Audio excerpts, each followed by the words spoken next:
that type of music. I'm not like the biggest fan of that kind of music. Yeah. But what he was doing was dope. Like, have you heard his like project? Which one? The latest one that he released. I did. I listened. I didn't listen to the whole thing, but I listened to it. I can tell because you listen to the whole thing. All right, I'll listen. Because you can't even say his style because there's so much variety on there. Mm-hmm. I think that's why I really respect him. It's really truly a gift. Yeah, Kodak, same thing. Yeah, the way Kodak explains things, it's special, bro. Yeah, it's special. And he was and he was doing that. You know, he's been in the game now for a while, but like he's doing that at a much younger age. Mm-hmm. I say something for the haters. Yeah. So sometimes when I'm listening to the newer rap and you go back to the old stuff, like you go back to like 3 6 months, or even that's a little bit after. A little closer. But like I see like a lot of that rap, like you know the lyrics are like more real to me. You know what I mean? Like I can listen to them in the car and they're talking about like their daily life and stuff like that. You know, and the struggles that they had in their life. And then you listen to some of the rap now, and they've got some elements of that, but it's more just like. Kind of not. I listen to rap now too, so I'm not hating, but like a lot of it's a lot just nonsense. You know, it's like they're not, like you said, telling a story. Like Young G used to tell stories about, you know, this is what I do for a job, this is what I do when I get home, and this is what, you know, my trouble is my life. And now it's just like, you know, like it just seems like to me like it's less of a story. Yeah. Who do you like now? Jeez. Just one person. Now you're fucked. Like, I mean. Rick Ross still has. He's still got some stuff. It's not kind of new age. Rick Ross, yes. I'm saying new age. Who you like? I'm trying to think. You have to love him. I'm saying you like. What's some new rapper you listened to recently? I'm gonna get crucified on the comments. Nah, dude, you're a legend. The comments are gonna love you, dude. Oh, what's her name? I like a lot of the girl, you know, woman MCs like the Nicki Minaj stuff. She's not new age though, bro. Cardi B, I like Cardi B's rap. I really like stuff where like they mix in the Spanish stuff, like Pitbull, some of his stuff's cool. I know he's not really like a hard rapper, like street rap stuff. Yeah. Oh, I do listen to some of the trap stuff, but you know, like it's not something that I'd like tell my mom about. You know what I mean? Like I listen to Lil Pump. You know, like you got to, bro. You know, my mom listens to all that. Bro. Really? Yeah, I was gonna ask you that. Like when you go back, my mom's been on FaceTime with Kodak the whole night. Bro. That's crazy. Your mom has? Yeah, she had pictures of Gucci Mane. Yeah. I love Gucci. By the way, Gucci. I like, you know, I listen to his stuff, and that's kind of new age too, but not really. I mean, yeah, he has like a newer style, I think now. But he's evolved. Oh, yeah. Crazy evolved. Bro, like if you go back and listen to like Nelly, like country. No, look, like that's crazy different than now.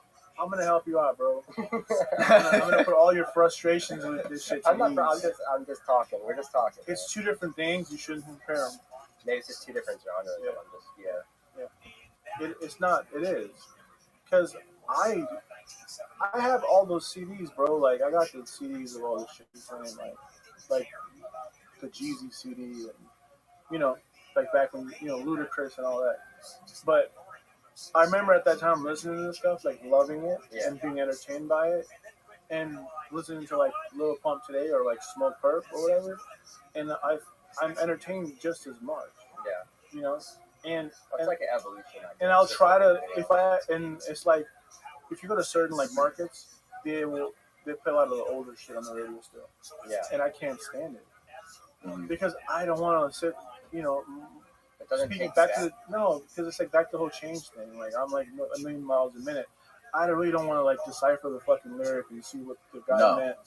It just entertained me, bro. Like some of the best stuff. Smoke Perp song, a minute and 56 seconds, perfect, bro. Yeah. Boom. It gets the job done just as effectively as like some Nas shit that I used to love. Yeah. Some of the best stuff is like Gucci is like one of the best because he could come up with like the most absurd lyrics that you've ever heard of. The watch around my wrist costs a Mercedes truck. Have you ever heard of the CD? Picture perfect, how I hold the pot. Like every other line is just some fucking absurd thing he made up. One of my favorite YouTube records is he had a mixtape that he made on the phone from jail. Oh yeah, I remember that. I love that. That's so good. It's just and the way they mix it is so good. When you go back home, and, you know, is your family like, can you get this kind of music over there? Like, I know with the internet, I'm sure you can. Even before.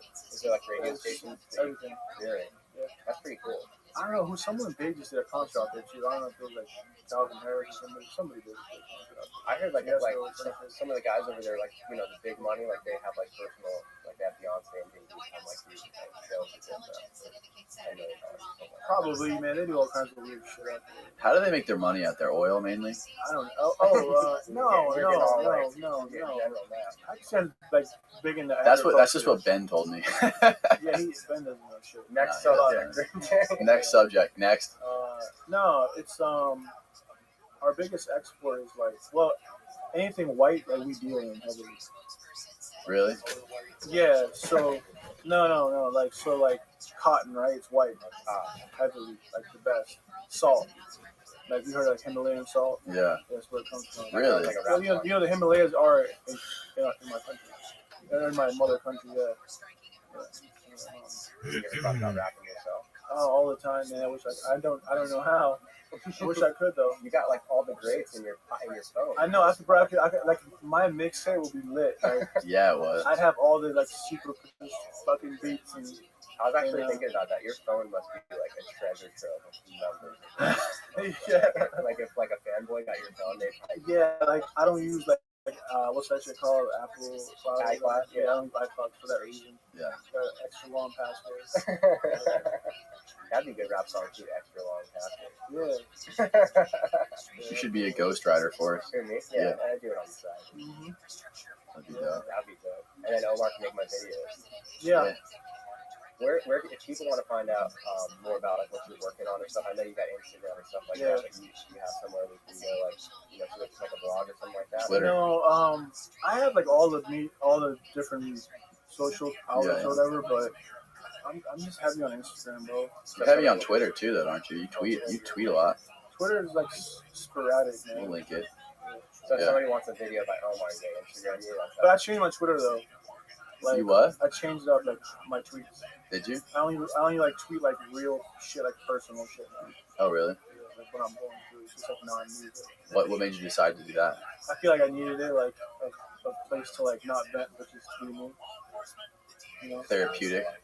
Yeah, exactly, bro. Like it's very important. Cause I'm around I'm around so many different personalities. You bring like drugs into the equation and all this shit. And you can't forget who you are in the middle of all of that. Yeah. Like it's my work, it's my passion, but like it should be like one part of me, like not the only part. You know? Right now you're kind of like underground, like so people don't really like know what you look like on the street. But are you ever saying that you're gonna get like people like like on the street? Like DJ Khaled, like he started off as DJ. Oh yeah, I mean, bro, like in some bigger studios, it does happen, bro. Like people want to like take pictures, but not like a celebrity. But you could get that. It's like that could be like overnight. Like one video takes it off. I can't wait till that Omar the director video comes out, the Pee Wee video, the Pee Wee song. Can you talk about that? Oh shit, we're dropping it here now live. Bro, we need to ask him, is he ever gonna like put it out, bro? Let's call him live. Let's FaceTime him live on the podcast. We gotta FaceTime. We gotta ask him about the Omar video. Bro, you guys, you can just be like, hey, we're on this podcast. We know, is this song coming out? Pee Wee. Are you feeling better now that I came in the podcast? Yeah, man. You made it so much better for us. Pee Wee wrote a song about Omar.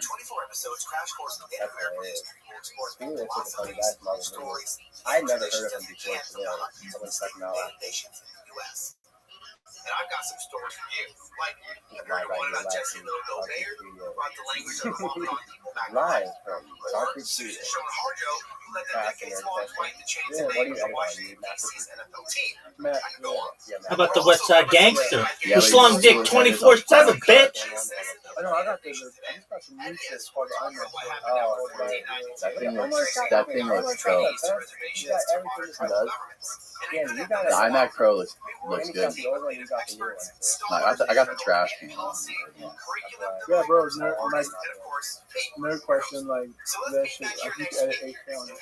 Like, Red Raw, 8K.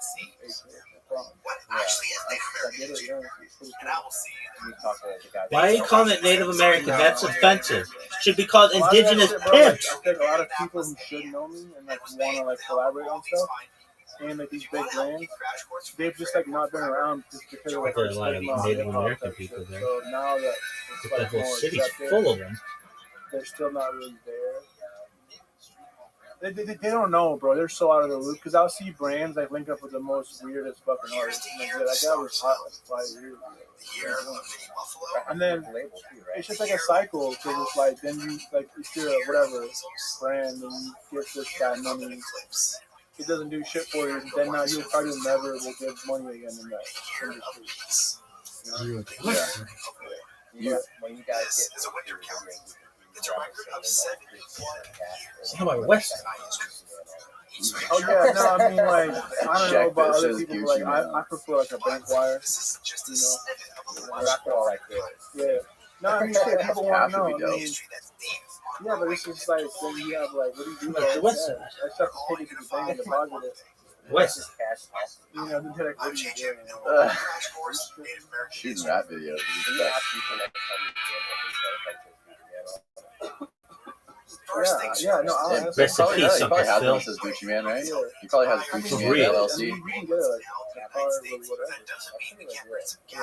They don't do that for this. Would you ever? Do you think you'll ever shoot any big commercials for like big brands? I would love to. I You'd feel like like I have to? so much to offer to big brands. Yeah. I understand my world. Like I feel like I get it, and like you know, like the engagement. Look at this athleticism. Yeah, for sure. So I feel like they need to like reach out. I think so too. I think eventually the lines will get more blurred, and I think that I'm not trying to yank your pain or anything, but like I think you have like the business side, you got the video side, you got the creative side. So like a lot of these guys, like they just go to Kmart or Best Buy to buy a camera and they go on the swing it, you know, on the rest of the and that's the thing is they got to realize that the value proposition you get when you hire Omar is the guy with the camera. But that's why people are learning that now, though. I have like the best camera and shit too. Don't get me wrong, but and I have like the stuff that is not really up there in price. But if anyone tries to sell you on their product of what they own, if they're trying to sell you on their equipment, just look the other way. Run. But that's really like fast. this is like That's what I would do. You know. That's like this is like the YouTube era. Like everybody buys a Mac, they buy a camera, and they go, "I'm going to go make a video." You know, which is how you started, but there's a difference. Yeah, but that doesn't mean like Because of my limit on the circuit, Shannon, but let's rip it down. that doesn't mean also that it can't be successful. yeah, it doesn't. Yeah, it doesn't. It really, you're right. It doesn't. But if you're an artist and you know you're trying something that's new, not you're past right now, but like you're new, you know, you're taking a risk, you know, For sure. somebody that might be in next to Omar or next to Brooke Shannon, but not really, my God. You get what you pay for. Man. That's very true. So getting Omar You try, I don't know. Oh yeah. That's it. I'm a I bargain. don't know. I'll tell you what. off What? Yeah, I'm saying that. Brooke Shannon, kebab, mosquito. Brooke Shannon, kebab, mosquito. Brooke Shannon, kebab, mosquito. So you're gonna make millions off the shit. Brooke Shannon, kebab, mosquito. Less than a Lambo? Yeah, That's a fucking deal. you buy it, Omar, you'll make money off of that. When you buy a Lambo, make nothing. And then you're gonna buy it, right? But the thing about, I mean, yeah, obviously it's not about equipment, but do you honestly like shooting with Reds? No, I hate shooting with Reds. I feel like they're like great for movies, which is why they're made, right? Yeah, for And shooting for 8K. and in studio. Yeah. Like we don't have the luxury of being an artist, bro. Like, there's no Paramount Studios here. And yeah, and people spend the same amount of time grading footage that they will editing an entire video. Like if you want to spend 18 hours color grading all your footage, I mean, Is it like? shoot on the Red. Now let's talk about it because people ask me that Really. question. Is it better? It is. Do I feel like the average consumer can tell the difference? No. Absolutely not. No, I mean, not on YouTube. And also, you know, sometimes with these deadlines, you can't. It's not practical for you. Right. I've had like, cause I shot a commercial for Land Rover USA like 5-6 years ago, and I shot the original video on a Canon 7D, right? And it was like I fucking knocked it out of the park with the video. Like the video turned out perfect. They paid me for it or whatever, but they asked me to reshoot it on a Red. So when I went back again to shoot on the Red, and I had never shot anything on a Red before that. I'm a First I went Nation and king. reshot it the whole fucking. Why aren't there any whole Indian second video rappers sucked. or It was whatever? just not anywhere First near Nation as rappers. good, like the lighting Yo, was different. We bitch, tried to go big budget. I tried just to go like pimped out a this class. fucking By TP. hiring Come a in here whole and suck my tech department, wee. we had giant 9-foot freaking screens we were bouncing light off of, and like whole like monitor set up, like the whole video village set up and everything, and it was just a disaster, dude. Like the best one was the one we did on a whim, I didn't got 1 hour in a parking garage, First no Nation lights on a kind of 17. And then now we got all this red footage with the color grade and do all this stuff, and it was honestly a nightmare for me. You know, I was just thinking about it, like when they spend money on videos, like, that's literally like going back to like, Kids, we're kind of Elizabeth Warren. if you have a good Style. video, like that can make you millions of dollars. Yeah. Like these videos go viral. You know, you have a good song, that's cool, but like you get the video, you get the whole package. So like you really invest when you buy your video, you really invest in your brand. It's a no-brainer. Buy today. By now, What does Ben always say? Buy now, Buy buy today. buy Don't delay. abundance. Buy today. Yeah, no, but I feel like Red needs to step it up, bro. Red. I buy all my shit, so I'm gonna tell the truth. Like I don't care. Have you heard of Black Magic? Yeah, they're cool. Like, I don't like them. I don't like them either. The what do you call it? Reliability shit. It's just like we can't be doing all this. We can't have monkeys sipping lean in the camera turned off. Yeah. But Red, like if they want to get into the music video world, which I don't think they give a shit, then you gotta do better, bro. Because it's like you can't go past the native ISO is I think 800.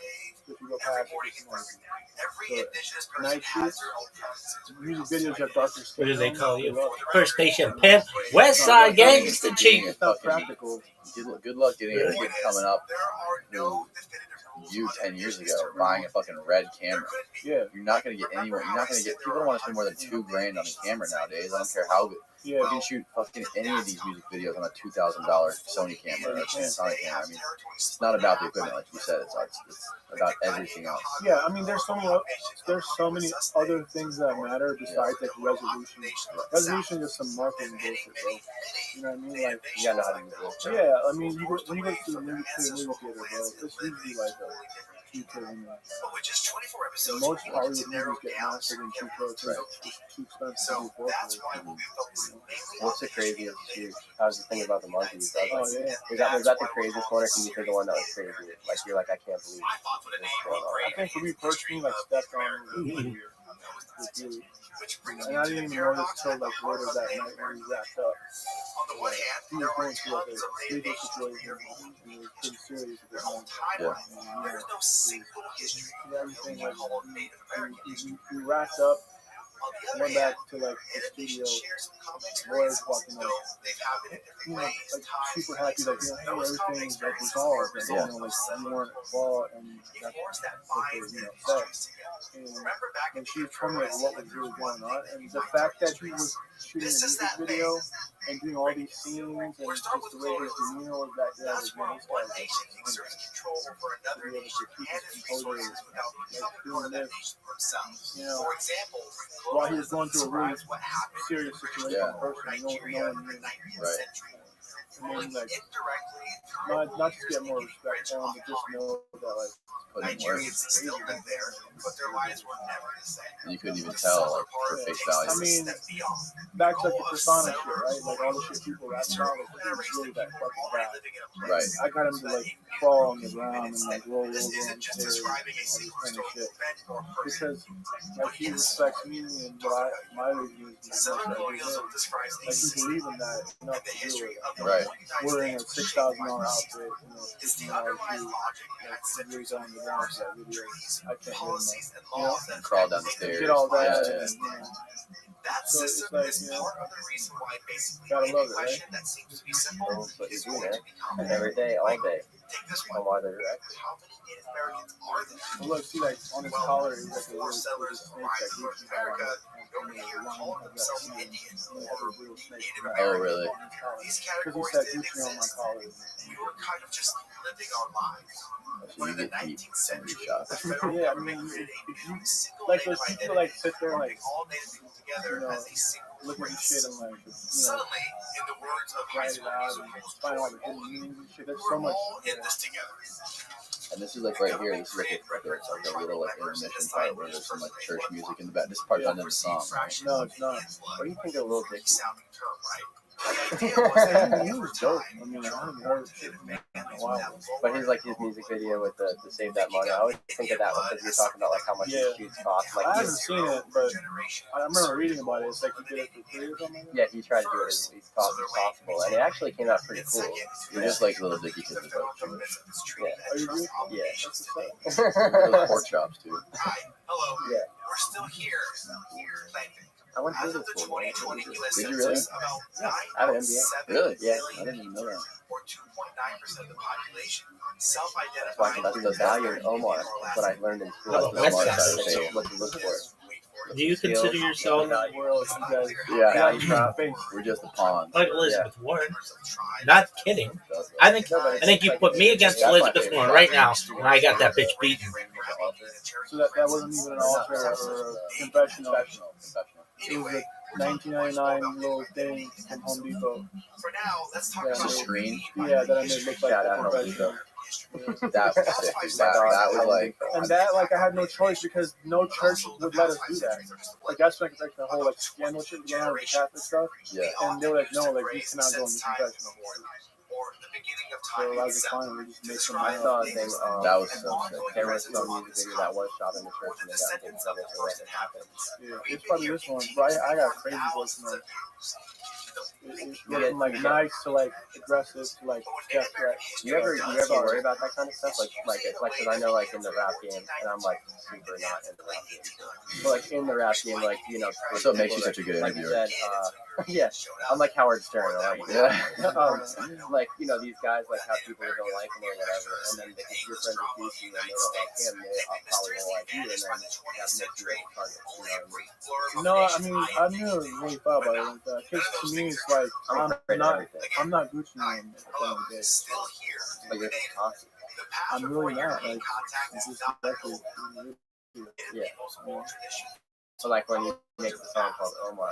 We made that. No, but when the rappers make that, they'll make you like, I mean, I guess. See, yeah, that's my boy, but like, he doesn't have that kind of energy. Yeah, I mean, I don't think at the end of the day, I don't think Omar would be shooting videos with dudes who had a lot of people that wanted to fucking kill them or something. Yeah, or that too. Though, I mean, I guess to answer your question, like, I do say no a lot. Not just because it's like dangerous or something, but Right. you have to know like what's. You have relationships you have to maintain. No, yeah. I'm afraid of Yeah. I'm afraid of everybody. Yeah. Exactly. Which also kind of sucks at the same time because it's like if you go to the mall, like in Nordstrom, like they don't care like where what you do. It's so much easier, right? Like, you know, yeah. So, but I guess in music for some reason it's like more personal. Yeah. You definitely have to know like when to say no and when to say yes. But it's also luxury. So if you have it, please do it. Please. Yeah. In the past, probably, but like, I like to review history, so not recently. I feel like if someone like really can't afford the video, then I don't do it. Or if they're having to like, if they're, because I feel like they're gonna expect too much out of it. Do you ever throw anybody for your video, like just because you like, I know this guy's good, I know he's gonna be up and coming, and like, you know, I'll film a video now, I'm like, you know, helping out, you know. Like, No. if you, at this point, Like, if you believe in them, like if you Yeah. believe they really got potential, like, you they might be able have to money. find somebody at this point. I don't, man, because I don't even gamble and shit. Yeah, I think about it. I've done videos for people in the past because I just wanted to do it, but it wasn't because they don't know. yeah. But that be, I mean, on the flip side of that, if you really want to make, if you're not established and want to make a name for yourself, you can be as much appreciated as you can. Oh, this is that's a different question. That's a Like, he's completely different past that side. stuff. Yeah, If obviously. you feel like that will help you, then you should do it. Right. But the problem is, from what I've like been hearing, it doesn't really work out. So you think that from the beginning you said Yo Gotti was your first major? He was the first one, yeah. Was that like the turning point where it's like this is what, like, you know, like if you could think back, was that the turning point where it's like everybody started calling you after I did the Yo Gotti video? Nothing about it. So that was it. Before that was the thing. It was a big deal at that time. So you should take Yo Gotti out to like Waffle House or something. The U.S. federal government, there is no Chinook Indian nation. I'm part Chinook, bitch. Are you? I've had salmon. Extra butter. I've done a lot of his videos. We actually, one of the Does last that make ones I you did Chinook? was the one he basically Came from the ocean. trying to express How do you know? I don't know. It's from Costco, bitch. That's in Washington. They're based out of Washington, so it could be. I love that you guys are throwing up in the research with how like all old people like all like trying to be quiet, having like, and then you go up from there like Yo Gotti. But there's a good reason to use nation. Shout out to Ruth Chris. We say nations when talking about the relationship. Shout out to Waffle House. Governments of the United States. Great. This was an awesome podcast. 2 hours. 2 hours of straight heat. And I feel like I got nothing else out there in the universe that I wanted to. Really? Well, what else? Get it out. Get it out now. Let's get it out. Here's what they should take away with the video. Omar's the best. If you invest in Omar video, you get good returns. How far? 30 minutes. So that's 30 minutes. Any shout outs, Omar? We tried out a lot. I just think like if you want to I do love it, this fucking video. Look, I want to give a shout out. I'm going to give a quick shout out. Well, my people are I know eating all your salmon. videos you have like colors. Yeah, that's what, you know, I feel like that helps you figure out what Sovereignty it's isn't something the U.S. ever gave these nations. The U.S. Yeah, recognizes yeah. which didn't just end with colonization. It's right there in the Constitution. In a totally chill way. Is it the same one you've always used? You never Yeah, yeah, same one. The Congress shall have power to Fiverr. No, it's actually a producer from Tampa. His name is Elliot Craftsman. He's the one that I was like, you know, need to tag. I want someone to say my name. But he's the one that put that together, like finding the person, putting that cool echo on there. That was his genius. Do you think like girls are like in order to have that? I don't know if that should be interpreted that way. I mean, that's cool, Some of my but biggest videos have no girls in it. Yeah. it didn't say it. There's no girls that run up on the blog, right? It didn't say like these How do you know motherfuckers when are you solid. use I guess. Okay, cool. Or it just feels right? I mean, It's all about the idea at for the it. same time, like, I don't think you could go wrong with having a girl. Yeah, you could throw a girl in and it won't ruin it. Well, that's such a big component of rap, though. Would you ever consider doing like consulting for other directors? Yeah, I'm doing it. That's Make good money doing that. I really feel like I have a lot to offer these brands, but they're so oblivious. Well, like a lot of these brands, like they want. So to get that into would do they it. wanna understand That would do it, So but not the like, Constitution. So much money. In my opinion, it didn't say it. But you have a good grasp on it, you know. So like, and you have the business side of it, like, you know. No disrespect to any of I'm that. hoping to catch up, but I don't want to do a situation where like they get hit too late. Yeah. Because that doesn't help me. I want my flash shit now. Yeah. But like if you needed like, this sounds really weird, but like rap tutor, like you're a business, DNA. you're just a businessman, you want to get, you know, start yourself to I'm part DNA. like these guys. Majority they're pimp. rappers, but they may not be the best business. I have more pimp blood in me than there is blood. You have 100% blood. I'm 101% pimp. I got one artist right now. I don't want to say his name. Yeah. I mean, it goes right along with video. I just feel like it was some situation. 1000% pimp. Congress now has plenary power over these nations. 1,000,000% pimp, bitch. 1,000,000,000% pimp. And this girl's pretty I'm oozing pimp. Oh, his girl, he has a new one now with diamonds in it. That big consequences for the Chinook. Shout out that person right there, bro. Along with many other tribes. Shout out to the girl with the blonde hair and the golden pistol. The Chinook were never not sovereign. I don't know if it's wrong. They might be good. Daniel, Oh, is that great? put in the, you can put in the comments who you think it is. Yeah, shout out that right there, man. That's my secret weapon. My secret weapon with a weapon. Shout out to her. I'll be careful Oh, what I yeah, say. you got Pee-wee in that. You can play yourself. Yeah, we gotta introduce Forrest to Pee-wee. Oh God, this is Yo, hey man, hey, these people got a question for you, bro. Yeah, I'm gonna talk to them. Here you go. Hey, make sure the mic can hear him. what's up, dude? How you doing, man? Look at this. We're doing this podcast here. We got microphones. What's up, we? Yeah, we're talking about with your boy Omar. We're talking about how legit his videos are for you. How legit Omar makes videos for you.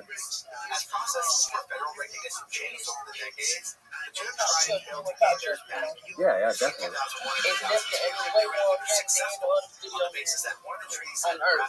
Damn, you know, I like looking at you. You're the only person on FaceTime where I like looking at their feet.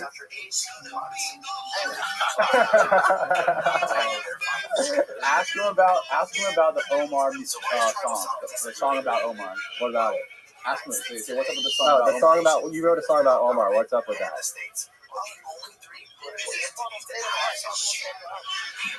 Okay, the audience here. I love it. You got any more questions for him? I don't want to take up too much of your time, man. I know. Yeah, look at him. He's chilling right here. Hey, Pee Wee. all right, thanks, man. Appreciate it, man. Dude, he's a fucking man, bro. Dude, all I saw the whole time was just straight diamonds. It looked like freaking Zales or something. I don't think Zales has those diamonds. No, I tell you what, he had a smile on his face the whole time he was talking to us. Well, that's the real deal right there. Yeah. I don't think. Met him, so he kinda know what I'm talking about. Yeah, he is. He's the real fucking deal, man. But like, look at like freaking, you have this and like people like listen to these rappers on the radio. Yeah, like Omar's my dog. That's just so cool. No, it is, bro. It's definitely special. I'm not gonna downplay it, but Yeah. I like what we do together more. Yeah. So when you hit super big and you're a millionaire, what kind of party you Oh, you know he's not already millionaire. I love cars, by the way. I've owned a lot of cars already. like what would you say? I don't want to say that to the top. Yeah, I mean, I would love some of the Lambo. Yeah. Like candy Cadillac or something like that. Foreign. I know She you fucks like with the foreign car. I saw you like all the cars and stuff. I see like Oh, yeah. you can get like Captain Crunch Cadillac. What? And stuff. Lime I've been green, getting charged. Aventador, Super Duarte, Danny's got the plug on Lambo. Do I? Yeah, Who? that Lambo video. Oh yeah. I do have the plug on Lambo. States can't tax native nations or tribal members, but in a straight if a non-Indian buys a coffee at a tribal gas station, the state can collect sales taxes off that purchase. This is the legal system funding. Huh? By and large, recognized sovereignty means native nations can handle their own business without interfering from the states. But native nations and states sometimes enter into agreements, government to government, to work together on certain issues.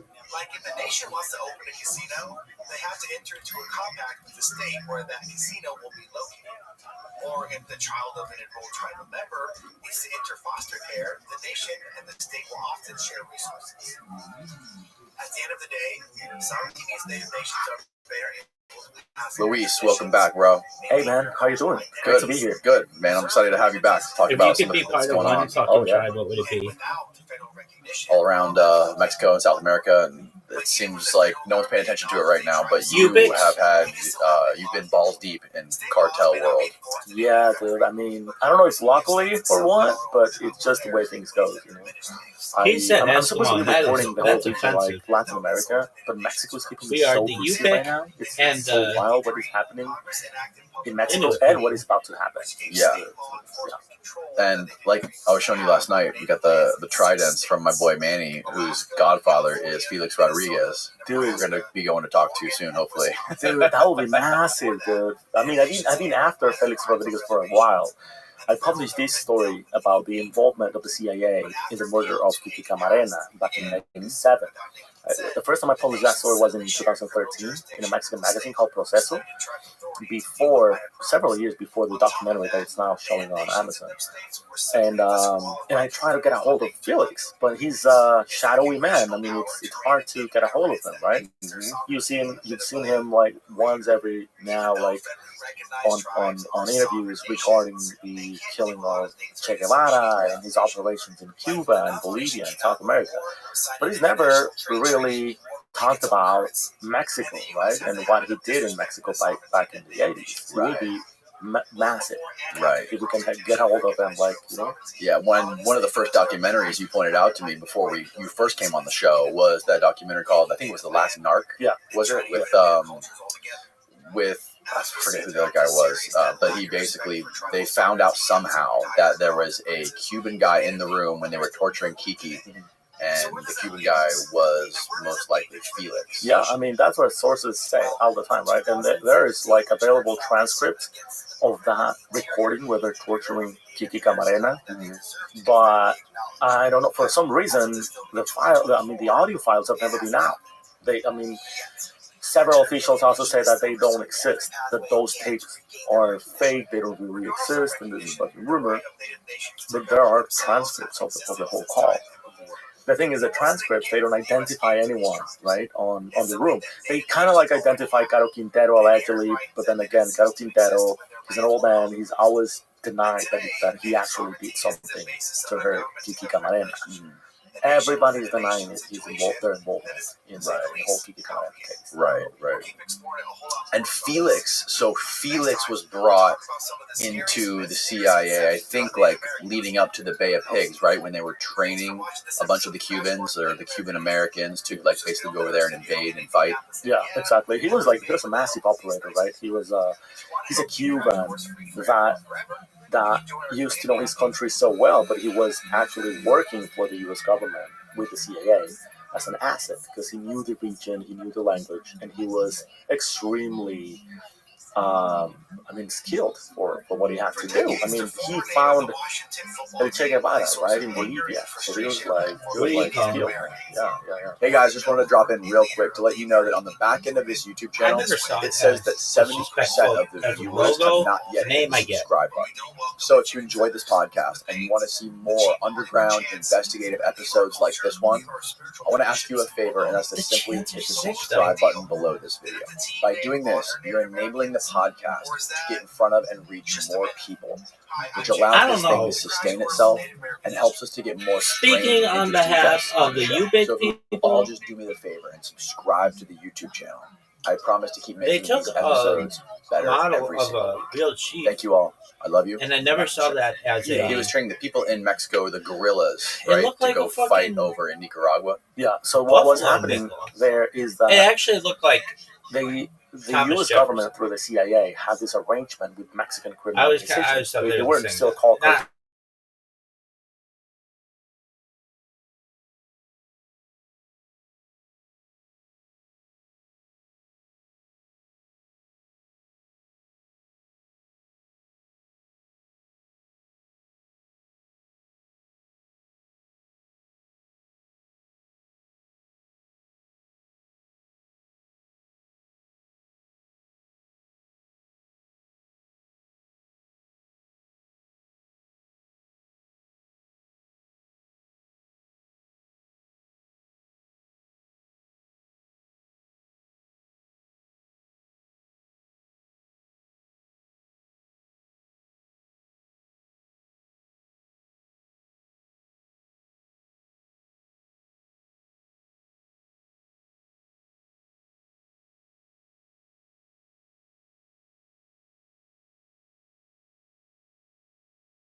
army, whatever, whatever, in Central America. I feel like so just playing a lot of my people. So they're like, yes, we'll train your people to use of arms, whatever. If you keep letting us, And that's where Kiki Camarena, this one of the agent, showed up. He found first this huge property where they were harvesting weed, marijuana in Chihuahua, the biggest plantation they've ever found ever. But also he found these ranches where they were training these young people. And he was about to call on his boss. He had asked for a meeting with this DA supervisor called Cookido. He's the only one who has never done any interview when it comes to that story. He was the supervisor. He was Kiki Camarena supervisor. So if someone knows what really happened, it's Cookido. But he even sued the production company of the Last Knot for how they portrayed his role in the whole thing. Really? So he's been out of it. Like, he's been out of every story. He's mentioned, because he's the main guy. He was the supervisor. He knows what happened. But he's never Aren't you littering? Has never talked about it. So I don't know. That's also kind of like sketchy, right? Because you will come out and say like, yeah, my agents were working good, whatever. Kiki Camarena requested a meeting to tell me something before he was kidnapped and eventually killed. This guy, his supervisor, he was in the office when Kiki got kidnapped. He was in the office, and Kiki Camarena was kidnapped right in front of the headquarters. Right, going to lunch, right? Yeah, exactly. Yeah. Is this guy still alive? Cookido? Yeah. I think it is. Yeah. Probably between him and Felix, they had the whole fucking truth, what's going to happen. If they're going to tell the truth, like sometimes, I don't know, like they're probably going to die before they actually tell. Felix is getting old. Felix is like 80 something, right? Yeah, he's in his late 80s. He walks around with a cane apparently, and he's around very slow. Dude, he needs to come clean before he leaves this world, dude. Just to know. I mean, he's probably true that he could say, like, I wasn't even there. I swear to God, whatever. We'll take a Bible to swear on it. Dude, it's crazy. That's like what we were saying last night. It's like the olden days of when the Guadalajara Federation controlled everything. It seemed like it was a much more smooth operation, way less bloodshed than what it is now with all the factions that are competing for power down there in Mexico right now. So right now in Mexico, what is the dynamic and the power structure of the cartels? Is it mainly just the Sinaloa cartel and the New Generation cartel? Yeah, well, basically those are this is what changed through these years since the 80s, probably. Back then, they were basically Korean organizations. They were cartels. They were drug cartels. I don't think it's accurate to call them drug cartels anymore. We keep hearing the same thing over the news, right? Like drug cartels is probably the easiest way to make people to simplify what these criminal organizations are. But I don't think it's accurate at all, because they're not just drug cartels. Back then, Felix Gallardo and all these dudes, they were trafficking drugs, and that was the whole business, right? They didn't have any other business. But these criminal organizations right now that we're dealing with today, they're everything but drug cartels. Drug is just one revenue stream from a huge array of different revenues they get. Like they're involved in extortion, they're involved in kidnapping, they're involved in monopolizing, they're involved in basically the sites of corruption, right? Like let's say you're running to be a local president for a municipality in Mexico. You want to win. So the cartel shows up with you. So like, okay, you want to win this thing? We can put a lot of money and get you a lot of votes. So you win the election. But in order, after you get elected, what you're going to do with us is going to give us all the contracts for construction, for constructing hospitals, roads, schools, new developments, all that stuff. Because that's the way they're going to make money out of it. On these semi-legal things, right? They're monopolizing water. They're monopolizing gold mines. They're monopolizing a lot of like natural resources all over Mexico. Now they're all over with the immigration. They're basically handling the whole illegal immigration path and networks in Mexico and Central America. So they're everywhere where there is money to be made. But cocaine is still like 80% of their revenue, right? Yeah, cocaine is pretty large still, but I'm not sure if I will call cocaine still a main revenue for them. I think it's a I wouldn't steady. even call it a main revenue. No, I think it's a steady revenue. Probably the most steady revenue they have. But when you have things like fentanyl, which is huge revenue for them, I think that's displacing the revenue from cocaine. Cocaine right now it's at its lowest price per kilo in the U.S. I thought I saw a story.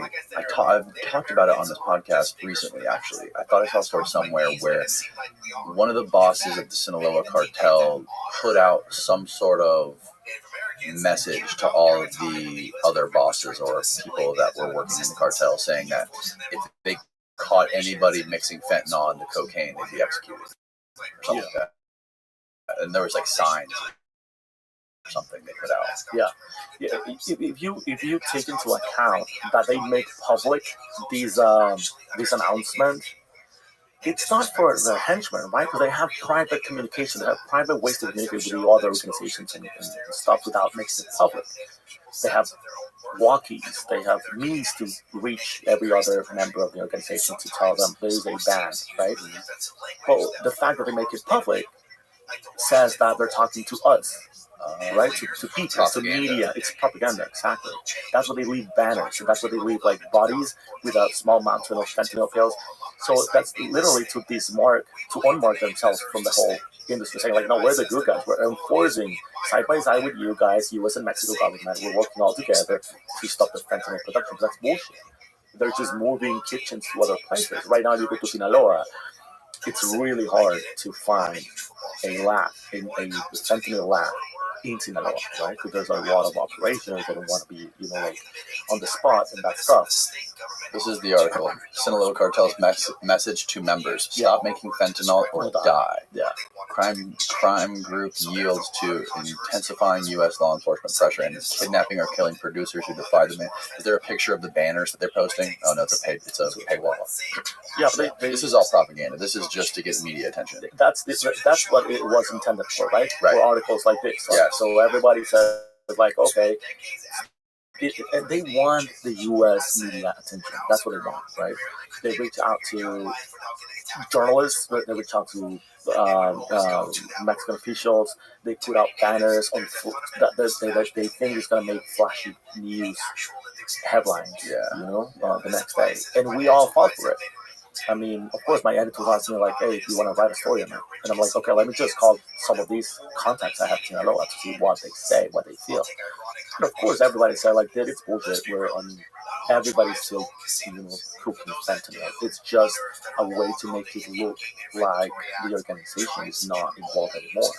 Because even rivals, like the guys in Tijuana, right, the Arellano Felix organization, they've been rivals forever with the Chapitos faction, with the Sinaloa cartel. Are they still legitimate? They're still around. I mean, it's not handled by the main family members. But they're still around. The organization kept the name, but it's just new players, right? Leftovers, or probably the leftovers. So, but even so, they also set up banners all over Tijuana saying like, "Yeah, we support our rivals' initiative of banning fentanyl also on our territory in Tijuana. So if we find fentanyl, whatever." But if you go to Tijuana, then it's so easy to get a hold of these M30 fake oxys or fake pills, which are all laced with fentanyl. So it hasn't stopped. I mean, the fentanyl trade hasn't stopped. It hasn't even wind down. It's huge. They just moved the kitchens. I wrote a story about the kitchens being moved to Bogota, in Colombia. They started moving the whole thing to small apartments in Bogota, to San Luis Potosí. So that's different Mexican states. That's really what's happening. So where the cartels are at now, like you just mentioned, they're not just drug cartels anymore. They are multinational empires. Exactly. Like they're controlling many states or countries in South America, Mexico. How many total countries are they? Dude, I mean, I guess I don't know, dude. I mean, it's gotta be hard because again, you have to understand these are like criminal enterprises or criminal insurgencies, right? They're huge. And they're not vertical. There's not like a single boss and then a bunch of people. They're like more horizontal organizations with smaller verticals tiers. You know, you have a boss and then probably 4 guys, and then but for the most part they're horizontal organizations, very dynamic. So you kill one, they move another one. If you arrest one, just the next one pops up. But the organization keeps at it, right? So that means when you try to identify what is or who is a member of a cartel, it's kind of hard because the old lady who's a lookout on the corner for the cartel, is she part of the cartel, or is she just getting, $20 a month to make a call whenever she sees something strange? What they call cartel, they themselves, the people who call themselves cartel, are just the henchmen, the armed people. When you go to Sinaloa or to Jalisco or to whatever, what we see as the armed branch of an organization, that's what they call cartel. So if you say exactly, basically sicarios. And when I interview people that are managing the organization, that are what about Billy White Shoes Johnson, or attorneys, or making decisions, they hate it when you call them cartel members, right? So you're a cartel member. They're like, no. I'm part of the organization, right? The Sinaloa organization. Yeah. The cartel is just the armed branch or organization. That's how they see it. And I think that's probably when we were having a hard time to identify what is cartel, who represents a cartel. Again, the buyers of the whole thing, of the drugs, even if they pay with money or they pay with arms, are on this side of the border, right? Or on the U.S. side? On the U.S. side. I mean, that's where the drugs are intended to come. So most of the buyers are on the U.S. side of the border. So are they cartel members, or are they part of the organization, or are they just clients? Like, it's hard to tell like the boundaries of what we call a criminal enterprise, right? Because when you think about let's think about like a proper enterprise. Let's think about Coca-Cola, right? You have employees, and then you have a buyer on large scale. So they say like, okay, I'm a distributor for you. Do they work for Coca-Cola, or are they just distributors? How does that play out? In the criminal world, the whole thing is to get arms and money from the U.S. and drugs into the U.S. So you need to buy it. Even before you start cooking or buying, if you want to get into it, like as an independent, what you first need is a client, right? Someone who's already buying your shit. So you will go to LA or Miami or whatever and find a buyer. And you say like, hey man, I have the capability to bring you 10 kilos of cocaine, purest quality, whatever. And when that person agrees, and it says like, okay, yes, let's do it. Then you go to your source and then source yourself and make money within that transaction. But then that's literally how the whole world of drug trafficking works, right? So there's a bunch of them representing the cartel or the criminal organization on this side of the border. Usual buyers, usual distributors, people that knows what arms they need back in Mexico, know where to source them, and they're also making money out of it, or collecting the whole money for the criminal organizations, laundering money through hotels, through real estate, through a bunch of different industries. And they are part of the organization, right? They're probably the most important part of the fucking organization. They're not, right? They're not calling the shots, but they're handling the money. They're handling the whole part of the operation that makes a criminal organization work. They're like the sales team. Exactly. Yeah. So right now, basically, what we have in Mexico, it's this dynamic, very dynamic operation between criminal enterprises or criminal insurgencies that they work they work side by side with the Mexican government as well in terms of corruption, in terms of getting rid of rivalry or even political rivals. With these past federal elections, we have the most violent election process in Mexico's history. There were over 19 candidates killed all over Mexico. What? It was fucking wild. It was, I think, 2 years ago. 2 or 3 years ago. Actual presidential candidates. Not all presidential, like candidates. political candidates, yeah. Like state governors, local, municipal mayors, presidential candidates. It was wild, dude. And that only shows you that the political aspect of Mexico is not only political anymore, it's also criminal, embedded, right? Because they order these hits. Why else will a cartel or an organization go and kill a politician if they don't have stakes in politics, right? So that means they work side by side. And right now there are two main factions. There's the Sinaloa cartel with the Sinaloa organization with a bunch of different factions, and the Cartel Jalisco Nueva Generación, which is now starting to break into little factions as well. Those are the main ones, not the only ones. There are still the Zetas Vieja Escuela, which is a branch of the old Zeta cartel, right? You have the Cartel del Golfo, Cartel del Noreste. You even have The worst ones are on the East Coast, right? Yeah, I mean, I don't think they are like on the East Coast because they really operate in whole Mexico, but they have stronger stakes on the East Coast because that's where you have the biggest international ports, seaports, where the precursors, arms, money are coming in. Right? They're coming in from the Gulf. They're coming in from the West Coast, from the West Coast. So you have all the coast of Sinaloa and all the coast of Michoacán, right? And so that's where the two main cartels are based, or operating probably more stronger.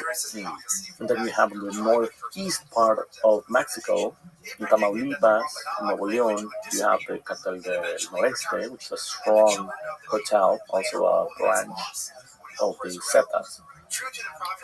And then on the southern part of Mexico, you have these really interesting new development, which is an indigenous cartel.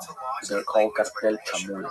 Chamula is an indigenous community from southern Mexico, Maya descendants, and they formed their own cartel, like their own criminal organization, to fight against the Jalisco, fight against the Sinaloa cartel, and to handle their own shit. And they communicate all these Mayan language between each other. You have to be a Chamula and be part of the Chamula cartel. So the dynamics of the criminal organizations in Mexico are wild and are ever changing. So it's really hard to put a black and white thing on them. Right? These are the good guys, the bad guys.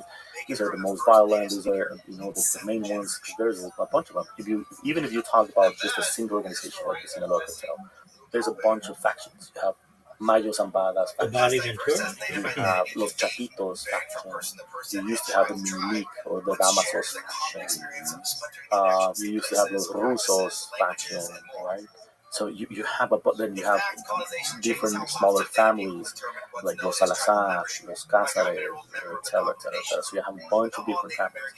And when you talk with the Cartel Jalisco Nueva Generación, for the most part, they are a single branch. But right now, it's breaking down into the jardineros and etc. Different other smaller players that are trying to break their own branch of the same organization. That's interesting what you said about the indigenous cartel in southern Mexico. We just had a guy on here a couple months ago, or maybe 2 months ago, this guy named Luke, who explores southern Mexico and Mesoamerica, Central America. And he basically explores all these hidden cities. And there is millions of miles of uncharted cities in the jungle down there in southern Mexico and Central America. And he says, like, sometimes when you go out to, like, these temples, he's like, they're guarded by armed cartel members because these guys will loot those places looking for gold and shit and looking for treasure and artifacts and pottery and artwork, and they'll sell it on the black market for tons of money. 100% true, man. Yeah, that's what I was saying. Like, these guys are not dealing with drugs. They have a branch that is looking for gold, or silver or ancient artifacts, to sell, like, traffic and all that stuff. And that's literally like how it works. The thing is, these criminal organizations are gonna be around like flies around shit when there's money to be made, right? When you go to places like the Sea of Cortez in Baja California, beautiful sea, and you have a season where a lot of jellyfish come up, right? So but how do you working for tourism and shit, so the local fishermen calculate pittance? Well, if you come to me, you're a trillion percent. There was Everybody else interest sucks. by a couple of companies in Taiwan to buy all the jellyfish from them, because they eventually dehydrate them, treat them with salt, and sell it to China, because it's a luxury food in China. So when the cartel learned about that, they're like, okay, so you're making literally millions of dollars out of jellyfish that we don't use in Mexico. Okay, we're in. So they started going in, the Sinaloa cartel particularly, by threatening local fishermen. They killed one, and they burned a couple of the trailers where they moved the jellyfish, just to make a statement and say, like, hey, you're not gonna deal directly with these Taiwanese companies. We are gonna be in the middle. We're gonna buy from you, super cheap. There is no permission for anyone to go out into the sea without our permission. You need to ask us for permission to go and fish jellyfish before you do, so we know how many exactly you got out of the sea, and we have control of the whole operation to make that happen. So they monopolize the whole jellyfish business now. They're literally like a parasite to any sort of fucking money-making operation that exists down there. Like, it's like communism. Yeah. Literally. I wonder what China uses the jellyfish for. They eat it. They eat jellyfish? Yeah. They dehydrate the jellyfish. They treat it with salt, and they eat it like delicacy. Yeah, it's like delicacy. Yeah, it's like. You find some photos? I wonder if it tastes good. These peanut butter and jellyfish sandwich. It seems to be like super salty. I mean, that's really? what I've been told, that it's super extremely salty. Probably not tasting good for us, but jellyfish is eaten in China and other Asian countries. In China, jellyfish is eaten as a delicacy in many ways, including in salads, part of cold appetizers, and marinated dish. Oh, it doesn't look bad. I bet you some soy sauce. I bet you it's pretty good. I'm not sure, man, because if it's still very salty, can you imagine that even with like soy sauce? Oh yeah, it might be too salty. Dehydrated and pickled with sesame oil and salad. I want to try some now. Yeah, I don't feel. Yeah. So fine too. The fishermen were making millions of dollars harvesting these jellyfish. Yeah. And now they're being taxed by the cartels. Exactly, just as what happened with the. I mean, is it a fair tax, or is it a tax that literally like cripples their business? Literally, this past season, they lost the whole season because they couldn't pay their. I'm saying, is it a fair tax? Like, yeah, like a fair. Is it fair? 20%'s fair. Yeah, 50 would be unfair. There's no fair game. Yeah, so it's wild. They had to stop the whole season because they didn't want to deal with cartels, right? They were too afraid. That's wild. What's up, guys? I spoke with one of these fishermen, and he's like, "Dude, I'm too scared to go out and ask for who's gonna ask for permission, and how is that gonna work? And if you're in the middle, and they think that you're ripping them off, and so like, no, you got more jellyfish than what you're telling me, whatever." She was like too afraid. Well, didn't you just do a story about some farmers who were getting extorted? They were basically taxing them so much, and the farmers got to a point where it's like they're not making enough money on harvesting whatever it was they were the avocados. They weren't making enough money, so where they either had to die fighting against the cartel or die of starvation because they weren't going to make any money. Yeah, this has been happening in Mexico for a while. Every Super Bowl season, the U.S. consumes so many avocados and Guacamole? Yeah, dude. Yes, that it makes a war in Mexico. We love guac. Dude, every Super Bowl season is war season in Mexico. So now there is a police called the Avocado Police, La Policía del Aguacate. The West Side. It's basically civilians geared up on their own resources to look over Michoacan, that's in Sinaloa? That's in or that's Sinaloa, that's in Michoacan. No, Michoacan's a different state. Okay. It's central Mexico. So they that's where the self-defense groups came up 10 years ago with Hipólito Mora, right? The first time they basically armed themselves and said, like, we're going to fight against cartel, we're going to fucking die. Eventually, they won the first fight, which was a great precedent for, a great background for Mexico. Mm-hmm. So there started, like, a lot of people started forming their own guerrillas or their own self-defense groups until cartels said, like, you know what, fuck it, we had enough. So this year, I was in Michoacan, they killed the founder of the self-defense groups, a man, a very fucking brave man, farmer called Hipólito Mora. He was the leader. He was kind of like the central figure for every other self-defense groups in Mexico, right? And they killed him on his way back to his house from his farm, and they burned him alive inside his pickup truck. He had guard by the Mexican state officials. They put in guards to protect his life because he had been visiting threats. Even they all got killed and burned inside the vehicles. It was sad and alarming. I visited his house. I visited the place where he was burned, where he thought he was burned. Dude, everybody was like quiet, like in a fucking funeral. No one was like saying anything. The town was deserted. It was really, I don't know, dude. It was like, yeah, kind of like sad and scary at the same time. So what's going to happen with this farm? Well, they kept it. The fucking cartels. The cartels kept all of his land. So they killed him and they got away with stealing his fucking farm. Yeah, dude. And very recently, probably the story you were talking about, probably like 2 weeks ago, in Mexico State, these farmers also got extorted. They've been extorted forever by La Familia Michoacana, another cartel in central Mexico. But they asked for twice what they were getting. They were paying 1 peso per square foot on whatever they were harvesting. A peso, it's right now it's 18 pesos per $1. So it's probably officially it's not significant in U.S. currency, but for a Mexican, 1 peso per square foot.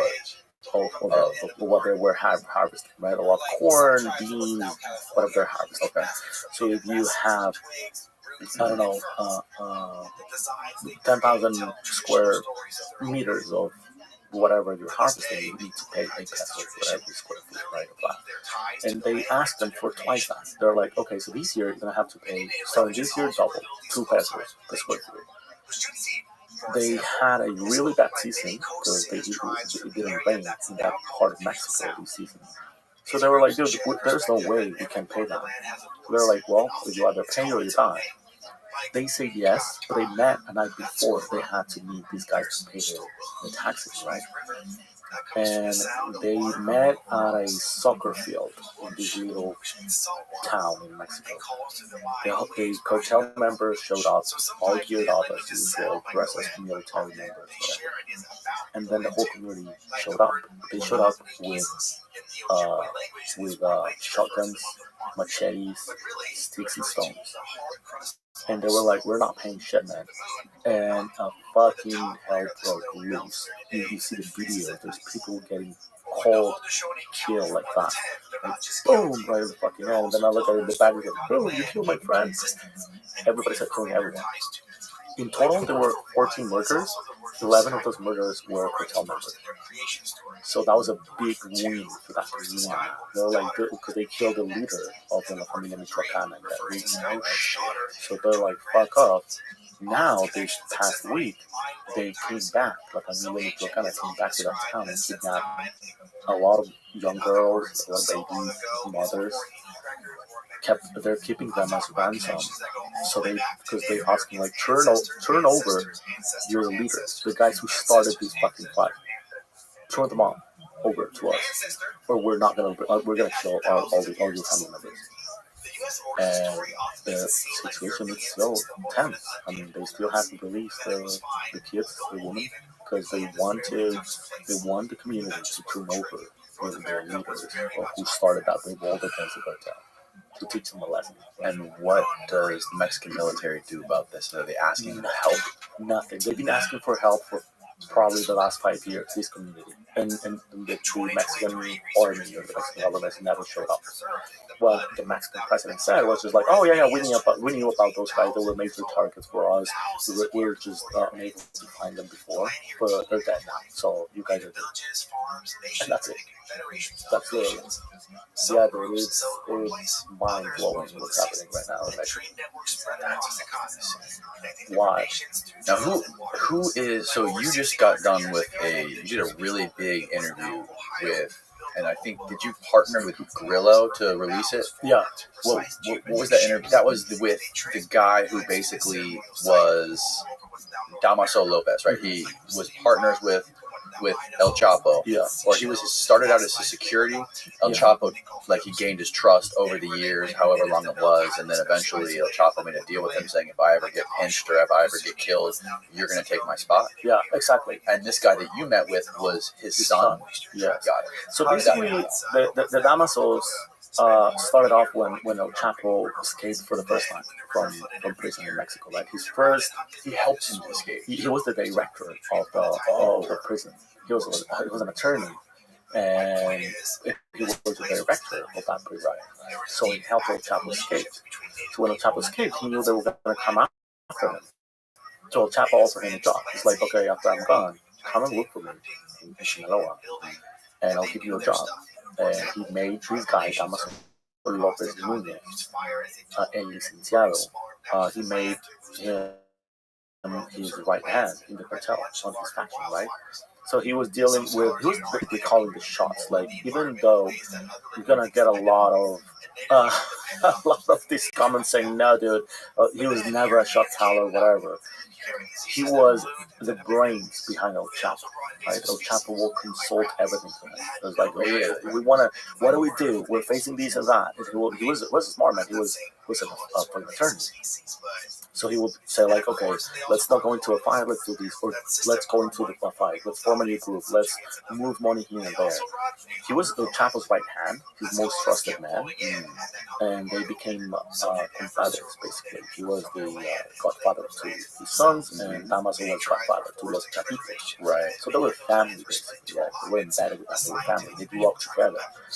The son of Damaso Lopez Nunez, Damaso Lopez Serrano, El Minilik, he was basically part of Los Chapitos. They grew up together. He was best friends with Alfredo. He was best friends with Edgar, the youngest of Los Chapitos. And eventually, when El Chapo got kidnapped, was he friends with was El Minilik good friends with Ovidio? All those guys.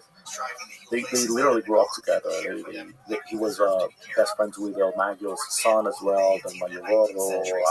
So it was like, there was a pack of narco juniors, basically owning the whole fucking state. And so what happened is, when they arrested El Chapo and he got extradited, he sent a letter to Damaso, to El Licenciado, saying that all the money was for his 4 kids and his wife, Emma Coronel, right? But the organization, he was going to leave that in hand of the Damasos, right? The elite and the elite. Probably was a smart move. Wait.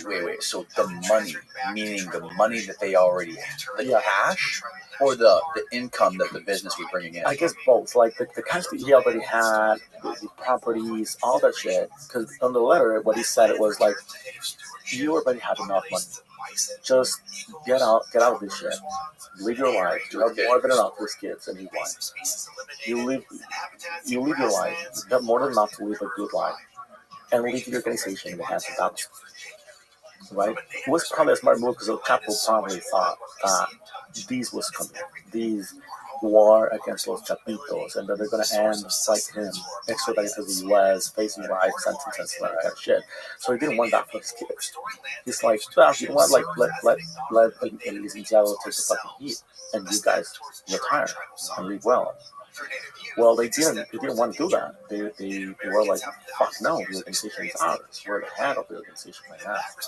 They didn't listen to his dad, and they started fighting against the Damascus, against their godfather, basically, the one in charge.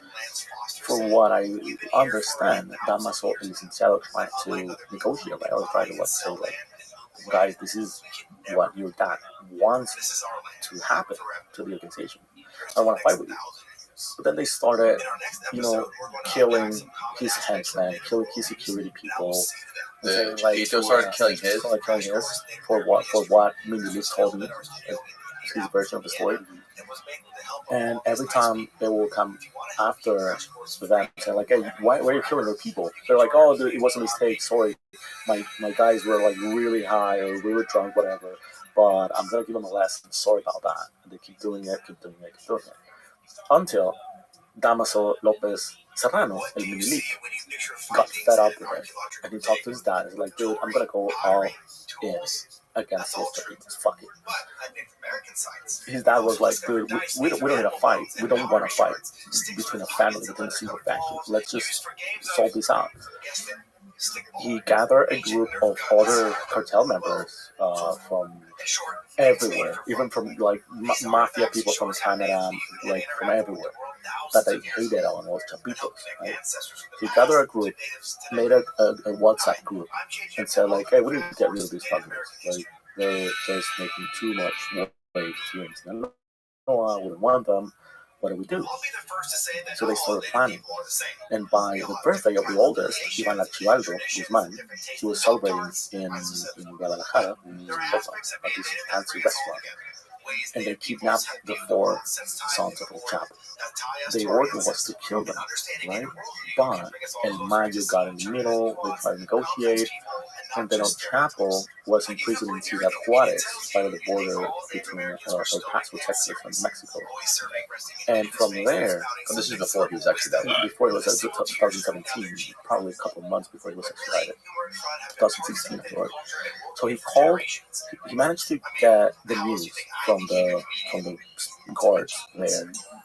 And he requested a call. So he called a prison in Jalisco, where El Cholo, his right hand, his henchman, El Cholo was arrested.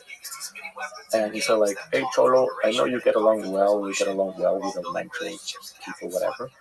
I know that El Mencho's the head of the Jalisco cartel in information.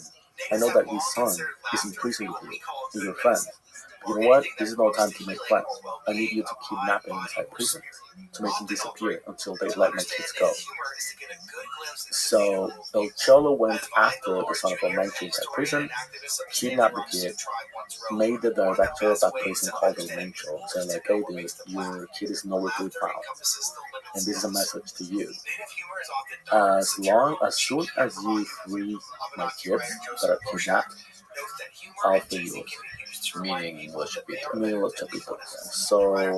So basically, El Mencho was like, I'm not part of this shit, but it's my turf, right? It's Guadalajara, it's Jalisco, this is my turf. So he ordered the Chapitos free. So they had to free them, and then they freed his son inside prison, right? And that's how they literally declared war against each other. Los Chapitos against Damaso. Los Chapitos eventually managed to get a lot of like more power and overpower the Damasos. And Damaso was arrested in Mexico City. Damaso's dad, was arrested in Mexico City. What year was he arrested? I think it was 2017. Okay. And then months after, Minilik couldn't hold his turf. Right. So he went for the border in Calexico and turned himself over to the DEA. He has been talking to the DEA for a while now, and he has been like planning on turning himself over so he can give information against Los Chapitos. And now he's the main guy who's trying to hunt against Los Chapitos, because he served for 5 years, they released him. He's free. He's not under WITSEC. He's not under witness protection or whatever. He's just the main source of information. He's not under witness protection at all? No, he's not. They're protecting. The DEA is protecting. The DEA is protecting. But he's not. He never signed as a WITSEC. He's not signing.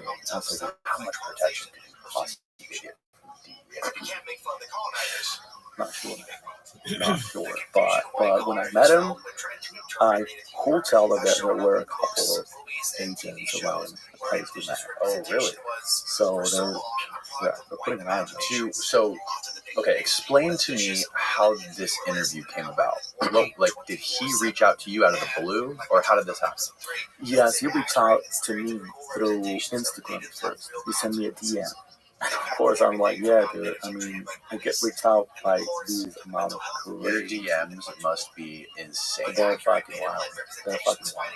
I mean, probably get, like 5, 10 messages requests every single hour of people saying everything from threats, from help me, I have a family visa to whatever, to advice, and then I'm traveling to Mexico. Is it safe to go to these resorts in Cancun, whatever? To, hey, I'm Omayo. Hey, I'm talking to you on behalf of this crazy secret organization in the U.S. that you never heard of, and we're gonna kill you. To raise a bounty on your head, to watch out, I'm a U.S. official and I know that this is happening, to this is a new software criminals are using, I'm part of it, called Titan, we'll get into it later. These leads all come in through your Most DMs? of the leads come Most of them. yes. How do you filter out which ones are legit or not? Do you actually go through them all? No. I imagine it's got to be hard. No, for sanity, yeah, bro. no. I mean, there's no fucking way I can go through it all. What I usually do is when I think there will be a story, I go and try to vet the information and the people behind it. If that person is not willing to turn on his video camera, to share IDs, to share like kind of like that kind of shit, I just drop it. I literally drop it. Right? If someone tell me, even if it sounds like good info, most of the guys with good info, they will do it. They will follow it. They will like, I'll show you. yeah, dude. Like, let's move to a secure app. I have a couple of secure apps, and let's move to that. Open an account on these several secure apps, whatever, and turn on your camera so I can know you. Because you know my face, you know my name, you know all about me, but I don't know who's behind that account. So it's only fair to be in a neutral space. I know how to take care of your side of things, so you don't get backlash or whatever. I'm not gonna record anything. We're just gonna talk first, right? I need to understand who are you. Why are you bringing this information to me? What are your motivations? What do you want for it? What kind of information is this? I waste a lot of time with kind of like fake weekly, right? But sometimes it works because you get some strong fucking news, you know. So sometimes it's just nothing, all news, something like it's just rumors, something like I know a guy who knows a guy who has a cousin, blah blah blah blah. How do you vet, or how do you what like red flags do you look for when you're vetting some of these people that are messaging you, like to determine whether they have some sort of ulterior agenda or motive, or might just be like one faction of one cartel that wants to like attack another faction or paint another faction in a bad light? Or first red flag is when they say it's just for the sake of truth, just for the sake of, you know, everybody has an agenda, dude. Like everyone, especially if they reach out to someone who's about to publish something. So yeah, so most of these guys are I speak with a lot of honesty. Like that's what I do. I talk about my ways of doing it. I'm very honest on saying like it's probably nothing. I'm probably not even gonna publish this shit, or just stop and don't tell me shit because I don't want to know about that stuff. Or just like, hey dude, I'm gonna have to, if you bring this information to me, I'm gonna have to vet this through U.S. and Mexican officials. If you're good with it, I mean, I'm gonna try to protect identity and everything. But with this info, I might have to vet it through these people to see if they know something. So I'm super honest about my process. Right?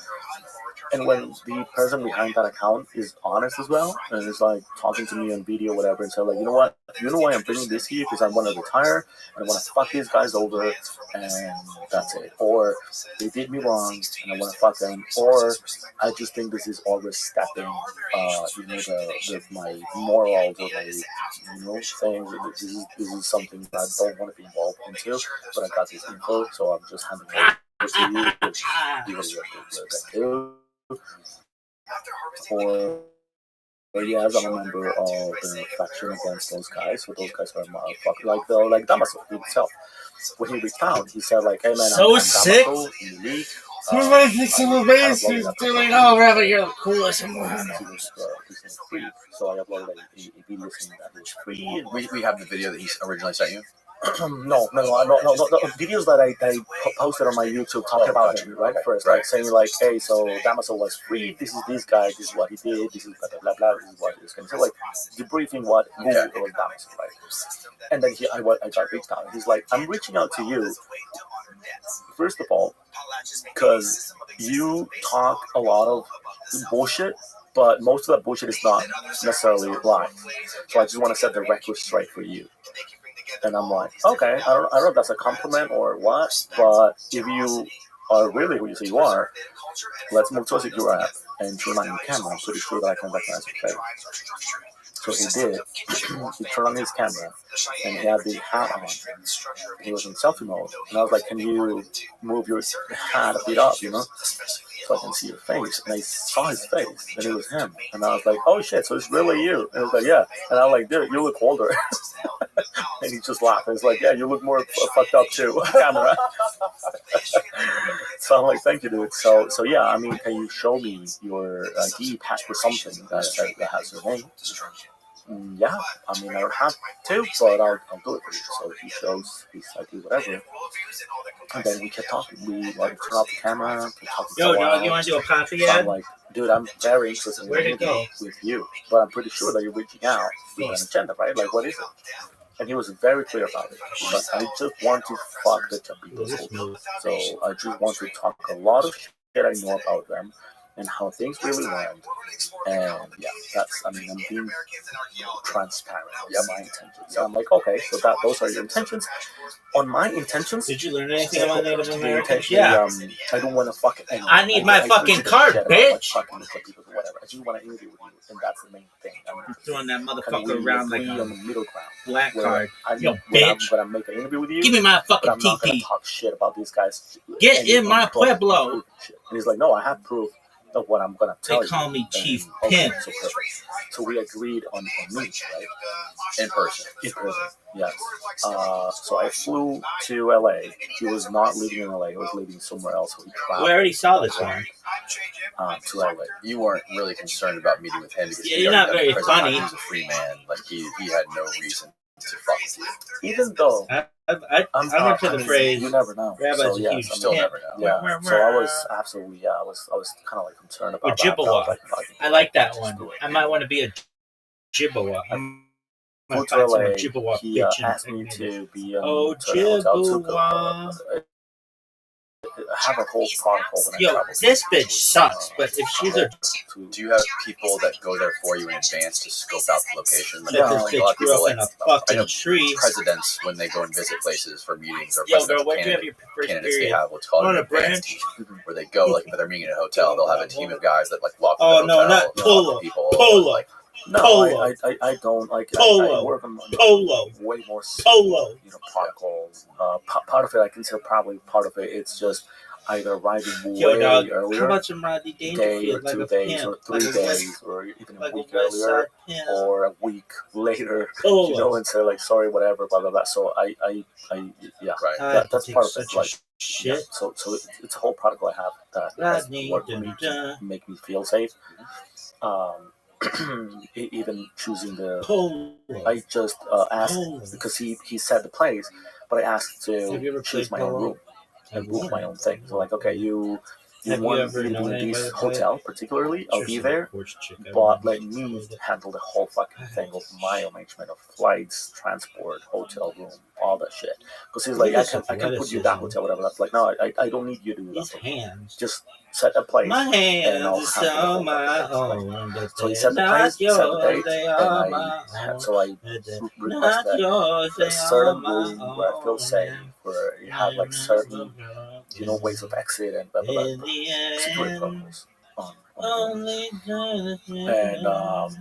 And yeah, I waited, and he showed up at the agreed time, and he was very I gotta take a normal. dump. It was like just like a regular dude. Oh, and said, fuck, like, my hey, what's honey. up? Are you armed when you go do this?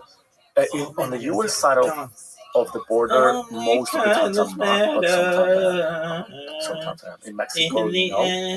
But in Mexico, when Yo, bitch, my name feel, is fucking. here's the thing. What's your name? The Oh my simplest word! thing I about gotta a take a security dump. protocol is that if you feel you're gonna Nicki you Minaj have gotta take a chance to die, like a real chance, like a real threat, so don't fucking go. Right? So that doesn't work. I like the kinetic So energy. that's the These, I got a simplest rod thing. from It's like, God okay, so I inside feel me, a girl. real threat. I got a rod from something is God. off. They're asking me to travel to This this bitch place, is meet full these of guys, tungsten. blah, blah, blah, blah. Bitch, Nah, I got a I'll rod from just pass God. it, even Right if it's up my tuchus. You hear that? yeah. Allegedly. Look at the West Hear Side that sound, Pimp. Steve? It's the coyotes. Oh, it's that. Okay, Yeah. sorry. So that's what I do when I feel like, okay, I might go. In Mexico, depending on who I'm meeting, if it's like a middleman, middle range, whatever, Yeah. I do have a bunch of contacts in Mexico that I just ask them like, hey, can you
driver, full-time driver kind of money.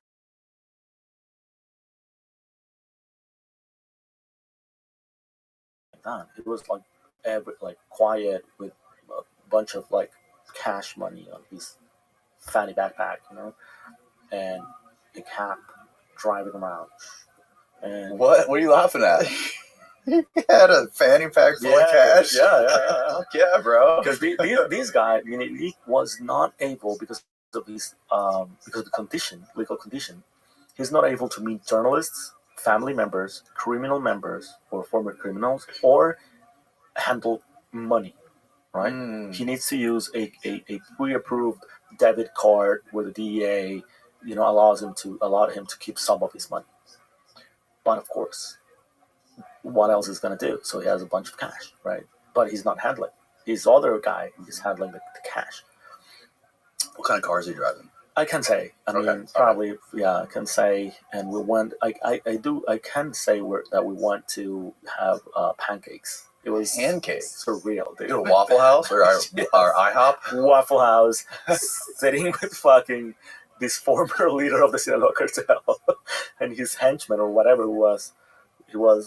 He called him secretary, so with his secretary, and a fucking Waffle House having blueberry pancakes. Well, it wasn't pancakes. Waffle House doesn't have pancakes, I don't think. It's only waffles. Yeah. No fucking way, dude. And yeah, and then yes, I mean, some other people showed up. I can say whatever. And then we went back into a hotel room. I was like, "So you're ready? Like, do you feel cute to go back to the hotel and then start an interview?"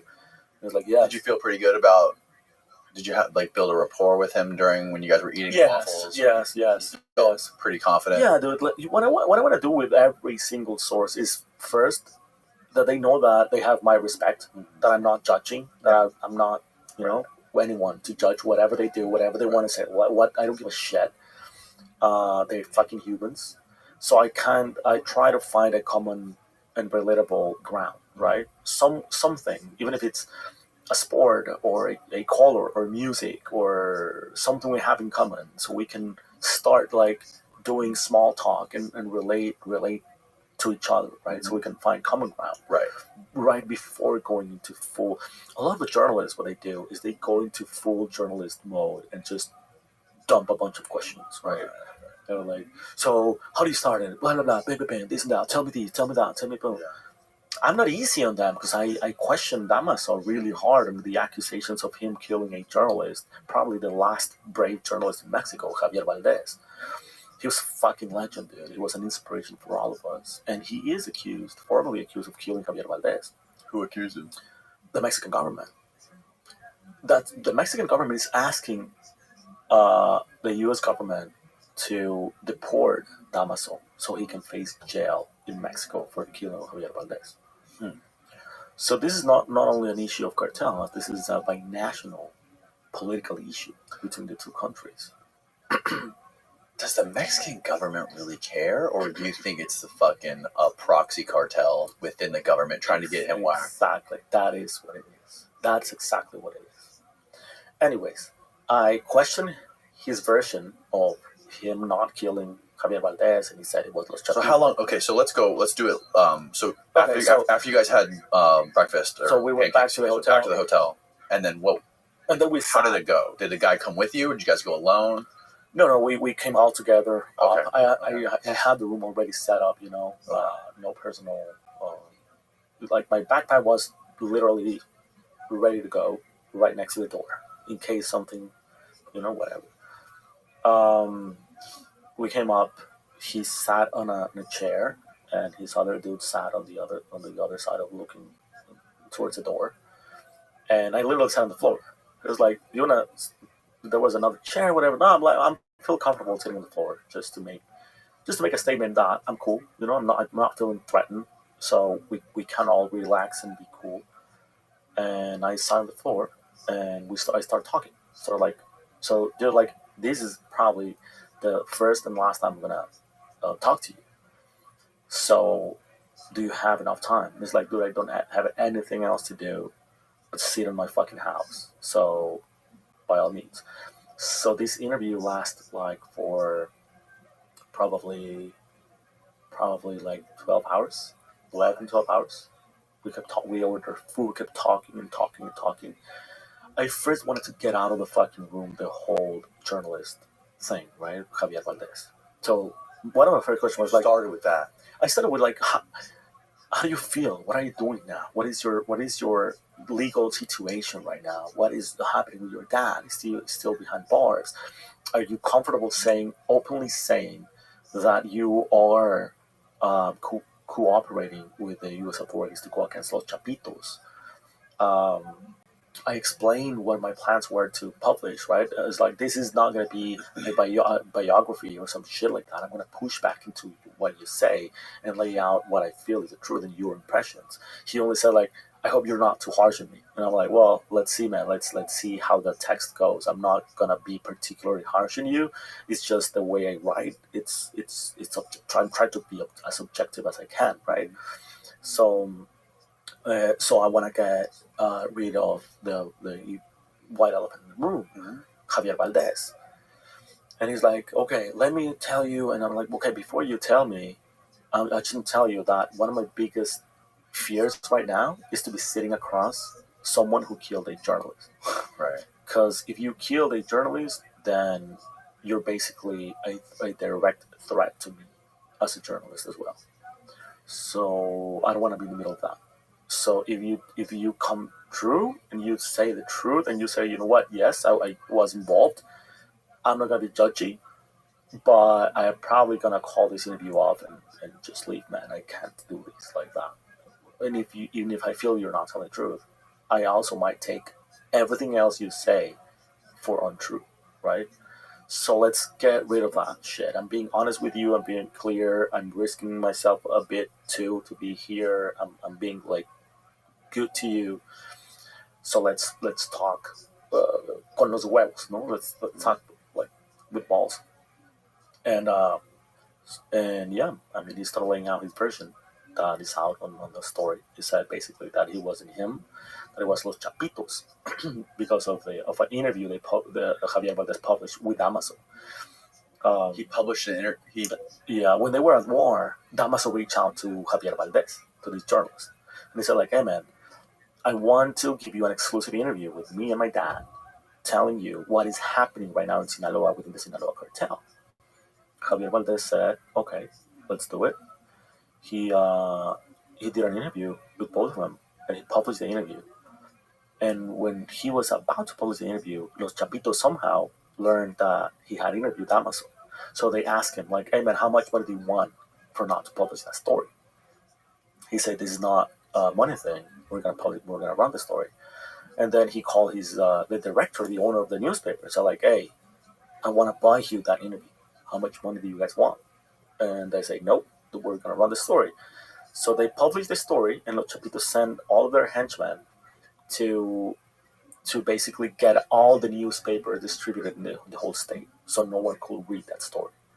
So they burned the whole fucking So they stopped the delivery, pickup trucks, whatever, and then they burned the whole fucking thing.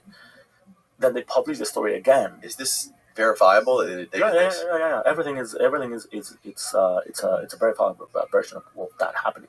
Even the director of the newspaper published the whole this version on the website, right? So before that, after that, they published the story again on the next printed version, right? And they posted it online. That's when they killed Javier Valdez, right?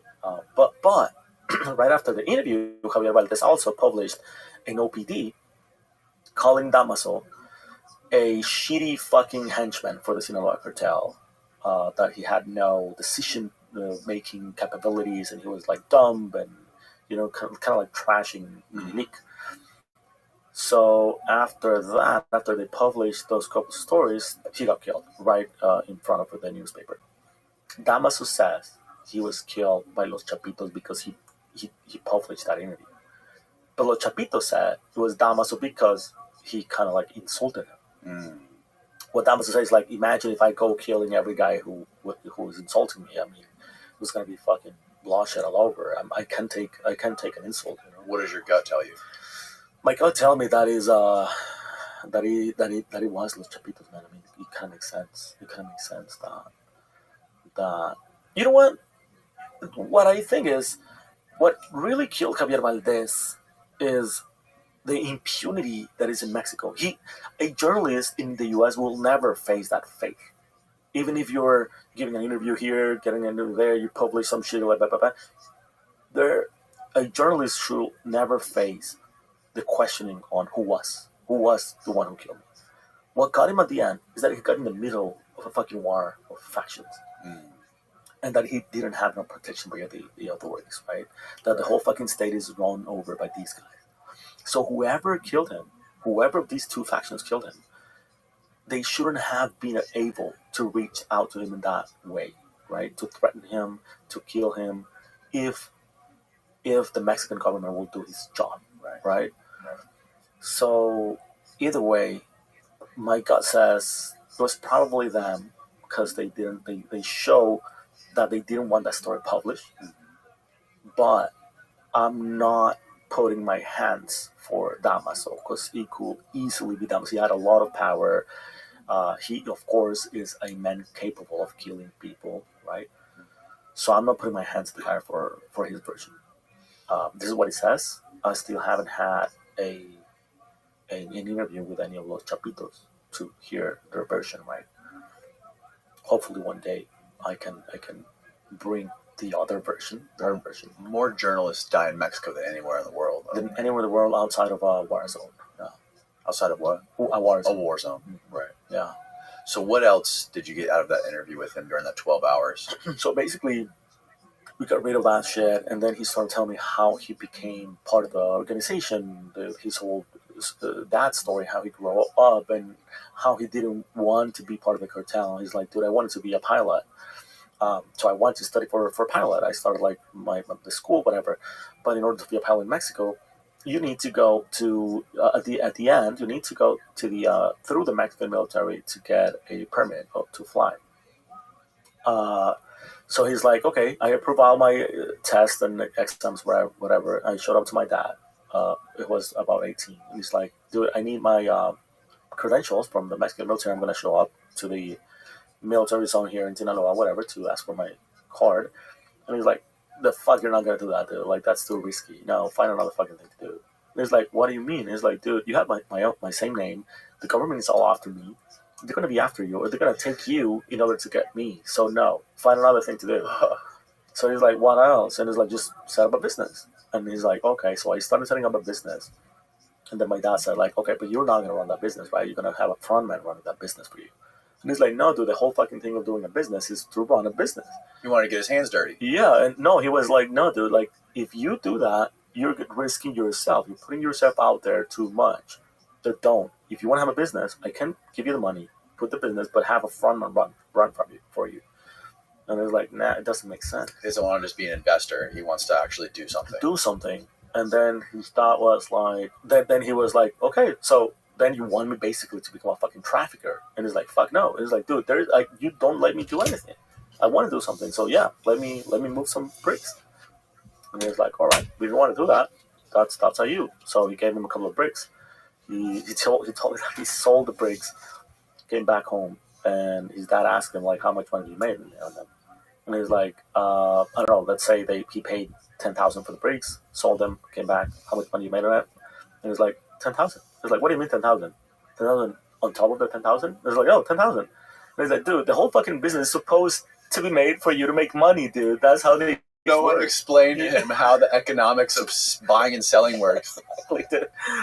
So he's like, okay. So then he started learning how to do that shit, right? How to sell bricks and how to, he was eventually in charge of moving large quantities of cocaine and shit in Sinaloa, and then handling the money, and then blah, blah, blah. And then he kept stepping up until the war between the factions broke loose. What is Damaso's relationship? Does he have a relationship, or does he have any communication lines open with El Chapo? No, he said not anymore. He said he said like at the beginning, of course I felt bad, but because El Chapo was my godfather, and when he escaped, we gave him we lent him our houses, and we were in charge of his security, so he was around. And when they killed the Chapo's son in 2016, I think, Edgar killed his son? I killed his son, dude. Which one of the sons? And Edgar, who was the youngest. Oh, fuck, I didn't realize that. Edgar was mine. He was killed, allegedly, by mistake. Because By who? by another guy, by the same organization. They thought he was part of the Beltran Leiva rival faction, but it was allegedly his own same organization who killed it by mistake. Yeah, and he was best friends with Damas. They were best friends, like since kids. Damaso said that he felt very heartfelt for what happened. Like, I was supposed to be with him that night, but I got a call from a girl, so I went into her house, and when I'm taking a shower to go to him, they called me and said, like, hey, dude, let's go. And he's like, dude, that broke my heart. He was my best friend in the fucking world. So whenever I met El Chapo would ask me, like, how was Edgar? What kind of girls he liked? And he was kind of like replaced Edgar with me. So when I got married, when every birthday and stuff, El Chapo would show up to my parties, but he wouldn't show up to his son's parties, his own wedding or birthday parties. Ovidio, he wouldn't show up to them, but he would show up for Damasus, right? So they started getting jealous. Like, why the fuck is your dad showing up to every single one of your fucking parties, start showing up to us? Yeah. So he felt like he was in the head of El Chapo, he was like another kid. But then he was like, well, I asked him, like, was it hard to testify against El Chapo in his trial? Like, to come in and say, like, yeah, this is me. And he was like, no, dude. So at the end, he sent a letter to his sons saying that I'm going to find the fucking rat who's biting on you guys. And I'm going to have to kill him. So he's like, okay, so he's after me. I'm just going to go after him. Fuck you. So he went, yeah, he's like, I don't feel bad about it. Like, fuck you, he's been into him. He's either his life or mine. So it's over his right. And I'm like, dude, how comfortable you feel telling that you are sharing all the information the U.S. has against other people? And he's like, dude, that's my fucking plan. That's my goal in life right now. To have him either killed or arrested. And he's like, he told me, like, I swear to you that I'm gonna see the four of them here, the three of them here. The four of us here in the US. That was before Ovidio was extradited, right? And after this interview got published, who reached out to you? So this is the thing. The interview got published on crashupmedia.com. Sorry for the advertisement. At Substack, we're managing Iwan Grillo and myself. We're kind of like partnering to publish exclusive stories there. And the story went huge, right? Especially in Mexico. Quick aside, before you published it, or before you even interviewed him, did you reach out to some of the big, like, media outlets that you typically work with? Not before interviewing him. Like, after interviewing him, after I recorded the whole fucking, I recorded a whole interview with proper podcast microphones and stuff. Like, about a year and a half full.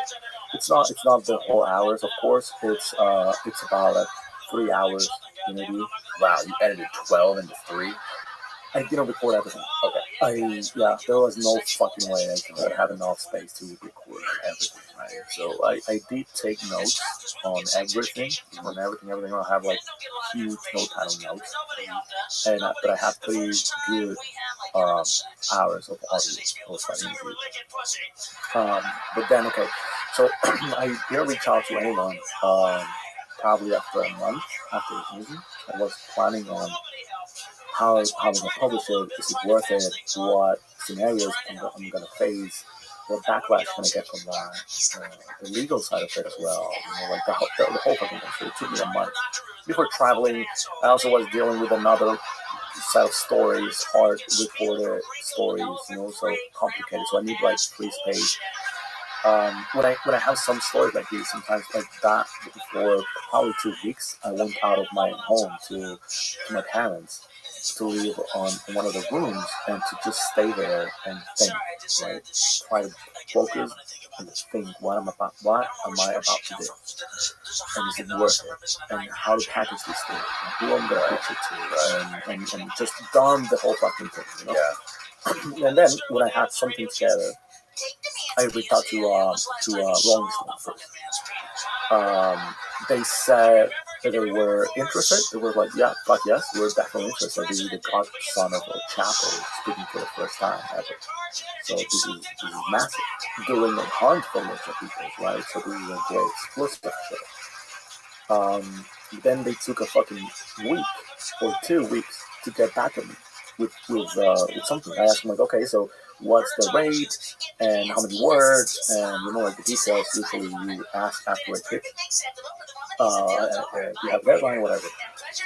They didn't answer for 2 full weeks. They got back to me with a question. They're like, how competitive is it?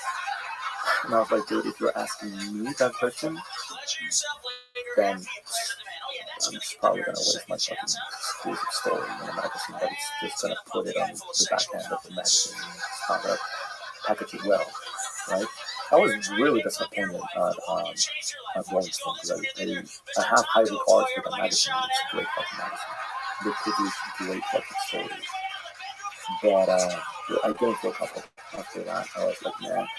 They also have another huge story of mine that has been sitting there for over a year. It's a huge exclusive show. And this was an assignment they did to me in February. And it's almost a fucking year, and I haven't heard back. Not even about a kill fee, not even about edits, nothing. They just let my story sit there, and they stopped answering.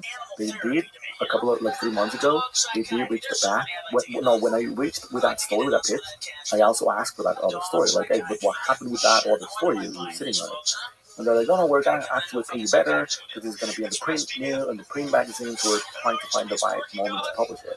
But it's like, yeah, dude, for a freelancer to sit on a fucking story for a year before, and then you get paid 30 days net later, like after publishing it, you can kill journalists like that because it's just a problem. These legacy media outlets and these big publications.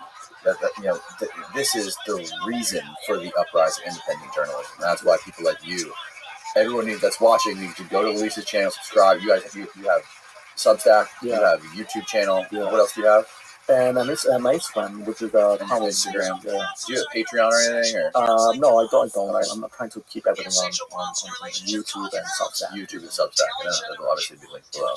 Yeah, dude. So yeah, I was really disappointed. That can kill a fucking career. And I was like, dude, why do I feel kind of like mistreated by a magazine with this information, with this fucking story I have in my head, right? I shouldn't feel like that.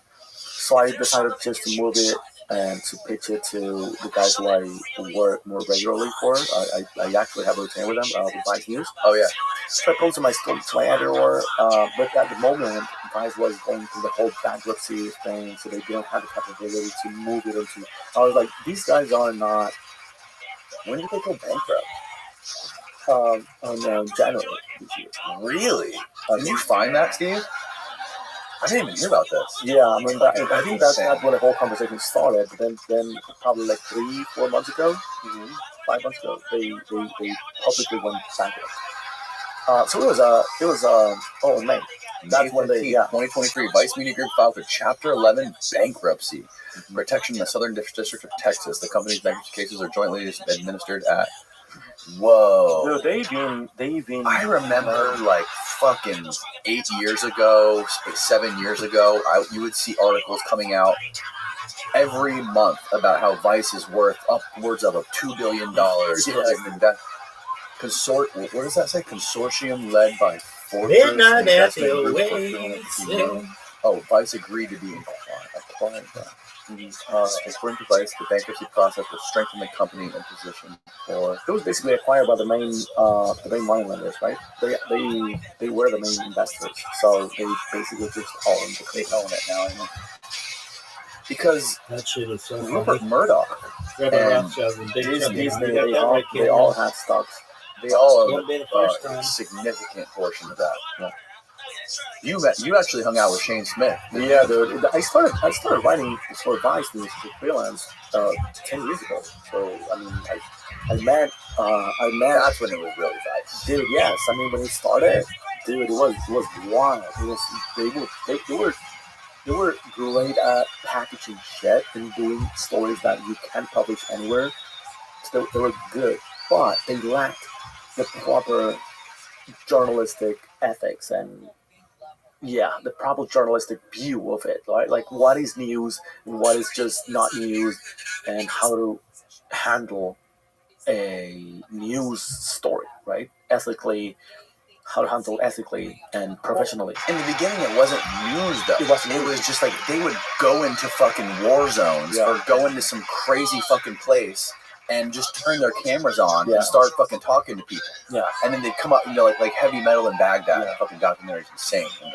And Chirac, the noisy thing where they're in Chicago and they're fucking in the inner cities of Chicago, like with all the musicians and shit. Like it's fucking insane what they would do. That was the great fucking thing about Vice. That was news because there was like unreported stories, right? And we had meetings before reporting on all that shit. Like there was an editorial thing behind it, but there were not like proper editors and shit back then. When they come out with Vice News, they hired, for what I think, it's the best of the best in the fucking industry, right? The best fucking editors, the best fucking directors, a lot of like great fucking journalists, video journalists, and you know, like they had like a great fucking team that put together Vice News. Still to this day, dude, like I mean, they've been letting go hundreds and hundreds and hundreds of journalists in Vice News, sadly. Great people, like my good friend Keegan Hamilton, he's fucking a badass man. David Noriega, dude, covering Latin America, like great. Emily Green, she's like the top fucking reporter when it comes to immigration stories.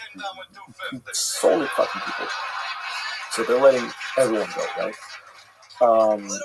And don't get me wrong, I mean, Vice still has like some like of the great fucking editors and editorial directors within Vice that they're like holding positions even through the whole fucking mess right now. So when I pitched this story, Vice was going through the whole thing, right? So it was hard to think that they would have the mind to take and properly wrap these stories, right? I was like, I don't know, dude. Like, am I gonna pitch this story? I'm gonna see this forever, or I'm gonna pitch this story and then they're gonna fucking kick me in the ass because they're bankrupt right now, and I'm not gonna even get paid. I'm just gonna get fired, and then I'm gonna feel like shit afterwards. They're really honest people, and I really appreciate that about Vice, at least on my editorial team, like my editors and shit. So I spoke to my editor, Deborah Pinello, about this. And she's like, dude, we would love to have your story, and we're probably gonna try to make it work and look good, but it's your call, right? So I understand where you're coming from and how you feel about Vice right now, so it's your call. I decided to make a statement and say, call Gary and say like, hey dude, why don't we fucking join forces and publish these on one fucking thing, on your Substack account, link to my Substack account, and we'll do an interview. Like you interviewed me on my YouTube channel about like the behind the scenes of the whole fucking thing with Damaso's story, right? And of course it was like extremely like cool. It was like, fuck yes, dude, I'm gonna treat this with respect and shit. Let's see if we make money out of it. I did. I mean, of course, nothing huge, but somehow is it comparable to what you would got paid by Rolling Stone or Vice? Or? It really depends on the story, but let's say the range for a simple 600-word tapping story, right? Like one of these stories you can tap within an hour, like a couple of 600 words. I'll get between 600 and 800 bucks per one of these stories, right?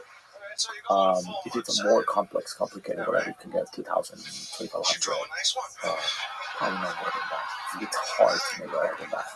So it's kind of shitty, really shitty actually. So yeah, basically what I did is like, okay, so you just like ask, you want to like can we get something? Can I get something similar to this? The closest to what I get paid by the industry right now?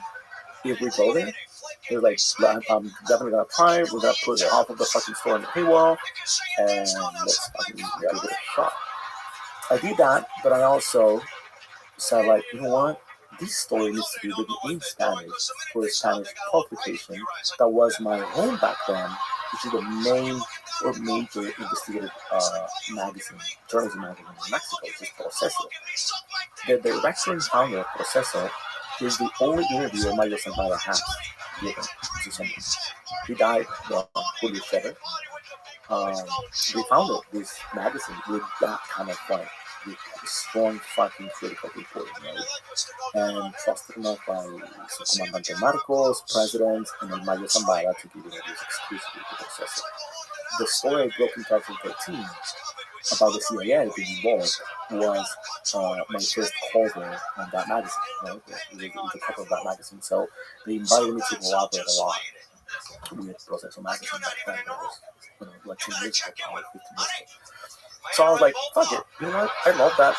Those dudes, they're having a bad time. They're fighting everyone. They're losing money by the minute. They're about to implode.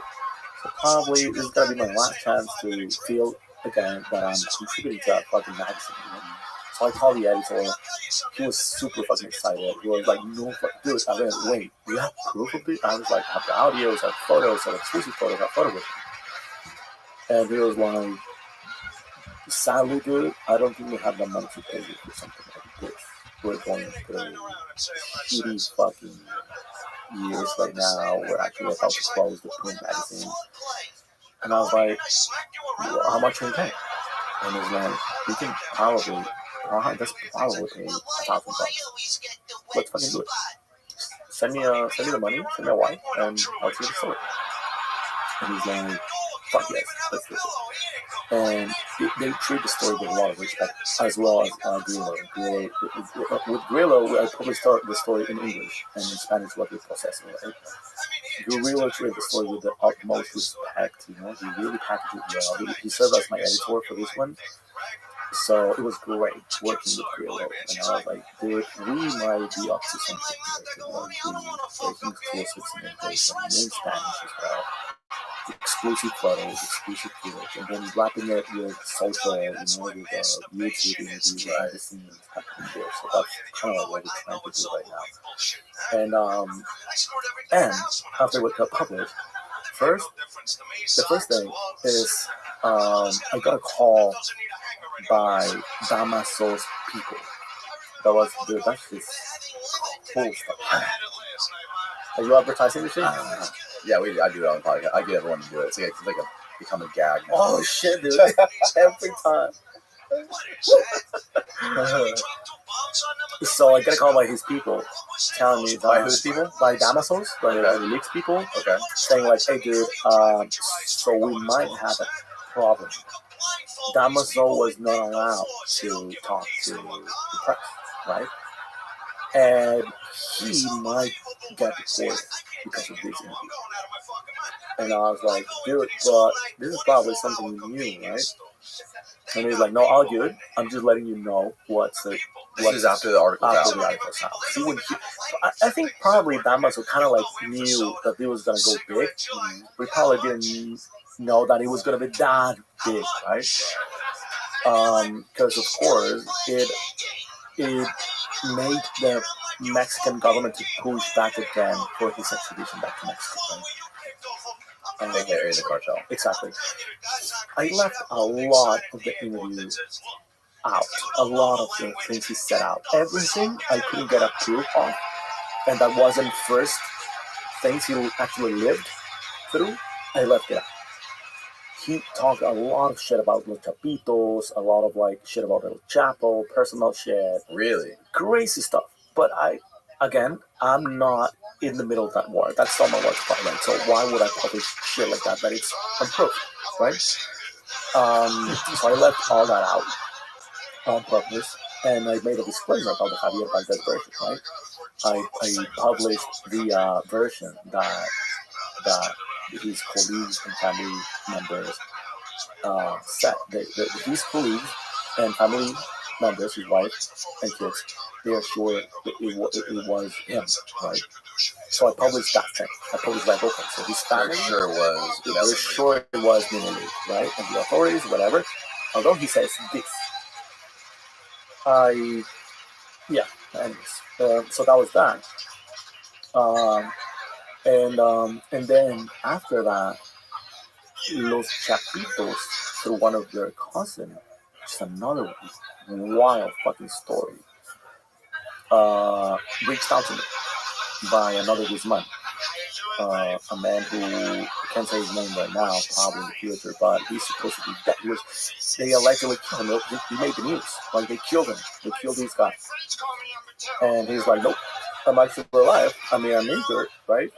But I'm alive. And I was like, dude, I mean, again, the vetting process, like turn on the camera, blah, blah, blah, blah. You did all this. All this. And he was a Guzman. Yeah, he's the cousin of Los Chapitos. Wow. And he was like, the first thing he told me was this. He's like, and I'm gonna lay it on Spanish and then I'm gonna translate. Okay. They're like, compa, yo sé que todos tenemos un precio. ¿Cuál es el suyo por entregarme aquella plata? He's like, dude, I know every one of us has a price. What's your price? So let me know the whereabouts of that fucking bag. Right? They wanted to find Damaso. Dude, I saw that fucking message for days. Just, it was a message request. I didn't open back. So I was just like, shit, what do I do? Is it real? It's not real? Is it just a threat? Or is this just like a friendly? How do you answer this fucking message? If I answer, I might be entangled in something I don't want to be in the middle of. Even if I had the location of Damaso, I'm not sure I want to share that shit, right? But I don't want to get killed for it also. Mm-hmm. The thing is, I don't have it. So what? I mean, if I say I don't have it, they're not going to believe me, right? Because they might think, of course you fucking have it. But I don't. Right? So I was like, and so I sat on it for days. I had to go to Mexico to give a conference about what we face as journalists, right? I'm trying to do more of that, more like public speaking for college. This was for a group of attorneys from Canada that are trying to find. Yeah, what's going on, Dory Crypto? How you living, Pimp? How can they keep being working in a world where there is a strong cancel culture, right? Without being afraid of speaking, of using the right to free speech, right? So I was like, dude, if I get threats, my life has been threatened several fucking times, you can do this too. You're only facing cancellation, you're facing, death threats. So that's basically the whole thing I do when I go into like talk public speaking. And then I went. They had a dinner, but I didn't feel like going to a dinner. I was like, no, I'm just going to go back to my room and think and see about like I'm not going to answer. So this DM that you have. Yeah, exactly. So I opened it and I replied with a lot of respect. This was after, of course, like vetting this guy, right? Like I asked him like to move to a. Oh, so you. So I opened the. So he sent me this message saying like, "Hey, Luis, I'm this and that." So I'm like, okay. Okay, got it. Send him my secured app, and then he moved there, and then he sent that message. But it was a message request. So I was just, okay, shit. If this is real, I might be into something. In the middle of something that I don't want to do. Anyways, at the end, I just replied, you know what, man, like, I'm gonna give you the respect I give to everyone. I'm gonna be honest with you. If I were to do my job for money, I will have. I'm doing a shitty job, right? Because I'm not doing it for money. I'm a broadcast journalist trying to make a living, enjoying what I do because I enjoy doing what I do. Thanks for your offering. Even if I had his location, I'd probably share it, and I hope you understand it. But I understand that every story has two versions. If you and your family have a different version, mine ears are absolutely open to actually hear you and tell your side of the story. And that's it. And was really respectful. It was like, dude, actually, I'm dealing with a good man, and he's trying to clean up his name, whatever. And I'm like, I completely understand when you say I'm not trying to clean up his name. So whenever you feel good to talk about it, like, and you do interview your story, your side of things, like your family, whatever. If you man or want to talk about it, and he's like, okay, let me get back to you on that. And thanks for your loss. And that was it. And that's where I got my wallets and my bank that time. Fucking knew it. Like rolling on a fucking memory. Oh. That's why I had to pick you up at the private airport. Yeah, exactly. I'm not Tampa International. I'm not fucking flying United or somewhere, dude. Fishy, man. Lord. Yeah, how much money do you think they have? I mean, they do have more than enough money, you know? They have billions of dollars? Yeah, easily, dude. Like, I mean, if you think about the fact that they're laundering money through major artists in the U.S., you know that they have a lot of money. What do you mean laundering money through major artists? Through events. I mean, I can't say because I'm not the type that says just things out of saying. I'm working on something. Okay. They launder money. They launder money through major artists. Like musical artists? Musical artists, sports fans. They do have a whole fucking machinery on laundering money. And we're talking millions and millions of dollars of money. Oh, so they're acting like record labels. And basically, I'm guessing this is how they could do it, but they could act like a record label and they could give a musician or a singer a ton of money in advance to produce a record and pay for their tour, pay for everything, events, marketing, all this stuff. You could dump millions of dollars into that to build up an artist. And free cocaine. And free coke, yeah. That's probably. Whoa, that's a great fucking way to launder money. Yeah, dude. And that's just part of it. So yeah, I mean, when you think about that, like it's okay. So it's millions of fucking dollars. It's not like you put $100,000 to produce something like that. Right. So yeah, that was that. The conversation ended right there, and I'm still, you know, trying to see if there's something else to like. Hopefully, doing with some of these guys. I mean, I haven't heard of them because after that, a lot of shit happened, right? Like, they extradited a video. Yeah, so last time you were here, we basically, I think it was right after you went through a video's house after it was raided by the military, I believe. Yeah. And it was all shot up, looted. They stole all his watches, all of his clothing and everything, and it was insane. And he had still been in custody by the Mexican government when you were in his house. Yeah. But since then, I don't know how long ago it was, a couple months ago, he got extradited. Yes. I mean, it was due, right? And you met with his lawyer that day. You were at his house, right? Yes. I met with two of his attorneys and his mom. They were pretty pissed, right, about journalists being there, trying to go into the house. But anyways, I think I faced a lot of like backlash, a lot of like shitty comments on that video I have on YouTube from a lot of like fanboys, right? But they feel they are part of whatever, and they're just fucking fanboys of Chapel, and so like, oh, that was disrespectful. I hope you get fucking popped for doing that. If you come into my house like that, I will definitely kill you, whatever. And it's like, dude, this is a house of a criminal that was doing a lot of crazy fucking shit.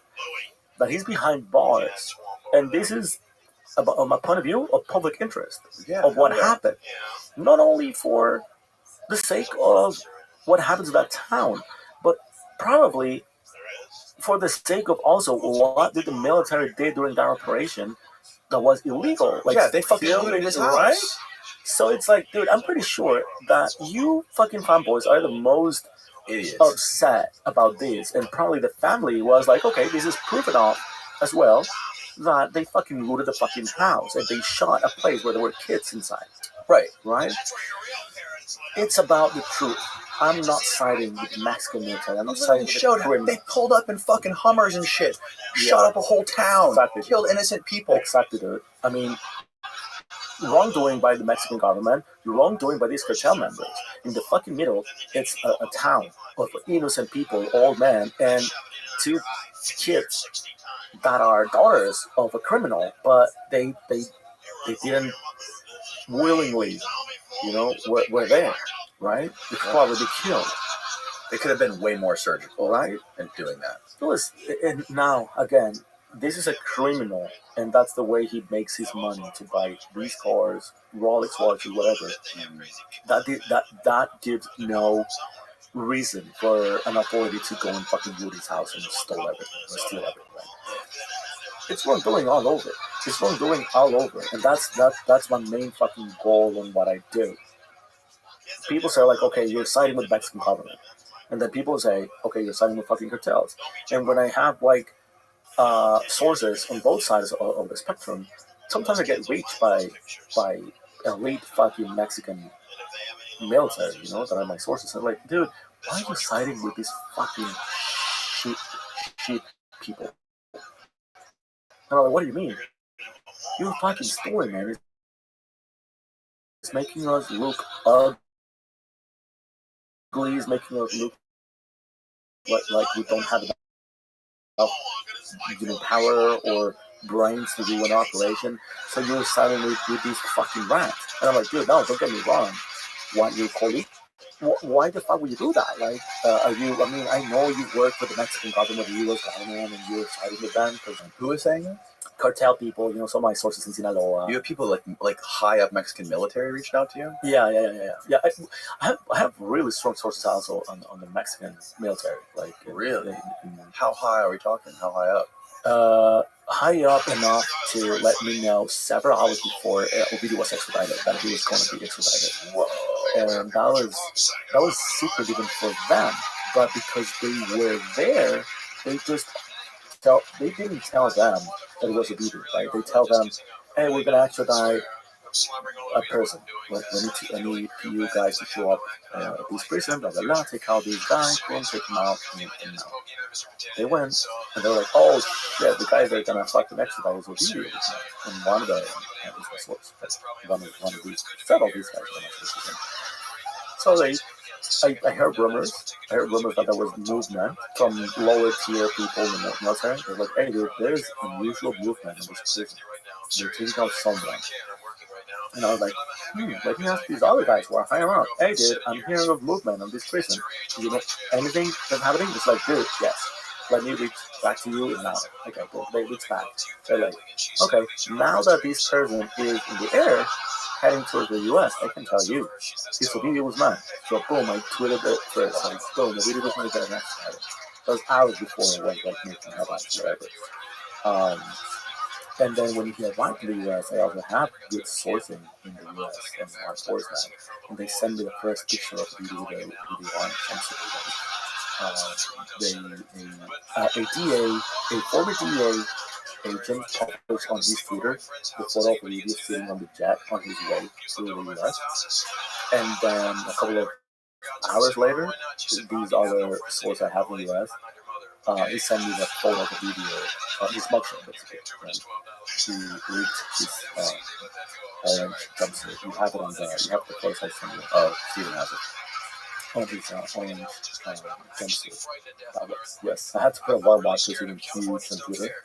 Look at the jaw on that guy. Yeah, dude. Got the crimson chin.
they don't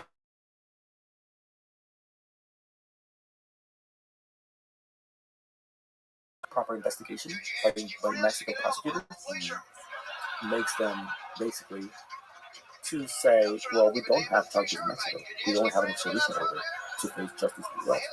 But like our other friend of Plaga, yeah, no charges in Mexico. And me, I have no charges in Mexico. All his charges are in the US.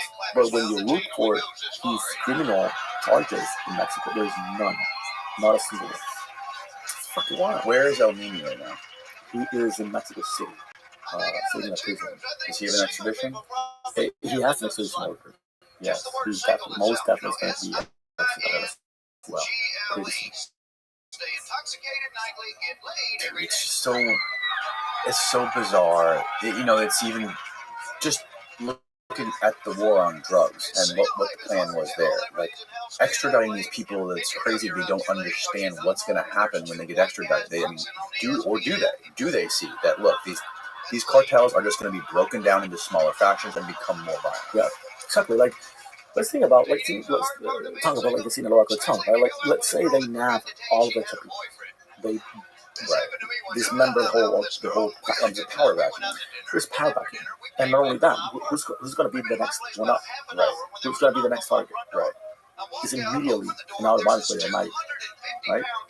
He's the only one left on that faction, on the Sinaloa cartel. And he's the one that nobody talks about. He's never been arrested. He's about 80 years old now. Diabetic. He's out there. All of his sons but one have been arrested in the US. All of them except one. How many sons? I think 4. El Mallito Gordo, Serafín, and Vicentillo. 3. There's 4. 3 of them have been arrested, and 3 now. 3 men in the US. And so the one son that is still living in Mexico is running the organization. El Mallito Flaco. He's the only one. He's the only one still in the loose. Shadowy as his dad. There's only probably 2 available photos of them. No, it's actually 1. And very old photo of it. That was published by the DA no one knows where he is, but he's basically having the operation. And didn't you break that story about him into how he got into the Sinaloa cartel? He was friends with somebody in the CIA or something, or he got married to a girl whose brother was in the CIA. Possible connection with somebody in the CIA. His oldest sister got married to this guy called I should have forgotten his name, but he's a Cuban. And he started doing intelligence for the CIA in the Cuban Revolution. He got papers to be legal in the US. And when he traveled to the US, he started trafficking shit tons of drugs through Florida. And then he moved to Las Vegas, where he became even a bigger trafficker there. And then he got arrested twice for drug trafficking because he was being just too flashy in Las Vegas, right? And then he moved to LA. And in LA, he was like looking for a new source, someone who sourced him first weed and then cocaine. So he traveled to Sinaloa to meet with people sourcing, like say, okay, I want to find who could help me out source drugs to the US. And in the meantime, he met Modesta Zambada, the oldest sister of El Mayo, and who I think, in my opinion, if you ask me, she's the real deal behind the cartel. She's the real one behind the organization. And no one talks about her. Because he's a lady. And Mexico is so machista, dude. Like, Mexico's like, no, there's no fucking way. Dude, she's the oldest. She's the one who met this trafficker with ties to the CIA first. El Mayo was like, what, 11, 12 years old? So we're going to believe that a 12-year-old kid started this imperium? She started it, dude, along with these guys. And then they brought El Mayo And then Mayo brought his brother, El Rey Zambada, who's free also right now. He was also arrested, extradited, and he's a free man. He's now a corrido seeker in the streets of LA. All of the Zambadas did, but El Mayo, Modesta, and El Mayito Flaco, all of them are free men, have been arrested, complied, cooperated, and are free. Didn't the son write like some crazy fucking book? Yes. You were telling me that last time you were there. It was like the cover of it's like wow. Yeah, it is a book written by journalist Anabel Hernandez, and it's called the Traidor, the Traitor. The Trade. And it's an autobiography, like saying laying out his whole fucking story of what he sent to somebody. Yeah, I showed you photos of his arrest. He's like this handsome, yeah, you know, and next published a couple of exclusive photos of his Now, so El Nini is arrested. He's in Mexico City. And what about El Plaga? And El Plaga, well, El Plaga is... And for people who don't know who El Plaga is. Yeah, so El Plaga is basically... He's not a head of the cartel. He's a henchman. He's basically the equivalent of El Nini for a former Sinaloa cartel faction called Los Rusos, the Russians.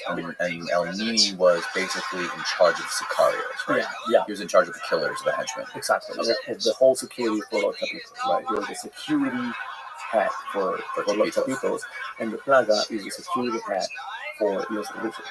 Right. Los Rusos used to work for Mayo Zambada, and not long ago. They were the most loyal people for Mayo, because El Russo is a dude that has been out for a while.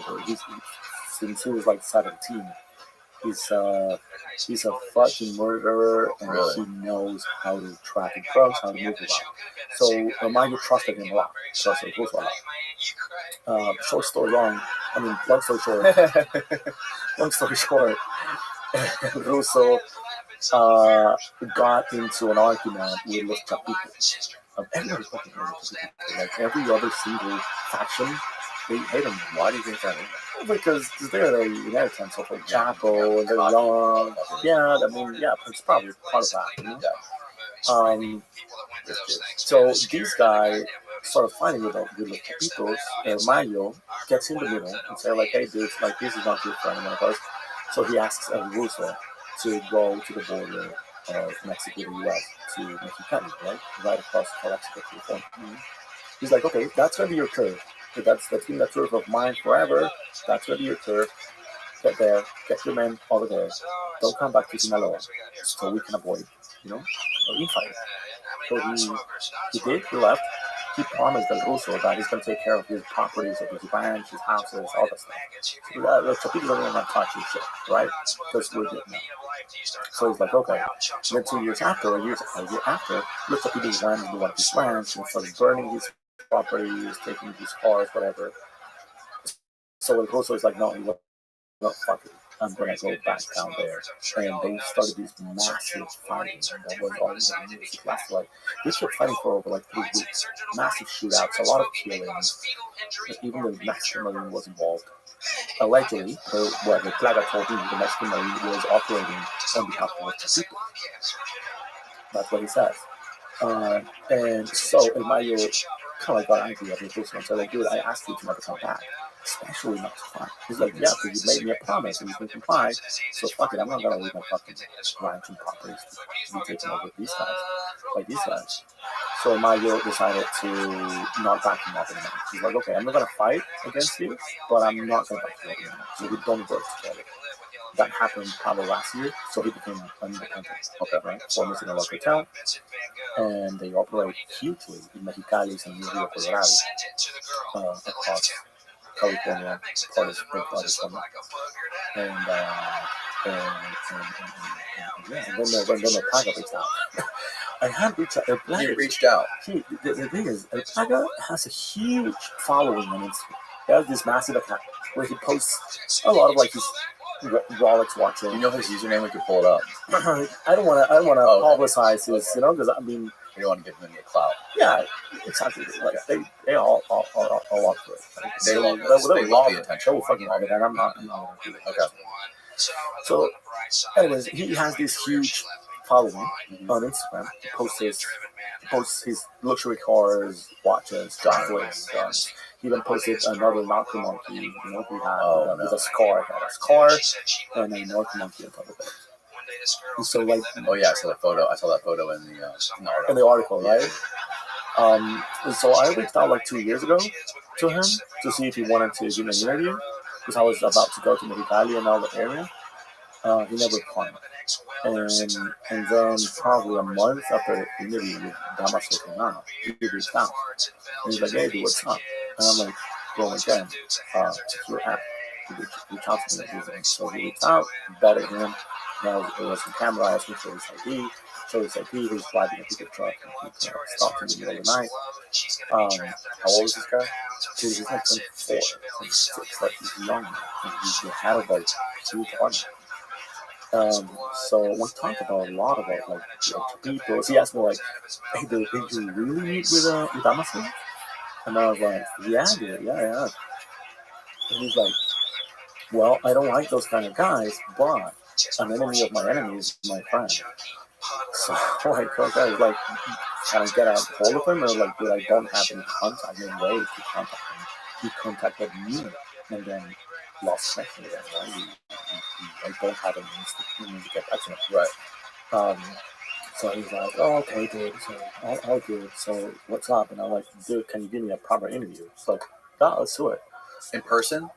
I wanted to be in person, but he's like, dude, I can't promise you that I'm gonna be around because my boss, he calls it Jefe R.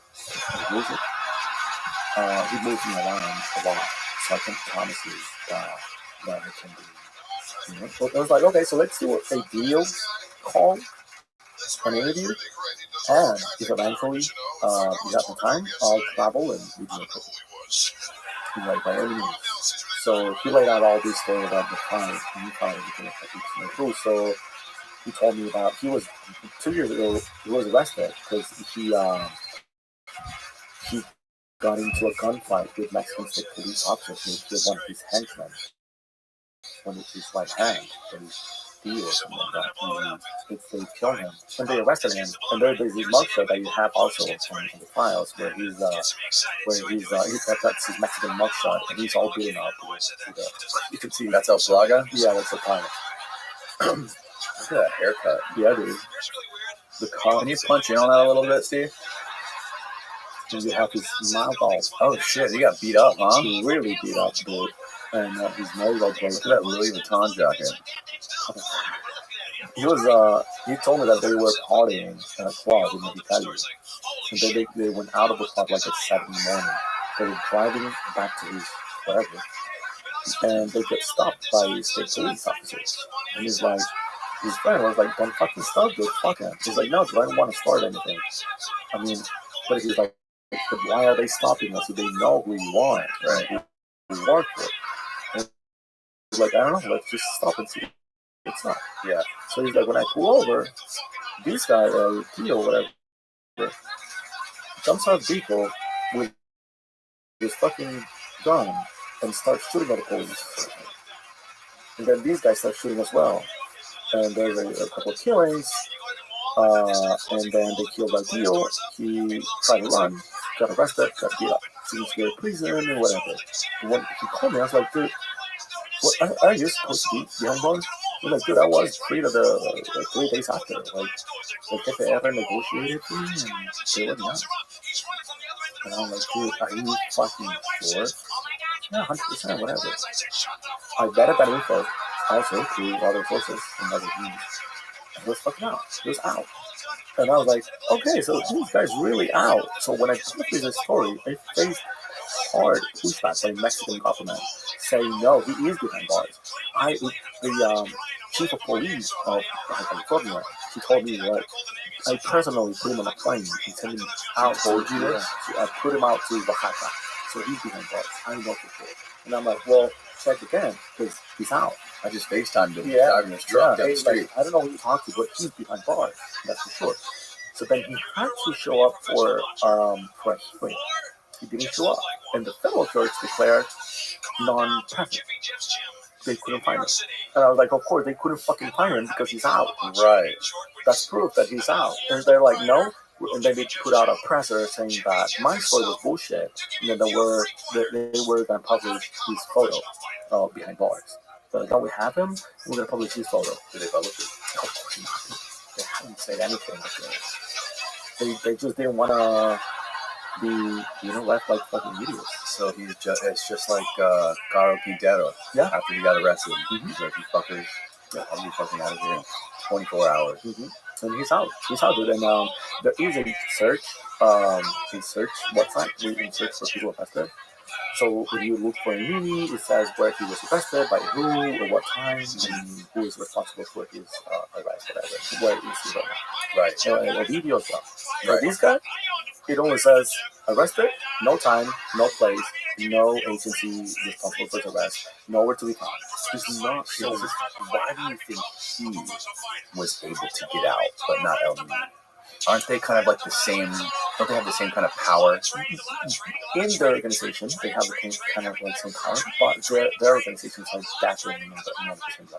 No. The Chapitos faction, I mean, the Roses are not even close to what Los Chapitos are right now. Right. So you would think El Nino would be able to get out easier than him, right?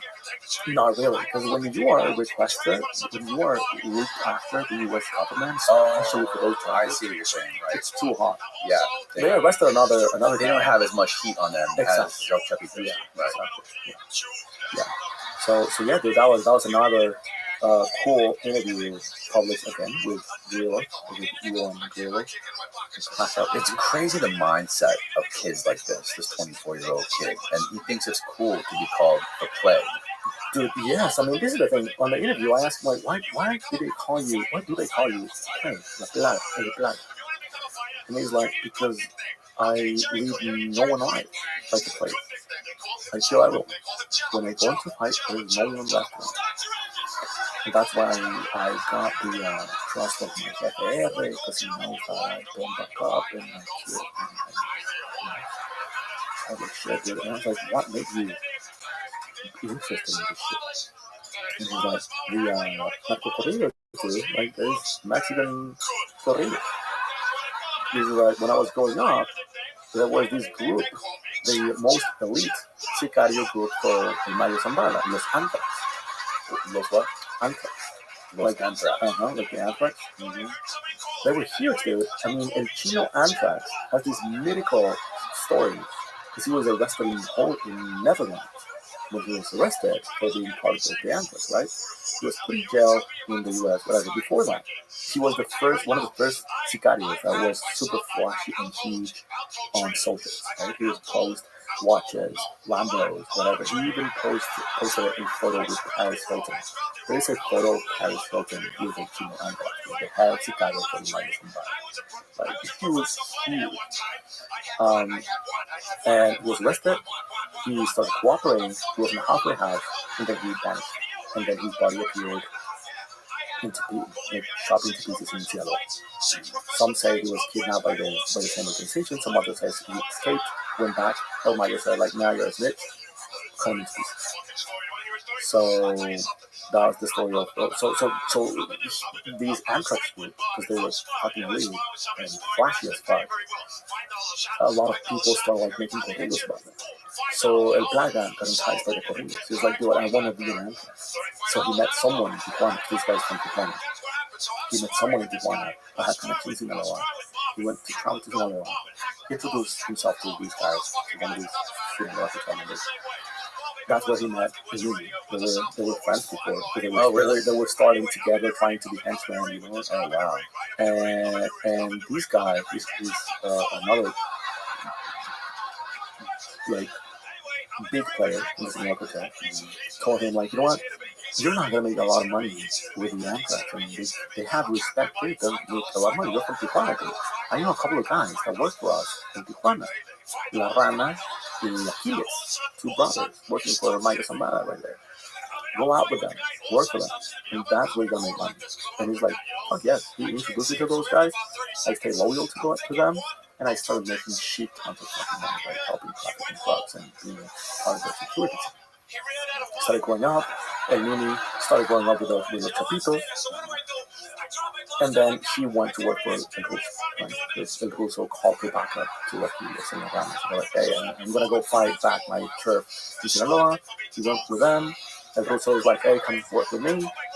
And then Mimi and him started like fighting. So like this culture of these corridos, they're basically like songs, right? They're like famous songs about legendary drug traffickers, dead or alive, right?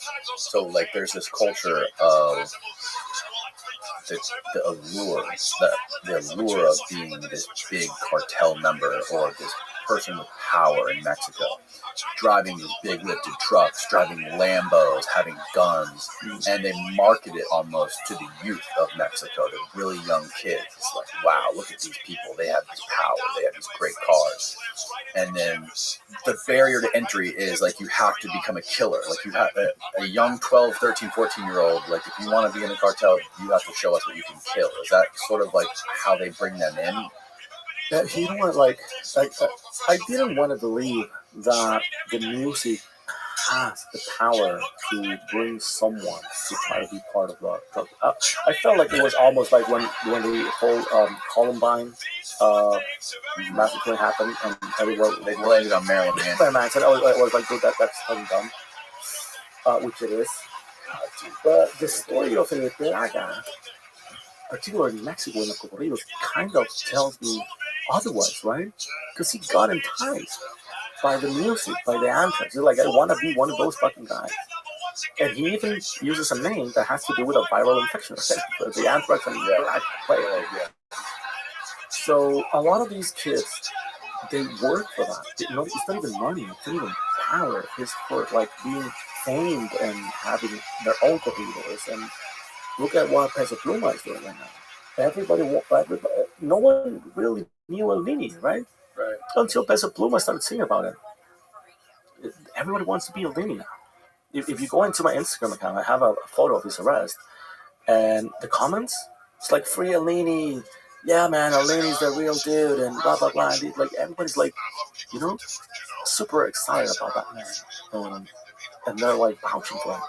Yeah, but like the difference between those guys and the Columbine shooters is a stark difference. These guys are trying to make a name for themselves. They want fame. They want money. They want a life. They're coming from nothing. Yeah, right? exactly. They're coming from Definitely. Yeah. These shooters at these schools like Columbine, or these guys were complete antisocial, had no friends. Who knows what kind of, like, I don't know if they were on depressants or whatever, and these religious fanatics want to come after them, claiming that Marilyn Manson is the Antichrist. They listen to these goth music. These guys knew they were going to die. Exactly. Right? Yeah. It was a suicide. Absolutely. Yeah. No, not saying it is the same at all. It's absolutely different motivation. And Marilyn Manson's interview with the guy who made Columbine, Bowling for Columbine, Michael Moore. He asked Marilyn Manson. He goes, if you could talk to these kids, if you could say one thing to these two guys who killed everybody, what would you say to them? And Marilyn Manson's response was, I wouldn't say a word to them. He's like, I would ask them questions. Yeah. And that's what nobody did. Exactly. So basically saying like these kids were unheard for the most part of their life. Right. They were not hurt. Yeah. And that's probably the same shit. I mean, I don't know, dude, but probably a kid, because again, this whole story about these kids not having a chance and being impoverished and saying like this is the only way they could, that probably happened with a different generation. That happened with El Chapo, with Maya, that grew up in extreme poverty in the woods, whatever. And El Chapo started by killing people, right? He was originally like a fucking Sicario. Yeah. These guys, these are city kids. They're not rich, right? They're middle class. They live well. They can go to school, like a uni. These kids are not like, that was my only option. They actually were looking for that option. They were looking for that, right? And it's, again, it's like, why? Probably because how we all put these guys on a fucking pedestal, right? We talk about these guys like they're major players.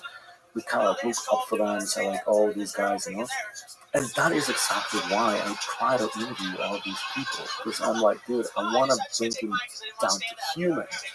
right? To what they face, to what they are. Because otherwise, you only listen to the corridos about them. Right? And what do the corridos of Paga say? He's a badass killer, he's a good man, he has a good heart, but he takes no shit, that's why he kills a lot of men. And if you cross his path, he's gonna chop your fucking head, whatever. Makes him look like this bravado macho man that is cool and is fine, but if you cross my way, I'm not gonna have mercy. And it's like, dude, don't. These people are bad in the fucking head, right? They're fucking killers. They don't give a shit. They move fucking drugs. They're doing a lot of like crimes that are affecting us, all of us. And they face ugly lives. They face living like rats. They face living without like these two, right? I asked him like, why will you be open to share a lot of shit on your Instagram? And he told me like, well, I don't share the beheadings. I don't share like that kind of stuff that's gonna get me in trouble. What I share is my luxury life, right? My watches, whatever, because that's why I do this for money.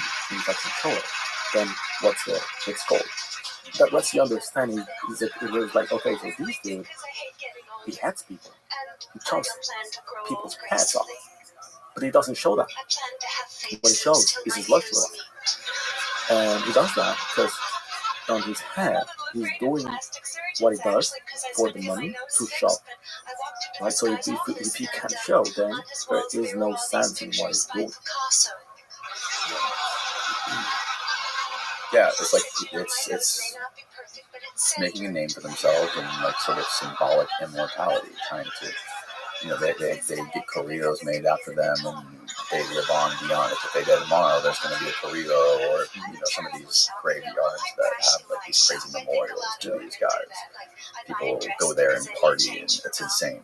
Yeah, dude. I mean, it's wild how they leave, and I don't know what's going to happen in your podcast. He's going to get, because after they interviewed him out, also he went to Mexico, because the Mexican government actually kind of pushed back, so that made the story even amplified more. Yeah.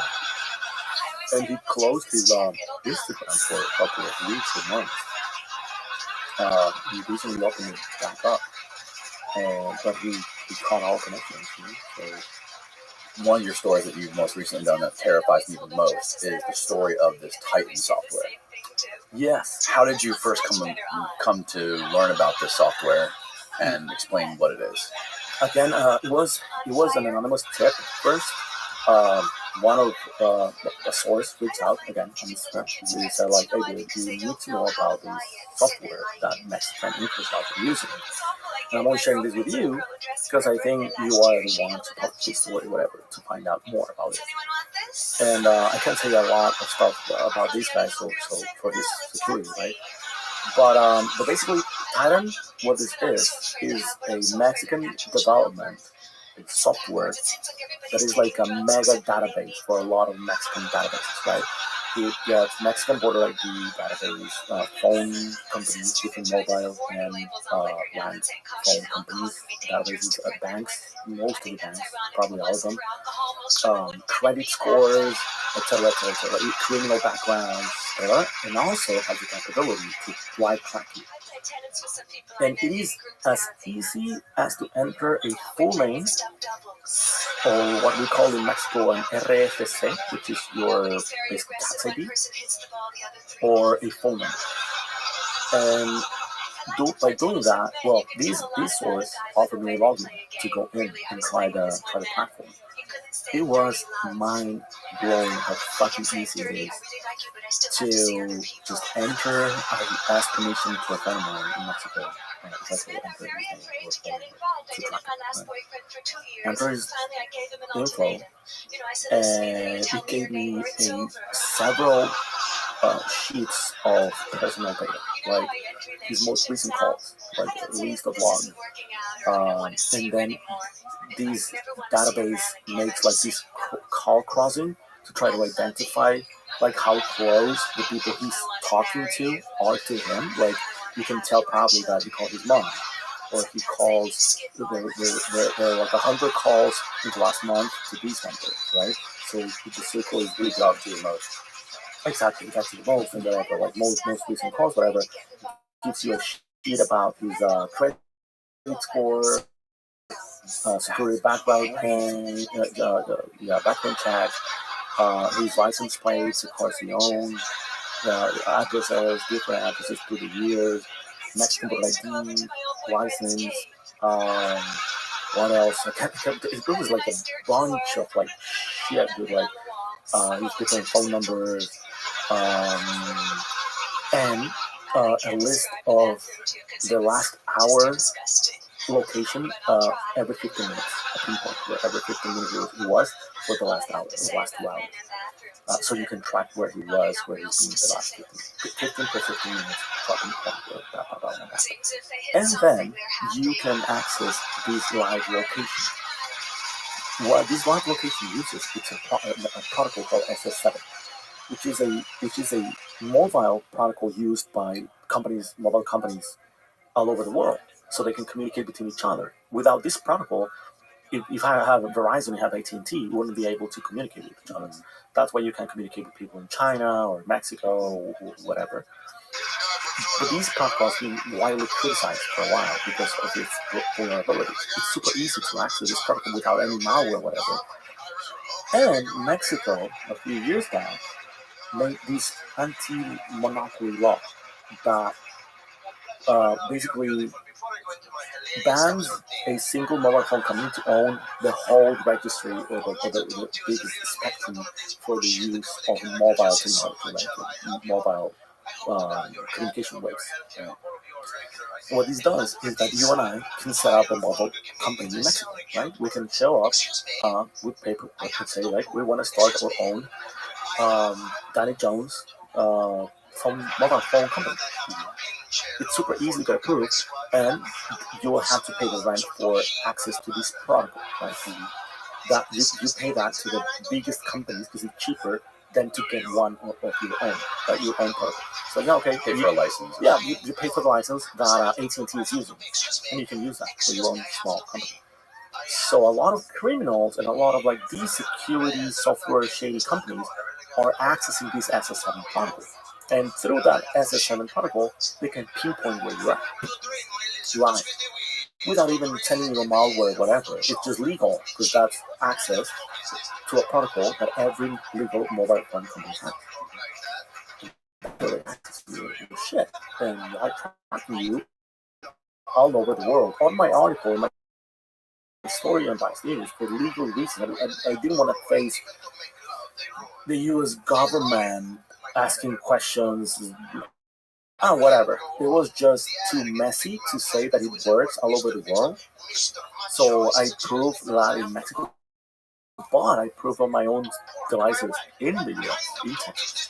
And it works. Or it also works through a different way of doing things, which is basically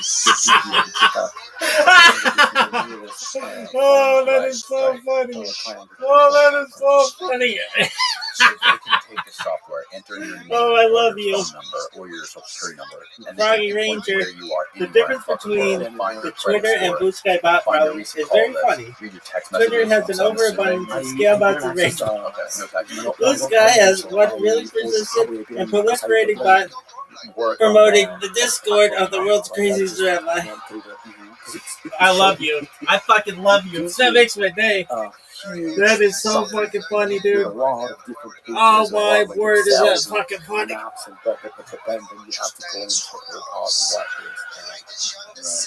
sent you a video. I think you can put up a video of like how the screener goes and how does it look.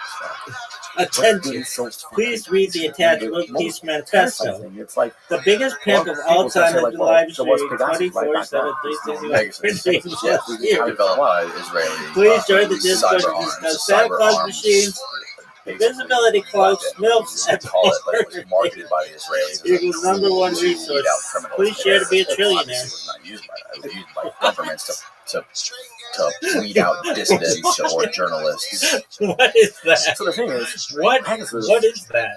I'd be like, all the information you have about Pegasus, right? It's available. This information easily available. Well, that's one of the sheets it sends out.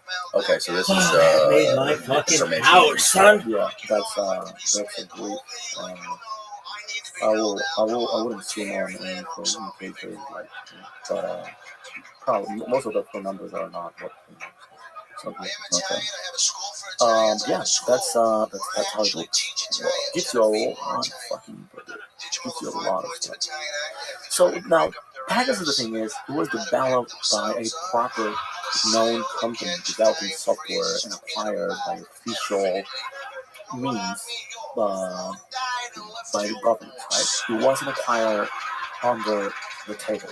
It was officially acquired by government. Yeah, it's like 200 grand you can pay for a license Exactly. Pegasus.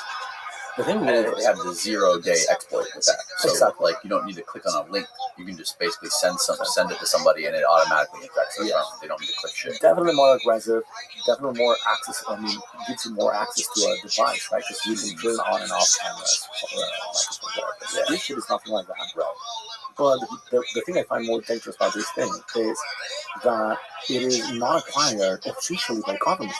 This is highly overlooked, highly shady. The login, there's no information who's behind this shit. You don't know because it's a single developer in Mexico that gets a hand of people say like, okay, but the Mexican email, the Mexican voter ID, they have a lot of like firewall, so it's almost impossible to access that shit without that strong malware. Well, the thing is, you don't need it because your malware is corruption, right? You pay someone in to give you the whole access to an updated database of that shit. Same with phone companies, banks, blah blah blah blah blah. That's how this shit is working. Now, I spoke to the developer. He said my intention to this was to provide a Mexican government all over the world access to track criminals. But I know that it's been used by, having a bad use, whatever. And this is not acquired on official capitalization, right? It's being acquired by a single state commander that says, okay, the license is super cheap. It's about $100,000. Give me 500 licenses. I'll pay it on my own pocket. And I'll give access to my agents, so we can work properly this platform.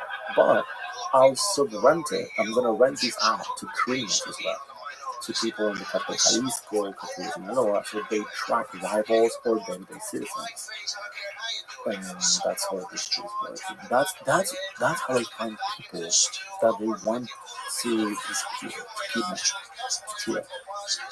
They use this and people within the Mexican law enforcement or military are knowingly licensing this software out to the cartels. Dude, this is the biggest proof that Mexico is a fucking narco state. They're working side by side. You only have access to this kind of shit by invitation to a WhatsApp group. So these WhatsApp group admins are either 4 or 5 different admins. It's a mix between state police commanders and cartel members. High-ranking cartel members. This is the council that will give you access to this WhatsApp group, where you have access to this technology, to signal blockers, to exotic animals, to like passport. I'll show you first, like fake US passports, but they're like, because they're coming out of the consulate. A lot of crazy shit, dude. Like if you need a different identity in Mexico, you can easily get it. It's wild, dude. It's fucking wild. Yeah, that's what that dude was telling me. The guy you introduced me to, who came in here. Yeah. Fernando, Puente. He was telling me how when he was a coyote, they basically would bring you into the house. They would have a whole change of clothes for you, make you look like a fucking worker. Yeah. They'd create you a brand new passport. Yeah, across the border. Yeah, dude. I mean, they're even selling. Yo, Steve, pull up that tweet I sent you earlier. They're even selling. What is this, bro? This is bombs that they hang into drones. Even one of the selling points is like it has a hanger for your drone, so you can. Oh my god! So the DJI little consumer drones that you buy on Amazon and Best Buy, they can carry these things, and they just drop it. A drone bomb? Yeah, dude. This is the kind of shit they're selling on these WhatsApp groups. Bombs, dude. 22,000 pesos, which is $1,000. And who is getting these bombs?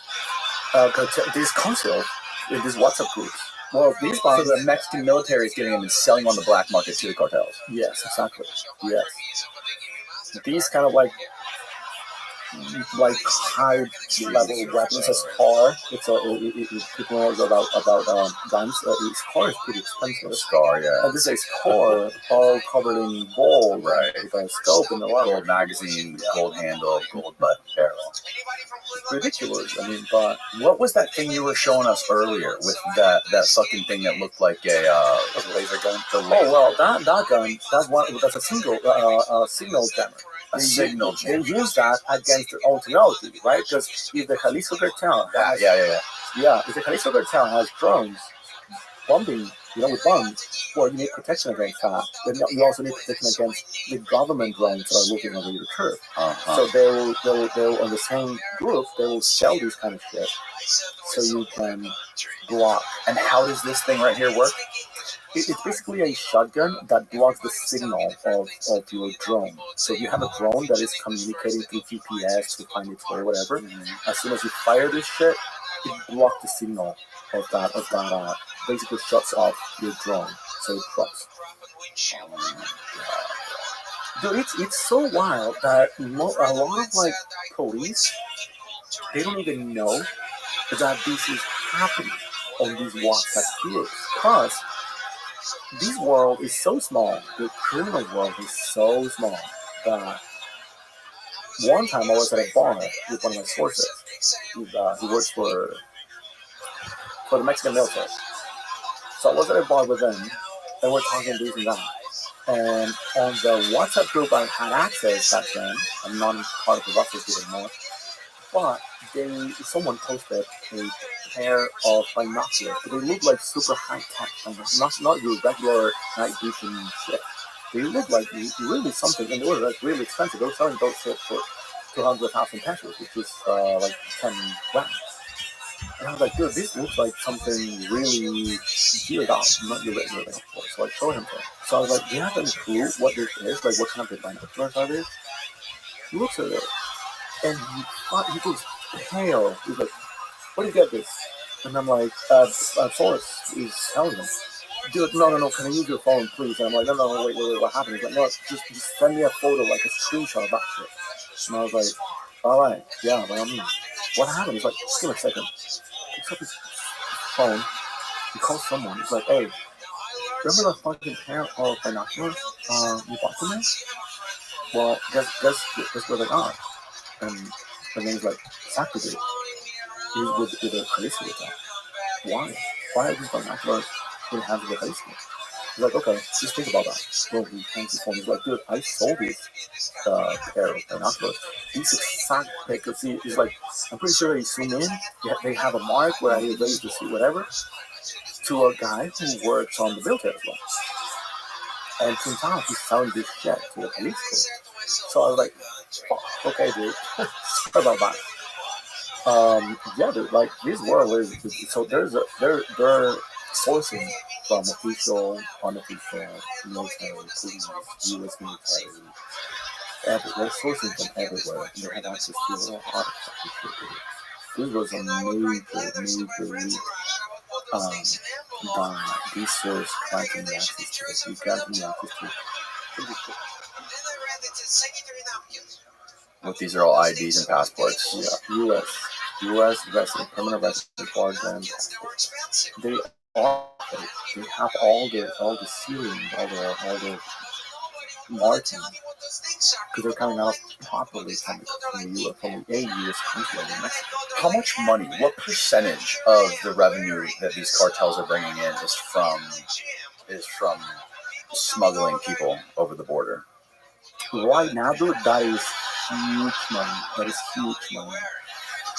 This smuggler agency that acquires, he recently told me for a story that they are making more money from smuggling people than from smuggling coke. So he's like, dude, we're kind of like dropping that. We're now huge on the human smuggling side of it. Because for a single male, just to get him across the border, literally over and down the wall, they're charging $1,800 for a single man. If you're moving your whole family, and they ask you to go to I don't know, New York. Yeah. Then you arrange the whole fucking thing from. They'll even drive you in fucking New York. Yeah, dude. I mean, they get you passed through checkpoints. And then they tell you on a bus, right? Because then there's no more checkpoints. After 20 miles from the border, there are no more checkpoints. There's only one, well, like there are checkpoints in a circle around 20 miles from the border. And they get passed through using different tricks and different. Play this video, Steve. This video is wild. I just saw this on Twitter this morning. It looks like these guys are somehow like they're tying this shit around those. Oh, that's clever. And they're making them. What is it? They're widening the bars or breaking them. They're cutting off they're sawing those bars off. Oh, You'll see it.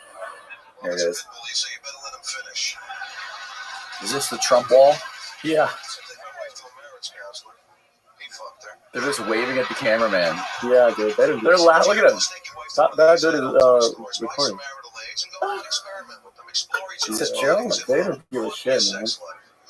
Look at this. And again, are they really a threat? I mean, look at these kids and these women. Yeah.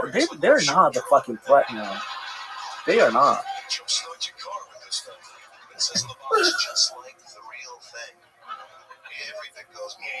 These guys are making money. So these guys are coyotes? These guys are coyotes. Yeah.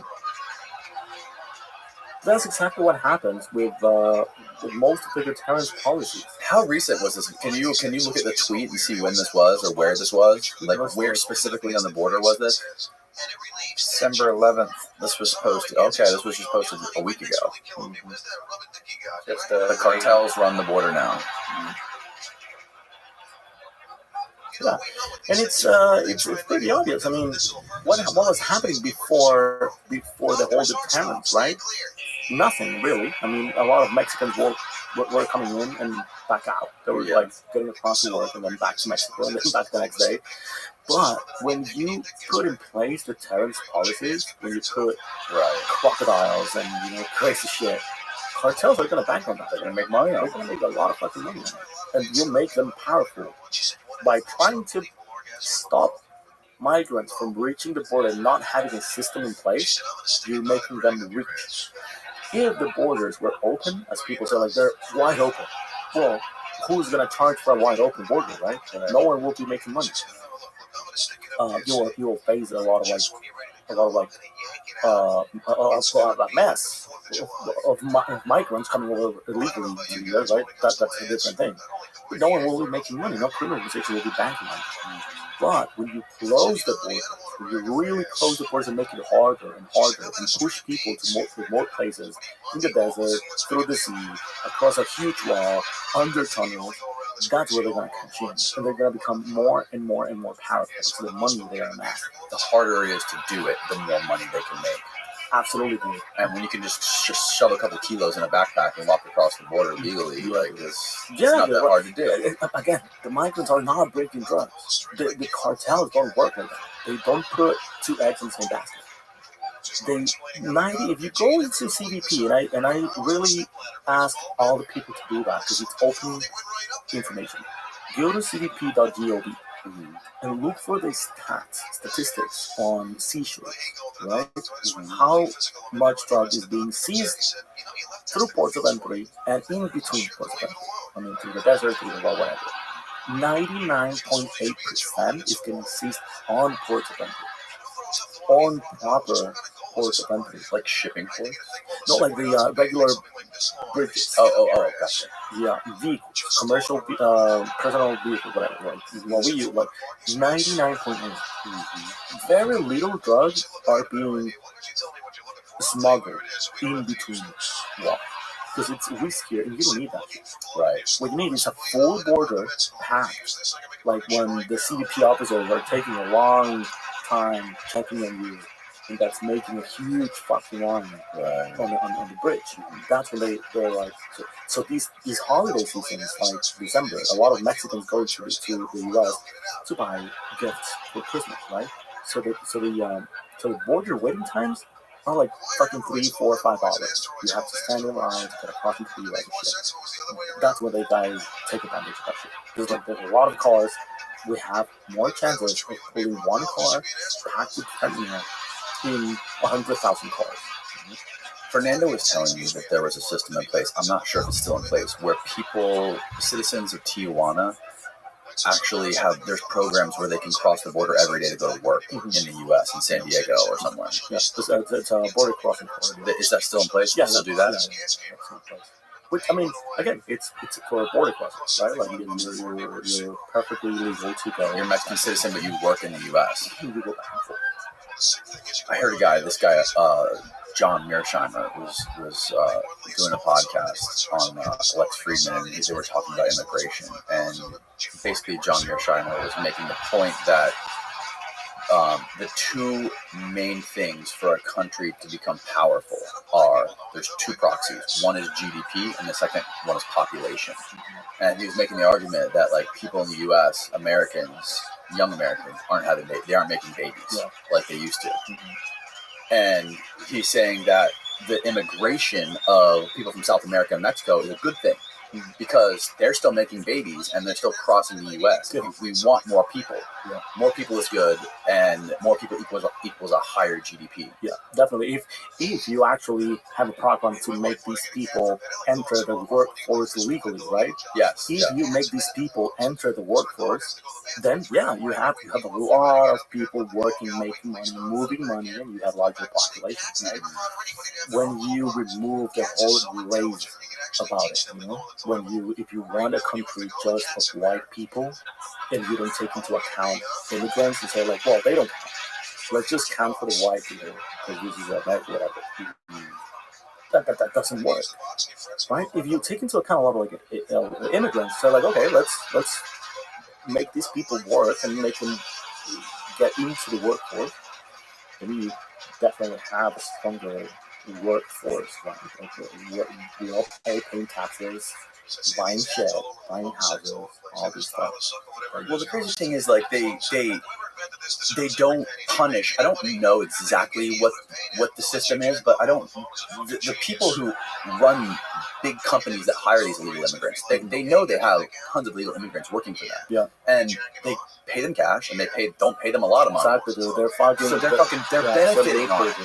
Yeah. That's why Mexico is our biggest trading partners, because we put 90% of our manufacturing in Mexico, and we get it dirt cheap. Yeah, dude. I mean, again, this country is not in hands of bad politicians. It's in hand of fucking robbers that are owning huge companies. They're stealing from the country.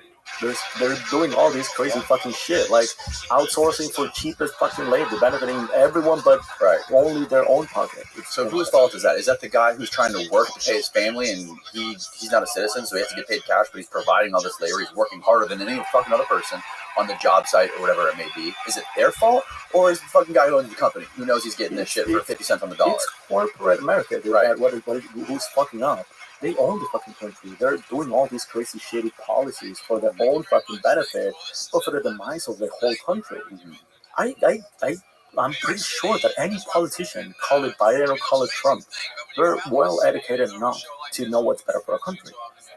But they are in the fucking hands or the paws of corporate America. Yeah. They don't give a shit. Yeah. They're gonna tell you like, no, you know what's best for our country? Let's outsource everything to China. Let's outsource everything to Mexico, and let's let these illegal immigrants work illegally and get paid cash instead of like actually put them on the workforce and make them pay taxes like everyone does for the benefit of the country, right?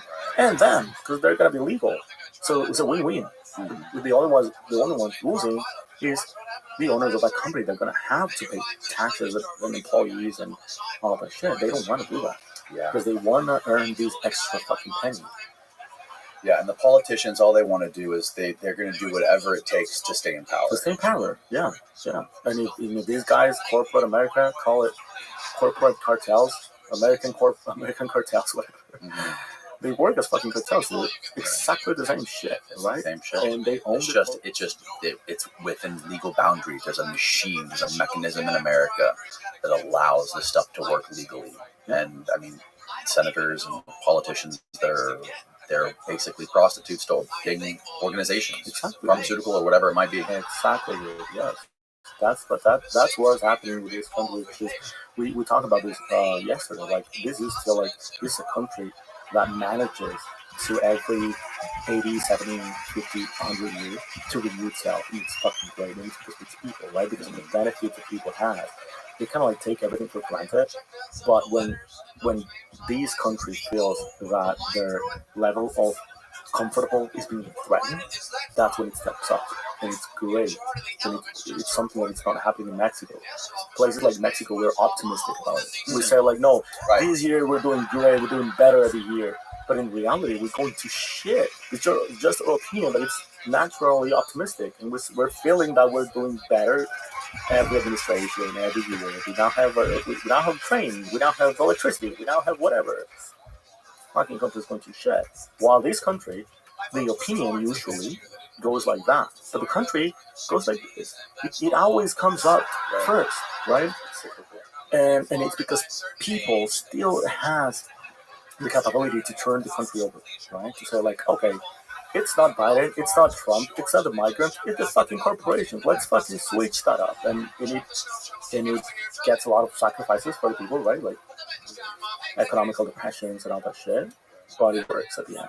And this country renews itself. And that's beautiful about it. That's cool. Well, bro, I always enjoy these conversations with you. Same, bro. Your flight is coming soon. We got to get you out of here. But I really enjoyed that. Where do you envision the next? Where do you envision the dynamic playing ground of the cartels in Mexico going and the factions? Where do you think this is going in the next 5 years? The next 5 years are going to be definitely interesting because the whole playground it's going to be on this side of the border. This is where everybody's going to be either arrested and free or snitching or talking or on trials. And this is going to become really interesting to watch all these legal developments. I'm pretty sure that we're going to start seeing also killings in the streets of the U.S. from these players. Right? It is not the first time. It happened before in Miami. It happened before when all the Colombian cartels were arrested and brought to justice into the U.S. after Pablo Escobar. They all were here in the U.S. snitching, talking, playing their cards on this side and killing each other on this side first. And this is what is going to happen. Eventually, we'll be seeing a cartel, probably most on the West Coast in LA and other places. But the next playground for these guys for the next 5 years, because you're going to have the trial of Ovidio. Probably one or two other Chapitos, probably some of them are going to get killed in Mexico. Then you're going to have the Mayos. Then you're going to have new players with the cartel. You're going to have Mini, Damasos, all these people are already on these side of the border. 3 out of the 4 Kitchable Mayo are on this side of the border. One Chapito and his security chief is probably going to be soon on this side of the border. Damaso is on this side of the border. So everybody's going to be on this side of the border cooperating with authorities, and that's going to play out really interesting. Well, I'll be following you closely. Again, tell everybody where to watch your videos and read your Substack and all that. Subscribe to my YouTube channel. I'm gonna revamp my YouTube channel. Hopefully, make it more consistent. Breaking news there before on Legacy Media. I'm trying to make the leap of faith. With your help, of course. When I relaunch with some good stuff, I'm gonna be back and asking for a solid from you to hell yeah, revamp my YouTube channel. Oh yeah, man. I'm psyched. I'll link it below. And thanks again, man. We'll get you back in here sometime next year. Okay. All right. Goodbye, world. So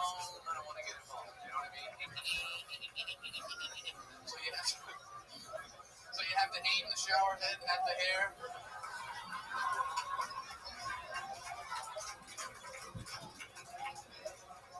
That never works. You got to get a pool of water from under the shower, run over to the hair. And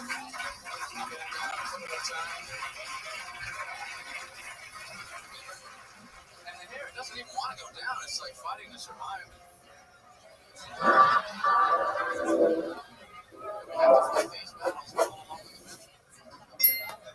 Alone. Whatever goes wrong. Yeah, Julian, we were recording a little Patreon episode before you got in here. Oh, really? And we were watching the video of those deans at Harvard talking about they're saying the genocide of Jews is not considered hate speech at your university. It's like, well, not unless you conduct things. Right. You have to actually commit it, which I pointed out in the tweet. I was like, so it's impossible for an individual or even like a campus to have a genocide, right? And genocide is removal of all the people on Earth, right? Exactly. But you can call for it, right? You can call for the, we want to do this, but, Armenians should not be, people from Tennessee should not be allowed to exist. It's the shitless Tennessee. And if you're doing that, so that's speech. But then they're saying that speech is okay as long as you don't actually go out and kill everyone from Tennessee. But imagine would you kill everybody? No, it's really not. It's a strong complete moral cowardice. I mean, universities have gone so wrong. Did you see what Dave Portnoy said about that? David Portnoy came out and he said that I think he went on one of the shows on TV and he basically like, I'm no longer we're not gonna hire any students from those universities until those deans step down. Yeah, I mean, I was going around saying it's actually a good thing. My university is very prestigious, but it's not as prestigious as Harvard. And that's a good thing because the more prestigious the university, the more the president wants to keep her job.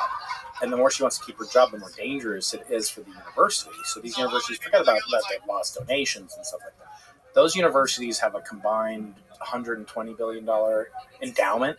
They don't need donations. They need like if you give them $100 million, their net worth goes up by 1/10 of 1%, right? So this is not something that really affects them. But so what's going on with that? Like, why are they doing I think that they are so incredibly beholden to not offending, which I think is very demeaning towards Muslims, that they can't say that these certain things are off limits and you can't say certain types of speech. Just like Jews wouldn't go around and saying we call for the complete liquidation of all Palestinians from Israel. Right. It's not something we would ever condone. So it's called making principles of your community. Like you can have free speech. By the way, free speech applies to the government. The government of the United States cannot impinge upon your free speech or my free speech. It can't compel us to say stuff. But campuses compel us to say stuff all the time because it's not a free speech. It's not truly subject to the First Amendment because they're not the government, even at a public university like mine. And then people try to say, well, no, they get government funding, but there are a lot of professors that don't get government funding. So what do you do in that situation? They can inhibit free speech very easily by you basically can lose your livelihood or you can lose your job or your tenure or whatever. It's the same thing with the internet. People self-censor because they don't want to be kicked off YouTube. That's right. Yeah. So the more prestigious you are, the less likely it is that you would be able to do any other job in life. This woman, Claudine Gay, I mean, first of all, for her scholarship, she's the president of Harvard. You keep saying dean and... just to correct you, you like me saying, this is just a little YouTube channel, right? This is a huge YouTube channel. You're the founder. Although I have to say, when I was invited on the show, it was called Concrete. So yes, it was. Now it's not called Concrete. Yes, and we have more than 10,000 subscribers. So. Oh, really? Yes. Yeah. I think you have a lot more than 10,000. So yeah. But no. The titles are very important for academics. See, we don't get paid that much. We don't get too much fame. We don't get too much attention. Yeah, some get more than others, but academics really rely on one type of currency for their existence, for their self-gratification. And that's how many times they get cited by other egg-headed academics like me. And to do what the president has been accused of, and it seems very credible. In fact, she's already going back and retracting these papers and having them re-edited. It's very scary, right? Because there used to be a saying in the Soviet Union. I don't know if you ever saw those pictures, like Lenin and Stalin, or this Trotsky, this other guy on a bridge, and like in the 1930s, and then they redid this picture and they edited out this guy. But in the 1930s, and it looked flawless as if you did it with Photoshop, but of course, it's 80 years before Photoshop existed. So so in the Soviet Union, there was a joke. They used to say the future is known, that communism is the future is bright and glorious, but the past was always changing. So they'd go back and erase things from history. So literally what she's having these journals do, which is unprecedented, in some cases decades later, the president of Harvard, I couldn't get this done. I'm just a lowly, tenured professor, right? The president of Harvard has convinced the journals that publish her academic papers, which are now being cited for plagiarism, that there's a claim that she plagiarized, she stole work from other people, which is fine to do, and not even stealing if you quote it and you say Brian Keating wrote this, Danny Jones wrote that, and you put quotes around it. But if you say like, your greatest hit, buying a Lamborghini for $4.1 million, whatever. Like, and I just I change it and I put Brian Keating video buying a Lamborghini. I get all the, that's wrong. That's objectively, intellectually dishonest. But then to have YouTube go back and erase that you made that video, that you did this interview with a CIA spy or a NASA, the whistleblower. If you were to do that and go back and just erase you, that you never did it, I did it. It's very scary. It's rewriting of history. Yeah. What else do we have? We don't have our memories and our history. So it's a very depressing time to be an academic. In part, that was the reason that I wanted to, play around with what Jordan Peterson is doing with the Peterson Academy, which is a for-profit university, but with a cost to the consumer of less than 10% of a traditional university degree, and accredited eventually. Although not yet. There are all these weird chicken or egg things, like you have to graduate a college class, like people have to get their degree from Peterson Academy or this new university, Austin, Texas. They have to get their degree before the university itself becomes an official university. Does that make sense? So it won't be accredited. I don't know if you went to college or not, but I went to college, I went to undergraduate. That was an accredited undergraduate institution. I got my degree, Bachelor of Science, and so on. I went to get my PhD, also accredited. For new universities, it's a little trickier. You have to go through certain hoops, legislation, so that just everybody can't open their own university and charge people tuition for degrees. Right. So academia has been really under attack. I mean, it's been bad for a long time.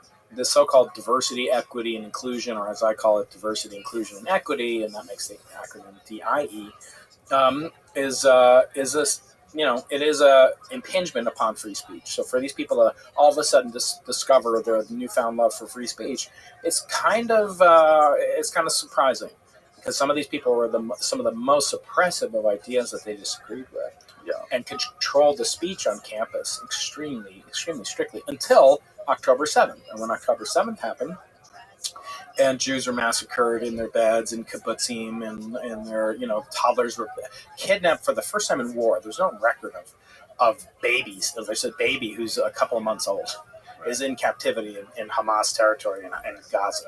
Never happened in human warfare, modern warfare, and that this is acceptable. And the day after this happened, on my campus and other campuses, students celebrated. They actually were concerned about the people of Gaza and Palestinians, and said that the martyrs had done great good, meaning the Hamas terrorists. People on your campus? Yeah, on my campus. What were they doing specifically? So they said they had rallies in support of the quote-unquote martyrs. These are Students for Justice in Palestine, they're called. They're on every campus, many, many campuses. Some campuses have actually evicted them and removed them. Columbia University, Brandeis, recently Rutgers University has banned them from campus. They have different affiliations, some with groups like CARE, which is found to be extremely problematic in its support for the October 7th terror attack. Anyway, so these campuses have become really intolerant. In fact, at my campus at UC San Diego, we had a rally outside of the Student Senate, so the undergraduates voting on whether or not they should condemn anti-Semitism. In other words, all your fellow students gather around, and they said, we want to make a condemnation because there's been so much anti-Semitism since and before October 7th. We had a swastika written in human feces in one of our dormitories at UC San Diego. This was almost barely mentioned during what these Students for Justice in Palestine have a week every year, and they call Israel an apartheid state and other slanders against Israel. But anyway, they had this event that happened. That swastika, I'm not saying it was created by them, but it happened at the time when they have these events on campus. So the student senators decided, we're going to have a forum, a referendum, and just say we condemn anti-Semitism. Well, outside that meeting, there were students wearing keffiyehs, the Palestinian garb, and others, and they hoisted the flag of ISIS. They hoisted the Shahada, the flag that represents ISIS, Islamic State, in front of where these senators, to my knowledge, none of them are actually Jewish. Some of them are Asian, some of them are, Latin American, some of them are whatever. None of them are Jewish, but they hoisted this flag in front of where they were holding this meeting, clearly meant to intimidate. Nothing was done to them.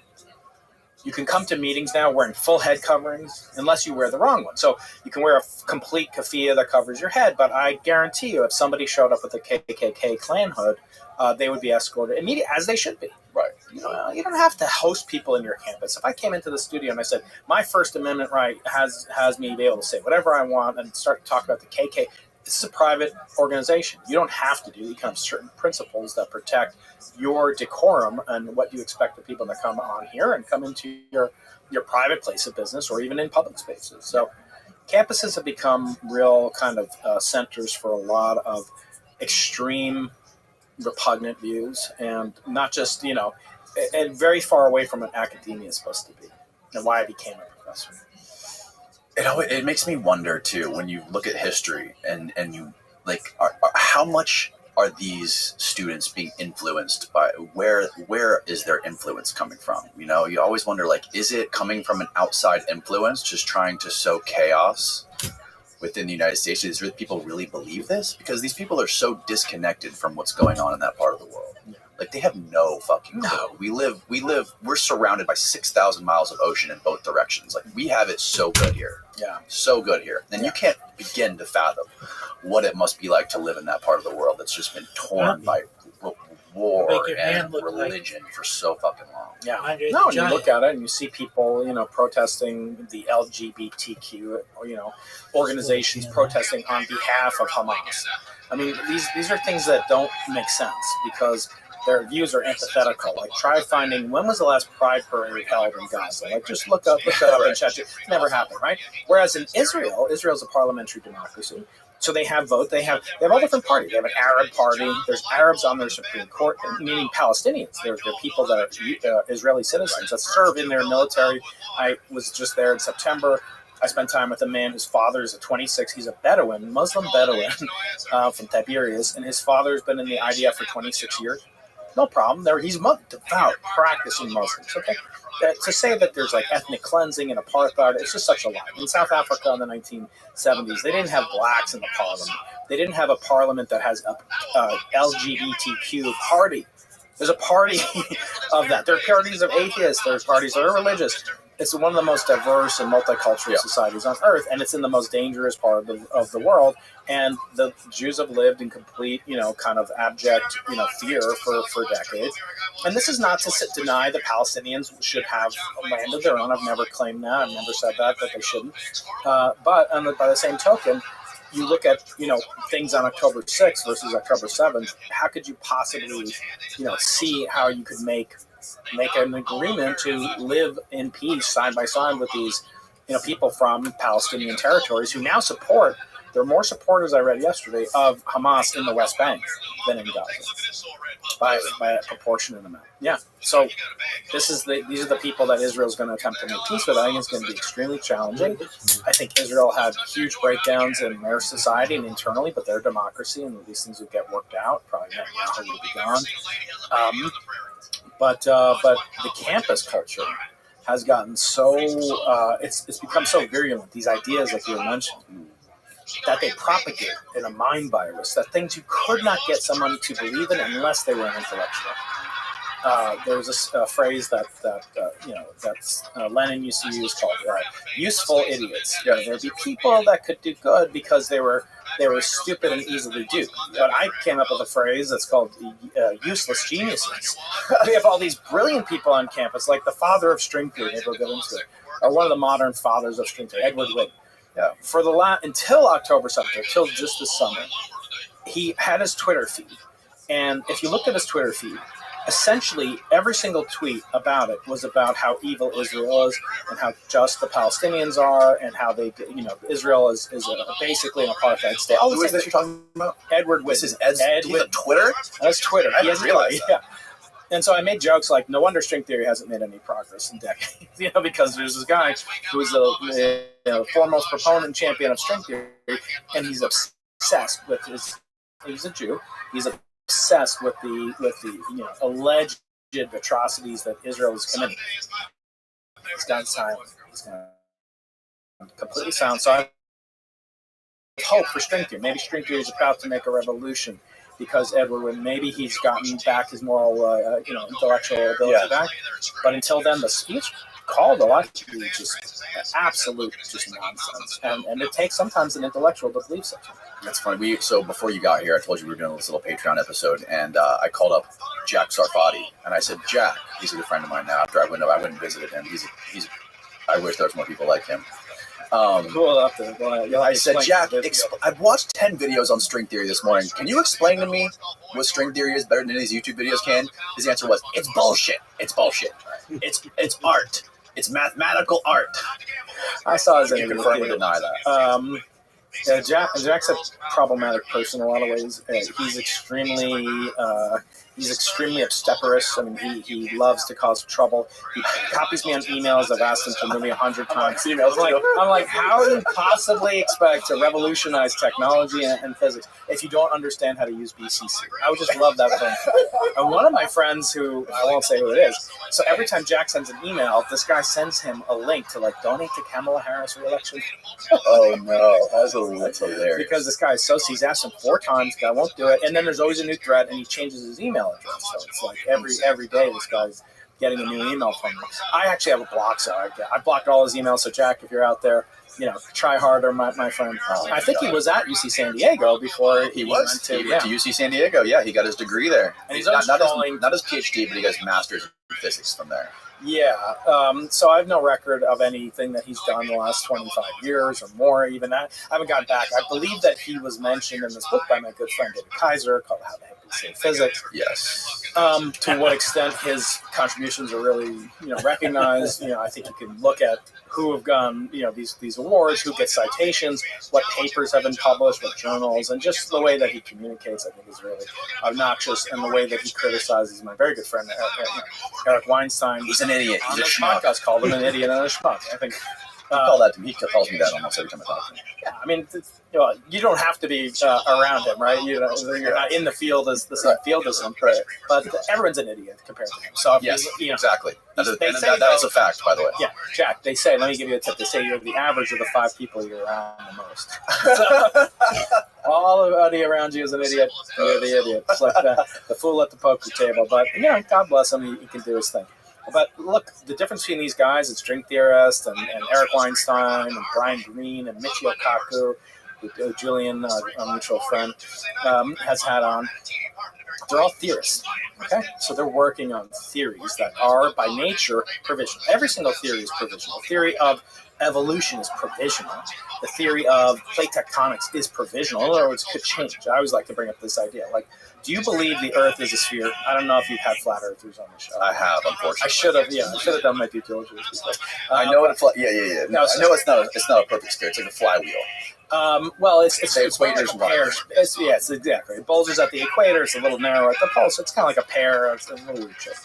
But if you believe that it's flat, you're more wrong than someone who believes it's a sphere, even though you both are wrong technically, right? To explain, you actually need to involve these spherical harmonics, and even those will have some deficiency in capturing the actual shape of the planet itself.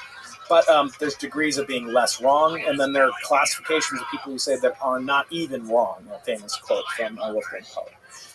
So the question is, can a theorist really make progress? The answer is no. A theorist can't do anything, can't do crap by themselves sitting in a room. Because, for a very important reason, you may think it is the job of an experimental physicist like me or a theoretical physicist to prove something. But actually, proof in physics is completely impossible. Any physical science is impossible. There's only 2 subjects you can prove something. One is called logic or philosophy, and the other is math. Math can actually have a theorem like 1 + 1 = 2, and it will take 200 pages to prove it from different category theory, group theory, set theory, and you can prove it multiple ways. You could prove the Pythagorean theorem in, I think, 300 different ways you can prove it. But you can't prove a theory of physics, right? If I say the evolution is true, all I have to do is find one counter, I'm not saying this exists, of Lamarckian genetic traits, and actually some of it, was thought to be very plausible, say, or that, you find some type of creature that doesn't use DNA and only uses RNA or some triple, I don't know, I'm making it up, but the point is one counterexample can falsify something that was previously believed to be true, like Newtonian gravity. Like Einsteinian gravity. We don't even think Einstein's the final word, right?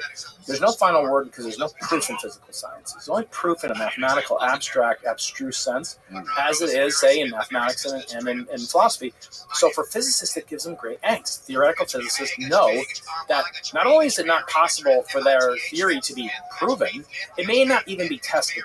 And this is the problem with theories like that of people like Michio Kaku, Brian Greene, or Edward Witten, string theory, Jack. I can't look into Jack's theories without getting a headache. He says, challenge any of these schmucks to debate the Salfati. They're all scared. Oh yeah, right. So no one will debate him. That's his problem. No, I'll quote what I was told once that Richard Dawkins said. He was asked to challenge someone who doesn't believe in evolution. He says, I could see how that would be an outstanding addition to your CV. You can understand how it would be an absolutely horrendous one for mine, right? So Jack's completely, no one's going to debate him. No one's going to, because they don't want to be associated with him. They don't want to be associated with him. They don't take him seriously. I actually joke. I say, like, somebody comes up with it, because actually Eric Weinstein's called me up a lot recently asking about, like, my thoughts on Grush, and, I actually haven't done my due diligence on it. I've been so busy the last couple of weeks, but it's something I'm going to have time, maybe even talk to Grush at some point. But I always ask Eric or whoever I talk to, or they have some new theory, I say, what's the Sarfati number? Like how far away from complete abject unfalsifiability, just like I got there first, I came up with this, and just the kind of grandiosity that people like Jack. And there's many of them. I get emails from them every day. Professor Keating, you're wrong. Everybody's wrong. I'm right. Let me come on the podcast. Let me write a paper with you. I'm not good at math. I mean, Jack's probably good in math, but they'll say, I'm not good in math, but if you help me out, we'll share the Nobel Prize. And, I don't blame these people for having passion about these different phenomena. But look, if I asked you, Dan, I said to you, look, which is more important? Let's say Grush is, or there is something, and I don't know, I actually don't know, because I think you do an outstanding job. You don't really kind of tip your hand at what you truly believe. You're not dogmatic. You're kind of curious. You want to hear the answer. For me, if I asked you just point blank, I said, let's say Grush is right.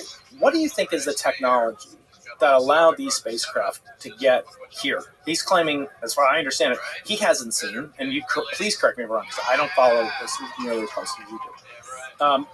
But he's claiming that there are people in the government, our U.S. government, that have covered up the landing of spacecraft with bodies inside, with some type of biologics, he's called them in congressional testimony.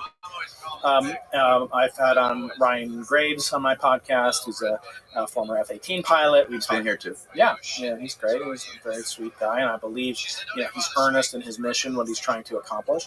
And he hasn't said, though, he never said that he saw these craft, these spheres and stuff. Yes, exactly. He said that he knows the pilots, and they would not only see them, they'd see them every day, every deployment. And Fravor claims he saw this TikTok. Let's just say they're all real. There's some kernel of truth. God tells you, here, Danny, boom. They're true. There's Tic Tacs. There's crash saucers. There's biologics. There's cubes with spheres and spheres with cubes. What if I asked you, Danny, what was the technology that was more important to those aliens to get? Was it string theory or was it metallurgy? What would you say it is? What technology enabled it more? But if you just had a guess, was it something like string theory or was it something like metallurgy? I would say something like metallurgy. Yeah, I mean, it's much more practical, right? There's nothing about string theory necessarily that involves anything that's a necessary condition for those aliens to get here. And yet you have people like Jack and like others. You need this warp drive and you need this theory of physics, and Eric's theory of geometric unity is wrong because this is to answer this question usually presupposes the fact that these distances are enormous, which is true. I mean, these distances are enormous.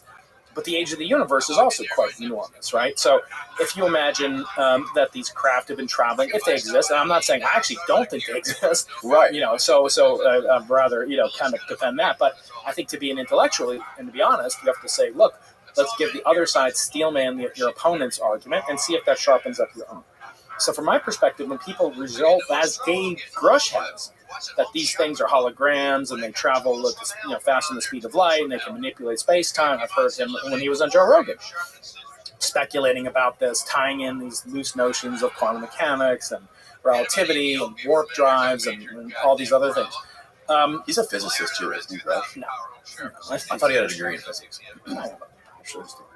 That doesn't mean he's a physicist. Yeah, and he's not a pilot. And right. That's not right. And I don't think that those things necessarily like Fravor. Oh, you're doubting a U.S. Navy veteran. I'm like, he has bigger balls than I do, but doesn't mean he's like better observer and analytic when it comes to data analysis. He did an eyewitness thing. probably most courts, eyewitness reports are replete with being completely erroneous, misinterpreted. They have famous studies where there's like Stanford says a gorilla dribbling a basketball like between all these other people.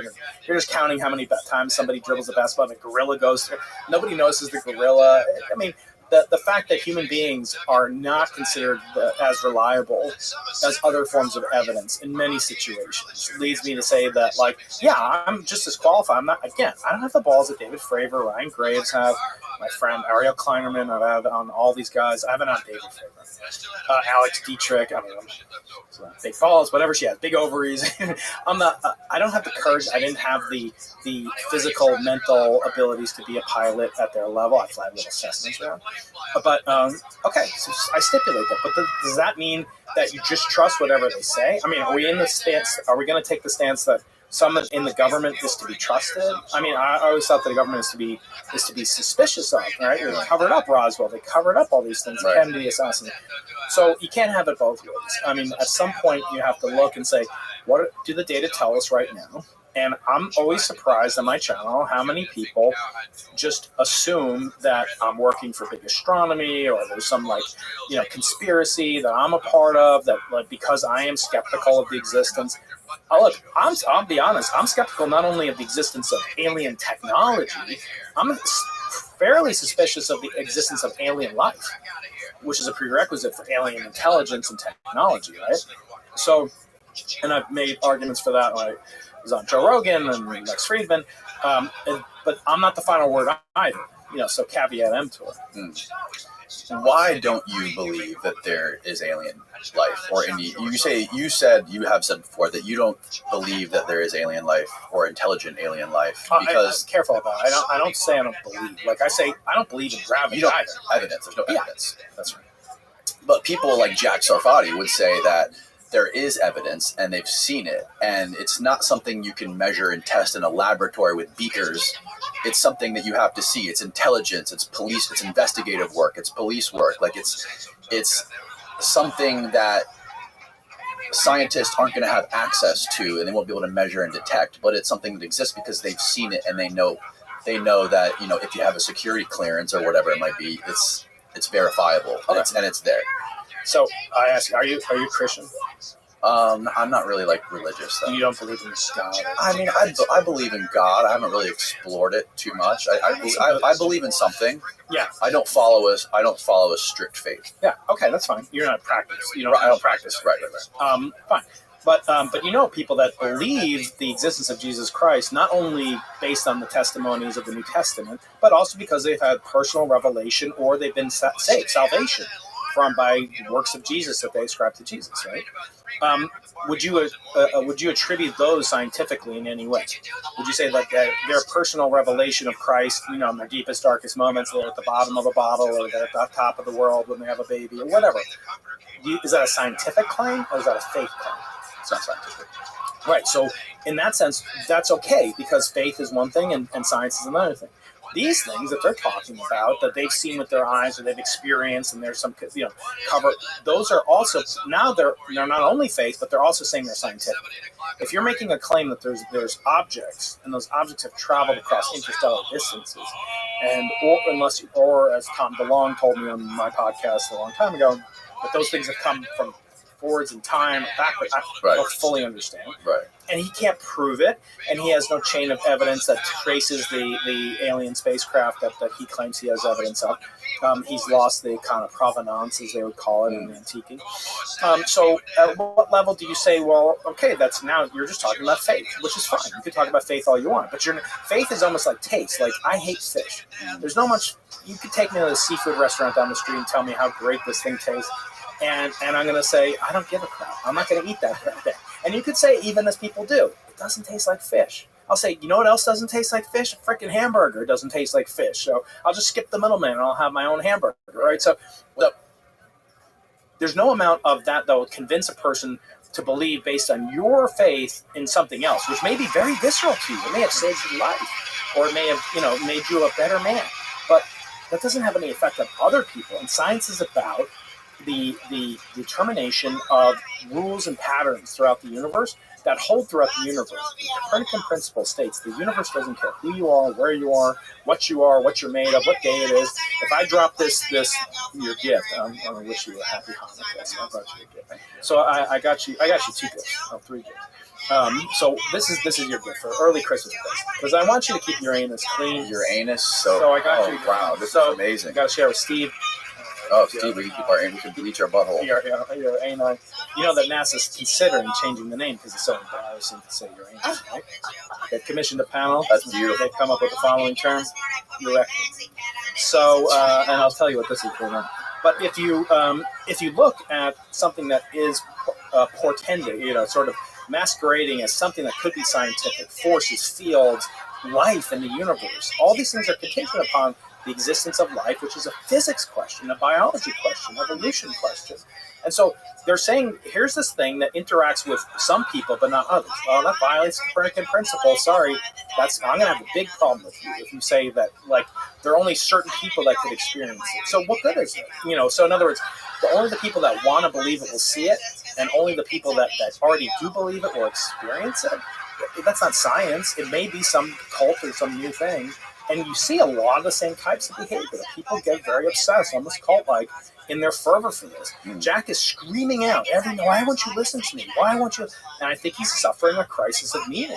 And that, he wants to be accepted by as many people as possible. Well, how's that going to happen if you keep, solipsistically referring back to yourself that you could only be the one that could be trusted with this information, and you're the only one that could see it, and nobody, no matter how much, will ever get to experience your perception, your taste, your experience. So I feel like it's at the highest level, it becomes pointless almost to debate these people.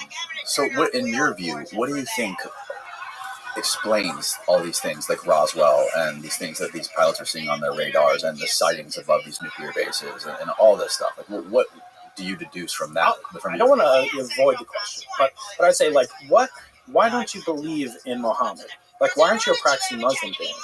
It's not fair, right? I mean, like, maybe you haven't seen evidence to believe. Like, it's not up to you to explain why you're not a practicing Muslim, right? It's up to me, if I was proselytizing as a Muslim, to try to convince you that actually Muhammad, the prophet, was this and that, and you should accept him, or Jesus, or whatever, right? In other words, my lack of believing it is not a statement about me, unless you say, like, well, what? In other words, how can I explain 1 billion Muslims worshiping Muhammad, Allah, and being like, okay, this is something that has convinced them. So now you're asking me an analogous thing, like, what explains all these things? Well, I don't believe that they're representative of a reproducible scientific chain of events that can be tested using the scientific method. If in fact it's true, which I don't know, but if it's true that they only reveal themselves to certain people in certain places or on nuclear plants, then I have to be very suspicious as a scientist, right? I mean, I'm a father, so I have kids, and I look at the kids, and if they say, like, well, I have an imaginary friend. Oh, what's his name? Well, you can't know, you can't experience them. So, but he's telling me to, like, steal money from your wife. Like, okay, well, I would like to know more about that because you're telling me that something is happening with something that I cannot have access to because either I don't have clearance or the government's conspiring to keep me from knowing that information, et cetera, et cetera. So what is the information that's out there? It's too hard for me to kind of assess the credibility of what's been claimed by various people. As I said, they're much more courageous, they're much braver, bigger balls than I'll ever have, right? That's Grush, whoever, Fravor. But that doesn't give them any extra ability to practice the scientific method than I have. And when I don't know, I mean, it would almost be better for me because you've investigated these more. I'll say why I think it's unlikely. I'll never say that they don't exist. I won't even say that what they're claiming isn't correct. I'll just say you have to ascribe a probability. And to me, the probability is very low. I can't say it's zero. That they ever saw this stuff ever happen? That there are actually, I don't want to say that they saw it or that there are alien spacecraft from another solar system somewhere else in either our galaxy or another galaxy that has been collected by human beings on Earth. Right. I'm not saying that that's what it is. I'm saying, like, Ryan, or the people that Ryan knows, or Fravor, the things that they saw, what would you imagine them being? based on your scientific perspective and your back, like you don't think that they're aliens from another galaxy. I don't think they are either. Yeah, okay. What do you think? What do you think the explanation for them is? Well, do you think that it's just a construct? Well, so what? The name of my podcast is called "Into the Impossible." And oftentimes people think it comes from the Sherlock Holmes quote, which is that once you've excluded anything, no matter how crazy the facts that remain, no matter how impossible they are, that is the actual truth. And for me, the "Into the Impossible" comes from a different quote from Arthur C. Clarke. That the only way to determine the limits of the possible is to go beyond the infinite. I have to ask, what types of phenomena are possible within the laws of physics that I am very, very conversant with? And what things would go, so to speak, outside the laws of physics? You'd have to ascribe things to that. So, in other words, how many improbable things does one have to believe to actually accept that these things are from another galaxy? That's a separate question. Right? Yes. So, what are they seeing? So, I will ask a different question. I'll say, what are plausible other explanations for what they've seen? So here's a statistic. When the planet Venus is visible on Earth about 9 months out of the year. 3 months out of the year it's behind the sun. It's too close to the sun. It's emerging from behind the sun. You can't see it. But 9 months out of the year. Not only in America, but throughout the world, the number of UFO sightings is statistically an incredibly amount more meaningful to be detected or to be claimed during the 9 months of the year when Venus is visible. It's extremely bright. If you've ever seen it, it doesn't seem to move. It seems to hover. Like the way the moon doesn't move when you're driving, the giant parallax. Same thing happens with Venus. It does change a little bit. It doesn't twinkle. It doesn't flash. And so millions of people, literally millions of people, report it when Venus is out. The number of UFO reports goes up dramatically in a statistically significant manner. Conversely, when it's not up, they go down. Okay? So that's an explanation for some things that people are seeing, right? So if you said every single one of those people, unless they're all right, then we can't believe in that being a UFO. Okay, so you'd be right. That's Venus, so it's not a UFO. We have a very good identification, and it's not even flying; it's orbiting. So other things that make me suspicious about these claims. A lot of them are by military pilots. So what do militaries do? Do they only have the best interest of their people at heart? Do the military ever use their own, and tragically and horribly use their own conscripts or volunteers? Do they only use them for beneficial purposes or for the actual missions that they signed up to do? Do they ever do psyops on them? Of course they do. Right.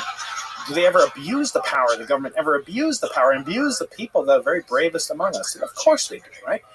Do they ever subject them to things they would never subject ordinary citizens to under the Constitution? Yes, they're exempt from certain things. They force them to get vaccines. They do all sorts of things, right? And so, could it be that they are maybe testing these pilots? Absolutely. Right. Furthermore, what are some other types of technology? Do you think all technology that the U.S. inventory has or adversary governments have right now is known and is published in popular science? Hell no. Of course not, right? So therefore, there could be advanced technology that could have been basically kept completely clandestine until it was interacted with by someone who thought they were a whistleblower, right? So, and then, is it possible to maintain the conspiracy? It would have to be. I mean, David and others are alleging there's a conspiracy to cover up these things. And can the conspiracy be maintained over 8 decades? Not only between the thousands of individuals. You have to imagine. Let's say Roswell. Even though I know it's not that. So don't flame me on the channel comments below when you like, subscribe, and comment. I'll drop that. And don't flame. I don't believe this, but let's just say basically something like Roswell happened, where there was a crashed spacecraft in 1947, which, by the way, occurred very close to the Trinity site, very close to military secret compounds. And as are many of these things cited, very few of them are cited over Manhattan, in the middle of the Thanksgiving Day parade. Right? Many of them occur in warning areas, which are military traffic areas that even I, as a small pilot, am allowed to go into. So where the Tic Tac was seen it was an area that's not restricted or prevented from access to. It's something I go into at my risk. I can get shot down. They actually use my plane as target practice. They don't actually shoot. Thank God I'll be here. But there's a little Cessna, and they'll practice locking on. Thank God they do. I want them to train. I want them to be the best freaking fighting force in the world. I love this country. I want them to be. I don't want them to be protected. I want them to be safe. I don't want them to be experimented on. I don't have control over that. Right. But could they be being spoofed? Could this thing have been a drone? Now they'll say, well, it moved so fast, it can't be. Are there ways to spoof both optical sensors like the human eye, cameras? In 2004, well, I gave this example when I was on Joe Rogan's show. I'll give it now because I don't expect everybody to listen to all my stuff, although I wish they did.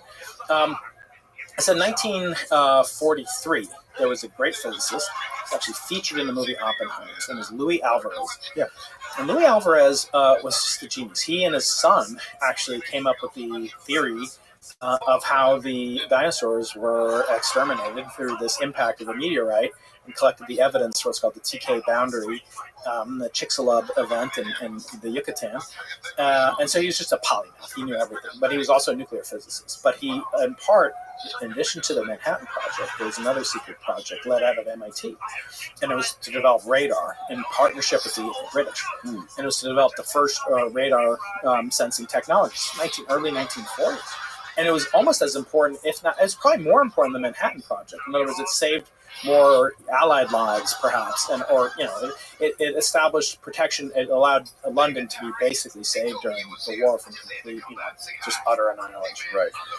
So Alvarez was working on it, and in that time, it was just radar would be used. It would send up a pulse, and that pulse would bounce off an aircraft, come back down, and it would get reduced a little bit by each time it made transmitted, something called the inverse square law.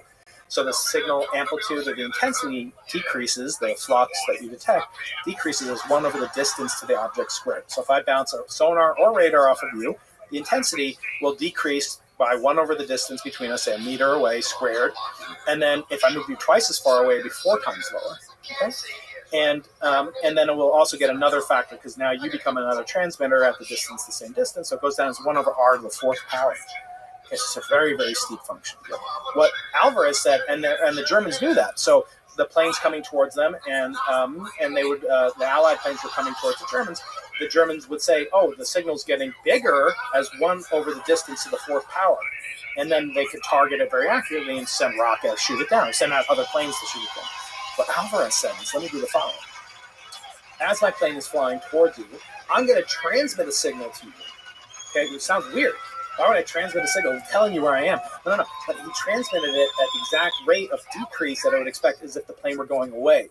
So he started off with some signal at, say, 1 unit, and then he dropped it by the 4th power, and they were like, oh, the plane's going away. It's no longer a threat. Boom. And then they blew up the site with an what's called anti-radiation. So if you were a German, one of the most advanced technological, civilizations on Earth, you would be saying that object defied the laws of physics. Not only did we not see it, but we also had some stealth capabilities too. But actually, it moved faster than the speed of light, and it moved in a way that we can't understand. It was here 1 minute, but actually we thought it was there, but it was actually 80 kilometers away, and that happened in 1 second. That's microseconds. So it appeared to defy the laws of physics. So there are all sorts of things that they could do, especially during the military. Military are the least reliable in a certain sense because they're probably the ones that are most confronted with both the adversary's highest technology and their own friendly militaries, psyops and experiments on them and loyalty tests and all sorts of false flag events or colored wars and all sorts of things that they can do to sort of spoof and to train and to test the fighting force's readiness and their loyalty. And that's just a fact of life. So, and you have that. Is that more plausible, Danny? And I'm not saying I'm right. And again, I'm never saying this that I have the final word on it. Do your own due diligence. This is not investment advice. But if you look at the data, then you compare it to the alternative hypothesis. It's called the likelihood ratio test. This is what scientists do. You say, how likely is it that this vaccine is going to improve your life and prevent some disease versus it's going to kill you? And for most vaccines, it's very important to know that likelihood ratio. But you're always comparing the null hypothesis. Okay, the null hypothesis is this is not going to do any harm or any benefit, or in this case, there are no aliens. Is my null hypothesis. Okay. Then take this ratio, and we could do a mathematical function that will predict what are the different levels. In other words, should it be 99% confident? Should it be 50% confident? And it's almost useless. Or should it be 99.99% confidence? In hypothesis, it's called hypothesis testing. And then you have to question, what if there are aliens and you assume that they're not? So you get a false negative. Okay, so if Brian Keating is right, then I'm responsible for a huge false negative. Or if you say there's a false positive, you are claiming they're aliens when there aren't aliens. Those are both errors, right? In both cases, you're wrong. You'd like it to be there are aliens. If there are aliens, you detect that there are aliens. Or if there are no aliens, you rule out the existence of aliens. Those are the kind of correct answers. And then there's two different ways you can be wrong: false positive, false negative. Right. Which is worse? Like, you go to the doctor. The doctor says to you, Danny, you got cancer. Which would you rather have there be? He's false positive or false negative? Right. Right. So it's right. Yeah. But normally, what happens is you might get a false negative, right? I mean, that's much more common because it's hard to see small amounts of cancer. It's also hard to see small amounts of UFOs, right? These things have been able to travel across interstellar distances, right? And the old joke Elon Musk keeps making, like, why is the photo quality so bad? Why is the video, why is it so crappy? The cell phones have gotten so much better. I think I have some explanation for that, by the way. Or here's my other favorite one. And again, I'm steelmanning my opponents, not my enemies, right? Just my intellectual opponents. I don't not want to believe it. By the way, let me put a pin in the explanation for why these things keep happening. Really. But I and good physicists like her. Even people that aren't physicists that are skeptical. They, Below, he's a good example. He's a skeptic. He doesn't believe, and he's got vested interest in millions and perhaps billions of dollars in the Galileo project and all the other things. He'd be great for you to talk to. I talked to him. Okay, great. So my question is, who would be more overjoyed at the existence of some? I mean, whatever. If again, assume they're aliens for the time being. Have they led to the Independence Day like destruction of the Earth? No, right? We're still here. Yes. Maybe they're planning something, but like so far they've been benevolent or benign. Right. They haven't bothered us, right? Who would be more overjoyed with a race, a species, a civilization of technologically advanced aliens? Who would be more thrilled than physicists? We would be. I mean, you see how we get with like ChatGPT, which is like nothing compared to the kind of intelligence it would take to make an alien spacecraft that can traverse the galaxy and bend space and time. Right? In other words, physicists have a vested interest in aliens existing. In other words, I will say, I want there to be aliens to tell us about the physics of the 29th century. I don't want to wait that long. I'm going to live for another 50 years maybe. I want to learn as much as possible while I'm still alive. Aliens can help be the ultimate cliff notes to help me understand it. And so I have a vested interest in there being aliens, okay? But as I say, I'm skeptical about it, okay? Now I mentioned, there's kind of joke, again, in Elonism, gotta love Elon, but he's like, oh, these aliens are so advanced. They navigated from the closest star system, Proxima Centauri B, at traveling at quarter the speed of light, would take 25 years and do untold damage, to whatever biologics are in there, and it would require, basically the warping of space-time to accelerate to these speeds, anything macroscopic like the size of a spacecraft, like the Tic Tac, almost an infinite supply of energy, propulsion, Sephardi warp drives, whatever you want, okay? Yeah.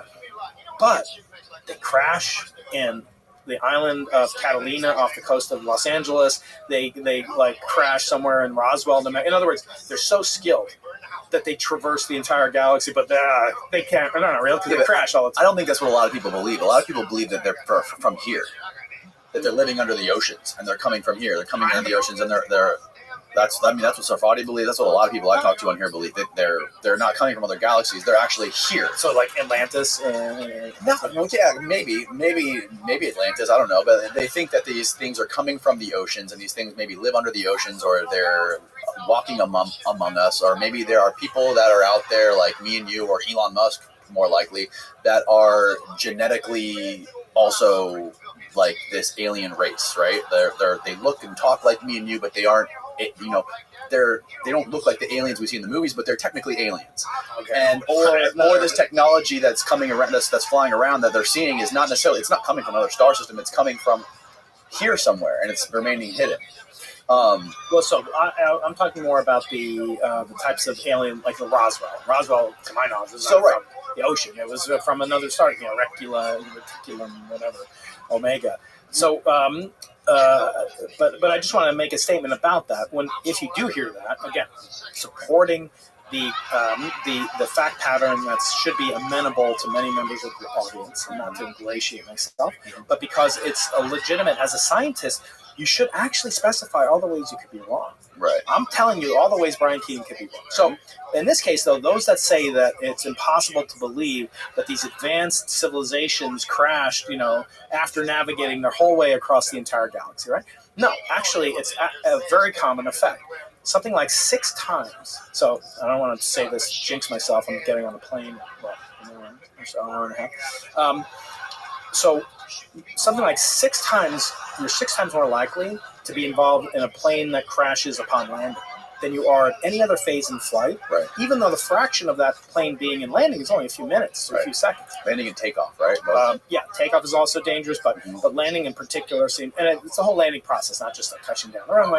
And these aren't fatal crashes. I mean, 90% of crashes people walk away from. Most commercial airlines, and please God, it should hold true at least through tonight when I get home. Unless you're on that Malaysian flight with the UFOs or. Oh yeah, you were talking about that.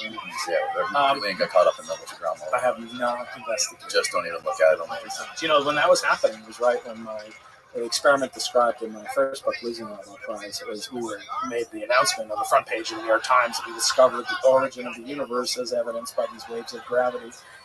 And so, that was right when Putin invaded Crimea the first time, and when the Malaysian airlines tragically crashed. So we shared the New York Times top billing with those events. Anyway, so it's not at all unexpected that if these spacecraft were traveling, that they would crash in the final segment. And to give the people like Elon to say, oh, well, why is the video camera so crappy? And why is it that this, again, another thing, it's called the zoo hypothesis. These are just ways that you could evade the Fermi paradox. And so basically, Fermi paradox is a interesting scientific, he was a physicist, a theoretical and experimental physicist, last of the breed. He was at Los Alamos too, wasn't he? Yeah, he was a huge, he was one of the, he invented the first controlled chain reaction at the University of Chicago. At Fermilab is named after him, and people have claimed weird things in Fermilab. But the Fermi paradox is, the universe is so big, it should be competing with aliens. How come we haven't seen them? I mean, of course, a lot of people believe we have seen them and just it's being covered up. But the question as to why, either the video quality is so bad or why they would choose to come here. When you think about, what is interesting about Earth? Is Earth interesting? Is that worth them coming to take a look at? A lot of people say no. And a lot of people, though, you look at how amazing life is on Earth and how amazing human beings are. To me, it would be a natural place for them to come visit. And so, when you think about, well, what interests them and why would they allow themselves to be seen? So there's something called the zoo hypothesis I mentioned. The zoo hypothesis is that they're here, but just like when you go to the zoo, you don't go and knock on the window of the gorillas and keep bothering them. Or Jane Goodall, the primatologist, and she would go to the Serengeti. She would go, "Hi, everybody, here!" Taking all these flash paparazzi type pictures. Right? She wouldn't do that. In this case, let's say the aliens did come again.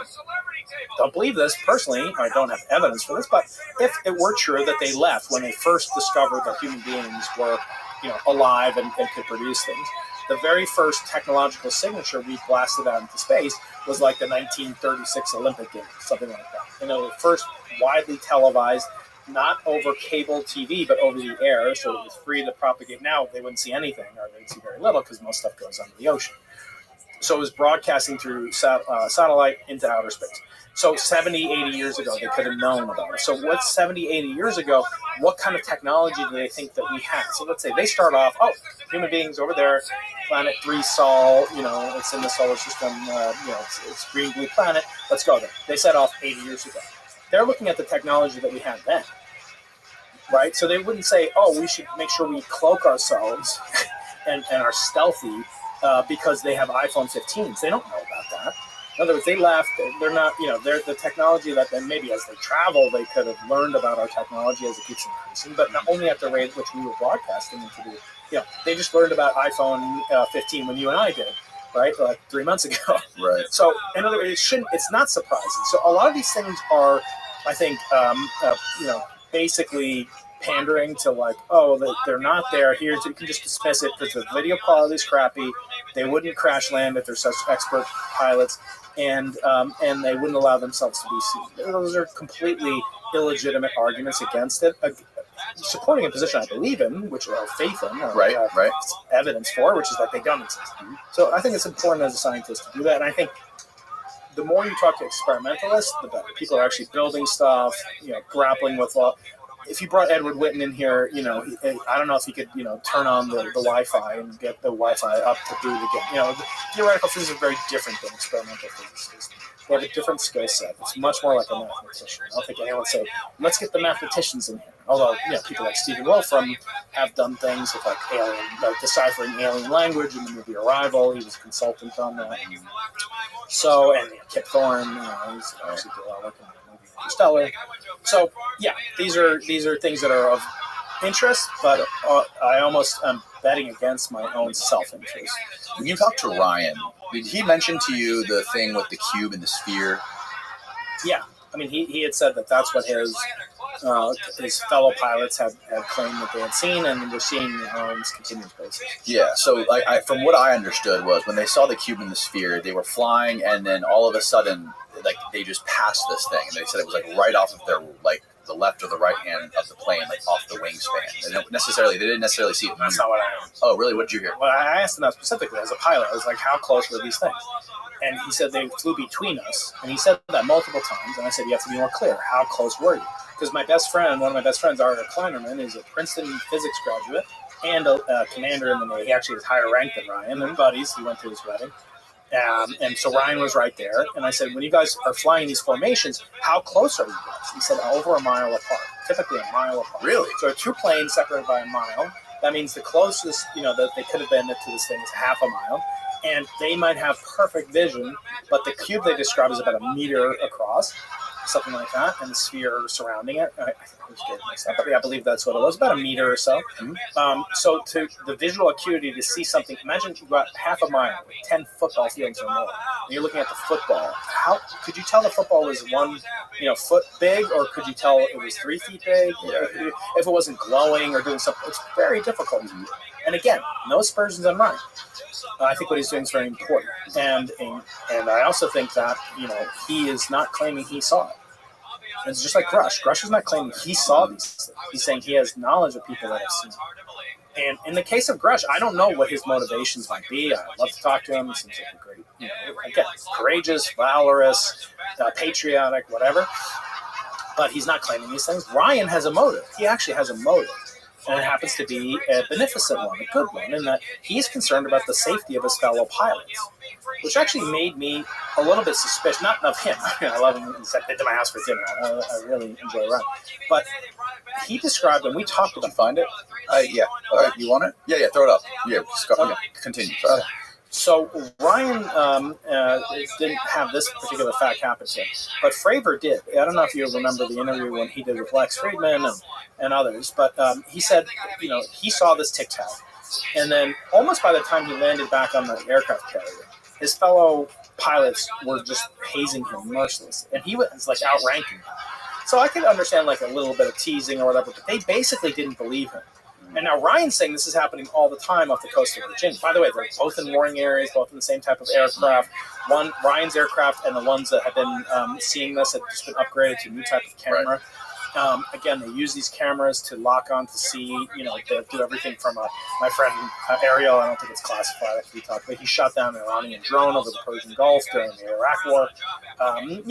They see these things all the time, and it was right after they upgraded the systems. Why did they upgrade them? Well, they have to calibrate them, and they have to get better and better systems. Fravor's one was 20 years old now. By now, not 20 years old, and 10 years older than the one that Ryan Graves is using, his squadron. Mm-hmm. So the question is, why would they be, kind of hazing somebody? If indeed it was causing this grave threat, and something's happening all the time, why is it happening in these warning areas? Or why is it happening in places where they do training? It's not happening. Why aren't there, by ratio of proportion, tens of thousands of commercial pilots, private pilots like me, seeing it, reporting it. I could see if you're a commercial pilot and you report this. If you get hazed in the Navy, they're not going to kick you out. They're just going to put a fuzzy alien on your bunk.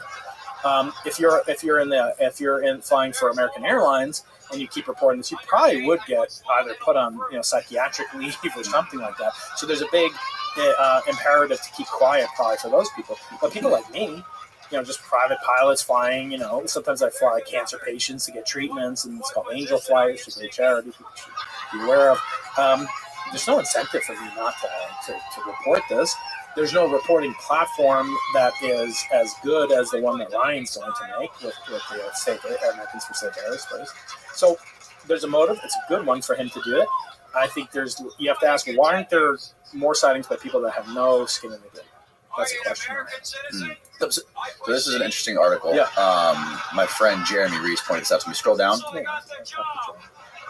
Okay, so this is a patent. And this is a radar deflector that was used during I think it was developed during like the Bay of Pigs to spoof radar. Yeah, it's like the U.S. patent $2 million. Yeah, so can you zoom in on the text? $9 million. Probably. Can you zoom in, punch it a little bit on so we can read it? Yeah. Scroll up. Yeah, airborne paragraph. Yeah, right there. Reflectors on your bicycle. Yep. High altitude balloons doesn't have if any of the radar cross section metallic. Yeah. So it tells you the exact patent number. Yeah. And that thing looks exactly like what they described. Yeah. No, the cube inside the sphere.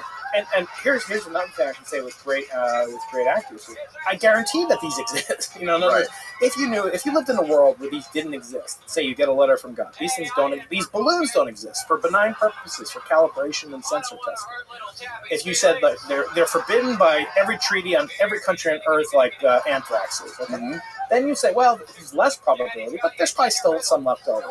But now you tell me, which I thank you for.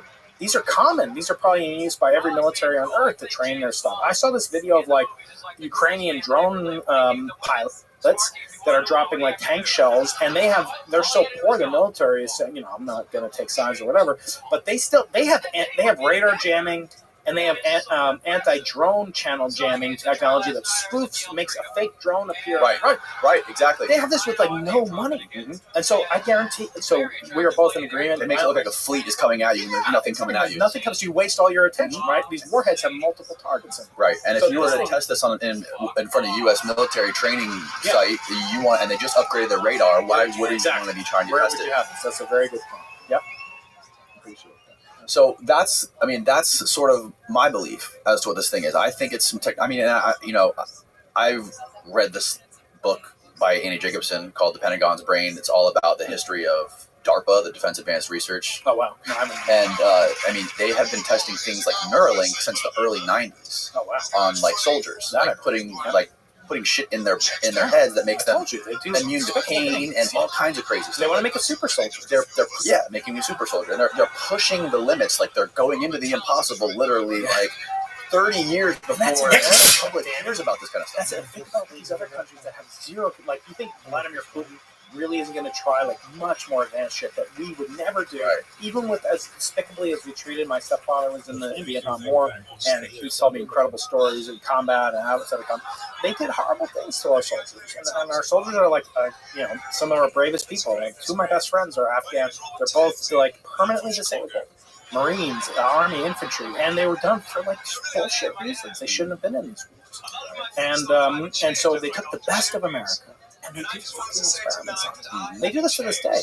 Right. But again, does that prove that there aren't aliens? No, of course not. You just have to be skeptical. And again, always look at the story. There are people that people say, "Oh, Michael Shermer, he doesn't want to believe in aliens. He's got like what is the incentive for him not to believe it? He is, for people that dislike him. And he's a friend of mine.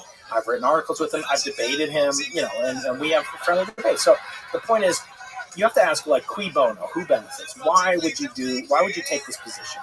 What is he covering up? Or Avi Loeb, I've seen, he's covering up for Avi Loeb has an incentive for alien, not only for his book deals and, becoming #1 bestseller again, but also just for his scientific, curiosity. This is a guy who's like dedicated his life now and his career and his reputation towards like not only seeing the existence of other aliens as a plausible proposition, but that maybe, as he claimed on my podcast this week, that alien, something from another alien civilization potentially with materials that indicate it's come from outside of our solar system, crashed in Papua New Guinea, and we can go and retrieve it and see if it's actually from metallurgical processes, not natural cosmic ray spallation.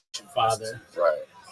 Now, like getting back to this whole thing, when I start to see the New York Times and the Pentagon start to corroborate these stories in lockstep, that's when I really start to question it. And when it comes to these videos that they released, right? The Go Fast, the gimbal, and I forget what the other one was. I was talking to Ryan. Who named those videos? Who came up with that name, Go Fast? Who came up with that name, gimbal? Because those pilots, I know the pilots did not. Yeah.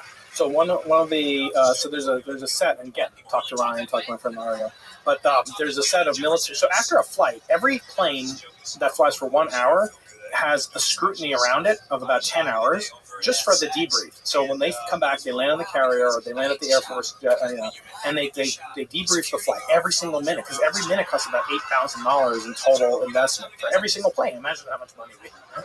And then there's 10 hours of maintenance for every single plane that goes out, right? So that's separate from it. They review all the gun cameras, they review all the sensor data, they review everything.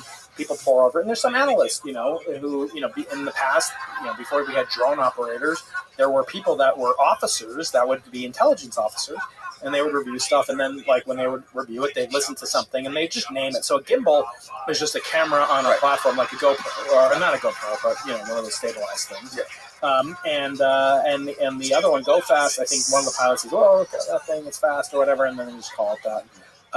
Then there are other ones that have been, fairly, like the Boca and those ones. I mean, this guy, Nick West. Triangles. Yeah, the triangles. A lot of those things are artifacts of cameras. Yeah. So the question is, can you explain all of these things? And my colleague and actually mentor and president of Simon's Foundation, David Spergel, was the chairman of the NASA Committee on UAP research that announced its findings this past summer. And I think that they said some very large fraction was explainable by natural events, but there's always going to be that 12 to 30% that's not explainable. And the question is, at what level do you start to ascribe conspiracy, cover-ups, versus the honest admission of a scientist? The three most important words that any scientist must be able to say. And if they can't, they're not a scientist, and that's "I don't know." And that's, again, getting back to our friend Jack. He'll never say that. Never said, "I was wrong. I don't know." Right. It's, "Oh, I know, and you idiots aren't listening to me, and you're a schmuck." Yeah. And so, good luck. You're not going to really get too many takers. Yeah. And, if the government's been lying to us about this or covering it up for 80 years, what makes you think that they're going to all of a sudden come out and want to tell the truth? Yeah, or that the cover-up that lasted for 80 years of durability, once it does crack, there's not a flood, that everything doesn't come out. I mean, the question of that, like they're not controlling. Yeah, that they have such power to control for generations, like multiple generations. And by the way, it's not just like, the guy who saw the spacecraft crash in Roswell. Okay, what do they do? Just think realistically. What would you have to do? Just, again, Roswell's my paradigm. I'm not saying I believe anything is legitimate about it being bodies and spacecraft and whatever. It could have some. It could not, right? But some guy, some general knew about it. Okay, some farmer discovered it. Then they call the military base nearby. Then they send out a truck. Then there's 4 guys on the truck. Then they drop the truck. Has a crane operator on the back. Then they drop that, they pick it up, they drive it to the warehouse, then they store it in the warehouse, and somebody has to guard the warehouse. The warehouse has to be climate controlled, then it has to be and then you have to do all this paperwork. And then take all those people that I've already named 10 of them. Take all those people, they have 10 people in their lives, kids, brothers, sisters, wives, husbands, whatever, 100 people. Just in generation 0, the first time that these people were discovered, right? 1947, correct? And then they have kids, and then those 10 people have kids. 100 people have kids. It becomes enormous. And to say that all those people have not, spilled the beans, if you like, on the biggest story in humankind's history, right? Yeah, this is so much bigger than even the tragic assassination of JFK. It affected one person, obviously tragically, a huge country was affected by it, but it was one person, and that's so it's relatively easier to cover that. Even that hasn't been effectively covered up for very long, right? With government mandating that you can't open up the official records for 50 years. Right? So, yeah, it stretches the mind. Doesn't mean it's not true. What is it that Eric was harping on so hard on?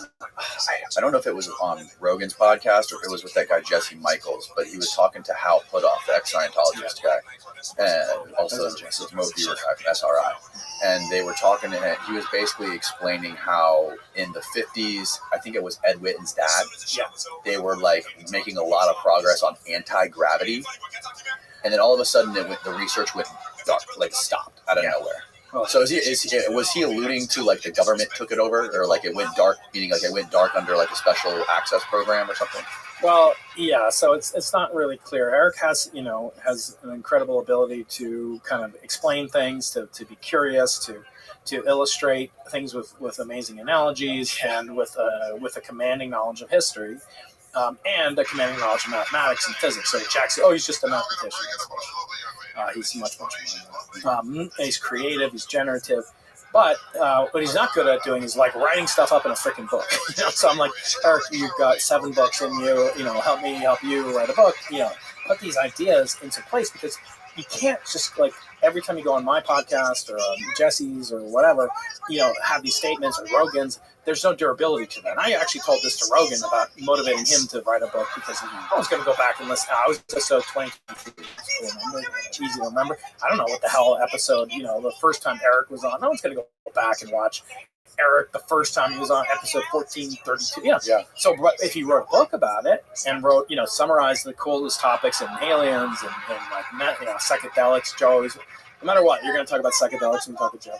But just like distill each one into a chapter. He doesn't have to write it. Billions of people would write it for him for free. Anyway, Eric has to do the same thing. I'm trying to get him to do it. We'll see if that will actually work.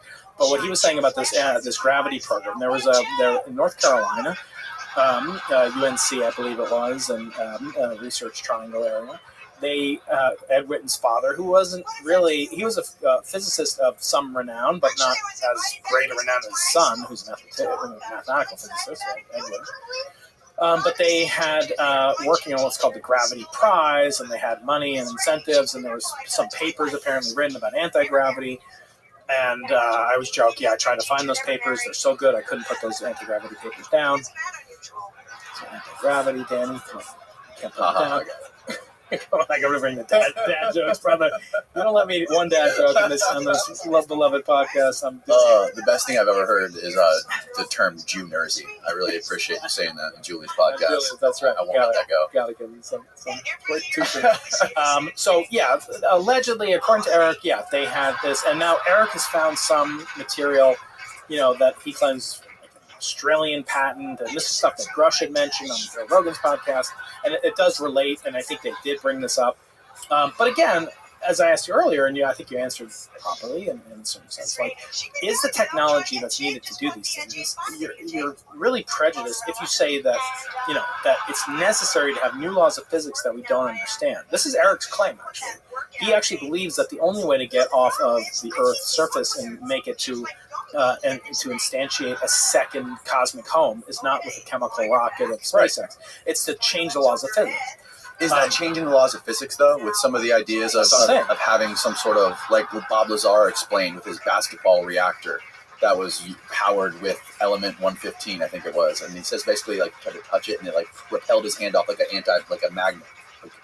And if you had something like that, and he showed, like, the diagrams of it, of how basically it creates this field around the aircraft to where when it's moving like this, it's falling through space. Like, it's almost like you drop something. It's moving that way. All right. And these are his ideas, or something he claims he's seen made, or it could be in person. Because, I mean, he's not a great physicist. He's not a physicist. I don't even think he is a physicist. No, he claims he was a pilot. But then there are all these questions that was he really attended? Did he have all the credentials that he claims that he had? Did he see the things or have access to the things? But like, even people like Jeremy's an amateur physicist too. I mean, he has a bachelor's degree in physics, and he's like studying all this stuff. And he says that doesn't defy the laws of physics. It's just creating. You need a high amount of energy to do it, and it said it's impossible to.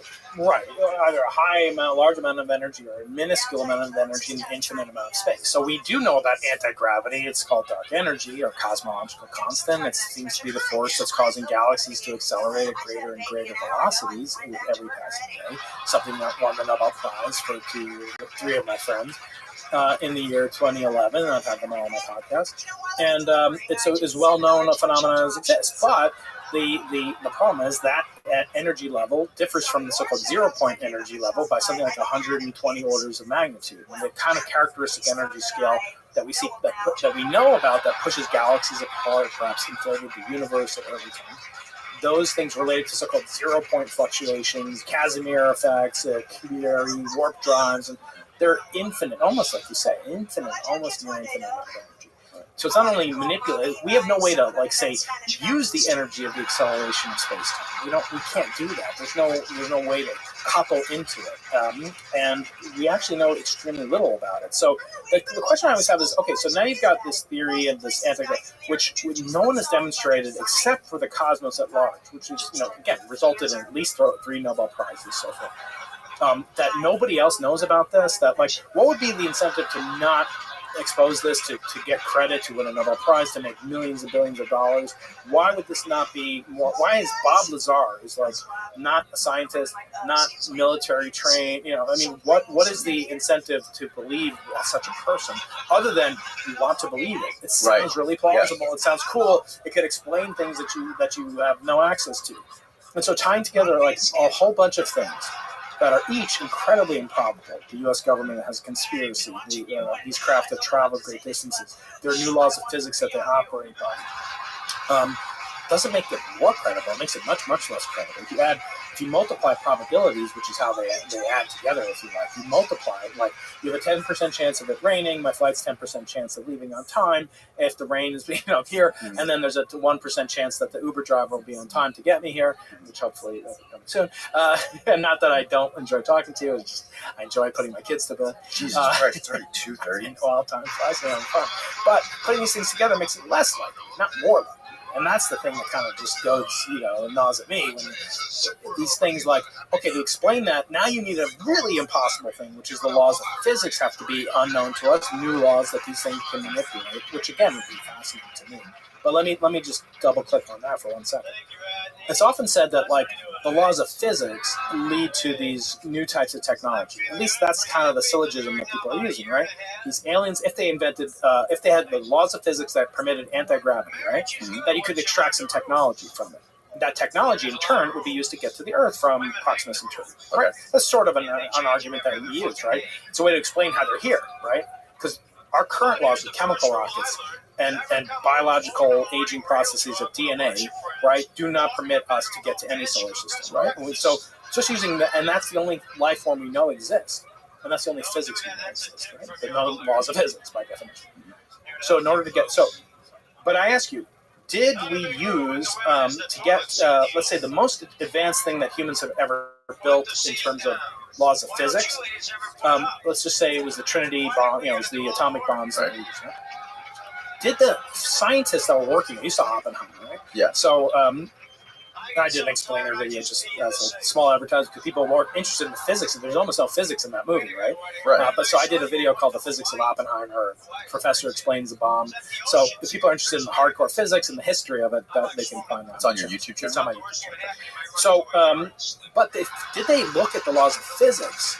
Like, was Oppenheimer, was he a physicist in the sense that, like, he looked at the new laws of physics, and then from those laws of physics came up with technology? No, or was he mostly an engineer?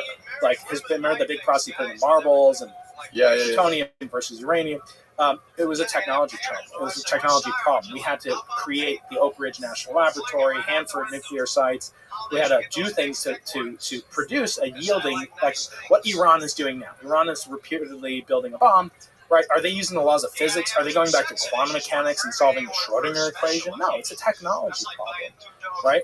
My point is, it's not enough to say that like the laws of physics have to be, manipulated. You also need a way of improving the laws of technology to extract those laws.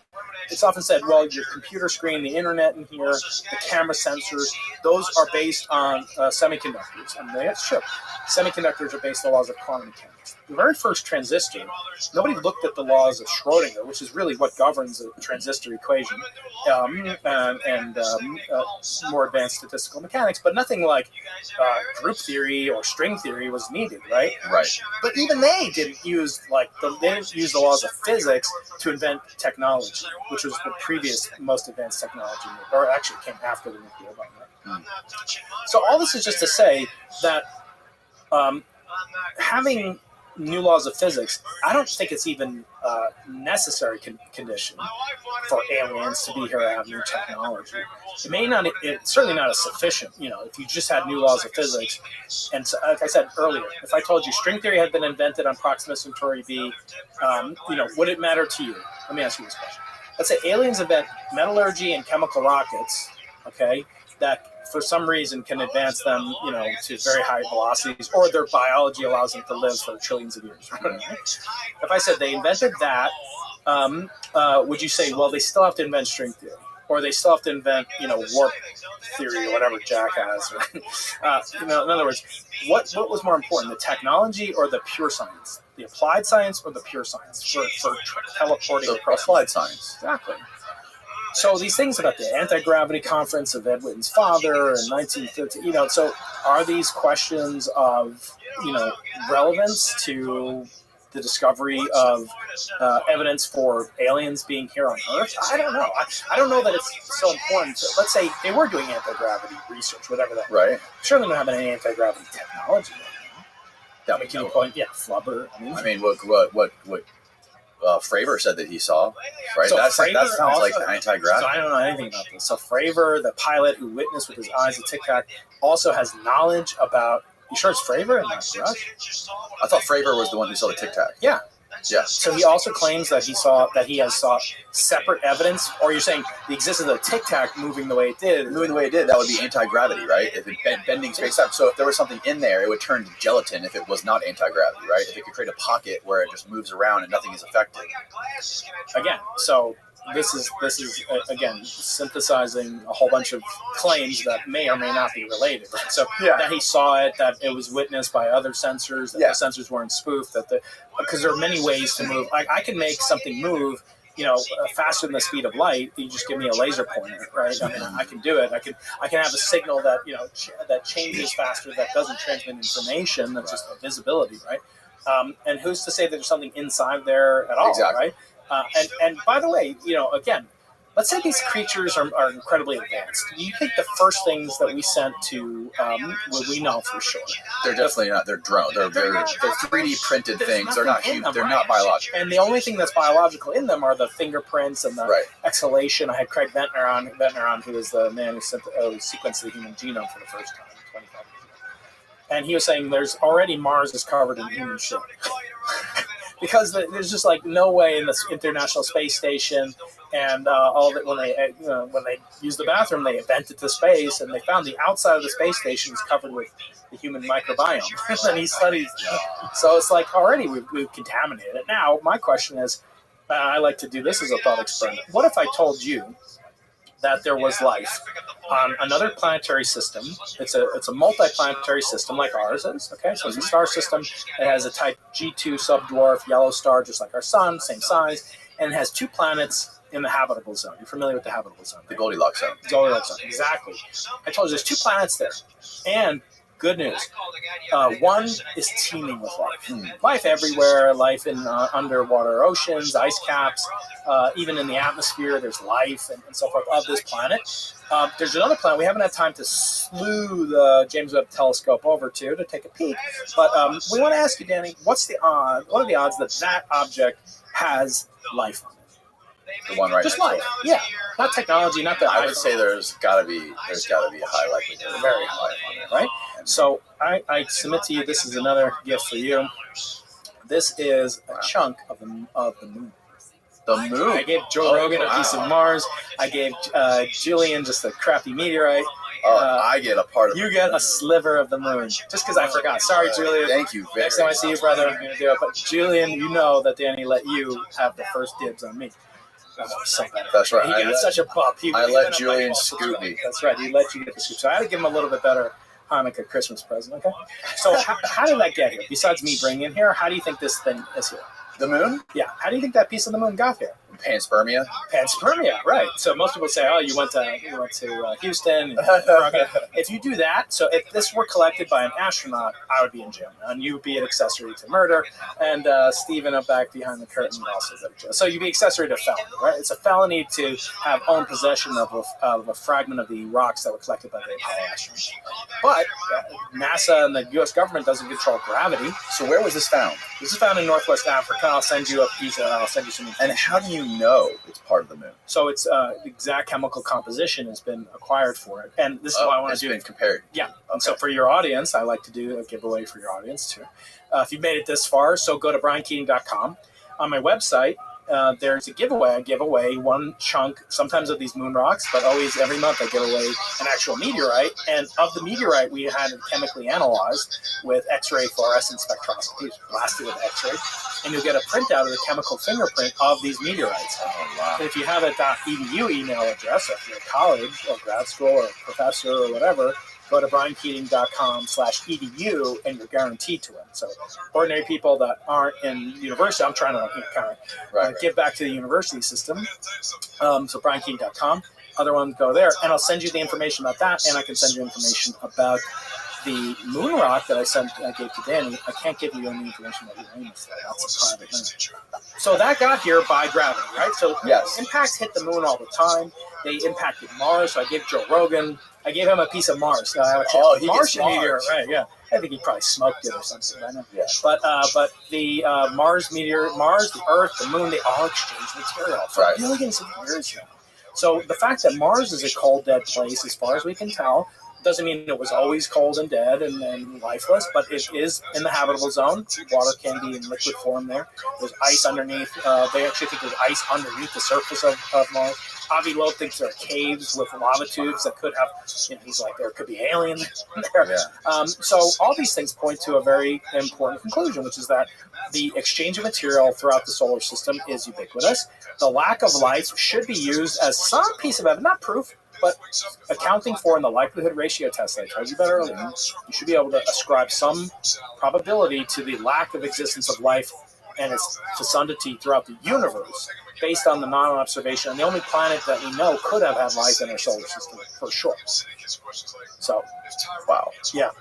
So anyway, these things are great. They're fun to talk about. I think it's always, people get almost emotional and a religious capacity. They definitely do. People believe that, and the core fiber of who they are is their identity. It's very hard to change someone's identity. If you ever had a Jehovah's Witness come to your house, right? Out past an LDS church on the way over here, right? Like, okay, I'm pretty thankful, where I'm at right now. I don't need it. But if you say to them, tell me about aliens, I guess some Scientologists, maybe we shouldn't talk too much about it. It's around here, right? Isn't Clearwater not too far from here? We are literally 10 minutes away from the headquarters of Scientology, where L. Ron Hubbard parked his pirate ship. His spaceship, really? Yeah. It's a Tulu or whatever. Yeah. Right. Yeah, no, it is very religious. And even, like I was talking, me and Steve were talking about it earlier, like even people that are in, like, positions of authority in government or even in NASA or NRO or some of these agencies, a lot of them, because of their position or where they are in the hierarchy and what they know, like the information that they have that's classified that no one else has, right? They sort of, that is meaning in itself. And if you are one of these people that, a lot of these really smart people are antisocial. Yeah. And introverted, very high IQ, antisocial, introverts, and they know things that many people don't know. You wake up, no matter what, even if you're a plumber, you got to prescribe some sort of a meaning to what you do to get up out of bed every day. And some of these people at a very high level, they think, I've said it many times, quoting my friend Paul Rosalie, is they think their lives are the Da Vinci Code. That's right, yeah. And when you start to talk about aliens and NASA and the moon being built by aliens and we only know what these things are, but you guys don't, it doesn't progress science or it doesn't progress humanity in any sort of real sense, right? It's threatening to them. It's hard to take away or even question about their identity. It's natural, right? By the way, if you want to know how to tell when you do meet a scientist who's extroverted, you know how to do that? How? He'll talk to you and he'll look at your shoes when he talks to you. Oh, then 100% he is extrovert. That's amazing. Or she. Right. Discriminate. Right. Well, I think your Uber's here, Brian. Thank you so much. This is awesome. It's worth the wait. Podcast. All the way from San Diego. I'm back in town. See my friend Jordan. I got these stickers for you. Oh, we got stickers. Cool. Yeah. QR code stickers. QR codes. You're watching out there. Get that. Yeah. Snap this picture. Go right to the website. Tell everyone where to subscribe. I'll link your YouTube channel, everything below. Go to my YouTube channel. I got a couple books out and got a chat bot. I'm having a lot of fun with AI and trying to figure out how to improve education. I want to bring the cost of education down 10x and spread it to the masses. Because I do think, the one way we're going to save the world is have more science, technology, and engineering and math. I don't think we're going to do it, as great as gender studies is, as necessary as it is. I don't think we're going to get to a place of protection. And it may be, who knows, these aliens underneath the ocean, right? It may be that Musk is wrong. It may be that he's right. We have to get off the surface of the planet, but maybe we have to do something to protect the planet that we're already on. I mean, it's a lot cheaper to save the planet you're on now than to try to find another planet somewhere else that you might be able to get to and die on the way to. Right. I mean, just to save ourselves from another Chicxulub. Yeah, that's right. Chicxulub. Yeah, another or a younger Dryas impact. Like we want to make our species survive, so we got to get ourselves off the planet and figure out how to terraform Mars so we can live past all this. And then when the next clean Uranus, when the next round of civilization rises on Earth, we'll come back in our spaceships and we'll confuse the shit out of them. Awesome. Thank you, brother. Thanks, bro. I appreciate it. Goodbye, everybody. You like it? This is my new attitude. I don't give a damn. You just see white people on the freeways looking at me going, do you think all the CKY videos and all that stuff, Haggard, all that stuff, pretty much like defined our childhoods. Like that's a very depressing thing to hear.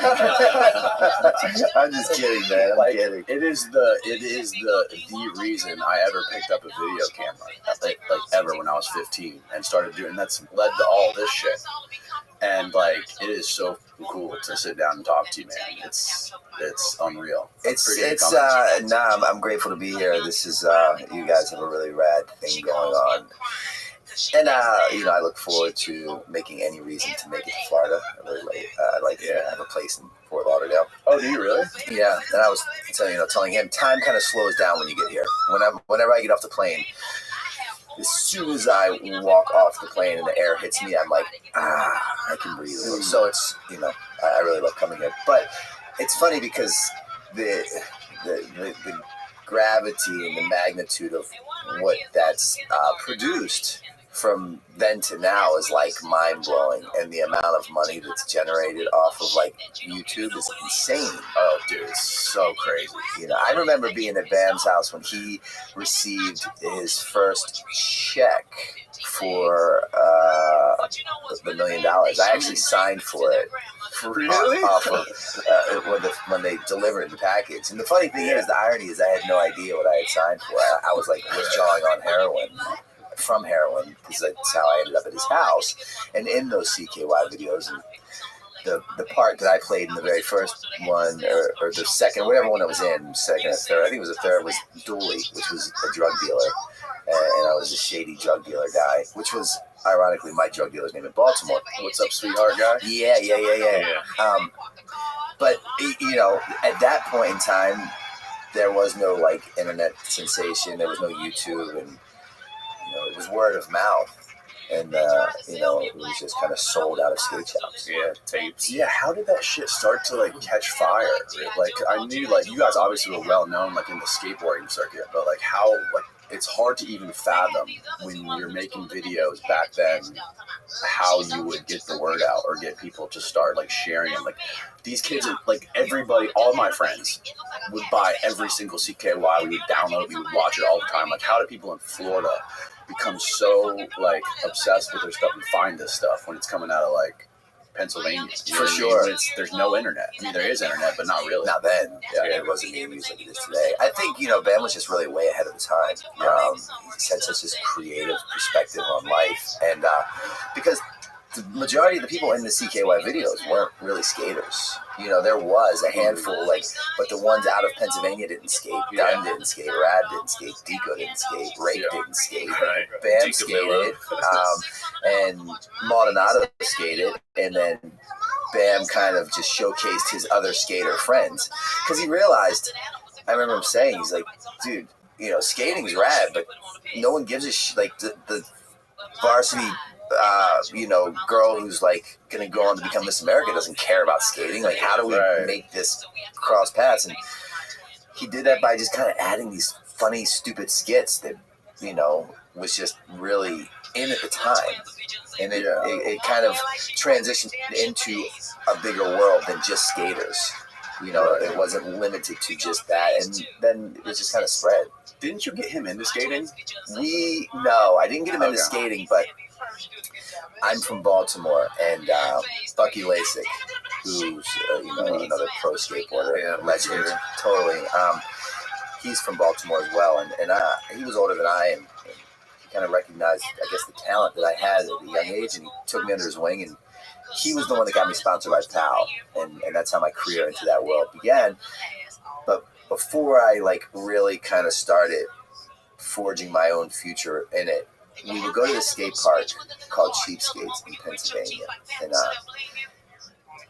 I walked in and I saw Bam, and I'm like, this kid's going to be a problem. Hey everybody, I just want to drop in to remind you all to please hammer the subscribe button below the video. That is the one thing that makes this channel and these podcasts grow and enables us to keep making more of them, flying in guests all over the world, etc., etc. Thank you to everybody who has been subscribing. It has been helping a lot. The reach has been growing. We're now up to 60% of the viewers of these podcasts are subscribed. There's still 40-45% who are not yet subscribed. So if you're a regular watcher of the channel and you enjoy these podcasts and you want to help, all I ask is that you just hammer that subscribe button below these videos. Thank you again. I love you all. Back to the show. For me, because we were just alike. We skated alike. We dressed alike. We acted alike. We talked alike. We were into the same kind of setup skating, transitions, contest skater, consistency tricks, and we became thick as thieves, best friends at that point. And he wasn't sponsored at the time, but I was already by PAL, and Bucky was pro, so he had asked us to try to help him get sponsored, and it didn't work out with PAL at the time. But nonetheless, every year we'd enter this skate contest called the Bricktown Skate, the NSA is the Bricktown Skate Park Contest. And either he would win or I would win. And one year, he was there, Bucky had went, and Bam was like, yo, where's Novak? And Bucky's like, I think he's on heroin. And Bam's like, what's that? At such a young age, he didn't even know what the word meant. And that's kind of where his career continued to excel. He became a household name with the CKY videos that then turned into, Viva La Bams later on. He pursued that route in life, and I thought it was a much more logical approach to pursue heroin. Yeah. How did you first discover heroin at such a young age? What were you, 16 or 17? At the end of 16, turning 17, I was a fully addicted heroin addict. And early. Yeah, the progression took place way quicker than I ever anticipated it to do so. And at the time, I had no idea what was happening. Now, it's very evident and clear as day for me to kind of look back and recognize the synchronicity in life's events that took place that landed me there, then, and here now, right? I was genetically predisposed, right? My father was an addict. His father was an addict. My mother, my brother and sister by a different gentleman have no issues. I, on the other hand, followed in the footsteps of my father and his father. That paired with I was kind of being groomed without me even knowing I was being groomed in that culture of promiscuous behaviors, addiction, drug dealing, drug using. I remember being a 6-7-year-old kid. My father, he never worked a day in his life. He taught me one thing, if and when I went to prison, how to conduct myself. And he ran with the Hells Angels. He was a pretty gnarly kind of guy. He was around just enough to let us know he was not around.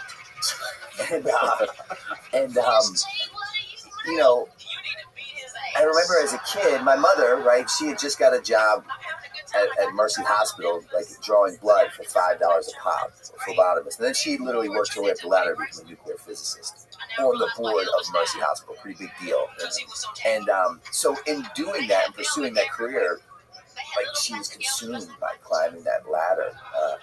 And my father, unfortunately, was the one that kind of took care of me. Not a lot, but when he was around. And he would take me to the strip joint, and he'd be in the back conducting business. the pretty dancing girls would put me on a stool at the bar and pour me shots of ginger ale and Coca-Cola. And you know what I mean? Yeah. So I was just kind of like being raised in that world, which was rather ironic because one would think that like I'd recognize that this is not a healthy path to pursue, right? You would think that, but the reality is, as a matter of fact, I made it a point to excel at everything I did in my life to not become my father, right? Because Jerome was a great guy, my father. Everyone loved Jerome, but when he didn't show up at 5:30 to make dinner for us, and we heard him and his biker buddies pulling at 3 or 3:30 with keys at the lock, we shook like leaves. Because we knew what we were in for, and it was nothing that a child should ever have to endure. So you would think logically that I'd be like, whoa, drugs are bad, kid, stay the away.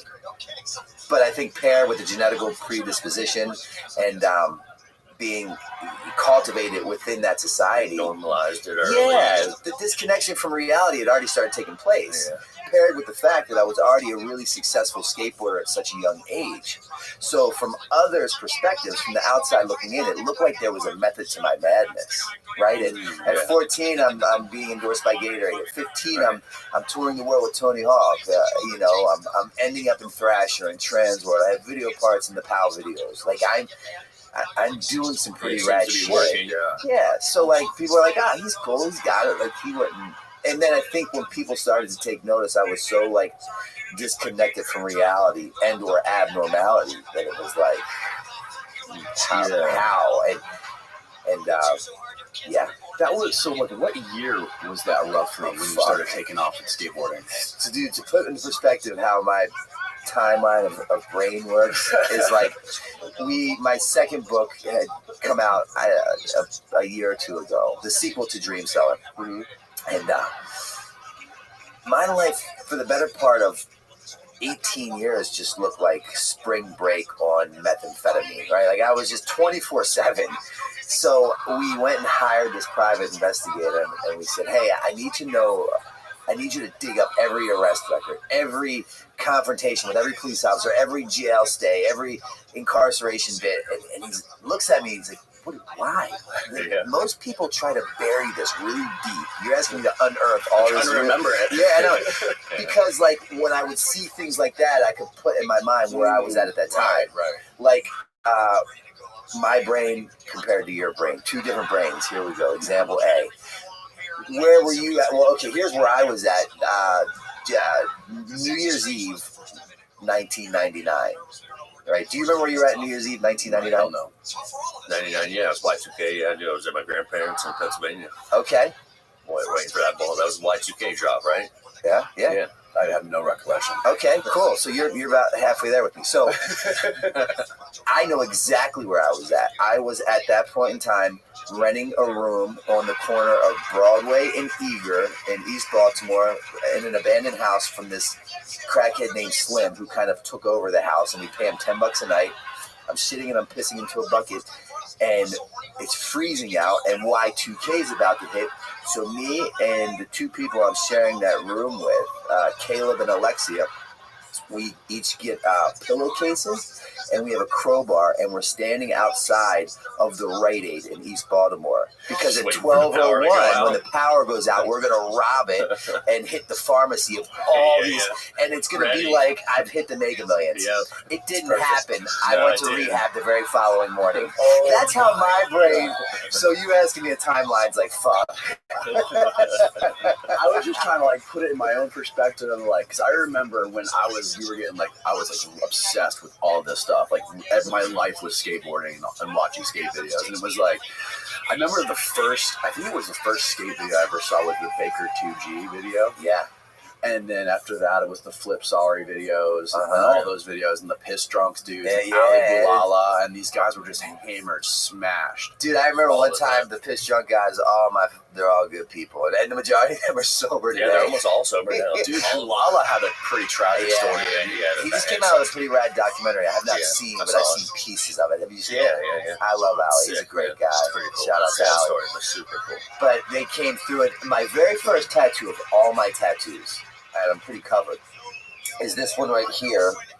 and it says "No more fucking heroin." And I didn't get it. Like it was, I got it, but it wasn't by my design. It was when Bam brought it was in the video, wasn't it? Yeah, I think we talked about it, and I couldn't stop getting high, and he was doing the best that he had with what he could do, and he's like, the next time you get high, we're gonna get you a tattoo, and it's gonna say "No more fucking heroin." And next time you want to get high, I want you to look at this tattoo, and it's gonna stop you. Yeah, of course that's gonna work. Yeah, you fast forward, I didn't get sober till 2015, so you can do the math. I know that timeline. It's fucked. Oh my god. But that was my very first tattoo, and the Piss Drunk guys came shortly thereafter, and Andrew and Ollie, they were like, dude, raddest tattoo ever, you're coming on tour with us. Bam's like, no, he's not. Yeah, dude, that was so ingrained in the culture too. It was just like, for me being, I was like probably 16 years old, watching these guys just get hammered and fucking jump down 20 stairs was like inconceivable to me. And then there was that kid Knox Godoy, and he was like 15, super young. He was like drinking 40s, and like, where's he at today? I have no idea. I saw some. He's still skating, I think. But it's crazy to see him growing. I remember him like, in the Baker 2G. Yeah, I remember him from the Baker 2G video, like screaming at the camera, like cussing at the camera, and then just like the camera's like following him. I think he jumps down like a 12 stair or something. I love watching the transition because I always wondered, like, how's Andrew going to carry it? Like, he was the Piss Drunk guy, and that was some of the for me, my favorite style of skating, and still always will be. Him getting sober, like, and still that being like the pinnacle of everything for the Baker at that point in time. How's that going to transition? And he did it so beautifully. Like, he wasn't like, oh, I'm sober, this isn't the way to go. He just let like the newer, younger crew kind of forge their own path. Still show for it. Yeah. Straight up. And if that's your deal, that's your deal. Yeah. And that's what skateboarding is. It's individuality. Individuality with like kind of a. I actually really, give all credit to who I am today, the life that I live, as a direct result of skateboarding, right? Like, skateboarding with my sobriety, with my work ethics, with what I've been blessed to create. And it's, failure is not an option, and no is unacceptable. And think about that. A skater will try a trick for days, weeks, months, years. Yeah, same like, trick. Over and over and over. And that's literally how I've got to where I'm at today. Dude, and how old are you now? 44. I just you still ripped, dude. I was looking at your Instagram. Check this out. I'm putting good. this, I'm going to post this in a couple days. I'm going to give you a sneak peek. I'm so stoked on this trick, dude. Check this bad boy out. It's worth it. Smile. Hey, you're on TV. That was a good joke. Oh shit, that was sick, dude. That I fought with that thing for a minute. Where is that at? My buddy's mini ramp in Baltimore, 410 skate company, dude, Matt that Martin. was sick, man. And it's just a sick ramp. Was it Switch 5.0? No, it's just just a frontside 180, like fakey nose grind and then bringing it forward. Very like Bob Burnquist kind of deal. Hell yeah. I love that, man. Love the mini ramp. Dude, skateboarding is like, I just realized, you would have thought that I came to this realization years ago when I did it like full time for a living. But I didn't. I didn't realize it until I just put a part out not too long ago, and I'm 44. My brain says that I'm like 16. My body says I'm like 99. I feel that. And I'm trying this trick, and I'm trying it. I can't make it, and I'm like so angry. I think I sprained my ankle. I'm like throwing my board, and I walk away, and I don't get it. But it dawned on me, this is why I love it. While trying that trick, being filled with just frustration and negativity because I couldn't land it. It did exactly what it was supposed to do. It shut this off. I wasn't thinking about work. I wasn't thinking about her, him, it. I was in the moment, like in it. And I fucking that's the best. Spent a lot of money, went a lot of places, and just hung out with a lot of women trying to fulfill that void. And skateboarding. And I realized that at 43. Like, so late. Like, think about it. It's so, like, everyone tries, I think. I mean, I really try to be in the moment. And it's fucking difficult. No doubt. Yeah, man, that's therapeutic. Yeah, Do that. And you can see, I mean, even with Bam, you can see on his Instagram now that he seems like he's skating more. And I don't know anything about, him or what he's doing, but it seems like he's got like his shit together more. That he's actually like trying stuff now and like skating and landing shit, posting on Instagram. It's more of that like positive reinforcement. It is. It's so good for the mental health. It is. And that's how I can tell when anyone in the skateboarding world is doing good or bad. Whether they're actually skating, not just like, shoot a photo of me posing this trick, you can see that. But like, and that's really what it comes back to everything. It's the behaviors, right? Alcoholism, addiction, shopping, gambling, food, porn, sex. That's the solution to the underlying cause and condition, the real root of the problem. The behaviors lead to those endings or solutions or narratives, if you will. So, I can tell by someone's behavior change or lack thereof where they're really at. So understanding that, I really don't need to hear much about what you have to say, honestly. Yeah. As long as I just sit back and and as a direct result of this spiritual experience that I have had, I'm just like insanely hypersensitive. I'm aware, I'm alert, and attentive of my surroundings. Too much so, like hypersensitive. Like, is it hard for you to get through life being sober and not do? I mean, you've said it a million times that you just love drugs and alcohol. Yeah. Is it hard for you to stay away from it? Do you think about it, or is it kind of like, no, you've sort of like hit a switch and now it doesn't really bother you?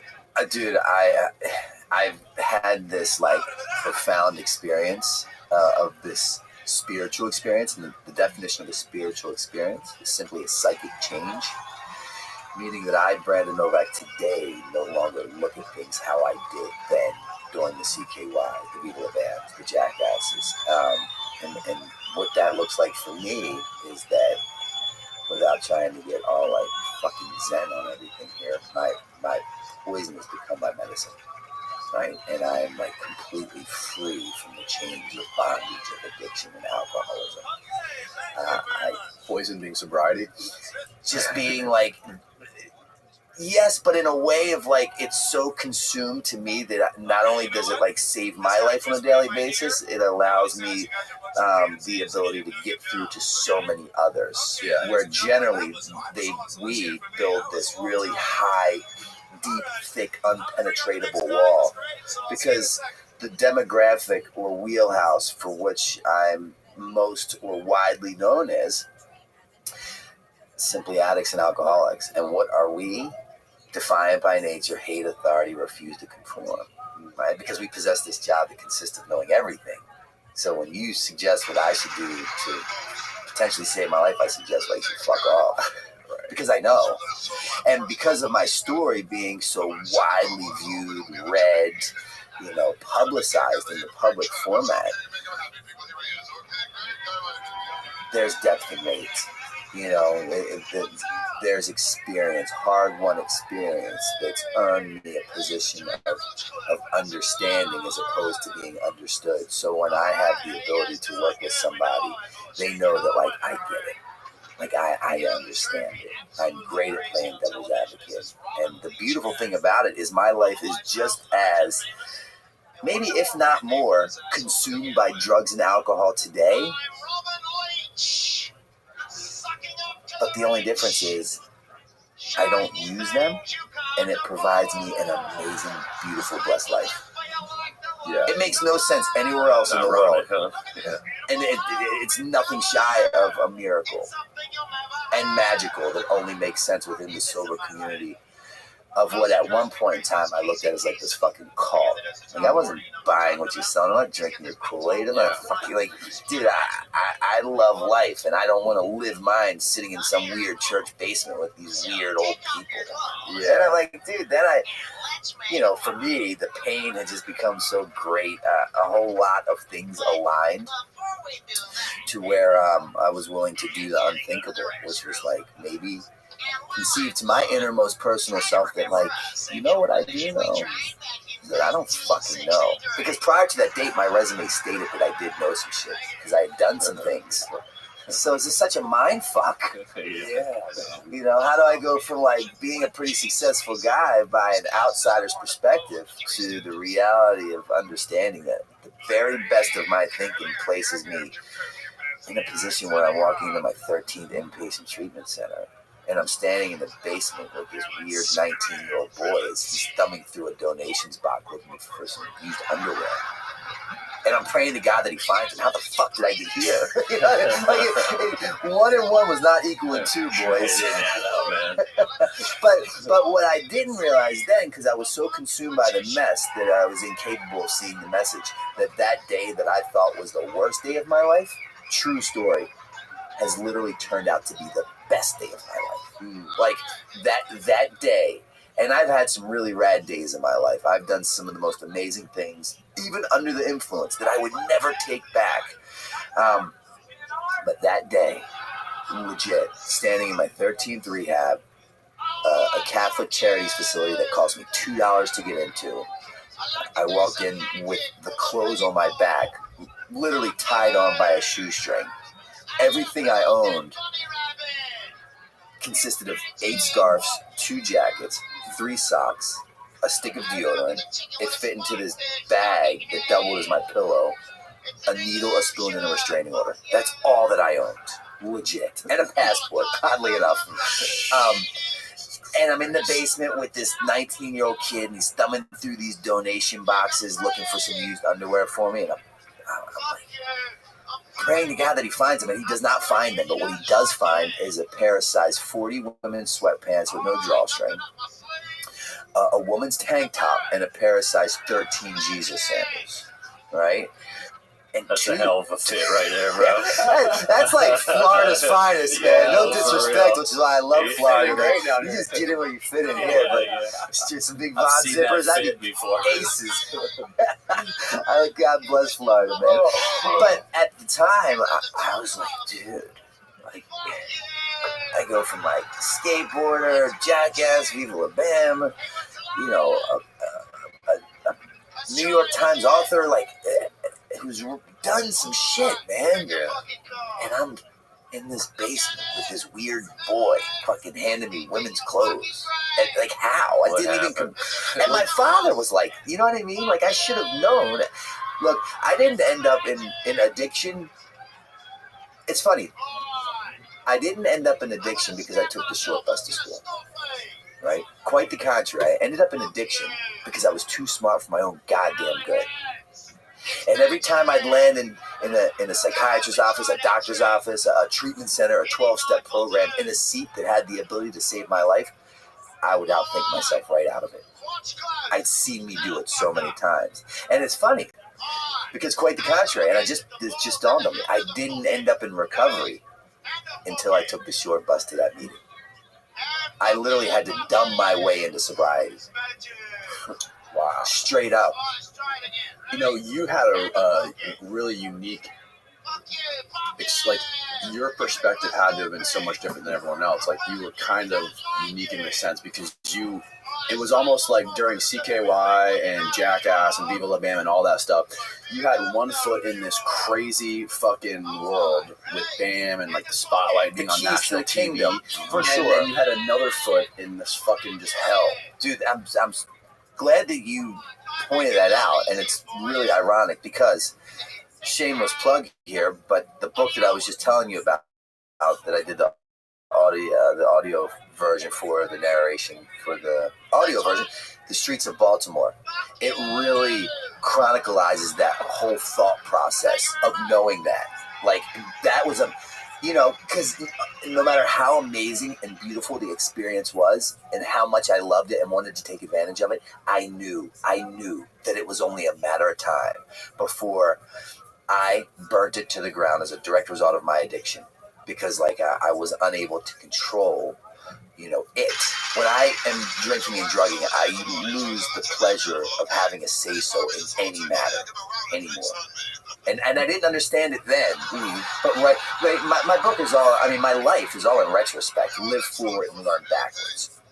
Right. So now, when I had written that book, after I had made it through that, I could like really see the reality of my situation. And truth be told, the reason why I ended up in those positions for so long is because I refused to give addiction or alcoholism and or recovery the time, attention, or respect that it deserved.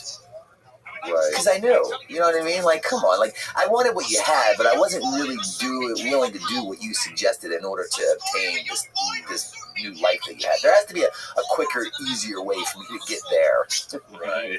It's gotta be an easier way. Yeah, right. I was just too smart for my own good. I swear to God. I always say my life for fucking like 18 years was basically me rearranging the furniture on the Titanic. that could just be this whole podcast. You knew it was going down. But I always, with the best intentions, like, if I just put this here and you come here and she goes there, we marry, like, it's going to be different. Oh my God. And I believed it. I really believed it. And then I'd wake up tomorrow, right? The behaviors. I'd wake up tomorrow and repeat yesterday's actions. And I'm stuck in Groundhog's Day for like another 10 years. Like, that was legit it. What the fuck is that Alf? I can't get over that Alf tattoo. It keeps drawing me to it. Dude, so do you What's know the story behind that? Do you know? There is a story behind it. I'm sure there is. The creator of Alf. You're a fan of Alf, you remember? Oh, yeah, I remember. The creator of Alf, Michael, I think is his name, Michael something. You look it up. There's a book written about it called Permanent Midnight, which they then made a movie about it, and Ben Stiller plays him. But he was a strung-out heroin and crack addict while developing the treatment plan of Alf, which makes sense if you think about it. This weird shit. And watch the movie or read the book. It's one of the most amazing things I've ever read. And Ben Stiller plays it and plays a great drug addict. Oh, wow, dude. I had no fucking clue. And that he was explains like, a lot. Well, because he was like an alien from Melmac. Yeah, that's what all it stood for, day. alien life form. That's what Alf And stood all for. I did was just like try to eat the cat. The family can. Yeah, it's such a weird show. That was when I was really If you watch read the book or watch the the movie, it makes complete sense. Oh my God. So I ended up. That's not why I got this though. Okay. I wish I was that smart. Story. It's just aligned. But I was at this tattoo convention, and they're like, "Yo, we'll pay you to get a tattoo." I was a judge or something. Like, okay, and I think maybe Bam came up with the idea for Alf, and I'm like, all right, so I get the tattoo. And then these chicks come up like, we have some blow. You want to come? And I'm like, yes. We go out to the parking lot, and the security follows. People are following. I'm in the car doing this blow.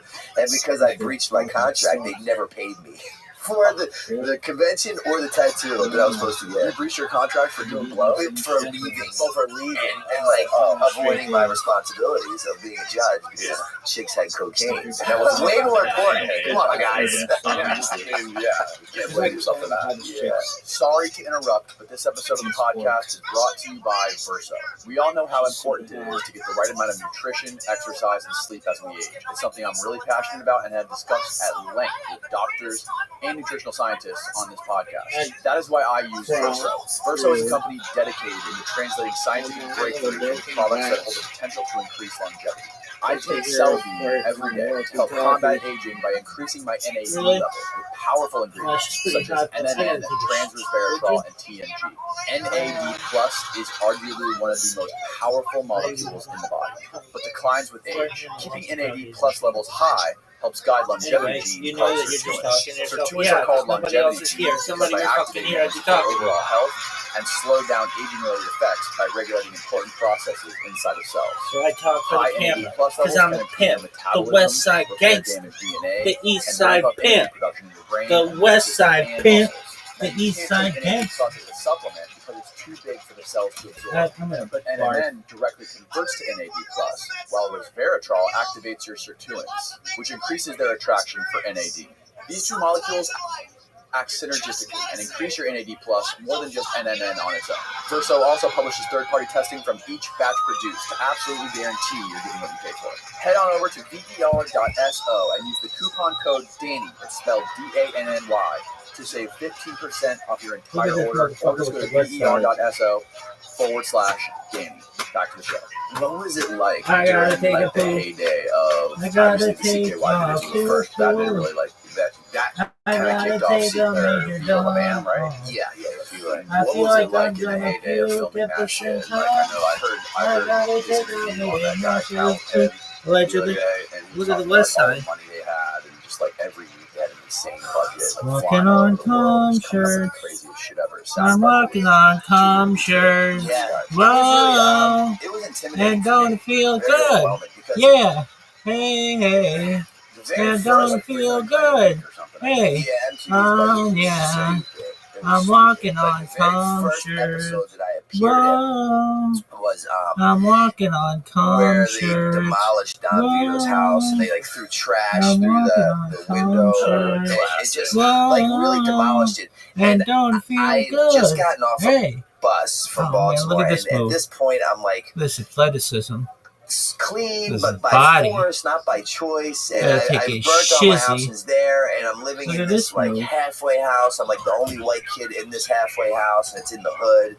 And I was really just so confused about me and who I was. Like I had no idea or That's self-confidence. got to be a weird situation to be in. And then I'm thrust into there. I show up, Yeah. it's this whole set.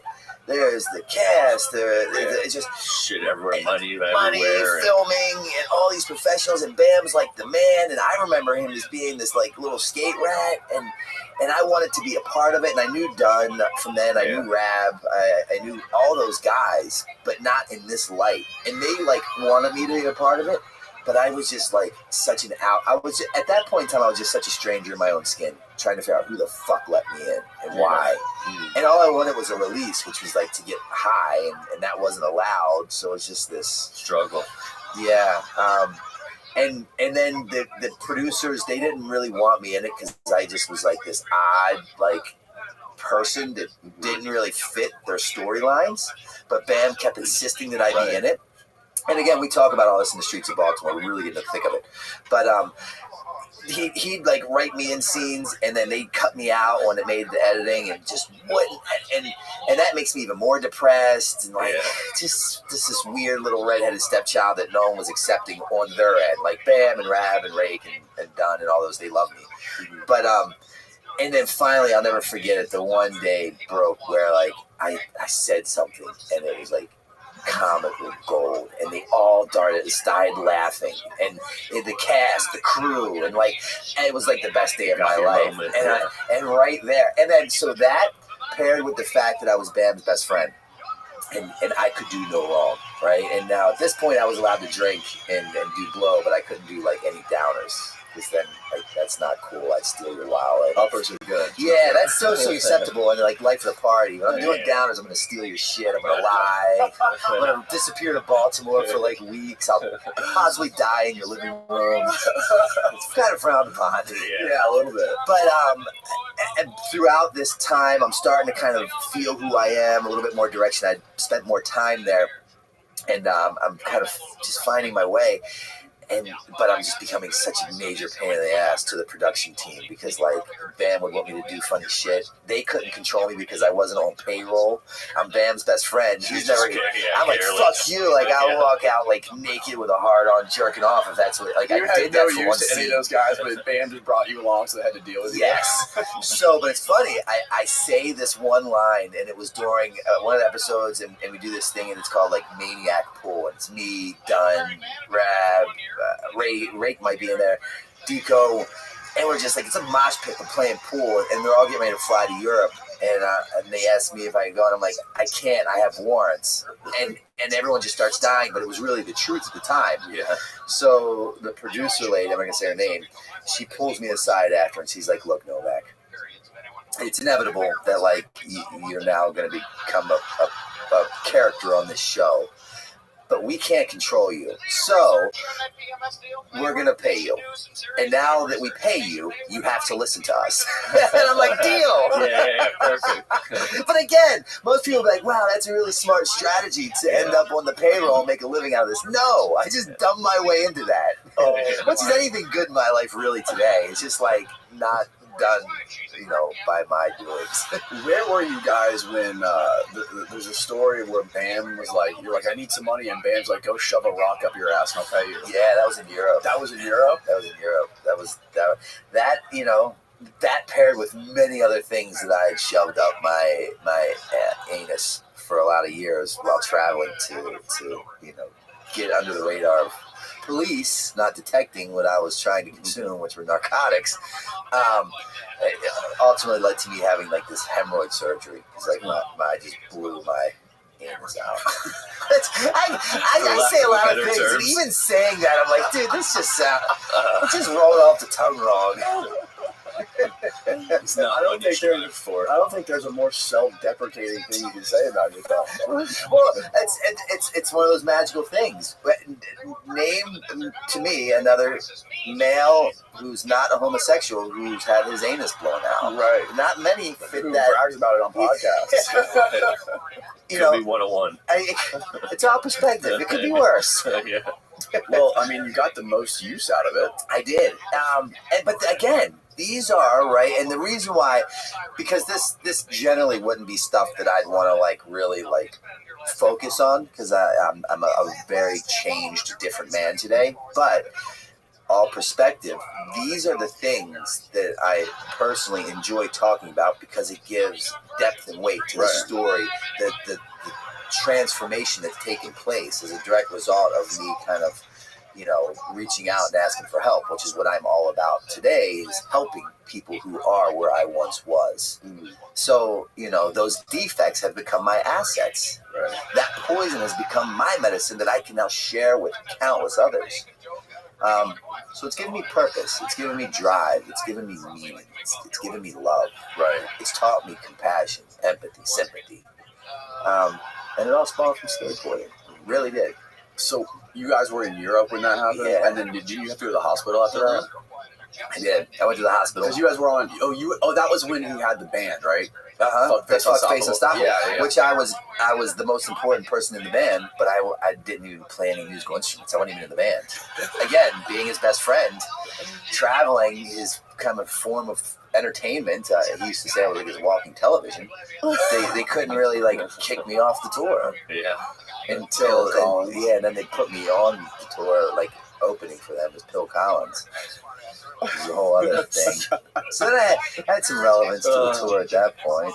But we have all that footage. So again, all of that footage we have, and I have a documentary that will be coming out that, unbeknownst to me or us, has been in production since the CKY days. So that's like 20-some years. We have the actual real-time footage. So everything that I'm talking about for the majority of this episode, we have the actual footage too. Oh wow! And so cool. We are putting it out, so we have complete creative control. It's in production editing now. Joe Franz, who filmed the CKYs, he's doing this project with Is he really? Yeah. Oh wow! Yeah. Dude. So when we're done, then we'll look at how we're going to, the avenues to release it. So where do you live right now? Philadelphia. Oh, you live in Philly right now. Yeah. And Joe's still there? Yeah, he's still there. Wow, dude. I was watching this morning. I was like reminiscing a little bit, watching one of the old CKY videos. I watched the scene where you guys were playing poker. Yeah. And Deco takes your cross. And he's like, "Well, did your grandmother give you this?" And that was right around if you remember that, you maybe you couldn't tell, but I was so uncomfortable. Like I come out of Baltimore, I had this big gold, I was just so unsure of myself. I really didn't know anything about me, and that was even filming that, because Ben would put me in these skits, and you guys were drinking wine out of shot glass. I was still in my mind, all I wanted to do was keep doing heroin, but I knew that it wasn't sustainable. And I burned all these bridges in Baltimore, so he was letting me live with him. Yeah. So although physically I was there doing what a lot of people would think was really rad shit, in my mind, mentally, all I was obsessing about was how can I get back to Baltimore to get heroin. Yeah. Wow, dude. It's insane looking back, but that's literally where I was at during that scene. I couldn't give a fuck less about that. I wanted to get back to Baltimore to get heroin, but without any repercussions, which was impossible. So I was in this weird purgatory state, and that lasted for the better part of a lot of years. God damn. What was the worst shit you ever saw, on the streets trying to score smack? Dude, there was just a lot of things that I wouldn't recommend or suggest anybody ever have to witness. And really what it was is just the pain that our loved ones received as a direct result, right? Because they get the short end of the stick. They get like the addiction, except they get everything that comes with addiction except for the physical act of drinking or drugging, which allows you to escape reality. And it's kind of like this. Yeah. Okay. They get like the pain, the death, the destruction, the heartbreak, the heartache, and that to me was, you know, watching my mother like just have to close. We had this big glass door, and I went home one day, and a common theme in my stories is that locks stop working. Right? Like I put the key in, it doesn't work, and she's just there crying. She said, "Brandon, I can no longer allow you to live here. I will no longer love you to death. You have to go."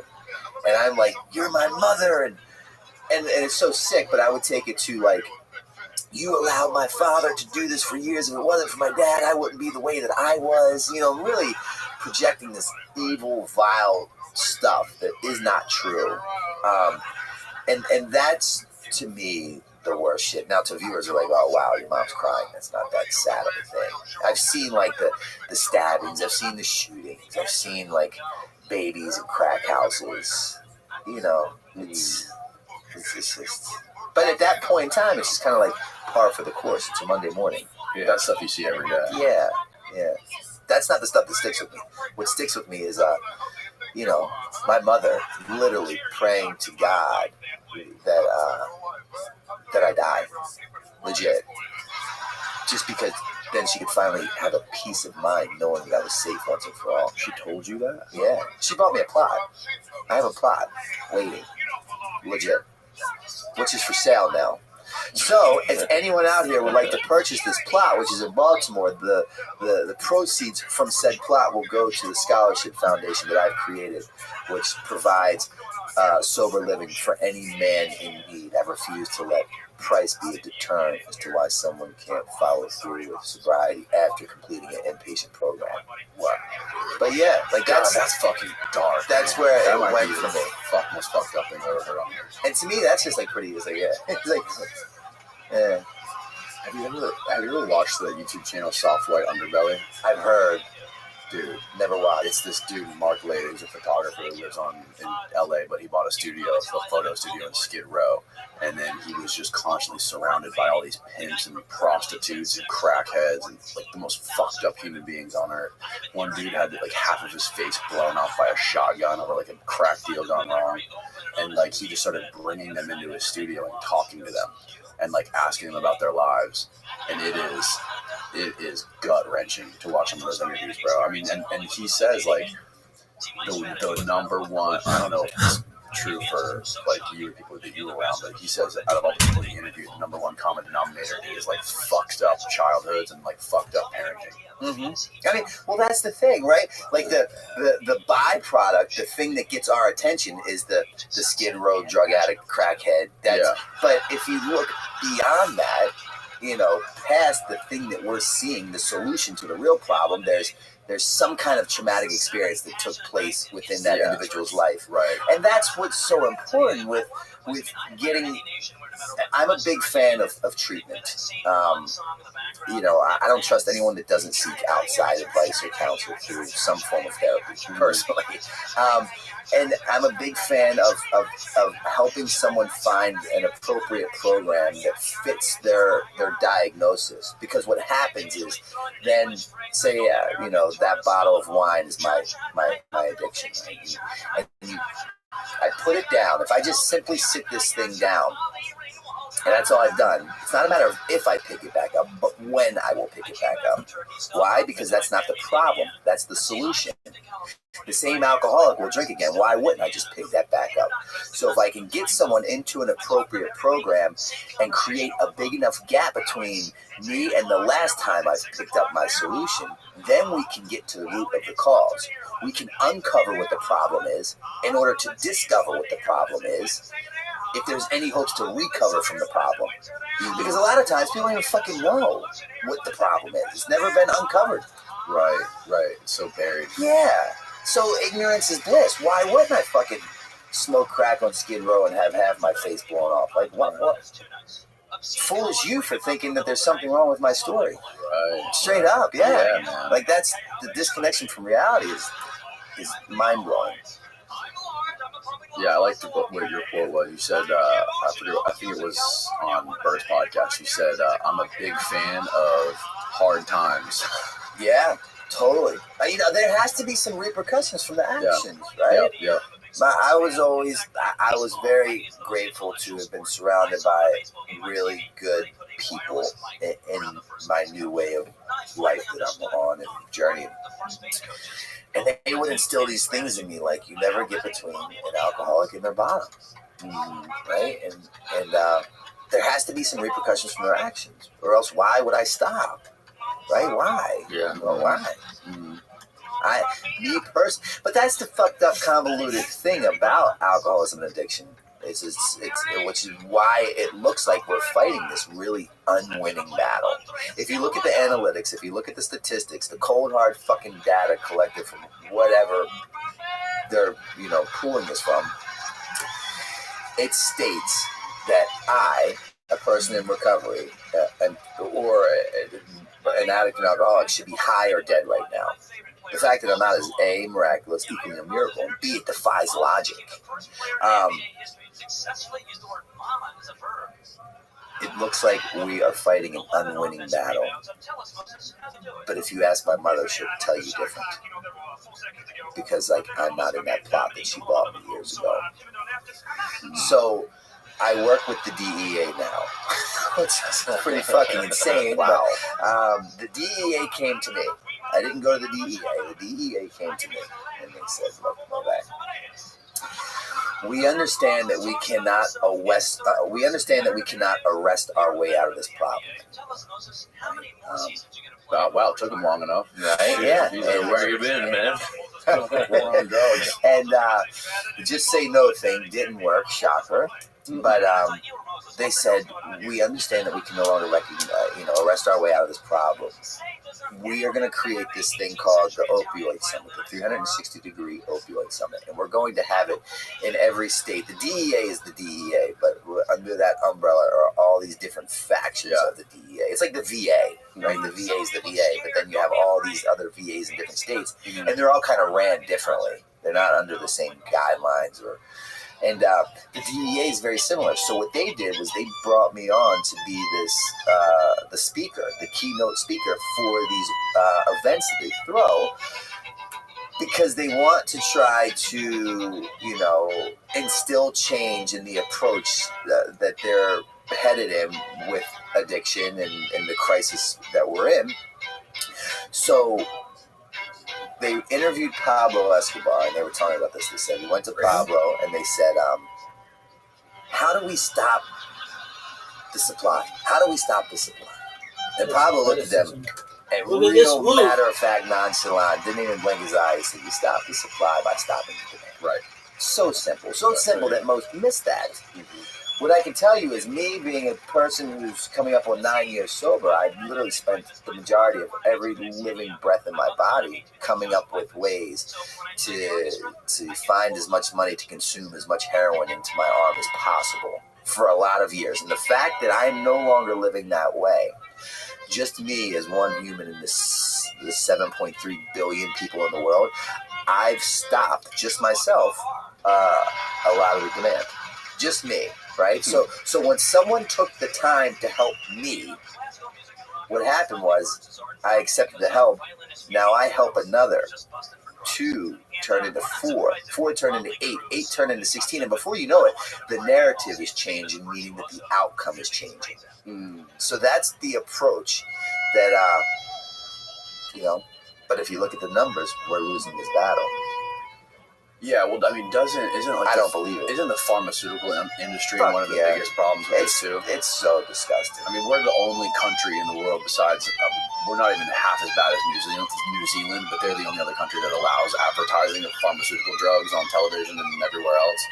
And even with those recent documentaries that came out, the painkiller documentary and then the Purdue Pharma, all that shit is that. You want to talk about a cartel? Yeah. It's insane. They are, as a complete fact, to my belief, they are worse drug dealers than the guys out here on the corner. Mm-hmm. that are just like legit selling whatever they're selling. Yeah, no doubt. Those are the real gangsters. Yeah, but if you could stop those companies being able to make so much goddamn money and skirt so much regulation and like being literally in lockstep with lobbying fucking politicians to be able to get away with whatever they want. Yeah. I mean that seems to me like the lowest hanging fruit to the problem. Right? So but it's just so complex, so convoluted, so layered that my feeble mind doesn't see a solution to that. But what I can wrap my head around, what I can conceive is like helping another individual. Yeah. 2 turn into Do 4, what you 4 can. turn into 8, 8 turn into 16. The narrative changes because the demand is stopping. The supply is no longer needed. The outcome is, fuck, like, I'm cool. I don't even, I'm not interested in what you're selling. That's my outlook on a grim situation that I can wrap my head around and really believe things will change over. Do you know anything about the program they have in, I forget what country it is right now. I want to say it's like Finland or something, where they actually made heroin legal to where like if you have a problem with heroin, like a doctor will work with you and like titrate down your dose, and you can actually go to the doctor to get your heroin, like make sure it's clean and make sure you don't, get any infections or whatever, and then they slowly work with you and try to wean you off, like under medical supervision. I'm a big fan of that approach. I know just a little bit, not nearly enough to sit here and act as if I do. Do you think that would work here? Here's the deal, right? In this world of harm reduction, there's no margin for error, yet it's impossible to do perfect. Yeah. No one has the fucking answer. Right. If we did, we bottle it, we sell it, we'd be a billionaire a billion times over. I believe, and I want to hope within my heart of hearts, that we're all coming to this with the most sincerest of intentions, and we want the best outcome. I really want to believe that. Probably not true, but that's what I choose to believe. And we're just doing the best with what we have. And if we all come together collectively and continue to not buy into, which could be, just political propaganda. Look at this war on drugs that you're fighting, that you're never going to win. Yeah. That just deepens certain parties' pockets for sure. Right. If you don't buy into that narrative and just stay in this for the right reason, like the right outcome will prevail. I'm a big. They were going to open the first safe injection site in Philadelphia. I don't know where, because they have those, but like in PA, I think the first one was going to be in the city of Philadelphia. And it was this close to being passed. And at the midnight hour, they pulled it. Really?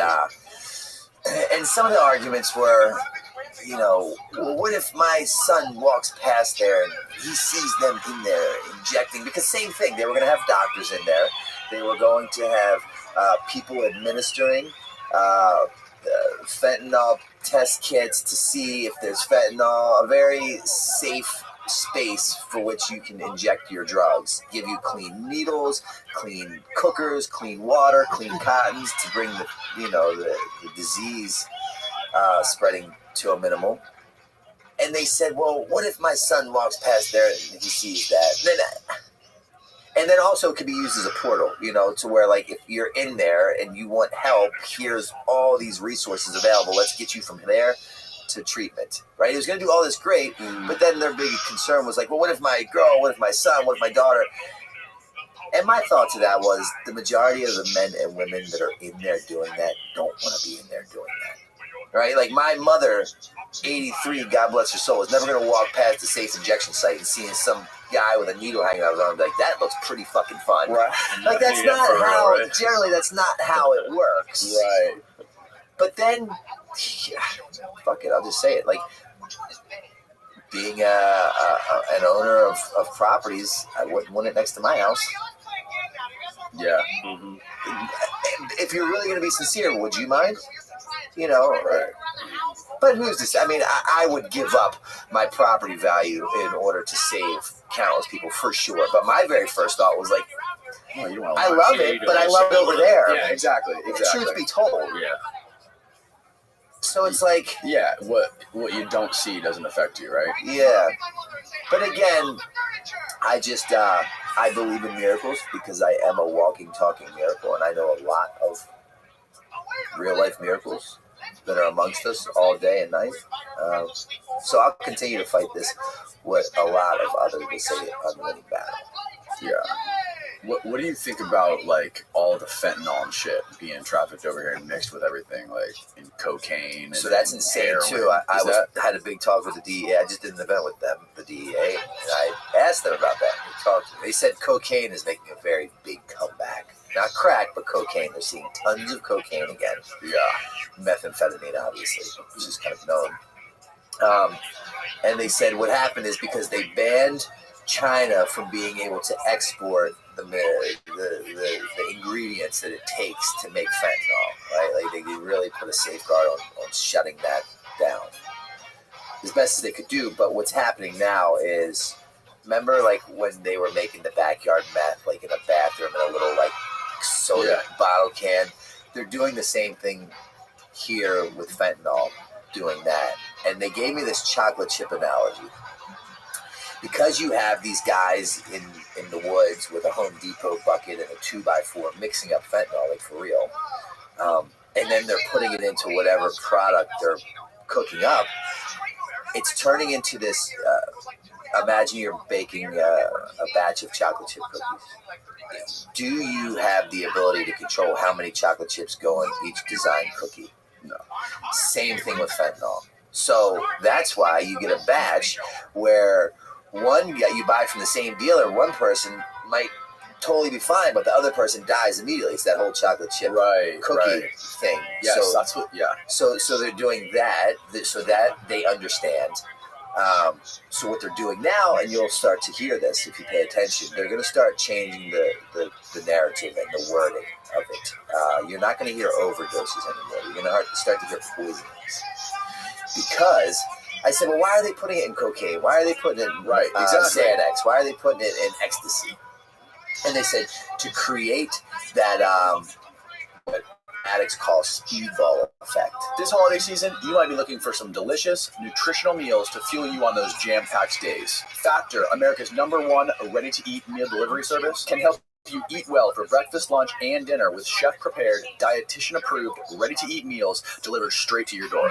You'll save time and stay on track with your healthy lifestyle while tackling all those holiday to-dos. You can cross meal prep off your holiday list this season with Factor. Skip the planning, the grocery shopping, the cooking, chopping, cleaning, and get Factor's fresh, never-frozen meals delivered straight to your door. Treat yourself to high-quality, delicious meals over the holidays. Choose from 35-plus chef-crafted meals every week that support a healthy lifestyle and meet your meal preferences. Whether it's calorie smart, vegan, and veggie, protein plus, and more wholesome options. And Factor isn't just dinner. You can count on convenience any time of the day with an assortment of 55-plus add-on to suit various preferences and tastes. Choose from quick breakfast items, lunch to go, grab-and-go snacks, and ready-to-drink cold-pressed juices, shakes, and smoothies. This December, get Factor and enjoy eating well without the hassle. Simply choose your meals and enjoy fresh, flavor-packed meals delivered right to your door. Ready in just 2 minutes. No prep, no mess. Head to factormeals.com/DJP50 and use the code DJP50 to get 50% off. That's code DJP50 at factormeals.com/DJP50 for 50% off. It's linked below. Now back to the show. I love speedballs. There's nothing more I love than shooting up heroin and cocaine at the same time. Right? Yeah, how do you do a speedball? You just heroin and cocaine mixed up, cook it up, and shoot it together in one shot. But it gets you real high, and you just get this sensation, this smell, this feeling, and then it brings you like, poof, you just stop in your tracks. But it kind of produces that same effect within these kids who are going to buy a little bit of blow, right, or whatever. It gives you that without even knowing that you're going to get that, in hopes to create this new phenomenon, and just to help spike sales. Is what they're doing it for. So addicted quicker. I always thought that the fentanyl and the cocaine, because the people that are doing it are dying instantly. I know. So I always thought that, I read something about this, where people but not all are dying because of the chocolate chip effect, right? So there's so many that aren't dying, and you can't control that. So I thought it was like shitty street dealers who sold heroin that you mix heroin with fentanyl on purpose, right? Like, cause it's a whatever. But they're mixing it on the same table or whatever as they're mixing the cocaine, so they're accidentally getting some side residue of some fentanyl in there. Yeah, but you think they're intentionally putting it in there? That's what I was told. Okay. By the DEA people. And it's not, remember, the DEA is like a very big facet. It's a big organization, so it's not like they have a speaker that speaks for them. I just talk to some people that are employed by But them. if I'm selling coke and I'm mixing it with fentanyl and it's killing people, that's not good for business, right? You want your clients to be dying. But then the ones that don't die are like, what's this? That's like extra good. You know what I mean? Like, that's different. I like that high. Yeah. And then go back to that person. Steven, there's an article, I don't know if you can find it, but there was a recent article where the boss of the Sinaloa cartel. Well, those are the two main cartels that are fighting over everything. This is also what they told me. It's Sinaloa and the CJ. Which is whoever they are.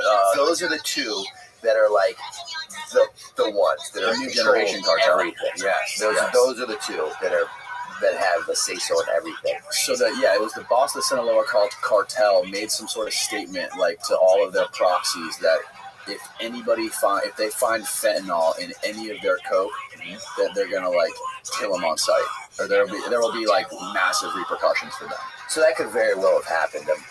I don't know the day-to-day workings. It was crazy to see that in an article, to see that the cartels are super against their shit being cut with fentanyl, and they're going to be punishing people for mixing their coke with fentanyl. So then the approach to the prosecution side of this thing, again, what they're doing is they're changing the verbal from overdoses to poisoning. Because if I arrest you because you sold a batch of heroin or cocaine that killed some people with fentanyl, I'm arresting you for, possession, distribution, maybe some form of homicide, first, second, third degree. But if I can say that you're poisoning people, the outcome of that sentencing is way worse. So you're going to hear less overdosing, more poisoning is how that's going to start playing out. Do you think you could handle fentanyl? You could handle some No, fentanyl? I would have for sure died. I mean, my day consisted of me coming up with as much money humanly possible to stick a needle into my arm and ingest it. I mean, I did that. This is one of my tattoos. Where's my needle? I know. Oh, there it is. That's what I did. I really did that thing. And I'm not bragging by any means, but that was how I got there. There it is. What does the top say? Let's scroll down up a little bit. Mexico Sinaloa cartel say gang has purportedly sworn off sales of fentanyl. Yeah. Banners appear Monday. Oh, wow. Prosecutors in Sinaloa confirmed that the banners appeared on overpasses and near roadways, but could not say whether they were authentic or who had hung them up. Yeah. Or is that just a tactical play to say, we're not doing it, leave us alone a little bit? That can easily be that. It's very similar as politics right there. Who put it don't out? like that stuff. Yeah, what side? They are basically a political party in Mexico. It is. It's like, did you see that that in on my CNN or cocaine? Fox? Which narrative are we pushing out here? It's like, you just never know. It's a very difficult, uncharted territory. What was the story with you guys? I don't know if you were with Bam, but you were telling a story about some Samoan tranny, some Samoan trans dude in a hotel room. Yeah. I was on the Howard Stern show, and I'd been up for several days doing cocaine, and the Howard Stern show was done in New York at the time, and it happened very early. It's 5 a.m. Yeah. Of course, the logical approach to being there at 5 in the morning is just to stay up and do coke all night. Right. Don't go to sleep. Totally. So I did that. We go in, and the show came out amazing. It did really well. Insanely high ratings. And the ratings were great. And I talked on there about wanting to get blown by a transsexual because I was like, it seemed like a great idea. It seemed like, everything would be amazing about it. That's probably what they do the majority of their experiences. When they're portraying women, just give lots of blowjobs. They'd be great at it. Whatever. they'd be better at giving blowjobs. I think they'd be, more in tune with it, right? Because they understand what it takes to get a good blowjob, and they're men, disguising themselves as women, right? So obviously they're not going to fuck a lot. Mm-hmm. So I'd imagine their go-to would be oral. Mm-hmm. That's my guess. And so we're in Australia and we're doing a fuckface tour, and one of the promoters asked if we needed anything. And that was another tour that I got kicked off of for just being way too high and buying Oxycontins, and I got caught with them. But nonetheless, Bam's like, yes, we need a transsexual that's willing to blow Novak. And we get back to the hotel, and lo and behold, there's a knock at the door, and there's this transsexual, and the transsexual's pimp. And in my mind, what I envisioned a transsexual to look like was this very attractive woman. Remember that Maury show, the talk show? Mm-hmm. Is it a man or is it a woman? Remember that talk show? Like Howard's, Jerry Springer. Mm-hmm. Like really good-looking men that look like women, and in my mind, that's what it was going to be. If it ever came to fruition, you wouldn't even be able to tell. It's so good. Yeah, dude, you'd be jealous for not partaking. In my mind, is how this was going to look if it ever happened. Lost. Yeah, totally. And lo and behold, it happened, and it did not play out at all like I predicted it would. The transsexual was just like this, like Samoan guy that didn't really look like a girl and looked like he played like a linebacker for a football team. And there was like a pimp there, and it was just really weird. And I had been on cocaine for like days, and I'm like paranoid and delusional at this point. And I used to watch that TV show Cops a lot, and I love when they would do the prostitution stings. They did a hotel room next. An adjoining room, right. And then the John would come in with the chick, and then all of a sudden the police would barge through the door. And I'm like, fuck, this is going to happen. Before that, everyone went into the bathroom, the pimp included, everyone from the party. Because I was there? Yeah, he had to go to the bathroom. Everyone had to go to the bathroom because I was engaged at the time. And I didn't want word to get back to my fiance that I was getting blown by not only a hooker, but like a transsexual. Yeah. So everyone's in the bathroom so no one can see or take pictures. And wait, why? What was in it for? Why did you agree to do it? Just because? Well, because I was on the Howard Stern show, and that's a good goddamn story to tell. Oh, okay. That I would love to do that. Just like. And then at the time, I was like, yeah, whatever, sure, it'd be rad. But basically, my mouth throat to check, my ass did not want to cash. Yeah, that's what it came down to. Yeah, you're just consumed by the moment, the energy. You're like, I'll do it. And you're like, no. Didn't want to be a coward.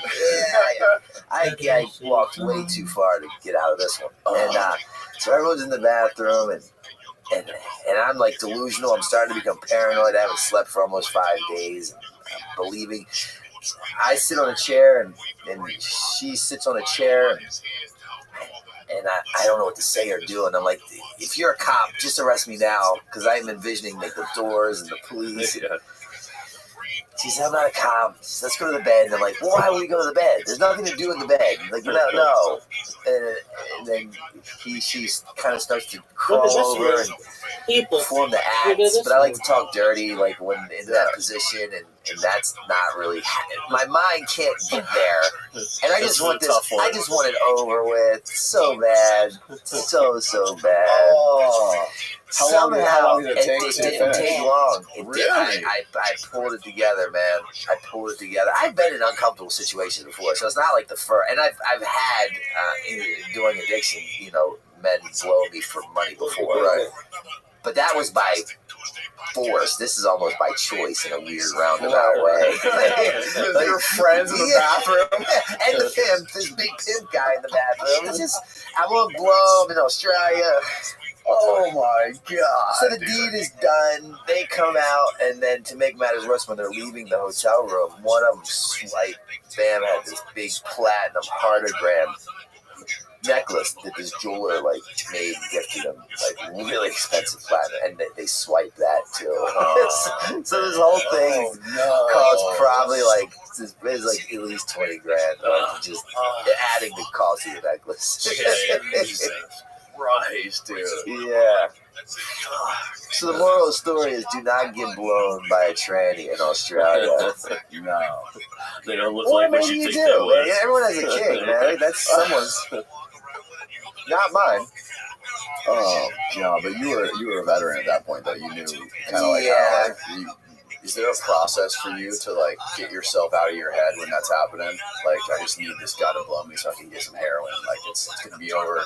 Yeah, 5 minutes. It is. It's just kind of like, I do disconnect. I dissociate. Like, really. I've spent. I've been in solitary confinement where I was locked in a cell for 23 hours a day. Allowed out once an hour, one time a day for an hour, Monday through Friday in handcuffs and shackles. I've done that. I've been homeless. I've slept in abandoned houses. I've had to like piss and shit into like one of those Home Depot buckets. I've done the prostitution thing. I've completely destroyed, my mother's hopes and dreams to have a safe child. So I've been around the block a lot of times, so I'm pretty good at like. Thank God I'm not like that now. I don't have to disassociate from anything, and I actually really appreciate and am grateful for the process in which like things take place in. And I'm so much in that zone now that like when the littlest of things like gets me off my game, like I almost like shake physically. Like I can tell, like I'm just so disconnected from being that guy that I once was. That like, I'm just such a changed man. Hey, whatever happened to Deco? He's around. I don't know. He disappeared. Everyone like wondered. Everyone speculates where he went, but he just like fell off and disappeared. He was the one that I was the least closest with. Oh, was he really? Yeah. He was literally the one I was the least closest with. Huh. Do you and Bam still talk now, or are you guys still kind of on the outs? We're not speaking at the moment. I don't have any issues. I've never been angry. Had an issue with him. I will always love him to death. I'll always be there for him.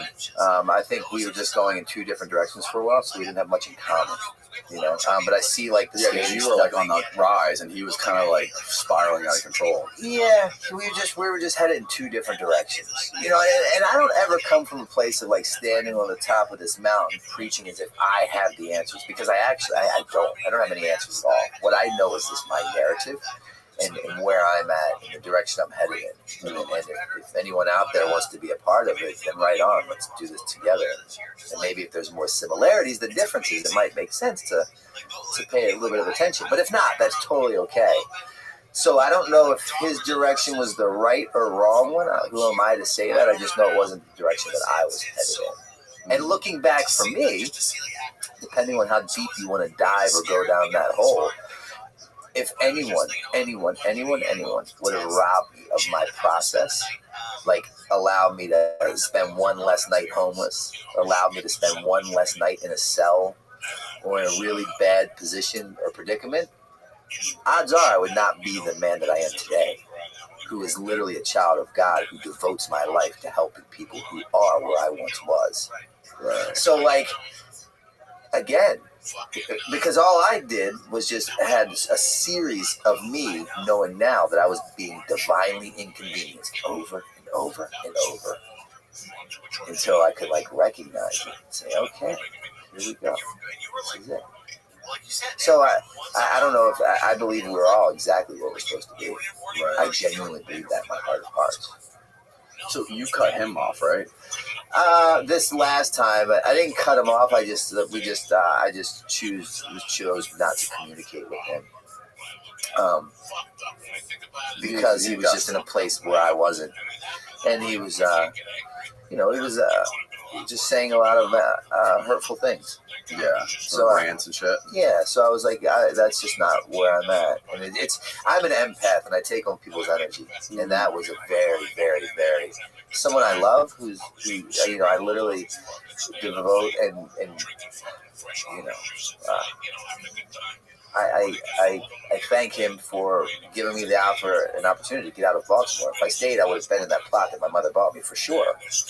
So, I'm forever indebted to him, and it was really tough to see someone who I love and who had helped save my life countless times then battle with his own demons.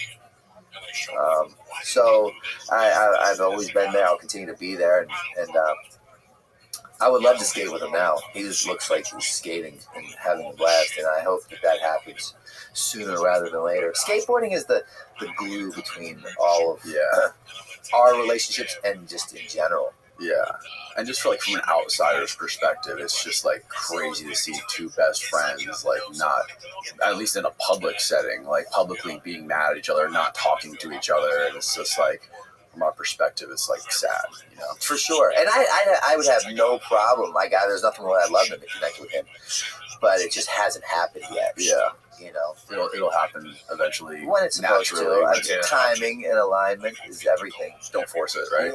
Yeah. Literally, you know, the world works so much better when I just kind of stay out of it and just go along with the process that's being kind of pushed in my direction. Yeah. When I try to interject because I believe I know what's best, I fucking fail. Straight up. So I just remain teachable. I remain humble. I remain open-minded. And I remain willing. Good, bad, or indifferent. Every morning I start my day with thanking God for everything I've been given, everything that's been taken, and everything that's in store for me. And I mean that until like 10 o'clock. Then I gotta like recalibrate, recenter, readjust, reevaluate, reassess.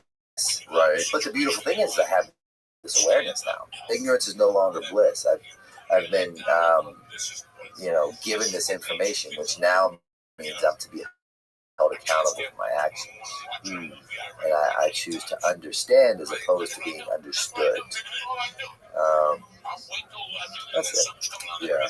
It's so simple that for me, I missed it for so long. Until, again, not to fucking be a weird asshole, but until I took the shortcuts to school. Right. Until I just admitted that what I know is I don't know. And the moment I admitted complete defeat was the second I secured the ultimate victory. It's so fucking contradictory to the way I lived my life prior to. It's the exact opposite of everything. Right. Yeah, what's that famous quote? Hard times make strong men make good times make weak men. Yeah, I was smiling because mine is a hard head makes for a soft ass. And I promise you, my ass is the softest in this room. I just bumped it over and over and over. Oh my god, dude. So how does your business work? Where you bought a bunch of houses in Baltimore and Wilmington, Delaware. Mm-hmm. Okay, so how does that whole thing work? Well, it's not even like, again, I got kicked out of high school in the 11th grade as a direct result of my addiction. I got my GED in the penitentiary. I didn't go to like real estate school. I told you what I walked into treatment with. But somehow I promised myself, because of what my mentors told me in the beginning, they said, if you stick to the basics, you'll never have to go back to the basics. And they said, if you want what you have to give it away. Right? If you want what we have, do what we do, and you can get what we got. Right? They said all these weird things that were like mind fucking riddles, and I didn't understand them until I understood them. But I promised that, so I went to an inpatient treatment center for 90 days. And from that inpatient treatment center, I went to a sober living house where I lived for 1 year. And the reason why I did that was not because it was my idea. It was because my sponsor, who had 19 years sober at the time, suggested that I do that because he did that. Didn't take a genius to figure out if I recreate what he did in the past, I could get what he has today. So I followed suit, and I went to the sober living house for a year. And that sober living house did for me what no other program had ever really done. Because I'm institutionalized. I can fall in line. I can conform really easy. I can go to a jail and do a sentence. I can go to a treatment center and make you think I'm running the place. I can run the groups. I can repeat the rhetoric. I do that. Right. But where the ball was always dropped for me was once I completed said program or sentence, and I'm just thrusted back into this community of quote-unquote normal people and human beings. Because I was so disconnected from reality, I didn't understand how to make that transition. And I'm living in this sober living house, after completing my 90-day inpatient treatment center. I'm a big fan of following through with the continuum of care, which is why I said what I do now. I'll get into that. But in this sober living house, I now have a job washing dishes at Marianne's Diner. I wash dishes for $6 an hour under the table next to a 14-year-old kid named Brian. And I had heard about what humility would look like, but I never knew because I never experienced it. That was humility, right? The successful individual I was prior to finding recovery, I'm now a 38-year-old man who has 4 months sober and working at Marianne's Diner washing dishes for $6 an hour under the table next to a 14-year-old kid. What the fuck? In my mind, I should have been at least the president of the United States. At the least. Bare minimum. Right? Like, for starters.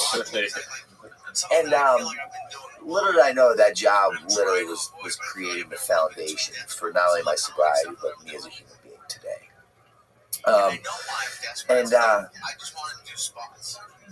And I was washing dishes. Every night I had a black outfit, black button-up shirt and black pants, and I would put my clothes in the washing machine, and they would come out bleached, and I didn't know why. And I was too embarrassed to ask someone what the deal was. And one of my housemates walked past and they saw that I was washing my clothes with dishwashing detergent. And they're like, "What are you doing?" I'm like, I didn't know. You know, like that. I was really disconnected from reality. Yeah. But simple things like that were taught to me through the community from which I lived with, of all these sober guys just trying to attain the same thing. Another stay sober while assimilating back into this weird thing called the fucking world without drinking or drugging, like a lot. And I stayed in that sober living house for a year. And I learned, I opened up my very first own ever bank account. Just me, not one with a chick or someone who had like a safe like mine. And I got a checking account, and I got a debit card, and then I worked that up to a pre-secured credit card. And I started paying my own way, the $165 a week off of the money I was making washing dishes. And then I started paying bi-weekly. Right? It was no fucking guess or to anyone's surprise, I lacked self-esteem. And I didn't know how to obtain it, or else I would have done it on my own and not ended up in a 12-step program. Right. Again, all these things happen to me unbeknownst to me. I'm showing up for work on time. I'm becoming self-sufficient. I'm taking pride in washing those dishes. I missed one day for a whole year, and that's because of a snowstorm, not because I didn't show up, because I started taking other people's feelings into consideration, and I was like, if I don't go to work, who's going to fucking help Brian wash all these dishes, right? The behavior started to change. Mm-hmm. And through these behavioral changes, that lack of self-esteem, through doing these esteemable acts, turned into like this insane amount of self-esteem, right? All of a sudden I started doing these esteemable acts, and I gained this sense of self-esteem unbeknownst to me. And one day I just started looking at you in your eyes. I started speaking with conviction and believing what I was saying. And I recognized how important and significant this part of my process was.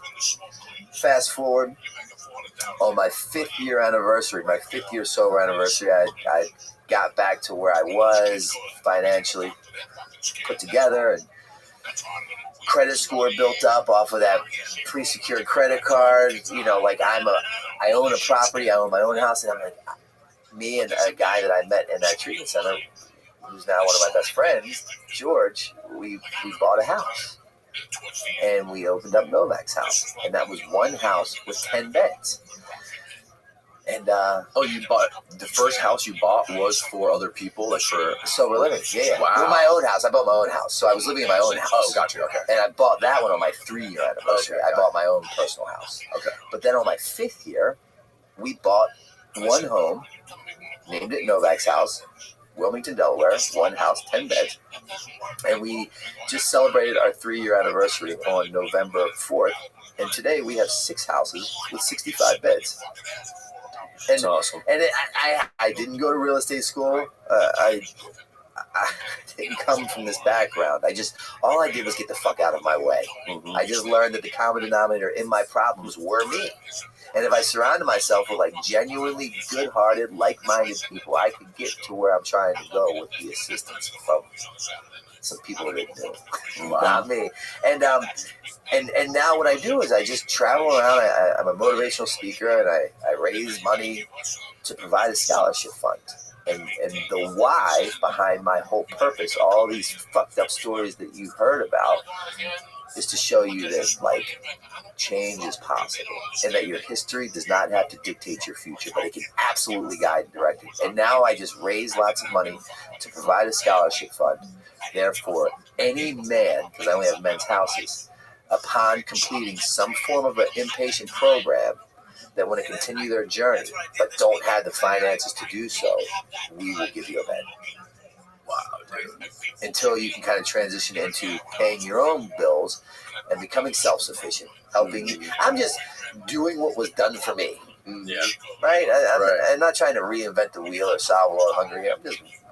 That's my story, and my story produced this outcome. So how fucking dare I safeguard it and not share it with the world? Because this is the beautiful, magical thing about recovery. In our weird world, anywhere in business, if I come up to you and I give you something that I have, I am to walk away with less. Fact. Fact. Prove me wrong. But in my world of recovery, if I walk up to you and I give you something that I have, I walk away with more. It only makes sense within my world. And other people that live in my world, recovery people, can attest to it. Well, that's something that's weird. It's like embedded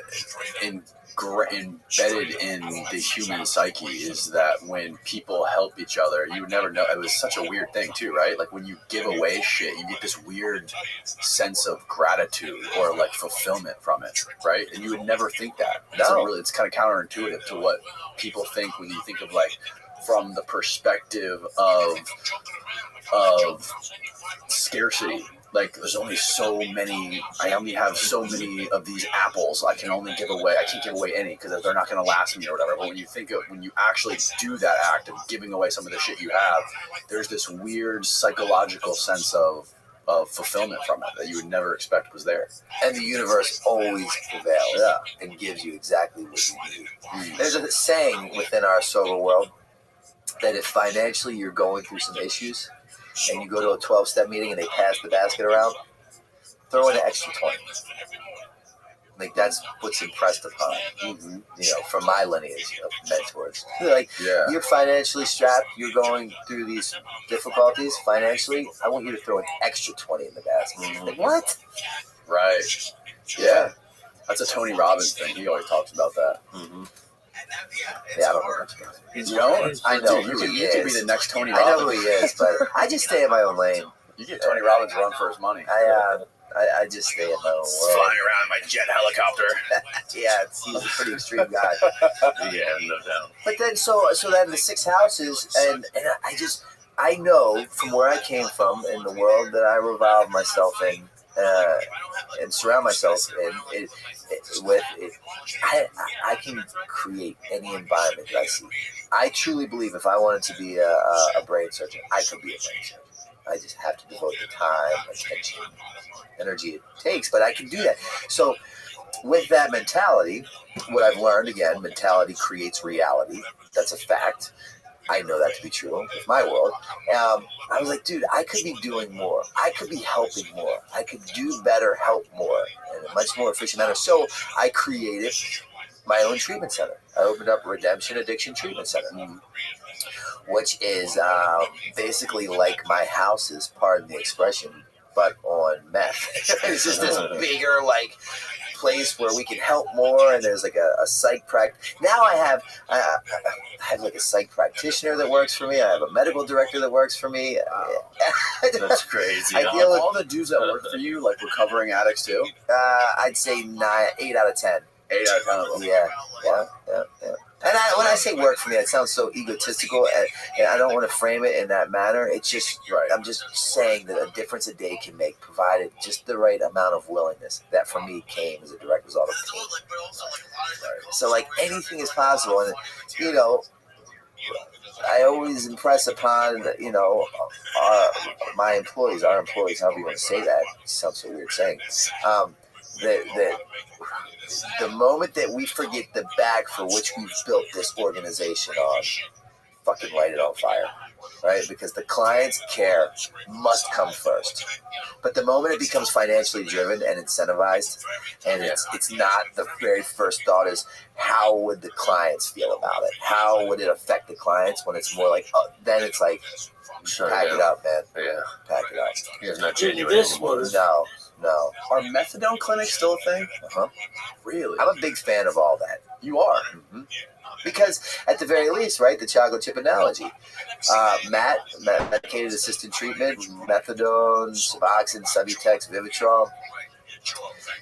It's not what I do, but who am I to say what the right way to live is? Fuck, I was homeless almost 9 years ago, letting men blow me for heroin. All of a sudden, I'm walking on water and I have the answer to everyone's crisis? No, man. Truth be told, if you think going to the methadone program every day provides you a life that you believe is worth waking up for and getting out of bed, looking forward to the day, I'll fucking drive you.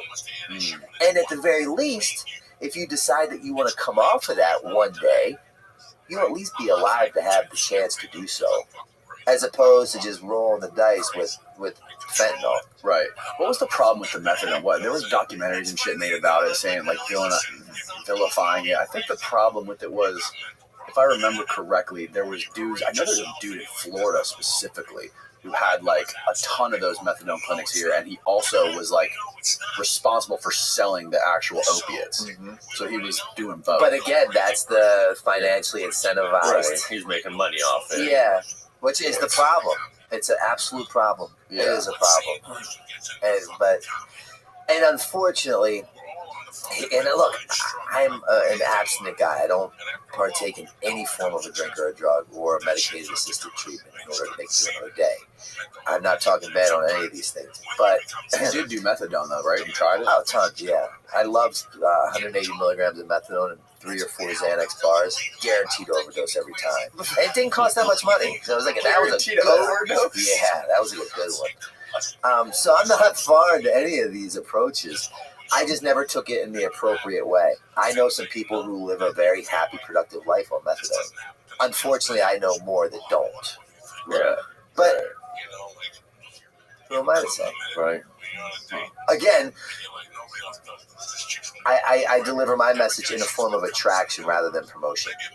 Right? So if you out there, the viewer, the listener, find what I do appealing enough that you want to be a part of it, let's do it. Yeah. If not, and the methadone clinic looks more appealing, right on. Right. Give it a go. So when you were doing it, you were aiming to overdose. Oh, I was not doing it appropriately. I wasn't going to a clinic. I wasn't being monitored or given doses. I was buying it off the street corner. Oh, okay. Yeah. So I was always very scared to get on methadone because it has a really strong shelf life. And it's very, very difficult to come off of. You mean like staging your body? Yeah. Oh, yeah. It's a gnarly process. But like even doing any drugs, you would be aiming to go over the line. For sure. Yeah. You're more scared of underdosing than overdosing. Yeah, dude. There's nothing more that angers me than when I see somebody going to the bar and have a glass of wine. I want to smash it over your head. What's wrong with you? Or leave half of it, one line, and go to bed with the bag. Fuck you. Like you don't deserve to be alive. Get your ass kicked. Yeah. Like get out of it. Yeah, that's what makes me part of that 30% of the world that is not normal. We cannot use without repercussions. Well, that is more unnormal, I think. To just have somebody who does that, just has one drink or does one line, you're a psycho. Yeah, in my eyes. I think in my eyes too, and I'm not even, I don't have a drug problem. Or do you? Maybe I do. You think I'm here for a podcast? Yeah. AKA intervention. Are your bags? Did you bring his bags? Yeah, exactly. Joke's on you, pal. Oh, God, dude. But that's a funny thing, though. Like, everybody does coke nowadays. Everybody. Like, even young people I know.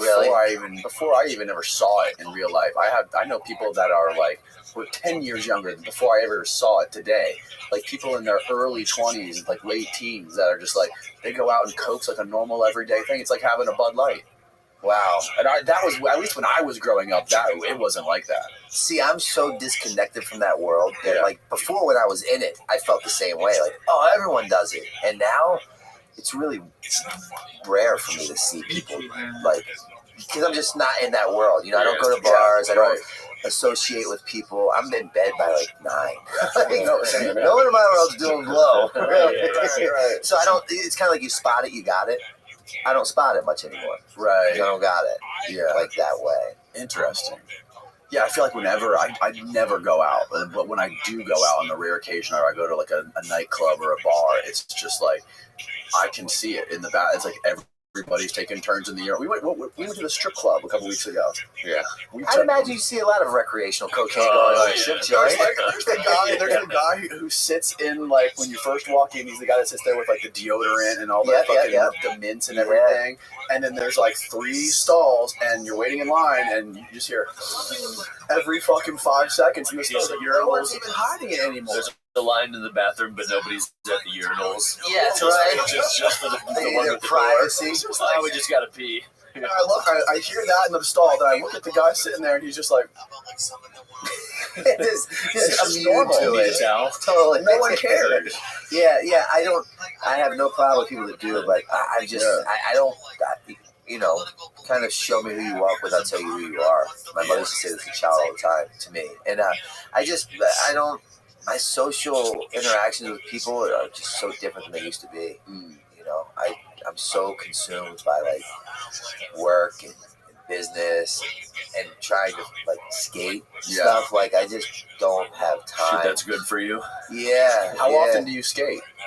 Well, it's funny. Again, after coming to this realization later in my life, now I try to make it a priority more and more for my mental health, because this thing needs to be quiet sometimes.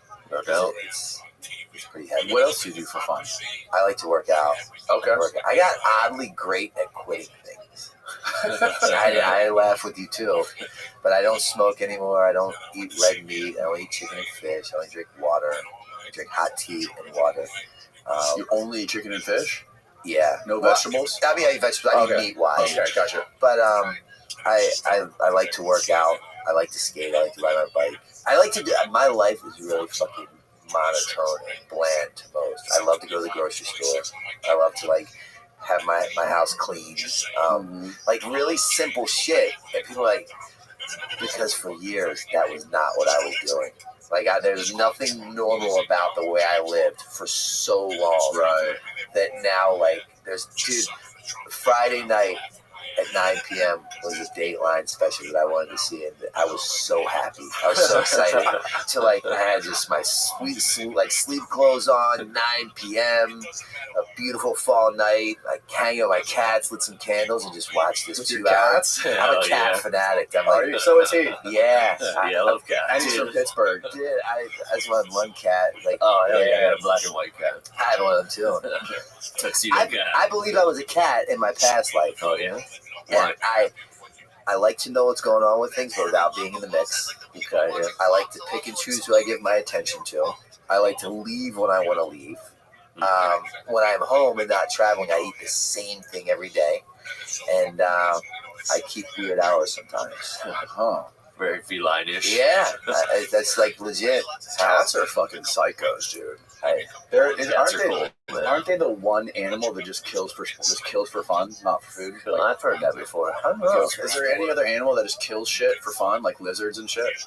I don't want to say they do it for see how fucking good to defend them, but I think they do it to bring back to their owner to say like, hey, look what I've done. They definitely do that. Yeah. Oh yeah, because they bring the mice back and put it in the door. That's true. Yeah, that's true. What other fucking animal does that? You know, do dogs do that? I don't think dogs kill them. Well, the hunting dogs that go, they pick the dead up. I don't know. What, have you, like, experimented with good drugs?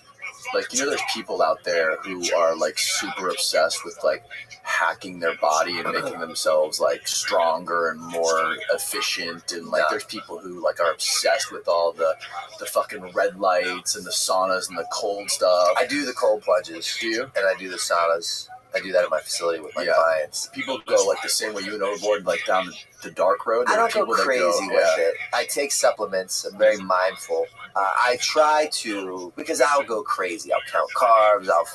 I'll go insane. Yeah, I'm already insane. So I don't let that dictate what my day or actions look like. I just make a conscious effort to do a little bit better than the day before. So what I try to do is cut out processed foods. My food to have like a life, to where if I don't eat it within a week, it goes bad. That I can wrap my head around. Right. This should be good for me. Grocery store, stay around the edges, not the inside aisles where all the fucking. Oh, that's a great point. Yeah. I never. Yeah, the edges. Stay on the edges where all the produce and the meat. That's where I stay. Yeah. But I've never heard that. The cereal's in the middle. Dang, I don't eat cereal. Bullshit. I ate cereal in my hotel this morning, but I don't eat that. Cereal's so fucking bad for you, dude. I eat oatmeal every day. Do you really?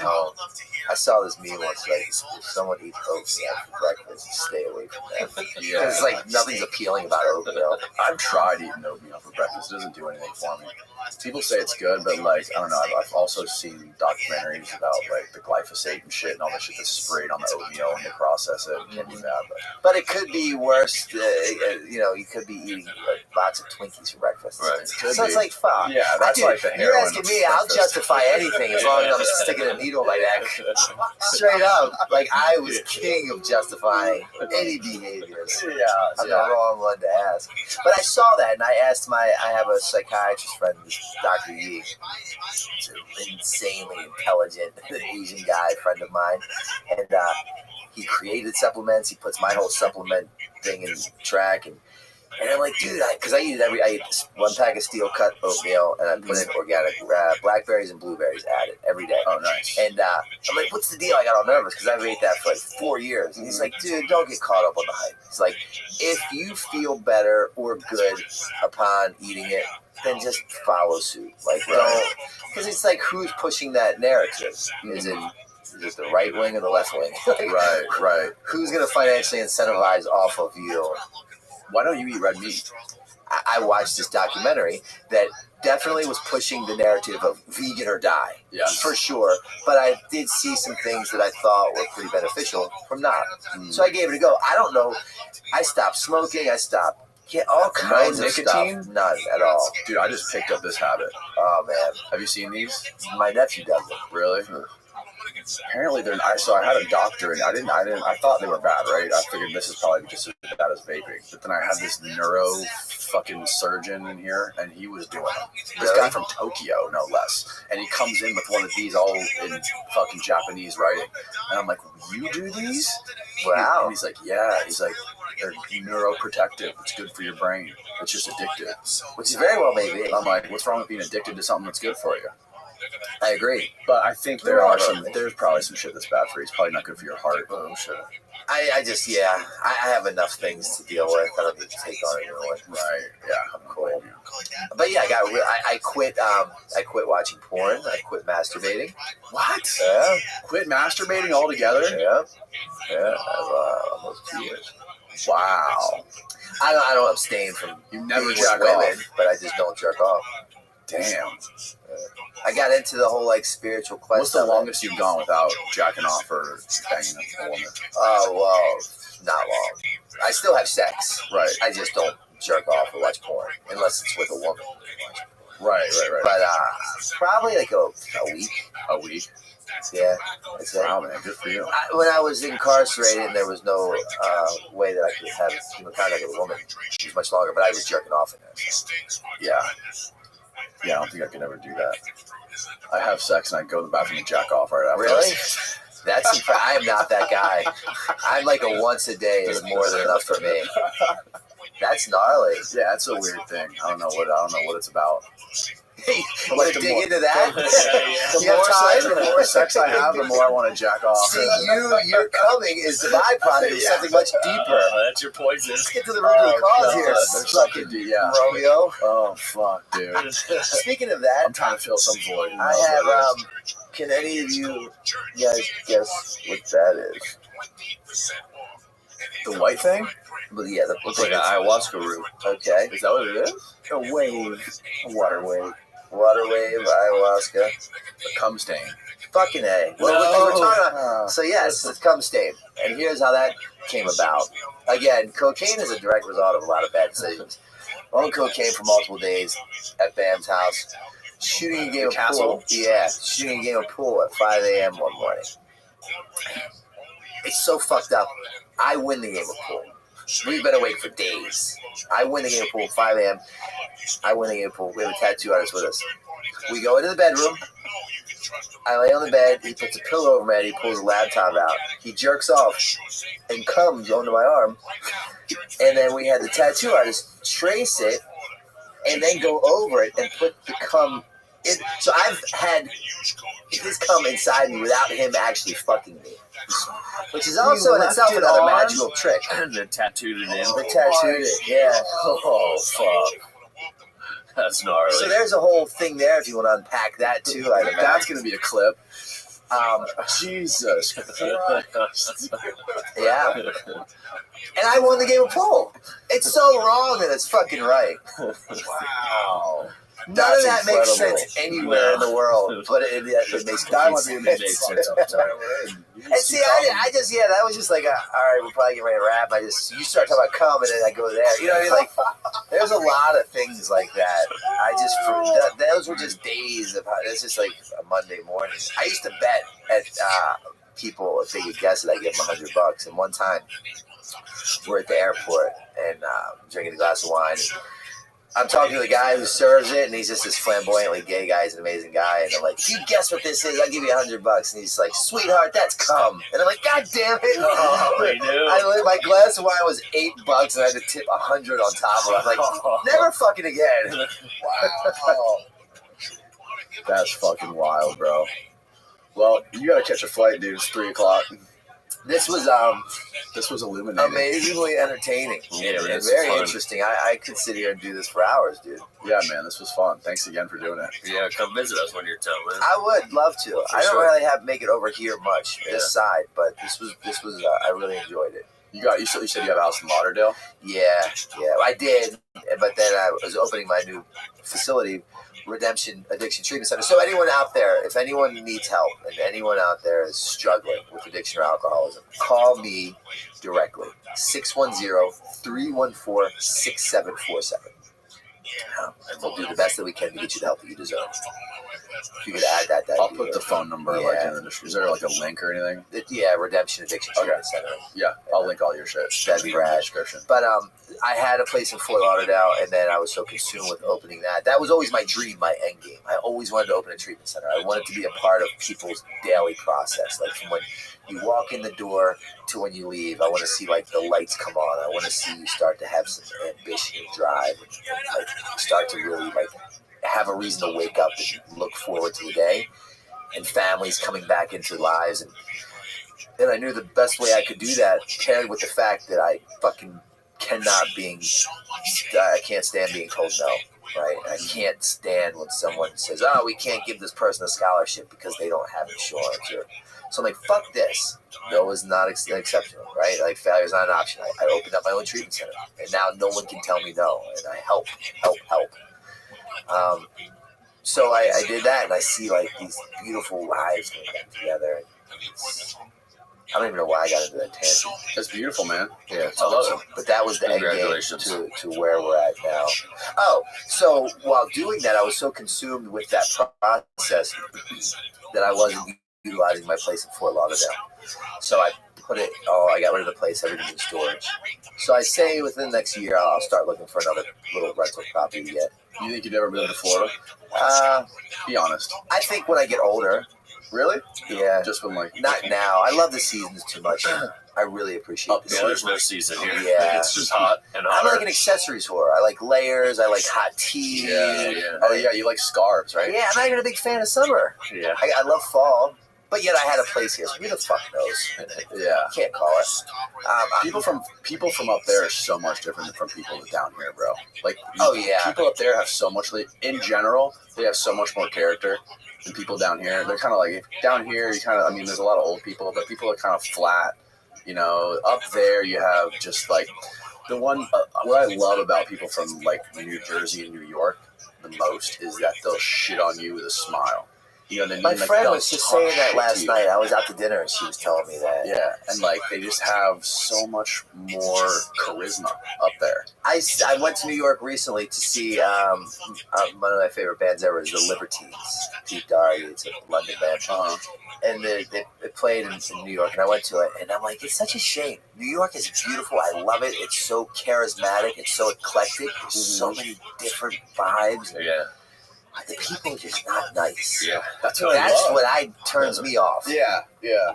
But they're not nice, but you can be not nice back to them. But I'm just kind of funny. Not that guy now. Oh, really? Yeah. I cringe at the thought of confrontation. You know, literally, and that comes from traumatic shit as a child with my father. Right. So that kind of bleeds into like when I'm off my square, just like I don't get angry, but I just get I shake. I start shaking. But what do you like better? What would you rather have? Would you rather have be surrounded by people in New York that just aren't nice? Or would you rather be surrounded by people that are in like LA and they're just fake nice in order to gain? I wouldn't surround myself with either. That's the beautiful thing with sobriety, is I have choices and options. Yeah. So and both those places I would not live. It's not black and white, right? But if I had to, I would probably, because I like seasons, I would take New York. Yeah. But, you know, California I go often. It depends on what the reason behind it is. I don't even like something summer, about but I had the a place cold. in Florida. It's something about the climate too. Like that changes you when you're in. I'm getting older. I'm getting older, and I'm like really liking like the easier, softer, slower way of things going, which I think added to Florida becoming appealing. Yeah. And then I come here. I had everything else set up. I had a place. I had clothes, and it was like no thought to it. Just jump on a plane, cruise, and it was nice. Yeah. So I'll do that again. I will. Next year. Maybe we can do a part 2. Yeah, man. That'd be awesome, bro. When's the documentary coming? Well, Not sure yet. I don't know. That's above my pay grade. Where's Franz? Get Franz on the phone. Yeah, that's a Franz question. Yo, Franz, people are asking. You got some fucking editing to do, buddy. That's awesome. It's amazing, though. It's so cool. Cool, bro. Well, thanks again, everybody. I love you, boys. You know what it is. Links are in the description. And good night, folks. Cheers. I believe in a man with a wig, I knock him out. But now movie stars ago, I support LGBTQ just to be cool, just so people go, oh my God, he really cares. Well, did you see? I don't even honestly really know who she is. Sydney Sweeney, she's like a hot actress. She's selling her backwater. Thanks for coming, bro. Yeah, man. I love your podcast. I love your merch. Thanks for the hat. You're very welcome. Check it out. I won't wear it. I got my headphones, but I love the logo, the triangle with the flying saucer. Is that the triangle that your dad saw on the aliens' bodies? Yeah. So you wanted to get into that? Yeah. We talked about this briefly. I started recording. I'm really a big proponent of I guess you could call it like esoterica, things like that. And so the idea came to me before we came out with the show. Like, I need to have a sigil. I need to have a symbol. Are you familiar with a sigil? What that means? So a sigil is the notion that you have a symbol, usually a geometric symbol, that has some sort of metaphorical or metaphysical meaning packed behind it that is impactful on the subconscious mind. So the idea is that the more people are viewing the symbol and spreading the symbol and are aware of the symbol, its power grows out into the real world. So the meaning behind the symbol is, yes, when Dad encountered these entities, they had the triangle on their chest, which represented the Trinity of creation, right? The idea that there's a masculine and a feminine force of nature that are creating us, the Divine Mother, the Divine Father, etc. But the UFO and the triangle represents the union of the UFO phenomenon and the spiritual forces. It's also like the pyramids of Egypt, because the beings showed in the pyramid. So it's the notion that the UFO phenomenon is truly one and the same with the spiritual phenomenon. So that's this symbol just came to me like, this is it. It's the Philosopher's Stone. If you look at it, it's like the triangle with the circle. Very ancient symbol in alchemy. What did you say? What would you call it? The philosopher what? It's like the Philosopher's Stone. It's an ancient alchemical symbol. Oh. Which is like, basically, through your mind, through perception, through your thoughts and your willpower, you can sort of change reality or manifest. So it's a play on that. It's just a play on these things. Does it have any magical power to it? Maybe not, but it's cool, right? That's the idea behind it. It's super cool. I love it. It's a beautiful design. Thank you. So what's going on with your dad, dude? Hey guys, I want to ask you a quick favor. Over the last few months, almost 70% of the viewers of this podcast are not subscribed to the channel. The most important common denominator that allows me to keep creating these podcasts every single week is you hitting that subscribe button below the videos. I want to thank every single one of you who watches and supports these podcasts. I would not be able to do it without you. Please hit that subscribe button if you enjoy it. Now back to the show. I mean, it depends on the day. Okay, so what do you think is really going on in the sky with these orbs you're seeing? Like what is it? Like what are the orbs? What are those orbs? I went out with him the night before we recorded the podcast. I'm sure they told you. Your sister and your dad told you. Well, I called. Remember?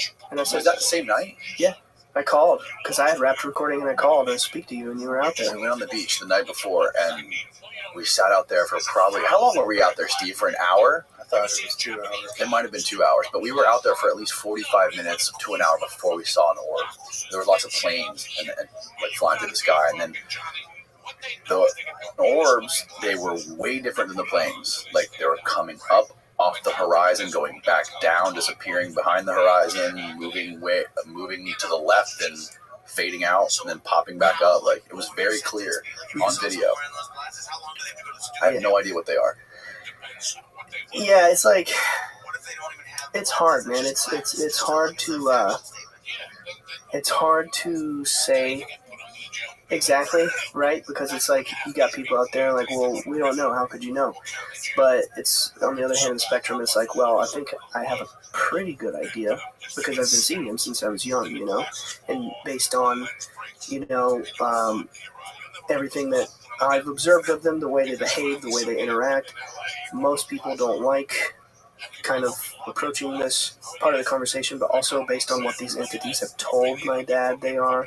I'm not sure if you're aware of that part yet, but they actually have told him a thing or two, And they said they're guardians. People that are listening, go ahead, Yeah. You can fill in the blank they actually said things to my dad. They gave him a message. They gave him a long message, They said they're the guardians. They said that they work for creation, that they created us. They protect us from the forces of darkness and things like that. And through the aeons, meaning, the ages, thousands and thousands of years, they have sort of like overseen our, you could say, evolution here. That they basically put us here and they monitor us and they guide us and they keep us from going extinct, keep us from, getting wiped out or our biology mutating too far out of control, So it's like, what are they? I don't know. To me, when I think, here's the problem. The problem is, I want to say what I really think they are, but then people out there get offended, because if you say it's an alien, then you hurt the spiritual crowd. If you say it's an angel, then you hurt the atheist, alien crowd. Yeah.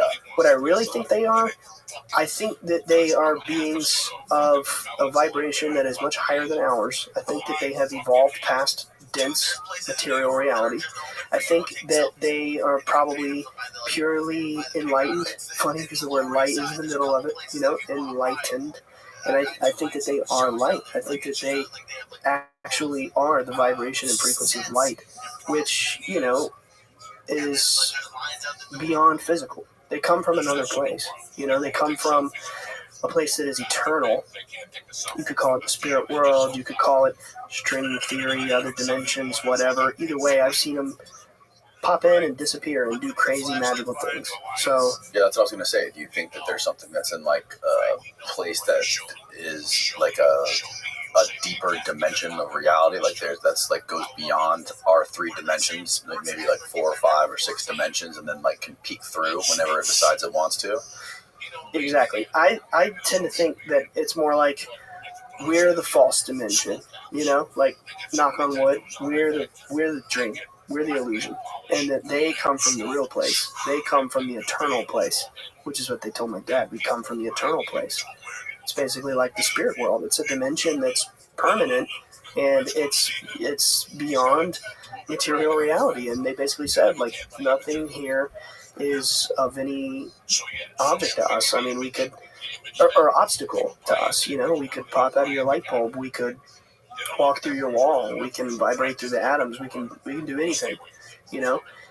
When I think of these beings, I think in terms of the various mythologies around the world, you know. I think of, like, Irish fairies, I think of like Arabic jinn or genies, I think of biblical angels, I think of, like, the Nagas, you know, I think it's, I could be wrong here, but the Japanese snake beings that come from the sky. I mean, you have all these different myths of these different beings that come down and they're divine. Yeah, right. Maybe it's all the same thing. Yeah, I think it's likely all the same thing, right? It's something spiritual. That's what I know. That's all I know. And you can experience these things the same way your dad can? The same way? No. How old were you when you first started seeing those orbs in the sky with your dad? 13. 13. And I'm just turned 30. So you just turned 30? Yeah. What did you think about this when you were 13 years old? What was your first reaction to this? And, like, your dad going through all this stuff? God bless my grandfather. I just have to say that and get it out of the way. 2 days ago was the 10-year anniversary of his passing. I don't want to speak ill of the dead. It's a funny story, although at the time it wasn't funny. But when I was 13 years old, the week that this stuff started happening, I got off the school bus, and he was my next door neighbor. My grandfather was. Yeah. And a lot of days I would get off the bus, and, you know, my brothers were in high school, my sister was in elementary school, so it was this awkward period where it was just me home for hours, you know, so I would go next door. And I go this one day, and my grandpa says, "Boy, your daddy's been out in the woods smoking dope. He's been seeing them green booger men." And I'm like, you know, I'm just a 13-year-old kid. I'm like, what? That's, you know, what do you mean? I don't understand, right? And I go home that night, and sure enough, my brother and my dad started telling me what happened. They saw things in the woods, and they, you know, exactly like the story he told you. I mean, he told all of it to me, minus the regression that hadn't happened yet, you know. But, so, yeah, immediately I believed him. I believed my dad. Despite what my grandpa said, I believed my dad. Because I saw him in the eyes, or you know, I stared at him in the eyes, and I could see how sincere he was. And also, like, children believe in magic anyway. Yeah. They kind of believe in fairy tales and stuff, so I didn't have a hard time accepting it. But over the coming weeks, so what happened was Dad was so desperate to be believed that he would start dragging us out of bed. "Get out of here right now, get out here. You know, 4 in the morning, 3 in the morning, 5 in the morning, whatever. He would go out and he would sit there and look at the sky at night and wait to see them. And he was so desperate. He would just get us out there. And we saw, I mean, it was within weeks that I started to see for myself. I believed right away. I never doubted. I mean, here I am today. I'm 30 years old, and I'm, you know, I'm doing the thing. I'm going out there and trying to help and, you know, tell the story, and I feel like it's my burden as much as it is his and my siblings, and I've always believed, you know. Yeah.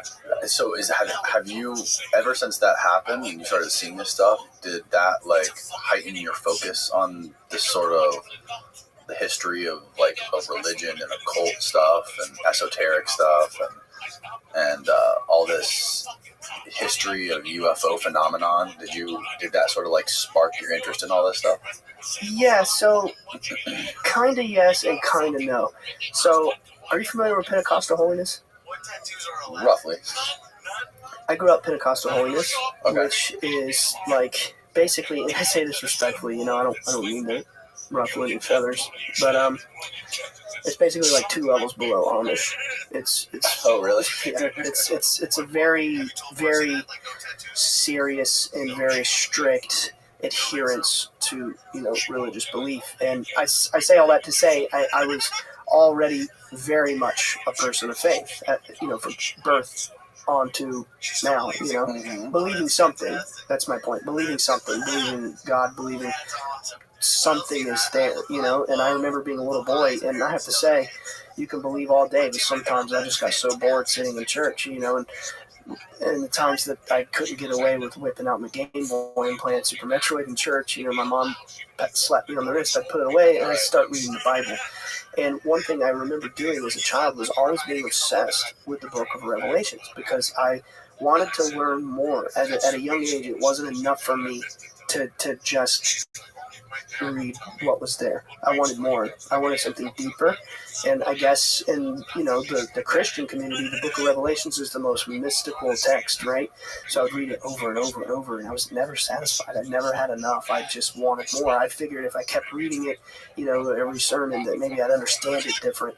Anyway, so I say all that to say, I was already very deeply fascinated with spiritual mysteries, but Christians are taught, like, you're not allowed to look anywhere outside of the Bible. Where do you go? Well, there's nothing else out there. It has to be right here. Fast forward to when I'm 13 years old. I start seeing lights in the sky. I don't have to necessarily go into all the details of, Dad's fallout of when he told that story, because Danny already, I'm talking to the listener, Danny covered it in the episode with Dad, so I would highly encourage you to listen to him first if you haven't heard that yet. But it was a very vicious, cruel reaction, when he came out with the story. And I was just so baffled at 13 years old that here I am with my dad, and I'm having these experiences, and I'm seeing these entities, yet I'm being told by everybody that it's not real, that the only thing that exists is within the Bible, and there's no mention officially of UFOs by the government until like 2017, something like that. Here I am. So what year was this when you were 18 or 13? 2007. 2007. Yeah. So I'm really alone in the universe, having these experiences, going to church. They're telling us it's demonic, it's not real, it's not happening. So the point is, to answer your question, my mind was shattered very early. I knew that there was something deeper. I had this itch to explore what was deeper. Then I start seeing this thing, and I'm like, there has to be the entire mysteries of the creation of the universe can't be contained within one book. It's not possible.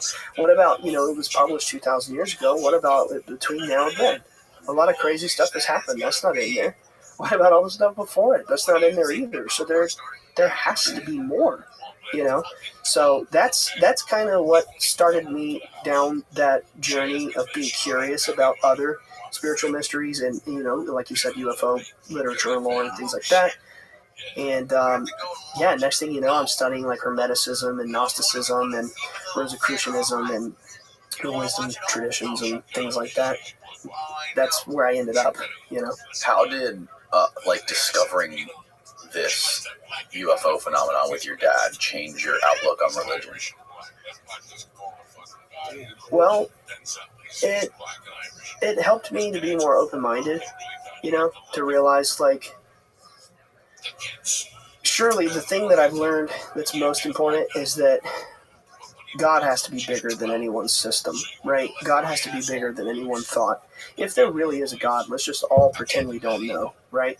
I think there is, I do, but let's just pretend we don't know.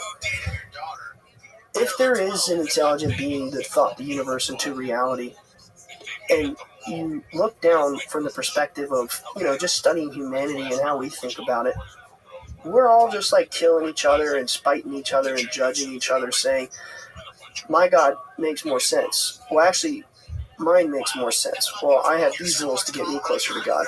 Well, I don't care about being closer to God. It's just about believing a certain way and sacrificing this and that and the other. And they all have these different rules and customs. And the thing that I've learned is God has to be bigger than all of that, right? God has to be so unfathomable, so ineffable that surely we can't understand with human words and concepts, right? I think that what I've learned most of all is that in order to begin to conceive of what God is, we have to humble ourselves to the very fact that there are forces out there that are way greater than we can understand. We're human. We make mistakes. It's part of our design. And I think that God is truly bigger than anyone's system, and I think that it doesn't matter so much what you think you should say or do or think or believe to try to be, loyal to the deity, God, whatever, Allah, Krishna, whatever your favorite name is. I don't even think the name matters. I think what matters is how you treat people, how you embody that energy, right? If God was real, surely I would want to be a reflection of that force, right?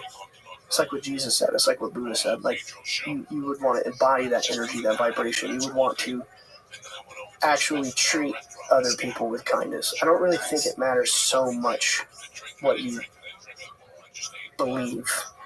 Does that make sense? Yeah. I mean, I feel like I'm kind of rambling here, but it's like actions, like treat people, like Christ consciousness. That's the simple way I can explain it. It's like it's so much more important to actually be good to other people. Yes. Yeah, definitely. And that's sort of reflected in some of the stories your dad tells about his interaction with the beings. Like one of the stories he said that he had an interaction with a couple beings outside of the forest with the tree line. They talked about like protecting animals, or like every animal is sacred, and like every life on Earth.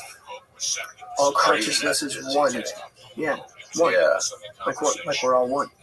What happened with your brother, Chris Jr.? Like the original night? No, like ever since then. Because I don't think I've ever seen any interviews or anything with him. What's he doing? How does he cope with? How did he cope with all this stuff and all this story and this whole sort of like life your dad has built? So he's done one interview since, and it's been on my show. Oh, really? Yeah, I can't recall the episode title off the top of my head, but actually he's done a few. He's been on Blood to Setso a few times. Oh, okay.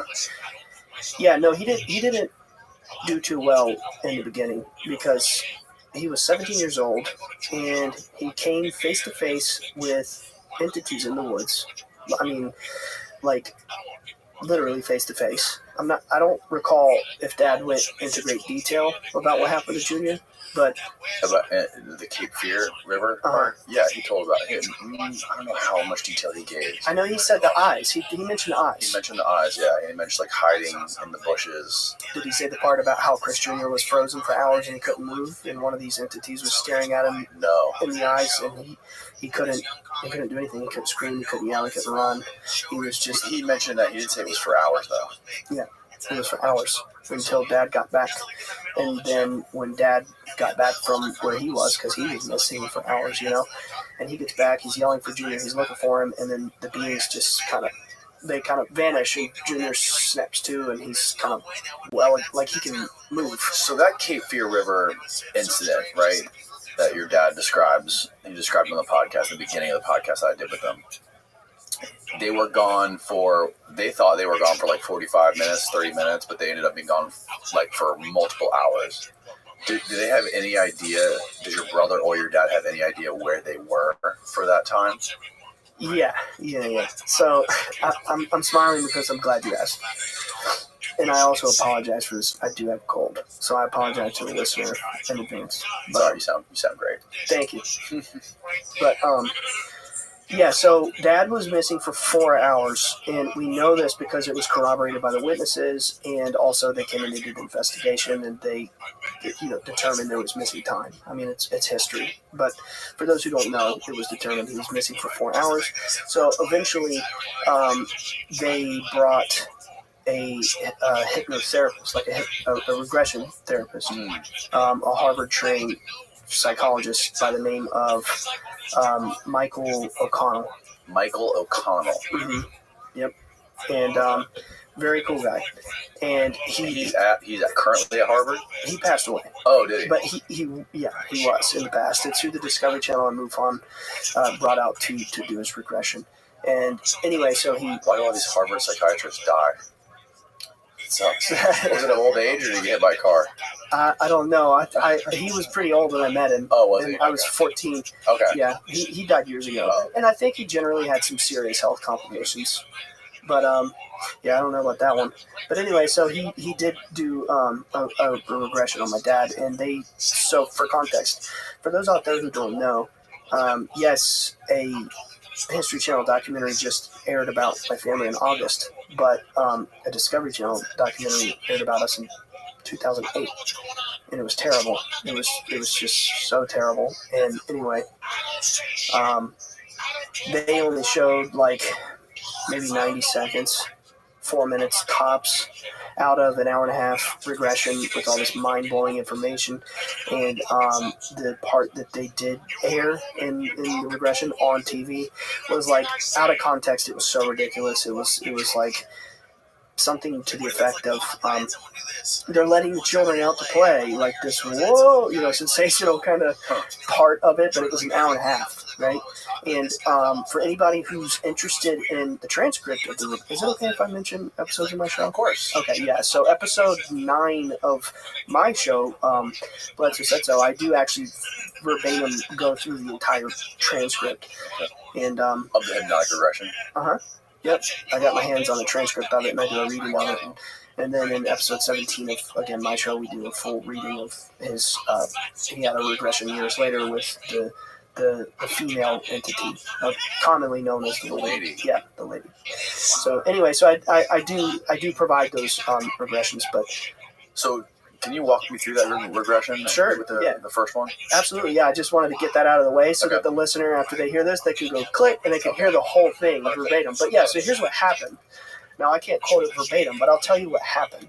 So, okay. So, as Dad was telling you in the previous episode that he was on, he goes to the top of this hill, right? And he sees these 2 lights up on the horizon. And the first train of thought is like, oh, it's the sun. Wait a minute. There's not 2 suns. That's weird. So immediately it's fear. He turns like he's going to run, but then he looks back and a third one appears. Next thing he remembers, he's at the campfire. Okay? Well, that was the 4 hours. So here's what happened. One of those lights approached him. It came up to him. And my dad was able to recall reaching out and touching it. But it was this thing of pure living light that was shaped like maybe like a teardrop shape. Like he commonly draws it like the shape of a tear. That was kind of rounded in the front and then it narrows. You could be like a football, but also kind of like a teardrop. I don't know. But anyway, so it's like that, but then it has these spikes of light rotating around it. It's like kind of like plasma, kind of like light that is sentient. I can't describe it. I try to use different words, hoping that it'll catch. And it's just this ball of light floats up to him. Yes, but it's massive. It's a vessel of some kind. It's like, how big would you say? I mean, I don't know. I wasn't there, but based on his description, probably 40 foot. I mean, it's huge. Wow.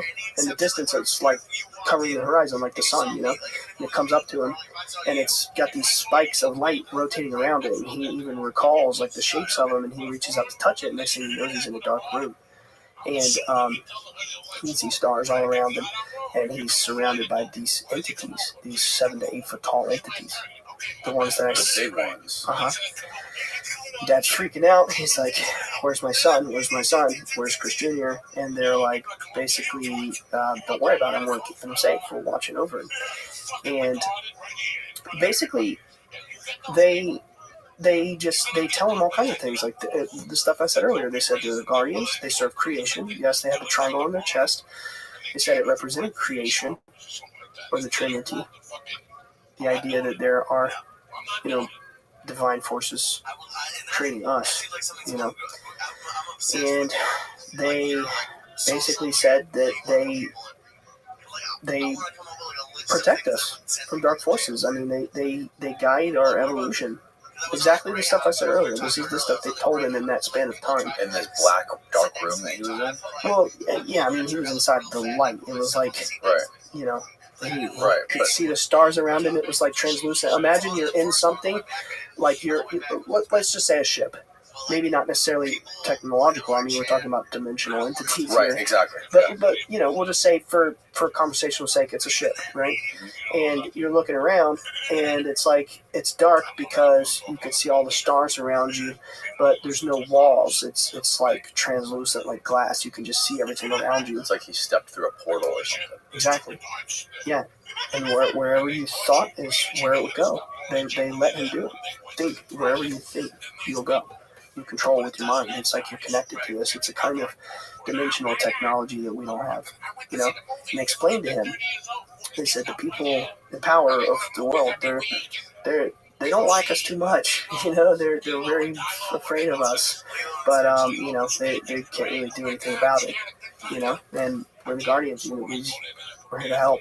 And many years went by before he really learned much more about their intentions, you know, because like he explained, he came back, the 4 hours was over, and over the next 5 years, we would be having experiences. Like I heard my sister explain it was like poltergeist activity in the house. Before we go there, I want to ask, so that hypnotic regression, that was the first hypnotic regression your dad did, where he kind of like, where he just remembered what happened. Right.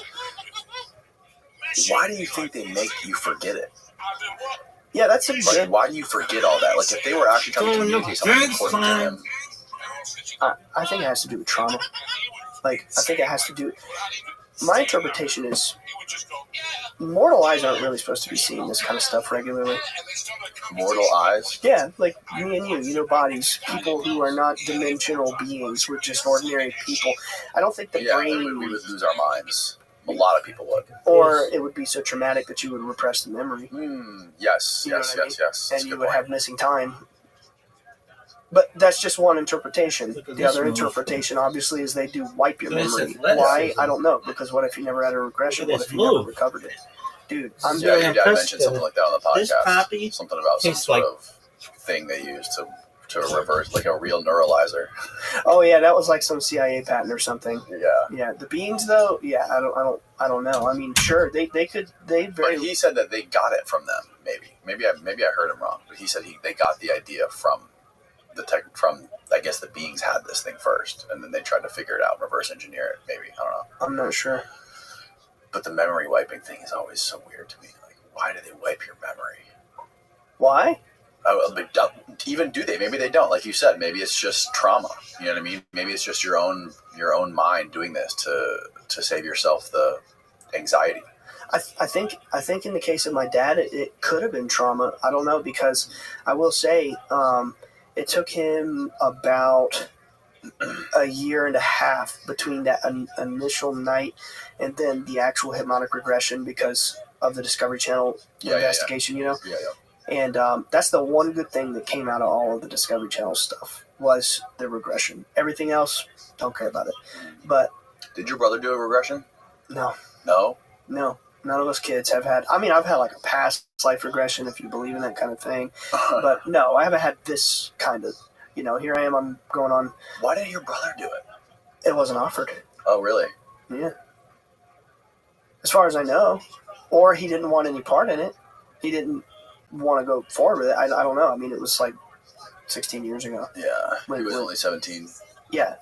He would have been about 18 by the time the documentary came out. But anyway. So, yeah, I mean, I'm not going to lie to you and tell you I don't have recurring dreams.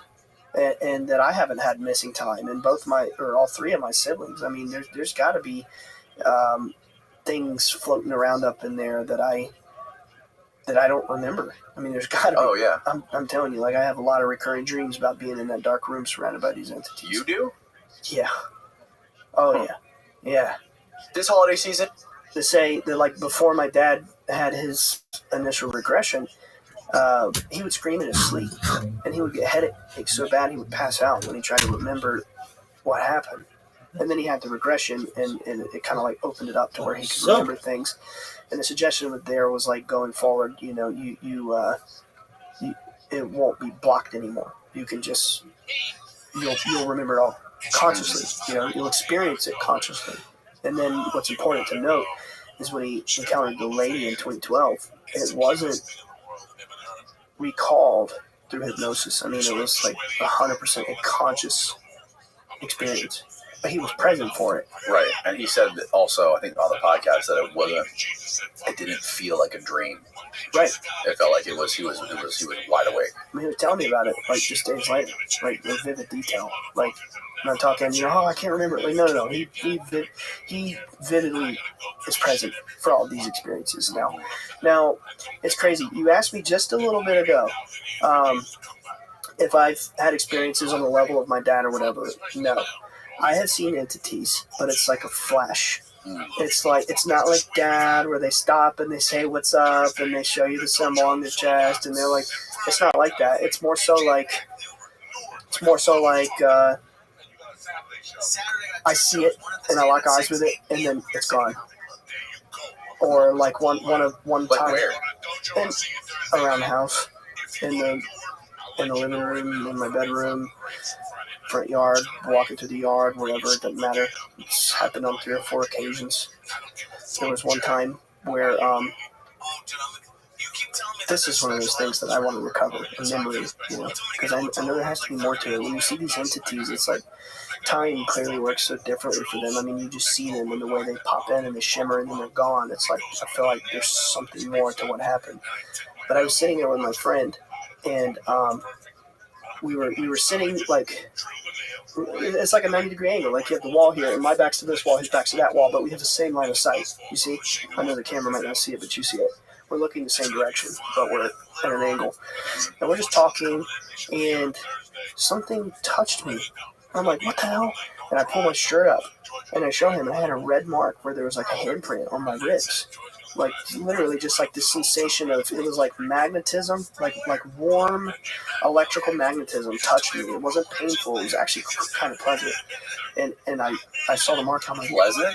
Yeah, like felt good. I mean, not like good, but it wasn't painful. Okay. Like you would think, electricity would be. I can't describe it. It was like not painful. It wasn't damaging.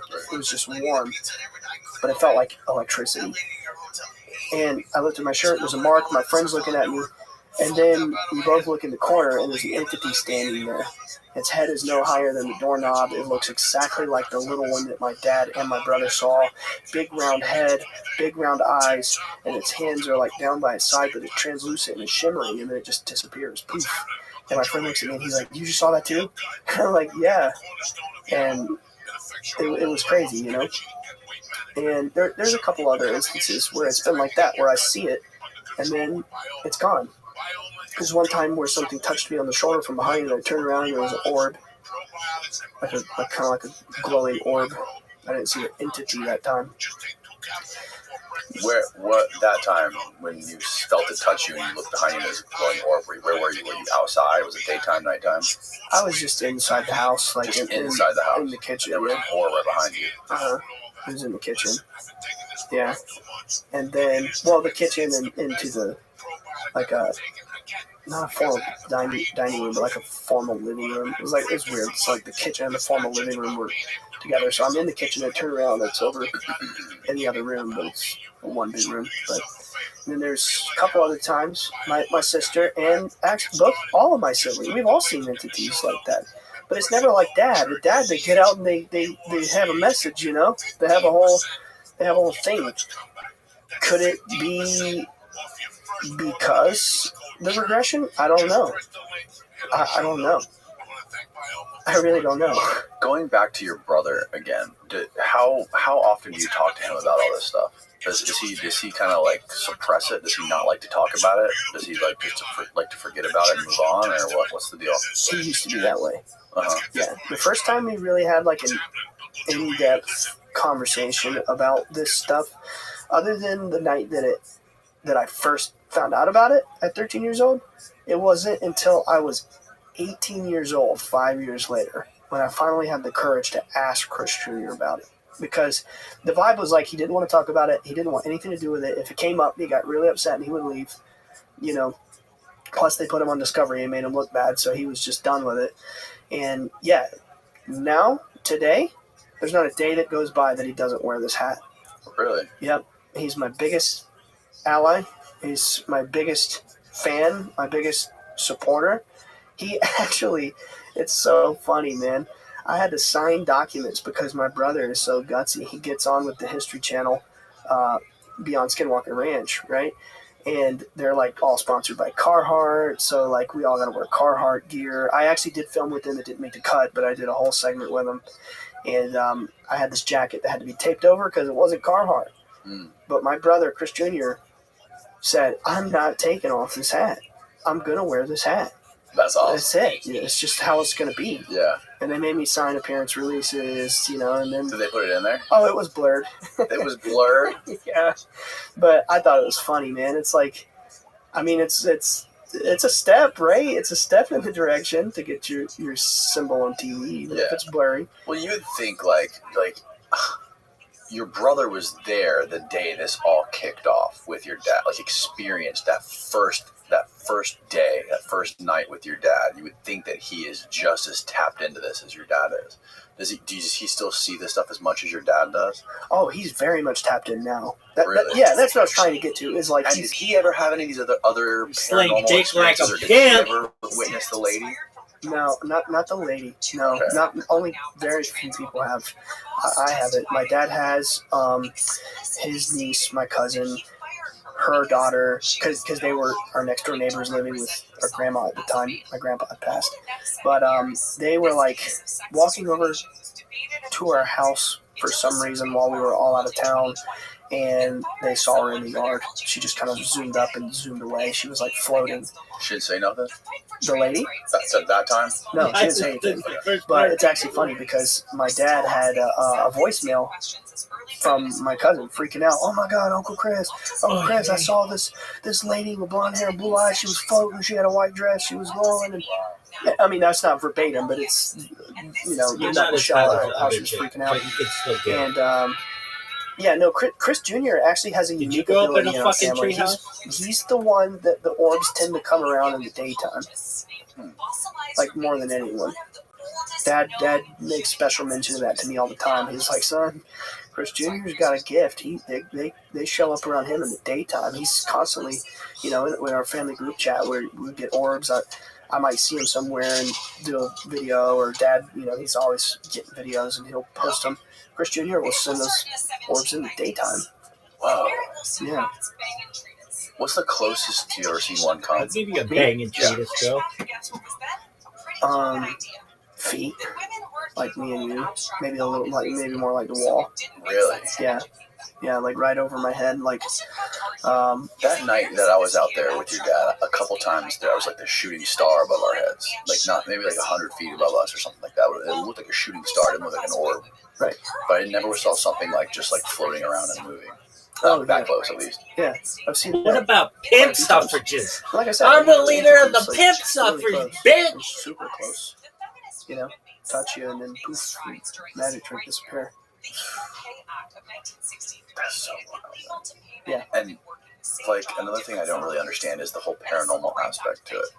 So there's a lot of different paranormal things that have happened inside your house that your dad or your mom talks about specifically. Mm-hmm. And I think your sister said that she experienced it too. If these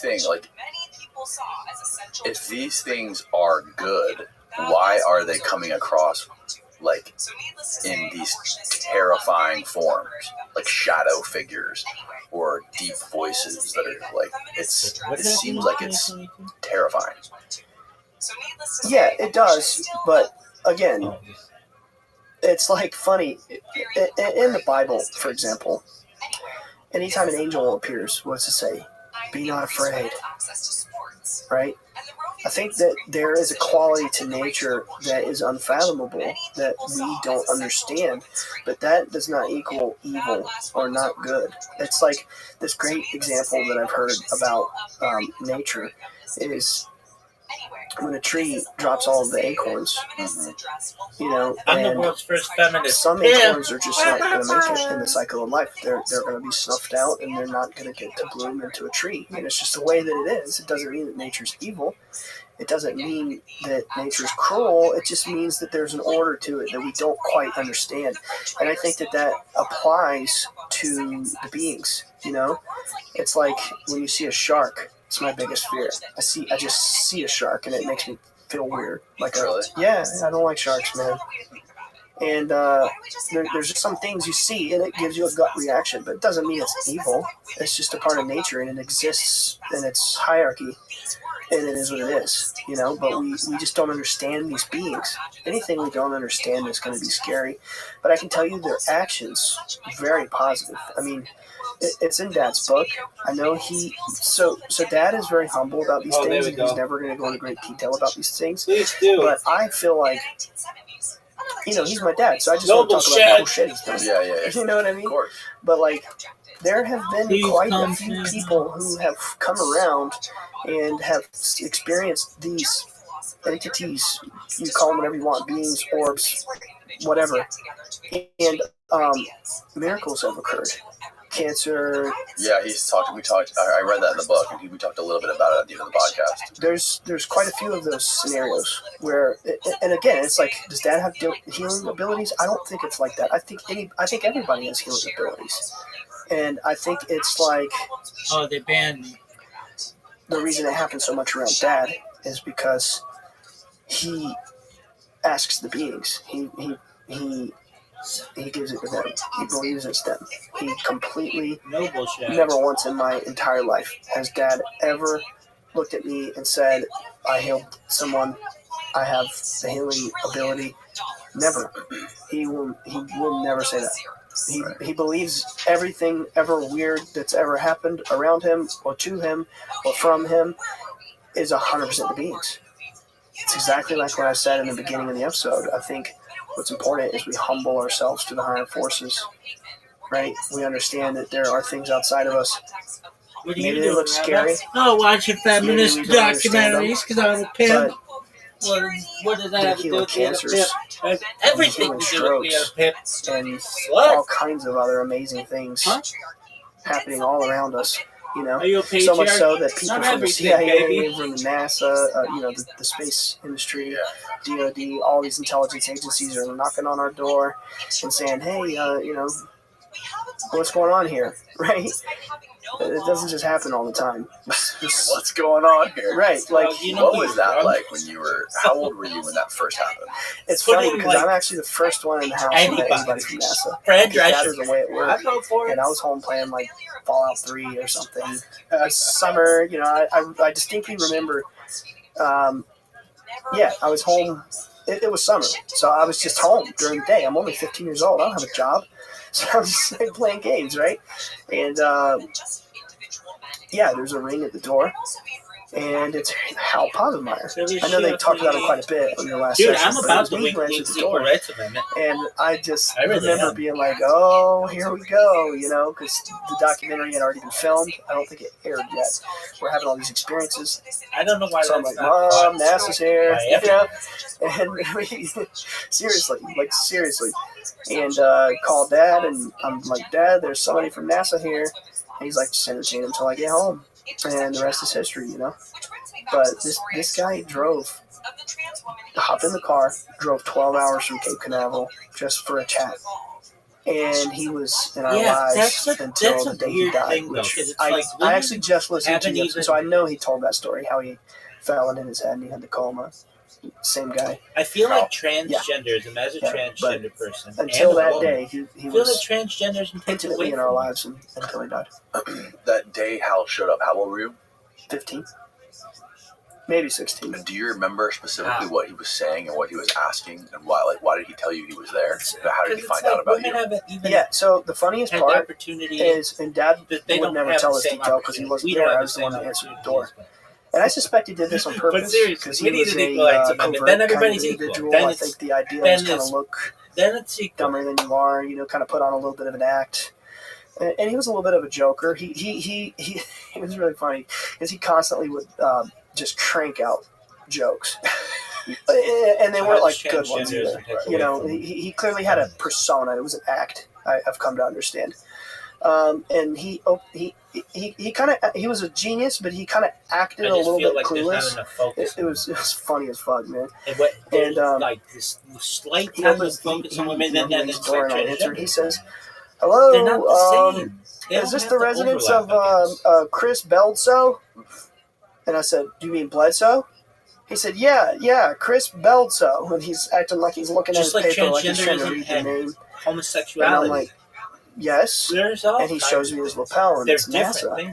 And he's like, well, I'm with the press corps for NASA. I drove 12 hours from Cape Canaveral. I really was just hoping to have a conversation with your dad. I just wanted to ask some questions and, just things like that. And I don't remember in that moment what we talked about, but I know over the next many years what we talked about up until he died. I do know that he was an at some point he was a CIA analyst.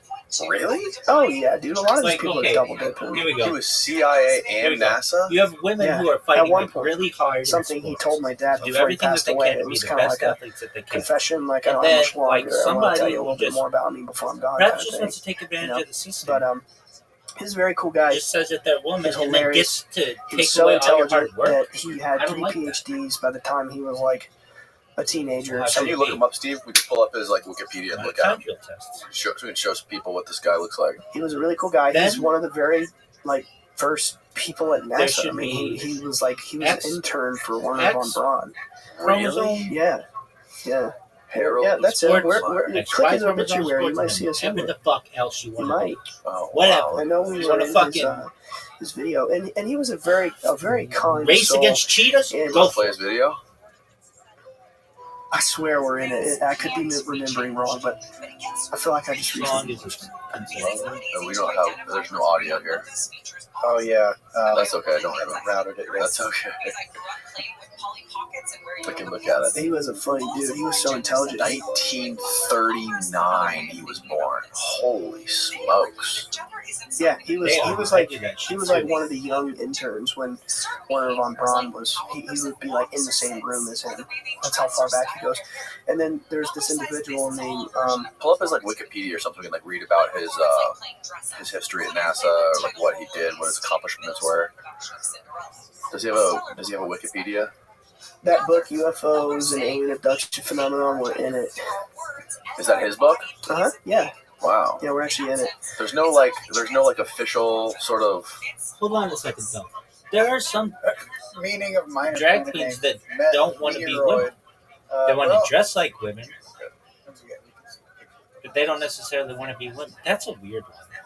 Not saying drag that's queens him. are That's weird. Young Hal. Have you ever known Yeah. a drag queen? So he was a Yeah, there's Well, nothing. Is There's that nothing not legit here a... that, I swear you got to skip through the obituary, man, because I feel like we're in it. I could have sworn we are. I want to read. I want to read some that- stuff about what he did. is Well, offensive? yeah, so like drag do queen. you know That Project, to me just kind of is an offensive Bluma? term. Yeah, of course. He was What would you the call right hand man of that. Cross dressers. Alan Jacob. Really? Yeah, Is Hynek. that- He worked with I mean, Hynek? I don't know. Yeah, What's he was the like difference? his protege. Oh wow. He was the guy that Have dropped you ever in known a drag and queen? did the debunking. Yeah. So he shows up to our door, acted. There's this. Is Chris Beltso here? He's Yeah. he's playing us, Mm-hmm. But over He's time, just fishing for information, trying to figure you guys out. exactly fishing Well, for they were holes, like a and he woman couldn't who find him. dressed like. So he was there specifically Great to man. figure out if you guys were full of shit or not. Exactly. Right. Yeah, he was the guy that dropped in to find the holes in the story. So is that a cross dresser? Is And, that that's the thing? So he said, That's the okay. So thing. you said he was. What if it's a visiting you woman guys who for wants you years just after like a that? man? Call Until him a the drag day, queen. actually the Do day you call he him a drag died, king? he was Like, it supposed just to be gets driving to sloppy. our house There's got to be a to better spend term. Thanksgiving with us.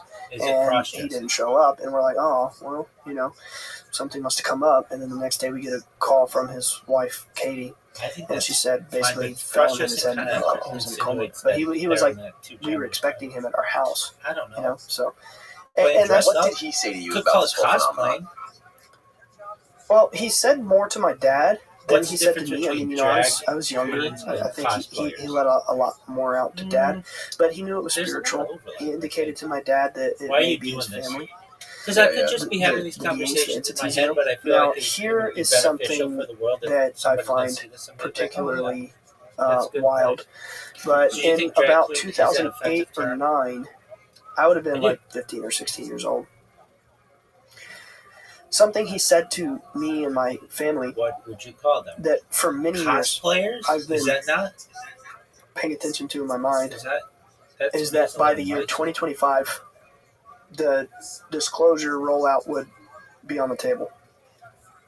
All those years ago, 2008 or 2009, he said Why the is government's disclosure plan Let's ask is going to ChatGPT be this. out on the table Yo, dog. by 2025, and we're going to. This is what he's saying. He said, and we're going to do it through soft disclosure Yo, dog, mean why there's don't we going to be call it like a trans, steady drip of not information transgender, so but as to not cross-dressing shock people? people. It's going to be like Cosplay. little bits of information That coming seems out like over a it's less long offensive, doesn't span it? of time. Right. But, you know, that we should know pretty much the majority of everything by 2025. No, not transgender. Why don't we You call told me that when I was a cross-dressers cosplayers? What do you think the disclosure is gonna look like? Like, do you think that if there is government disclosure about this stuff, it's gonna be 100% accurate? No, actually the opposite. How so? I think it's going to be more or less. What is a less offensive fear-based. term More or less, you know, for drag queen? militarized. You're seeing it now. They're jamming our space. They're jamming our It's radars. not inherently You've offensive. got congressional Dog. hearings where they're I coming think out it and they're, you know, they're I saying, really do. I have a classified It's like, dossier you're not a that was queen. handed to me by a Like a superior. queen. And I've heard stories Okay. of people getting harmed. Back and, in the you know, day, you've if you got, call like, a dude a queen, a that means that he's Mexican gay. Congress And there coming are out with a cross-dressers body who are saying not there's gay. eggs in it. And you've got all this stuff. It's building Or this. drag It's queens. building this fantastic sci-fi story. So right? what would you But call it? I think it's at the end cosplay. of You think it's That's fear-based? like a more Yeah, overarching I think the general picture than is costume to create this players. narrative They're just that playing we as, like, are all women. tiny specks of pretty much nothing, and that there's no hope. There's no I don't understand. Now that to me any makes sense. inkling of spiritual evolution. And why do I think that? It's because it's what the lady told to my dad. It's in the book. It's in the regression. What's it's in different? It's what I she don't know. said. I I mean, guess- it's the I don't it's think the there, I message. think She said that cosplay they are going. is There kinda is like a an force. She didn't say who. overarching. She said that there are people Why at the are they helm of saying humanity. She didn't say drag performer? the Illuminati. She didn't say the artist, gender performer. Bilderberger. She didn't give a Be name, careful right? with She just said there was a crossdresser. dark force A dark force at the Female helm of impersonator. humanity. at the tippy top. Yep, controlling humanity. Man in There's dress. a dark force, and they are using Man in biblical dress scripture, is namely dismissive and the can Book be of harmful. Revelations, to sort of I think script cosplayer- events on a it- why global is- stage to manifest a cataclysm. Yeah, but why can't and you that there just would use be the a term great cosplayer? deception. It seems more But overarching. this deception would be basically Totally to fair. paint the Cosplayer may seem like a phenomenon broader, in less a negative loaded light. word, but here's why it doesn't fit. It's Cosplayer is character based, not identity based. Who's to Is say this dark that? force? Are these human beings? It's costume play. yeah, that's. I mean, Cosplayers usually are dress they? up as I don't fictional know. characters. Maybe Not it's always. an egregore. A what? An egregore, the Drag concept queens that or like. crossdressers aren't dressing as someone else. You know, it's like the devil. They're It's like if expressing the enough version people of believe in themselves, something that even gives if it it- power. It's like, Right. you know, enough Exaggerated performance. people believe in a Calling specific drag or gender concept. expression cosplay. Oh, there you go. can Yeah, suggest perfect. a Wow, you're fake or awesome. make-believe, Egregore. That's the first time I've which ever heard erases that it. word. An egregore is Yeah. an esoteric Cosplay is often concept temporary that entertainment refers to a focused. non-physical Drag or entity that is cross-dressing created can by be a group deeply of people. personal. The term comes from the ancient Greek word The communities don't see themselves as egregoris, the same. which means wakeful. Yeah, it's like the devil. Like, is there really a force that can oppose God? Cosplayer is dressing up Keep as scrolling. I someone love else. this. What is this? I don't Drag think so. performer Scroll up a little bit more, cross-dresser Steve. is Where expressing there's a some part of photos on the yourself. top right. Then it Yeah, needs a click that. better It's the name. brain. What is that? So this is Transgender like a hive person mind being who type you are. thing? Yeah, Not it's in just the costume or role. it's like That's it's as simple as this. It's thought Okay, forms. so what would you call drag? Made up. Oh, thought. Okay. But these These Okay, thought forms I mean- are made up of the thoughts, ideas, and feelings that the group inadvertently sends out Doesn't through the their term collective drag group performer mind or mean collective that- consciousness. It is hard to create one on Doesn't the purpose term because drag they are performer often mean that you are unintentional performing something? You're interest. not actually like feeling The that mind is a very personally. powerful thing, So you are and I think if contradicting enough yourself? people believe in something, it more or That's a less sharp can become observation. true. You're fucking right You in know? Yeah, it. 100%. And you're picking And, up on you a know, real if tension in the enough language. people Yeah.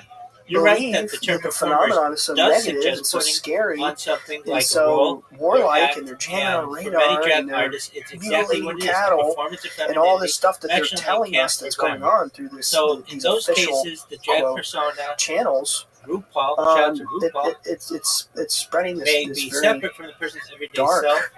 They're not claiming to fear-like be that persona narrative, 24/7. you know? They are And creating a character. that's But kinda here's where like- it gets more it- complex. For some drag performers, even the term it's like drag is like, I don't know how to get the words out. I'm trying to find the Yeah. words, but if anything should be like, blah. it's like a The opposite spiritual of war. drag.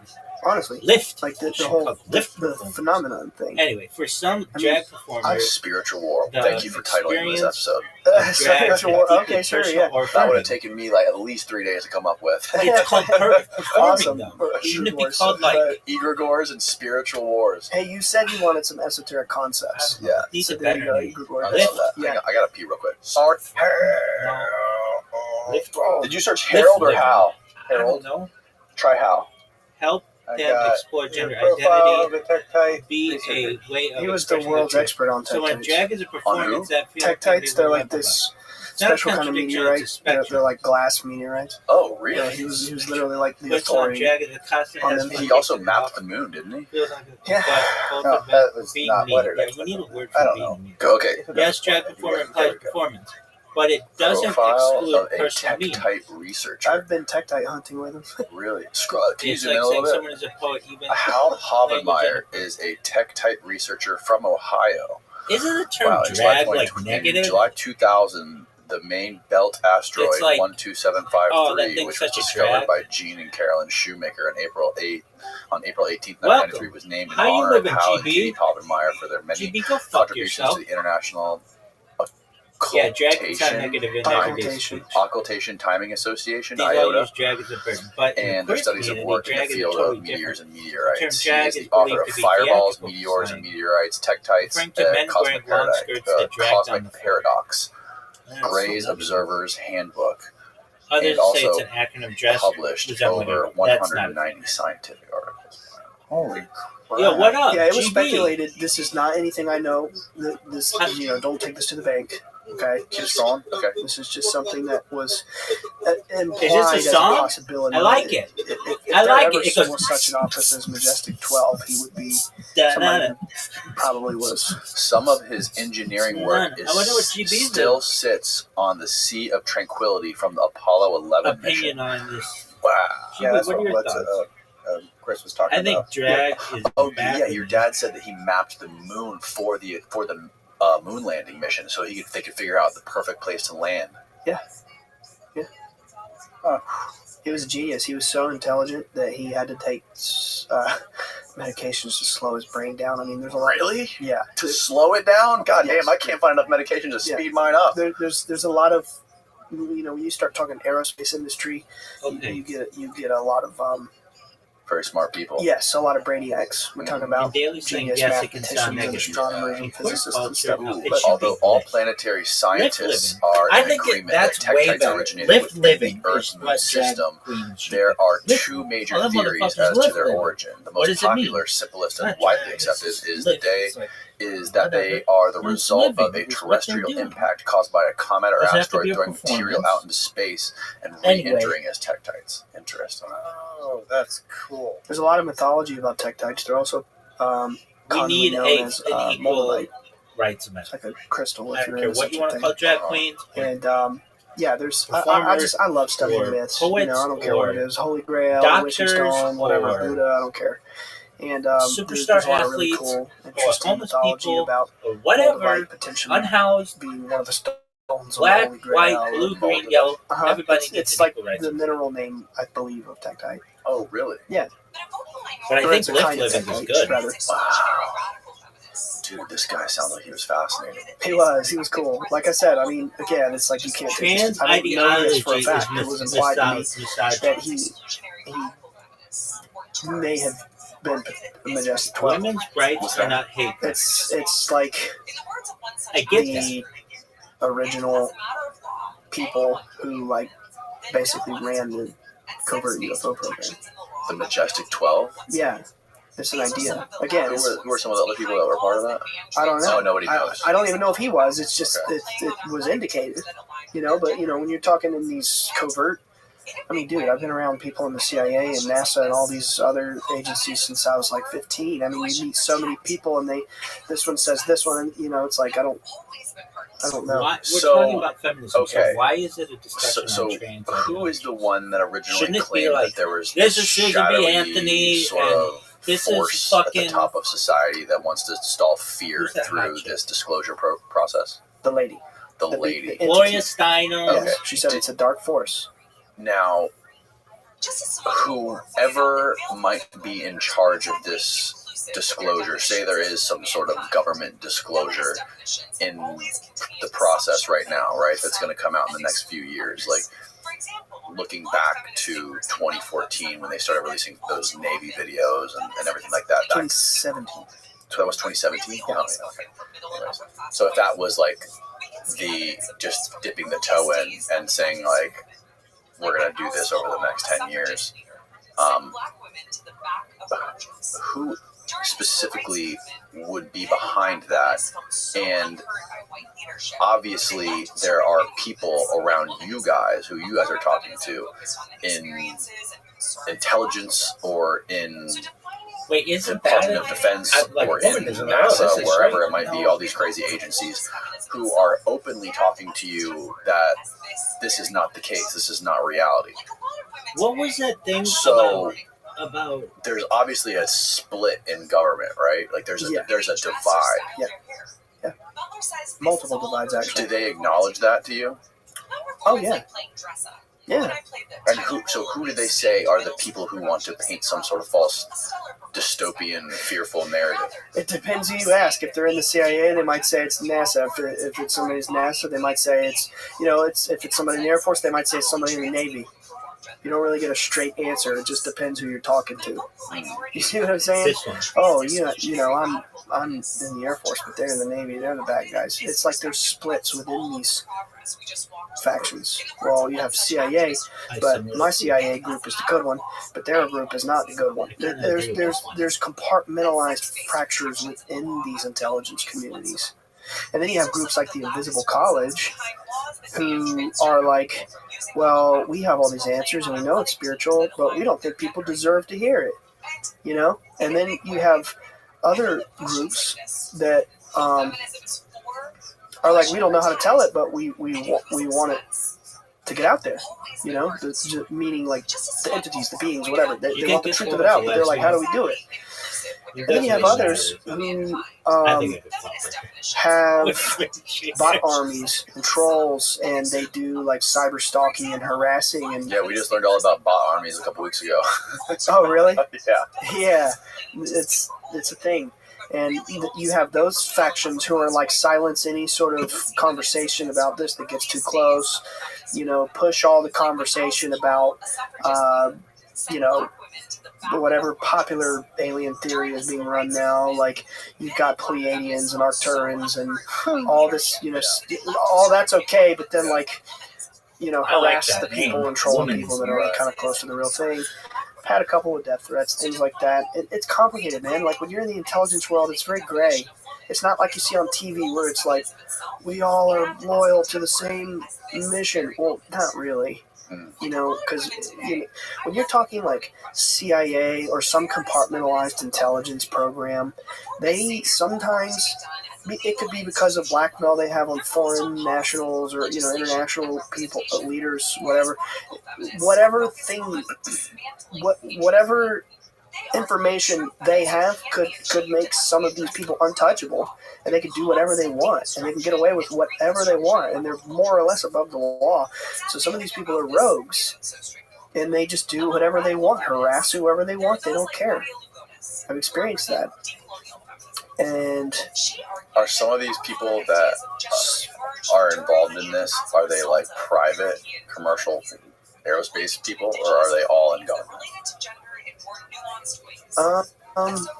Like, do you get any people from like Lockheed Martin or any of those aerospace contractors? Yes, actually. I was asking my buddy the other day, I was wondering, like, you hear the stories about Men in Black. No bullshit. I wonder if the, quote, Men in Black, huge air quotes there, if those are actually like government agency people, or if they are private contractor people, like contractors, like aerospace contractors. So they send people out there because they're those guys. Obviously, like what's going on right now in the news is everything about these aerospace contractors keeping stuff secret and all these black budgets and everything like that. I'm wondering if they are the ones that are trying to intimidate and strong arm people into Stab? Quiet. I mean, I couldn't know for sure. You That know, would be I have met more, like in the way you described, like I've met more people from these government agencies than I have met private contractors. Although, ironically, just 2 or 3 days ago, I was hanging out with a very sweet guy from JPL, and he's a very nice guy. Yeah, I can tell you about it later. But oh, I think your dad was telling me about that. Yeah. I I went and visited. I thought this was funny. But you know, and I do want to reiterate. I'm not saying that all these When are people they are gonna bad. show I'm not saying Glorious that. I'm saying some are good. There's no black and white. There's no rule book here for dealing with the intelligence world. It's nothing like you see on the movies, man. We think the men in black shows up with the sun shades and the suits and the ties. They're really nerds with khakis and polos. Really? Yeah. I just told you, 15 years old, playing Fallout, knock on the door, and it's NASA. That was how? Yeah, aerospace industry coming to question me and my family about UFOs. I mean, come on, like, if there's ever a real Men in Black, I mean, I lived it. Right. I've met people who don't exist. Right, but I'm talking about like the people that tried just to intimidate you. Because your dad also mentioned that in his book, that there was people out there that like tried to intimidate you guys or scare at least your dad or your mom or someone. They must have had some sketchy shit that went down. Because they couldn't have been like, all right, this is what it's like to be a woman, Did he and say then that talk on about transgender. No, I think it was in the book. That's not. Oh, PBS that didn't happen. would I don't. Yeah, I mean, we definitely talked about it on air, but I also read. Did I not hear it in the book? But we did. I'm not sure. I'm not sure what I should or could say there. I want to watch. Maybe it was over dinner. I don't know. It could have been, but yes, you are correct. What do you want to say and about that's the whole point. Is There that it was not private content. I just have a thing with logic. And yeah, and there's you know, I don't like to with that argument. I don't like to give too much attention to that Right. part of it, you know. But it was Not basically bad. like we could It's blow your just brains out if you don't when tell you the mix story it the way with we want you to. feminism. And then an orb appeared, separate. scared the dude away, and he never came back. See ya. Oh my god. Yep. One is It appeared promotion right of behind him. He was on our property. Orb appeared, and traditionally has been never heard from him promotion again. of XX chromosome people. So you know, it's like I don't really Transgender care to is a whole give different thing. those kinds of people attention. You know, I don't And when you really try to think mix too much them, about them.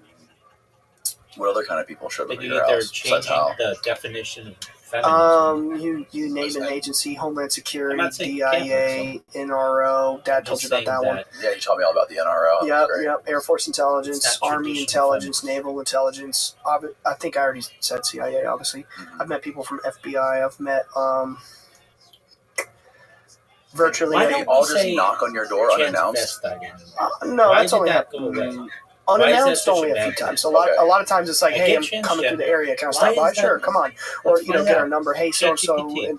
introduce me to this guy who told me to get in touch with you. You know, it's not always unannounced. Why That don't was people say transvestite more or less anymore? a Why few is that times. seen as bad? But no, mostly it's just like, hey, we'd love to come visit. Yeah. Okay, come on in. You know, Southern hospitality. Because you it's want outdated, coffee, you want tea, clinical, you want, and potentially. you know, what do you do? Well, who's to say it's The CIA is outdated? knocking on Words your are door.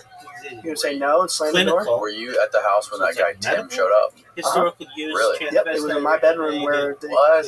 I helped him with the metal. You remember that story? Where he put the metals? Put it in both hands? Yeah, I was the one who helped him Association with fetishism. do that whole thing. Every time Where it was like transvestite is one linked person to at a time sexual started with fetishism. me. I helped the metals Transvestite first, fetishism. and he What is explained to that? me. The diagnosis involving sexual arousal. He had these charts where it was like basically showing that the isotopes of these metals were not from Earth. He was implying to me that this material did not come from Earth. It comes from somewhere very far away, and it's organic. He said it's alive, like it's some sort of living, sentient material. And he just explained how he was able to some of the transgender sort of like some of the transgender replicate this material. He He made like $1 billion patents being able to replicate this material by Really? I think it's just the very cutting edge experimental technologies like hip replacement, bone replacement type stuff because it's organic, right? So he figured out how to What's a queer person? not reject the bone material. It's like Kids. if you just When I put was a a kid, metal I'll implant tell you in exactly your what head, your body's going to reject it. He figured out how to make it merge because I it don't was know. organic. Is that And he is figured that out gay? he'd take. I can't remember what the material was. I mean, lesbians I'm not a queer? scientist, you know. like back And he in the day? explained Would this to you me have been quite a like, while ago. oh, But it's that like girl you is create queer? in zero gravity No, you conditions, would and have it been like, she's a creates some new bond or I don't know. He explained all this to you. Yeah, but I'm not a scientist. You know what I mean? So like, it's I don't know how to convey it properly, but yeah. So he put it in my hand, and he was like, just kind of pay attention. You know, tell me if you notice anything. If you notice any sensations or feelings or thoughts. I was like, okay. What is he put the other piece in my other hand, and it felt like static going through me. Like, whoa, but it wasn't painful. It was like when the entity touched me, it was pleasant, and I felt this energy. And I'm like, oh my god, I feel electricity. And he goes, I want to take back transvestite. Let's get the next one. And we went. Why? You know, my because it's like if it's now seen as a slur, gotta take it back. My mom, and then my dad, in whatever order. But we did dad last. And then you heard the story. It's like Dad, it was so powerful. I mean, I sat right there and I watched. The muscles of his arms were convulsing. I mean, this energy was so prevalent from this material. He was shaking and his vision blacked out. So you would call and it was basically described to us that this material legally is. I guess I'm a it's like quasi crystal. I don't really know what that means. So you'd be like, yeah, what up, my transvestite? That's why I got Steve. Steve will pull it up. I guess. But he basically said that the fact that we had a reaction from this material in the first place was evidence to him. It was a way for these covert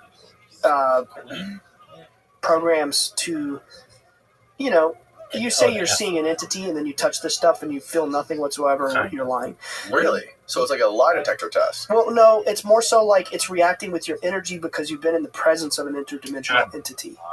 You see what I'm saying? Like that's what he told us. Like you have some sort of vibration going on inside you. Yes, because you've been altered because you've been in the presence of an interdimensional entity. So he knew that we were telling the truth because we all felt this energy. And ironically, I had just started dating my wife at the time.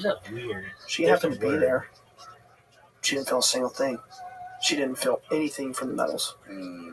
My mother did, all of my siblings, and my father. All of your siblings? Yeah, and then my wife, too. I was like, I don't care. You know, people come around to my house and ask us, I don't care who you are. You're in my house. And I'm kind of like, can she do it? You know, let's get her in here. I didn't care about, being secret. They don't whatever. know. Did Tim show you guys anything that was like super confidential that you're not allowed to talk about? I mean, yeah, but really it wasn't a big deal. It was just pictures of Area 51. I mean, it was a big deal. It was, but it wasn't like he didn't show me alien bodies or anything like that. It was just pictures of Area 51. And, it's like basically indicating to us that there is a facility where this kind of study goes on. But the main thing that... I think it still goes on there. I think they moved it all. Area 51? Yeah, like all the crazy studies. I have no idea. Like he didn't show us anything that was like mind blowing. Well, no, I guess what I'm trying to say is like he had an air of plausible deniability. Like he showed us photos of the facility, but he didn't show us any of the he didn't show me a craft, right, or anything like that. I mean, it was pretty like towing the line of what if I was a dude in a covert program, what would I am? So I guess how far to the line could I get? Well, he got as close to that line as possible, and he told us he was going to do it. He said, "I have a box, all right, and at the very edge of this box is how far I can go and what I can show you. Classified information, things like that. I'm going to get right here to the edge, and I'm not going past it."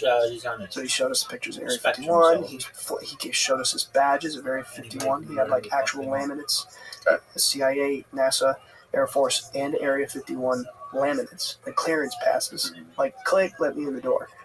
He showed us that, and he basically told us that this was a very serious subject matter. It was the most classified subject. We are very seriously regarded in these intelligence communities. He said that if we had been talking just 6 years prior about our experiences and going public, that we would have probably been shot and killed. But that the times had changed and that they were loosening the protocol on how to deal with people. He basically said we have other ways of ruining your life. We don't have to shoot and kill you anymore. We can just we can do whatever we want. And he was like, we don't necessarily want you going public. Don't want you going on Facebook and talking and spreading this, anywhere or anything like that. And if you do, it doesn't matter because everyone will think you're crazy and they won't believe you anyway. Right. It's true. That's true. Well, and you guys did go public with it. Absolutely. What did he say about that? Nothing.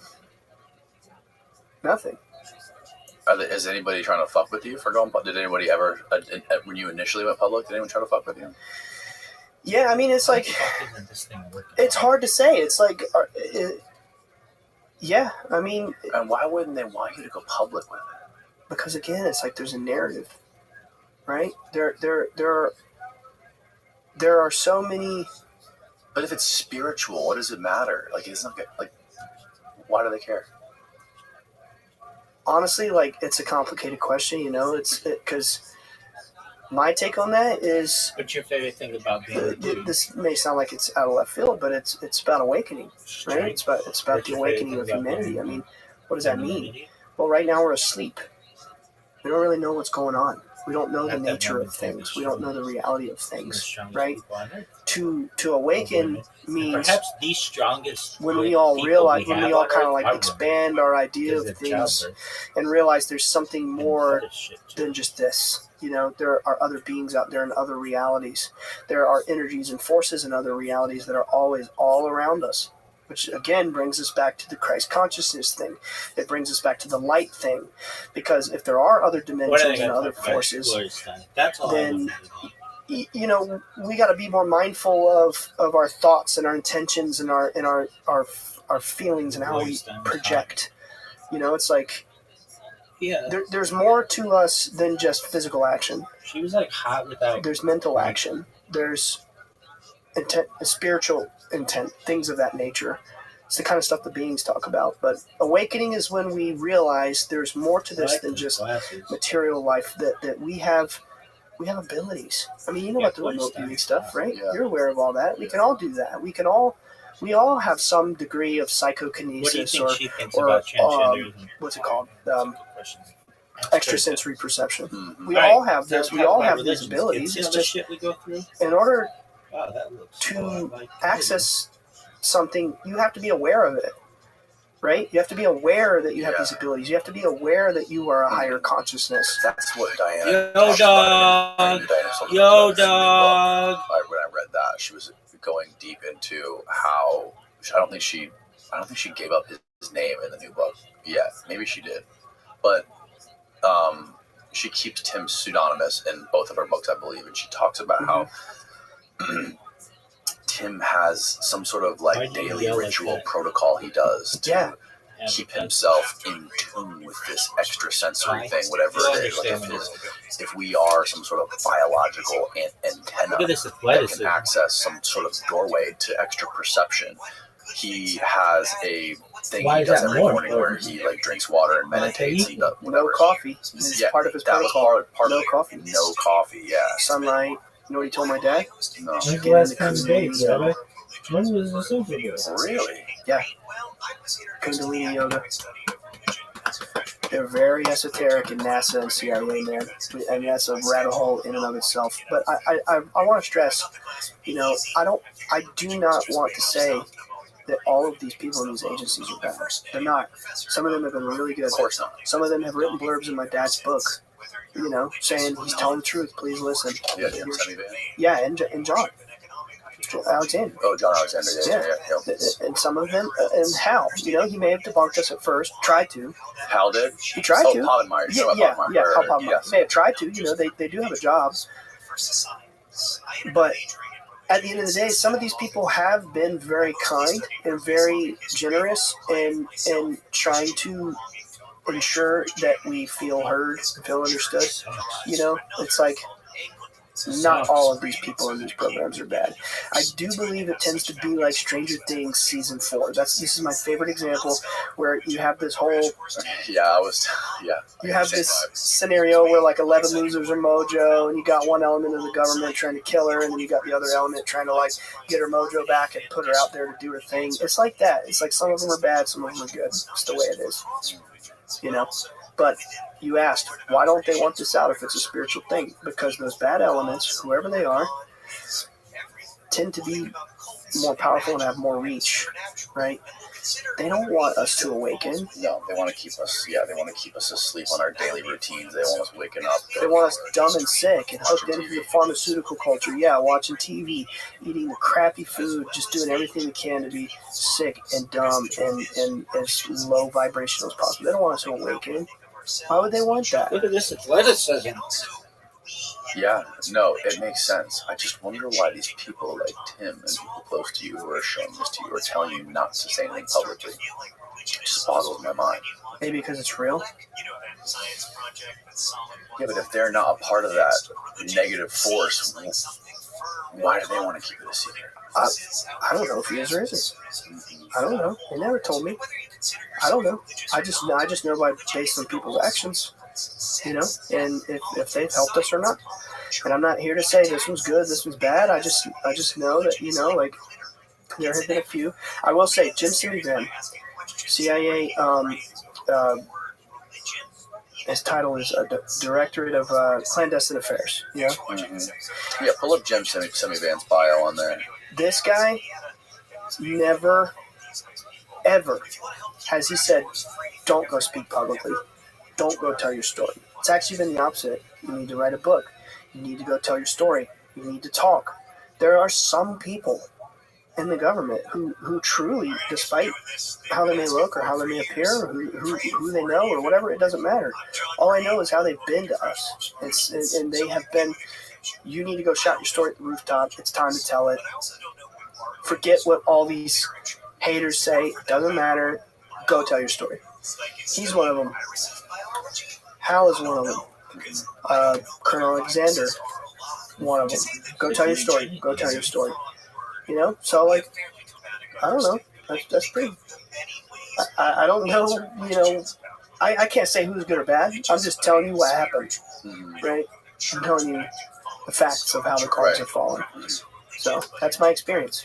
This whole protocol of trying to like tune your body into this extra sense or whatever it might be, isn't that like getting into the idea of Rosicrucianism? I think did I say it right? Rosicrucians. Rosicrucians, yeah. Yeah, more or less, yeah. And it seems like that might be something that you may not want to do. Like being tapped into this, as fantastic as it sounds and as crazy as your dad's story is, it could be something that would be too much for a lot of people. Being able to witness some of this stuff or being tapped into something that you aren't ready for. Yeah. But on the other hand, it's like, How much have you looked into Rosicrucianism? Quite a bit. Really? Yeah. I love it. And okay, here's what is it? Semi Van's bio. Here we go. No, it's a okay. So here's an official topic. Oh, Jim retired. Okay, he retired in 2007 after 25 years career in Central Intelligence Agency's National Clandestine Service. Yeah, my friend Mad Dog Jim Lawler was telling me about him. Saying that they worked together at the same time. At the time of his retirement, he was a member of the CIA's Senior Intelligence Service. Jim served multiple overseas and domestic tours along with senior management positions in CIA headquarters. He is the recipient of the agency's Career Intelligence Medal. Dude, he wrote the handbook of following protocol. Yeah. Literally. Yeah. So he's a part of that To the Stars thing? Yeah. He would be in our yard taking calls from Tom when they were starting it up. It was the funniest thing. What was the deal with, I don't want to get too off track, but what was the deal with the whole To the Stars thing? I don't know. I don't know that much. Yeah, I don't know either. The only one of them that I ever met personally was Jim. Yeah. And I want to stress, I can't vouch for what other people say and think and believe. All I can vouch for is how they treated us, right? So, I don't know. You asked, are the good ones or the bad ones or, this, that, or the other. Yeah. Those are the few that have always been go, keep telling your story, keep telling your story. But, yeah, Rosicrucians, that's an interesting subject. So, do you got steam in you? Got what? You got some steam in you to hit another tangent real quick on Rosicrucians? Oh, yeah. Okay. I got all the steam. I got steam all day, baby. This is gonna be a shift. Okay. So here I am, 18 years old. My dad sees the lady, right? At this time, I'm like we discussed earlier in the episode, I'm open-minded to what's out there. I'm knowing that it's not all contained in the Bible, but I still feel that attachment, I'm not really ready to look at other things yet. I don't know how to explain it. I still was kind of sucked into that one train of thought, that one track being Christianity, right? So my dad comes home, one day, or rather I come home, right, because I'm at college, and I'm talking to my dad, and he starts telling me, son, I saw this lady, and, grazing over the details, because I talked about some of the things she said already, but grazing over that, just, how he first told it to me. He said, I saw this lady, and she said this, that, and the other, and she said that she goes by Hathor, but that throughout time and across many cultures, she was known by many names. And she, she had the dress, she had it glowed, it was like twinkled like the stars. It's like this white gown that it was like it had stars all over it, right? Well, you can look up ancient depictions of Hathor, and she was depicted this way. With the bull, is symbolism, right? It's like, you remember she appeared first as a bull, right? The bull. Yeah, it was the bull first, then her. Right. And I think he said it was like somewhat to the Lady of Guadalupe. Yeah, many names. But you look at depictions of Hathor. Hathor. Yeah, it's this Egyptian deity, and she was depicted as a bull, and she had this dress that was like the twinkling stars, and it's the notion that she was like the divine mother of the cosmos, nourishing with her udders, the cow, the bull symbolism. She was she fed the cosmos with milk. It was this symbolism, right? Mm-hmm. But she said, I go by many other names. Oh, look at that one. So can you imagine how I felt at 18 years old with my dad telling me this stuff? No, I can't. Being a Pentecostal, I'm like, what the hell? I've never heard of Hathor. And then he said that this being, the lady, she said that Amun-Ra is the hidden one. That's all she said. No content. Amun-Ra is the hidden one. Yeah. What does that mean? I don't know. But the point is, I spent a lot of time after that studying Egyptian mystery schools, which led me to Rosicrucianism, Hermeticism, Gnosticism, just wisdom traditions in general, And a fascinating tidbit of information is that, like, at one point in human history, when Egypt was the dominant civilization, you had all these different secret mystery schools. And I can't remember the year, but it was the Pharaoh Thutmose III who was so enamored by these mystery schools that he united them all into one school. It's one body of wisdom, and they believed that their wisdom came from Atlantis, right? Like, if there was such a thing as Atlantis, which I tend to think that there's a notion of that existed. I don't know if all the crazy stories about it are true, but I do think there was a precursor society that had more knowledge than we do. They said that their knowledge was passed down from them, and anyway, so that's where the Rosicrucians claim that they come from. All the way back then, they claim their lineages all the way back from the mystery school of Thutmose III, thousands of years ago. So I find myself several years back in Philadelphia. A true story. I find myself back in Philadelphia a few years ago with a mutual friend of ours, Jim Simivans. He's the guy that introduced us to Jim Simivan and Colonel Alexander. And I'm riding in the car with him. Who is he? His name's Larry. Larry. Yeah, he's mentioned in the book. Okay. It's actually his dad who had the stroke at the bar mitzvah. Oh, really? Yeah. I don't remember him. Yeah, some people are like, don't want their name out. So he's one of those people, he doesn't want to be like fully out there? Yeah, okay. and I respect that, okay. But his name's Larry, and he's a cool guy. But he starts like, what do you guys think about Rosicrucianism? Talking to me about it. What do you think about Rosicrucianism? I'm like, I don't know. I don't really know what that is, What do you think about Rosicrucianism? And he starts telling me about, what they're into, and Rudolf Steiner and this kind of stuff. And next thing you know, he's like introducing me to Dr. Gilbert, who's this really cool guy out in Asheville, North Carolina, who's like he's like a Rosicrucian, but he also has like kind of like his own mystery school. And next thing you know, he's like getting me in touch with him and kind of getting me to study with him. I didn't study much with him. I went on out on my own. And I started to have these dreams about the phenomenon. I started to have dreams around that time of like seeing hieroglyphs and seeing glowing symbols on tablets and hieroglyphics, and seeing when I met this gentleman who was the Rosicrucian who like started me onto learning this stuff. Is this Larry? No, the guy that Larry introduced me to. Yeah, Dr. Robert Gilbert. Okay. And he said the word neter. He believed in us. He believed in Dad. He was like, this stuff all checks out with, like Rosicrucianism and what these mystery schools teach, what you guys are experiencing. It's all here. And, you dive into their texts, and it's like since ancient times, all of these societies have known that there is a goddess, there is a female force, there is a feminine layer to the divine reality that has been suppressed. But these mystery schools, they're all about it. They're all about, it's like the Da Vinci Code. The Da Vinci Code is all about it. I just bring that up because we just did an episode of my podcast about Da Vinci Code. But yeah, it's like this popular, it's all about this divine feminine, right? So I'm like, wow, this is really weird.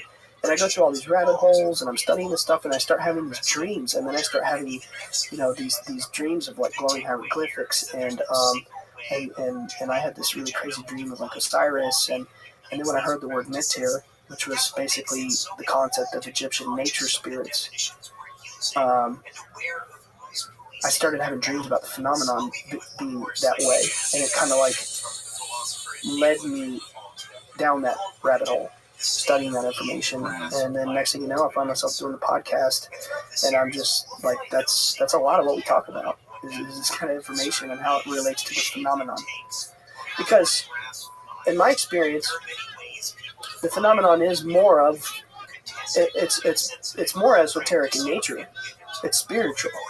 It's not necessarily a physical alien, but it's something spiritual. And I think it's kind of hard to put it into words, but it's helped me understand it a lot better, studying a lot of this material. It's weird, like my dad being an ex-Pentecostal Christian, having these experiences with these beings, starting to say these several thousand-year-old Egyptian names that we've never heard of because Christians aren't allowed to study this stuff. And then I start going in the ancient past and reading this material, and it's all checking out. I'm like, what is happening? I don't know if I'm doing a good job of explaining it. Yeah. The stuff I'm finding in these bodies of knowledge is like... This is a lot of like similar to the stuff that Ed Casey talked about. Yeah, exactly. I know there's like a whole Edward Casey like foundation or school where people like look a lot into the ancient Egypt stuff. Exactly. Yeah, very similar thing. And he saw a lady too, believe it or not. Yeah, I know. Yeah, I like him. Yeah, they called him the sleeping prophet. What was his story? He would like go to sleep and he would come up with like revelations like to heal people. He sleep on a book. Yeah, well, that was I think the first thing he did was he slept on a book. Like he had to study for something for school or whatever, and then someone said just sleep on it, and he like literally took it literal, and he slept on the book, and then he like could memorize everything. He knew the whole book. And then after that, like the people would say they needed to be healed or something, and basically like he would just say, tell me their name and where they are on the earth, like what state they live in or what town they live in, and he would go to sleep and come up with like a prescription for them to follow or something for them to do to like fix their whatever was wrong with them. That's right. It's fucking crazy. He also predicted quite a lot of stuff. He had like 14,000 readings throughout his time being psychic or whatever, his life. And many of them were true. Like I think one of the things that he predicted in advance was like using blood to diagnose illnesses. I mean, Edgar Casey was around in like the 40s, or even before that. And another thing he predicted was the discovery of like the Dead Sea Scrolls, things like that. And Edgar Casey. Oh, he predicted the discovery of that? Mm-hmm. Oh, wow, I didn't know that. Yep. Just years before it was found. And another thing he was really big on, which I find very fascinating, and we just did a whole episode on this concept just weeks ago on our show. It's how Edgar Casey was a big proponent of Jesus being an Essene. What's that? Essene, okay, so the Essenes were like, not much about them is known in history, but they were an extremely advanced spiritual society that existed back in first century Judea, where you had like, in the life and times of Jesus, you had these different groups of Jewish priestly class who were like, the Sadducees were like, we control the temple, you have to get to God through us, and they're the ones who were like, kill Jesus, really just kind of harsh, bad people. And then you had the Pharisees who were like really into the Torah, maybe not as bad as the Sadducees, but they're pretty spiritual. I'm generalizing. But then you had the Essenes who were like very devout, lived in agrarian villages, and like the historical writings we have about them that survived from like Philo of Alexandria and Pliny and Josephus all say that they were like the most advanced and most ancient secret society that existed since aeons and aeons, and that was written 2,000 years ago, and they had these rites and rituals, and they had these elaborate healing arts, and they were just this happy group of people who just existed outside of society in their own ascetic agrarian village, and they used crystals and herbs and all kinds of. Jesus was part of them. That's what Edgar Casey said. The belief is that maybe what we know about Jesus isn't what we're told. Maybe there's something deeper to it, right? Maybe he wasn't a Essene. I don't know. We can't know for sure, but there's a lot of interesting stuff about that. Yeah, that's fascinating. And it seems like too, especially when it comes to the internet, there's a lot of people on the internet who they've sort of found their sense of meaning through this whole UFO thing. Like there's a whole group of people online, whether it be on Twitter or Reddit, whatever it is, that are so invested in this thing that they've found some sort of meaning in it, right? And anyone, even if there's somebody who comes across their post or whatever it might be on Twitter, let's say, that questions it or comes against it, like it's almost they're hostile towards it, right? Like they want to defend it to the death and not hear any sort of counter arguments against it, where they've sort of like found their own meaning of life, or they found their own religion through this kind of thing.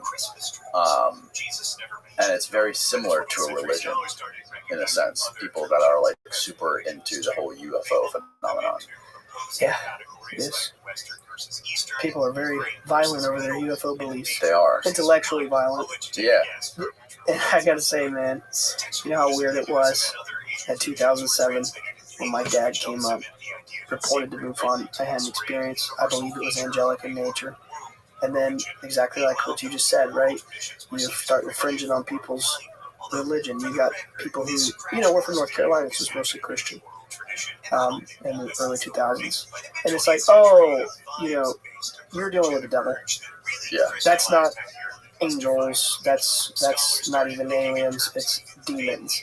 But then you have the people in the 2000s when we first came around and reported our story that were like, we believe in aliens, but, they're not spiritual.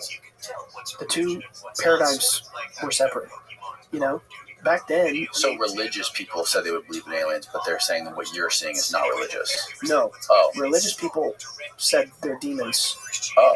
UFO people said, I don't believe in angels or demons. You're seeing aliens. So it was like we were either too religious or we were demonic, depending on your crowd. Right. But why would the religious people say they're demons? Why would they not accept the fact that they're good? Well, I don't want to throw anybody under the bus, but I remember being a kid and somebody I knew very, very well, a family member, I'll just say that, when Dad's documentary came out, people are cool, man. They'll just tell you right to your face why you're a liar or you're crazy, this or that and the other. And I remember somebody saying, no, that's not possible because Jesus didn't die on other planets. Jesus didn't go down on all those other planets. I don't believe there's anything else out there. So I'm like, yeah, okay. Like, I saw it, you didn't, so I don't know what to tell you. But, people believe whatever, it's ego, right? It's like, it's genuinely painful to consider a worldview that is counter to your own. People's egos are grasping firmly on what they've been taught their whole life they're supposed to believe. This is what I said in the beginning, Danny, is if we want to awaken, if we want to understand what's really going on here, we have to humble ourselves to higher forces. We have to understand there are things out there that are bigger than us. Well, even the Vatican has accepted the idea of aliens now. Like, I forget who it was, but somebody at the Vatican was explaining how, we can't limit, if you are religious and you believe in God and you believe in a higher creator, like, you can't limit that just to Earth, right? Like, you can't limit God's creativity just to human beings. There has to be, you have to give him the benefit of, whoever it is, the benefit of the doubt to have created something outside of what we see every day on planet Earth. Right. Yeah, and that's coming from the Vatican. If there is something that is spiritual that people have witnessed, like you and your dad are witnessing, is it possible that there also is a bad version of it? Oh, yeah. Absolutely. There has to be. It's just the nature of reality. If there's something good, there's something bad. And it's like there's varying degrees of that. But it's like, it's like the absence of hot is cold, right? Or the absence of love is fear. It's, yeah, of course. I do think that there's some negative entities and things like that. But I don't think it's anything to worry about. I really don't. I've never come face to face. I mean, I've seen some shadow entities and things like that. Like, I've been around people where I've seen things that were attached to them. But I think for anybody out there who's curious about entities and if you're like, would I experience a good one, would I experience a bad one, this and that and the other, I think that depends on what kind of person you are, and particularly what you're going through, what energy you're putting out. If you're a good, kind, loving, joyful, positive person, why would you be worried about negative entities, right? But let's say, somebody who's deep into a very serious addiction or abuse problem or some sort of very negative, violent scenario, or spouse abuse or whatever scenario in your head that's really bad, well, maybe then I'd be worried about some sort of negative entity. I mean, it really depends on you. Did anybody you ever talk to, like some of these NASA people or anybody else, did they ever say anything to you about negative, like evil entities? Yeah. Or bad ones? What would they say about that? Well, at Skinwalker Ranch, that's one thing Colonel Alexander told us, was like at Skinwalker Ranch, they were having some pretty spooky experiences. Like things like you know much about the ranch, right? Yeah. How like people, multiple billionaires have bought it since then, to run experiments there. And that's one of the things is like they constantly are trying to like gotcha with the phenomenon, they're trying to like trick it, they're trying to get it on camera, they're trying to like they just think that it isn't aware, I guess. But the beings would like constantly outsmart them and do things like disable their cameras and turn off the lights and just do things to really scare them. Definitely harm some animals, things like that. Harmed animals? From what I've been told, yeah. There's been some animals that have been harmed at Skinwalker. Yeah, like the cattle mutilations. Do you think that has to do with these entities at all? I don't know, because it's like the idea about the phenomenon at Skinwalker Ranch. Some people say it's because of Ute, Native American black magic practices from centuries ago. Really dark kind of things lingering there. I mean, I don't know. I really don't know. I don't have much experience with negative entities. I only have experience with positive entities. I can't say why that's there, why bad things are happening, but I don't think people should worry about negative entities. It's just like it says in the Bible, right? We have dominion over spirits. You don't have to be Christian for that to be true. I'm not Christian, but I believe it to be true. I think we have power and dominion over entities. Really? Yeah. How do we have power and dominion over them? I believe we're very special. I think we're very, very special. I think that there's a lot more to be made in the image of God than people realize. I think we are literally made in the image of God. As a matter of fact, if there was a piece of wisdom that I would love to leave with everybody, that I would love everybody to contemplate on and really study this phrase and understand what it means and where it comes from, you'll find that the Rosicrucians and even the Freemasons and all these secret societies are obsessed with this phrase because of its importance. And it's as above, so below. And it's the concept that the microcosm mirrors the macrocosm, or in other words, if you think really hard about space, right, you think about galaxies and solar systems, how they have an inherent order to them at the highest level, right? But then you think really small, you think about the cells in your body and the atoms. They have a similar order. At every plane of reality, higher and lower on this infinite sliding scale, on this Fibonacci scale, so to speak, right? The spiral pattern. It's fractal. Reality is constantly fractal, all the way up and all the way down. And I believe that that is true in every dimension and in every plane. And I do believe that we are fractals of God, that we are all infinite sparks of God. It's like the ancient Hindus said, it's Indra's net, right?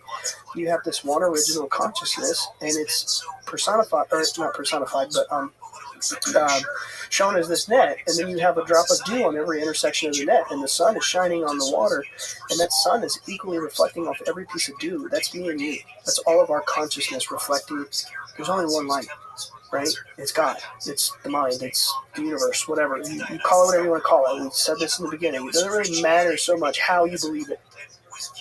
Reality is reality. You can kick and scream about my God's better than yours all day, but something's up there. I tend to think this is how it works. It doesn't care what you think. It doesn't care what you believe. It cares how you are.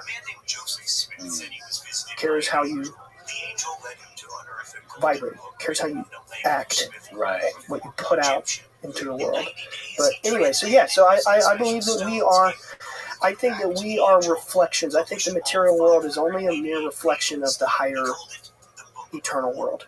Another example of this, Plato, the most famous philosopher of all time, he had a whole story about it called the allegory of the cave. Yep. He's like, imagine you're in a cave and the sun is shining in the cave. The sun represents the eternal reality.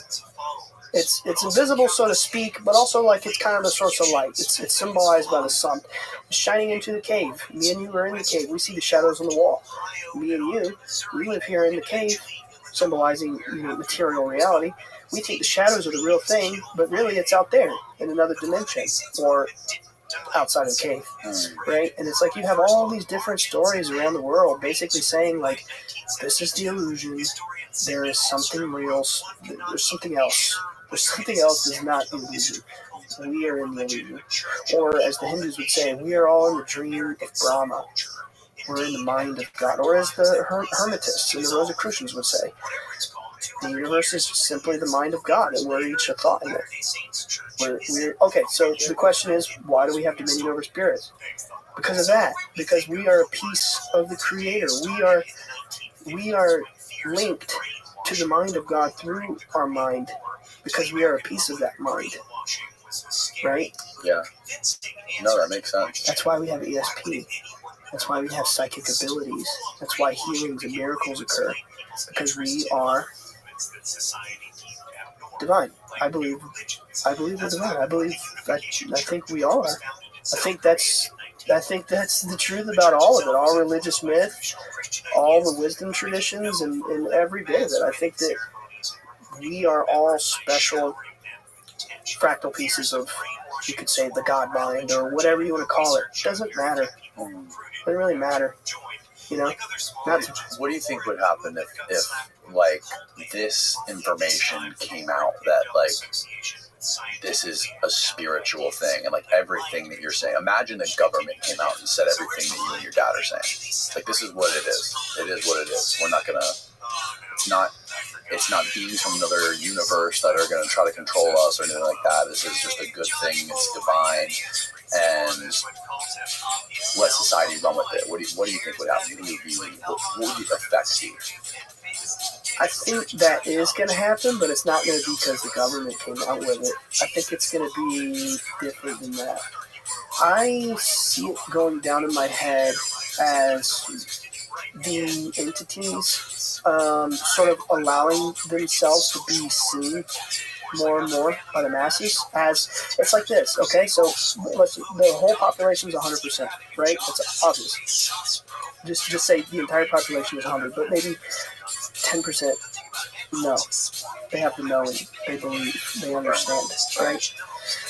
The beings, or you could say God or whoever, I mean, you know, God is in charge of everything. Again, it's like, doesn't really matter how people, it exists, whether we like it or not. Right. It just is. You know? Right. And God is the origin of everything. At the bottom of the UFO rabbit hole is only God. Right? Because God created everything. People can say, oh, I don't believe in God. That's fine. You don't have to. But it's just the way it is. It's just there, you know? So let's say only 10% of people are aware. The beings cannot infringe on people's free will. We have to awaken on our own. Right? So as more and more people become aware and they begin to raise the understanding, the collective consciousness, the collective, you could say vibration. I really like that word. Some people think it's woo-woo. I don't. Collective vibration? Yeah. No, I think it's consciousness, whatever. Yeah. It's absolutely a real thing. As that increases, I believe that the sightings will increase.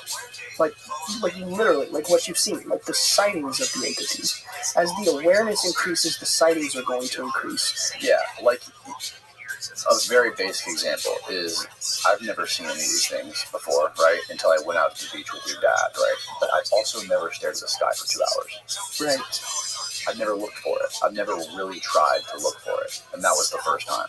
Was it because your dad was there? Or was it because I stared at the sky for 2 hours? I don't know. I've never stared at the sky for 2 hours before. But there's a third element there. Your awareness of why you're looking at the sky. A lot of people who just look at the sky, you don't see it. Maybe they're just looking through the telescope at the moon. Right. We were looking for that. We were looking for the orb. Exactly. Your awareness. It's connected to the mind. Right. But isn't it true that, like, no matter what it is, if you look for something hard enough and long enough, you will find it. You'll find what you're looking for.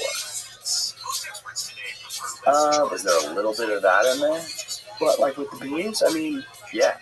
Like if you really want to see them, I really want to see them. I want to believe them. I want them to be there. Like, is there something that happens in the mind?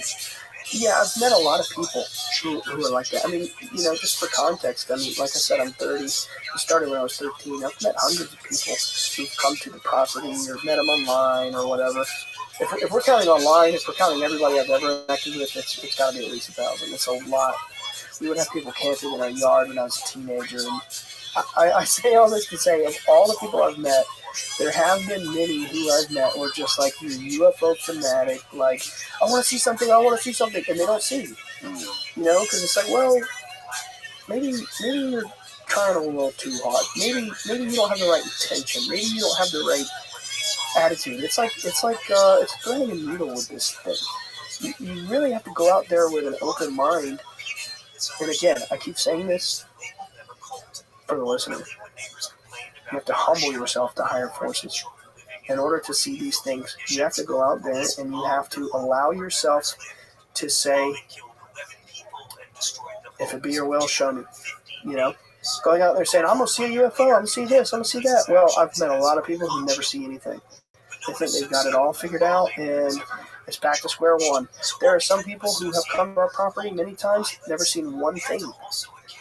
Period. And they're the biggest UFO fans in the world. Yeah. Why didn't they see it? I don't know. Maybe they're not looking for the right thing. There's also another element to it, is how it's so elusive. Yeah. The elusive element builds more interest in it. The fact that these things, whether they be orbs or flying saucers or Tic Tacs, they live on the edge of our ability to understand them and observe them, right? It's so rare to see one. And if it did become something that was just all the time and you could see them, I often wonder if we would care so much about them, if they were ubiquitous. If something is just there all the time, it's not as interesting. Like if a UFO landed on the White House lawn tomorrow, it's like, oh wow, it'd be all over the newspaper, people would talk about it. But maybe after that, it would just be like, okay, what's the next news story? We would try to find the next thing beyond that, right? We would try to find the next thing that we don't see. What's the next mystery we need to figure out? Like that's how the human mind works. Yeah. No, that's a good point. But I think that's probably true. But then I also think there's another layer to that, which I do think will happen. Like I genuinely think this is going to play out, and that we're going to. I think we're on the positive timeline. If such a thing exists with timelines and things like that, I think we're on the positive one. I think there's a lot of doom and gloom out in the news and the media, but it's all just smoke. It's smoke. They're just blowing smoke. It's like the lady said, this dark force trying to, make it look like it's the end of the world, but it's an act, and it can only go on so long. And yes, real tragedies are happening. Yes, real people are suffering. But the whole point is that I believe that is it's manufactured by anyway. So my point is, I do think we're on the good timeline. I do think in our lifetime it's going to play out where the masses will come around to this. Again, like it's what I was saying earlier, like as the awareness, let's say we're at 10% or whatever of the total population, they're awake. Awake meaning they know. They've seen the beings, they know, or maybe they haven't seen them, but they just know, right? As that grows, I think the sightings will grow. And I think we're going to hit a critical mass where it's going to go somewhere above 50%, where it's like it's not really an issue of free will anymore, because when the majority of the population believes, we can show up. You guys you're okay with it. They're not going to just infringe on the world. People always ask, they're like, well, why don't they just show up for the masses and say, we're here, we're real? They can't do that. It's infringing on free will, right? But again, so we're going to hit that point, I think that when we hit that point, we're going to hit this mass shift in consciousness where we start having leaps and bounds, quantum leaps and bounds in our understanding of reality, consciousness, the mysteries of life after death, technology. I think everything is going to change. I think we're going to very quickly shift into a much better place because our understanding of everything is going to shift. First things first, they're going to do away with the agenda of all of this scientific crap that is trying to paint this picture that we're just nothing special. It's only Darwinian evolution or only Big Bang. All this indication there is no spiritual phenomenon. I think that's going to fade away. We're gonna take this old news and we're gonna stop caring about it. I think it needs to stop being taught. I think the truth, I think the reality is somewhere in the middle. I think it's evolution, but I think it's through intelligence, right? I don't think it's Darwinian evolution. I think it's more so like what the Rosicrucians, and the wisdom traditions teach, that it's like God is evolving us, right? But in reality, it's like it's not just physical and biological evolution. It's the evolution of consciousness. The fact that the human body and any sort of biological life evolves is only a reflection of the evolving consciousness, right? So over time, our consciousness is evolving, and therefore, we're evolving too. Scientists are like, it's Darwinian this and that, and it's evolution. That's a tiny little piece. They're looking in the corner of the room. They're not looking at the whole picture. It's consciousness evolution. There's, thinking about like what would happen if this became ubiquitous and everyone realized that, there's this whole nother reality. Like this isn't reality. We are just like a shadow of a higher dimension. And how would that affect people's lives? Well, you would think maybe people wouldn't want to wake up and go to work anymore. Maybe it would sort of like redefine meaning for people. And meaning for most people is creating some sort of identity for themselves. Like people who have a purpose in life, they wake up and when they go to work or when they do whatever they do every day, there's something behind that, whether it be making a lot of money, whether it be building some sort of legacy that outlasts them. Like if you want to talk about some sort of like symbolic immortality,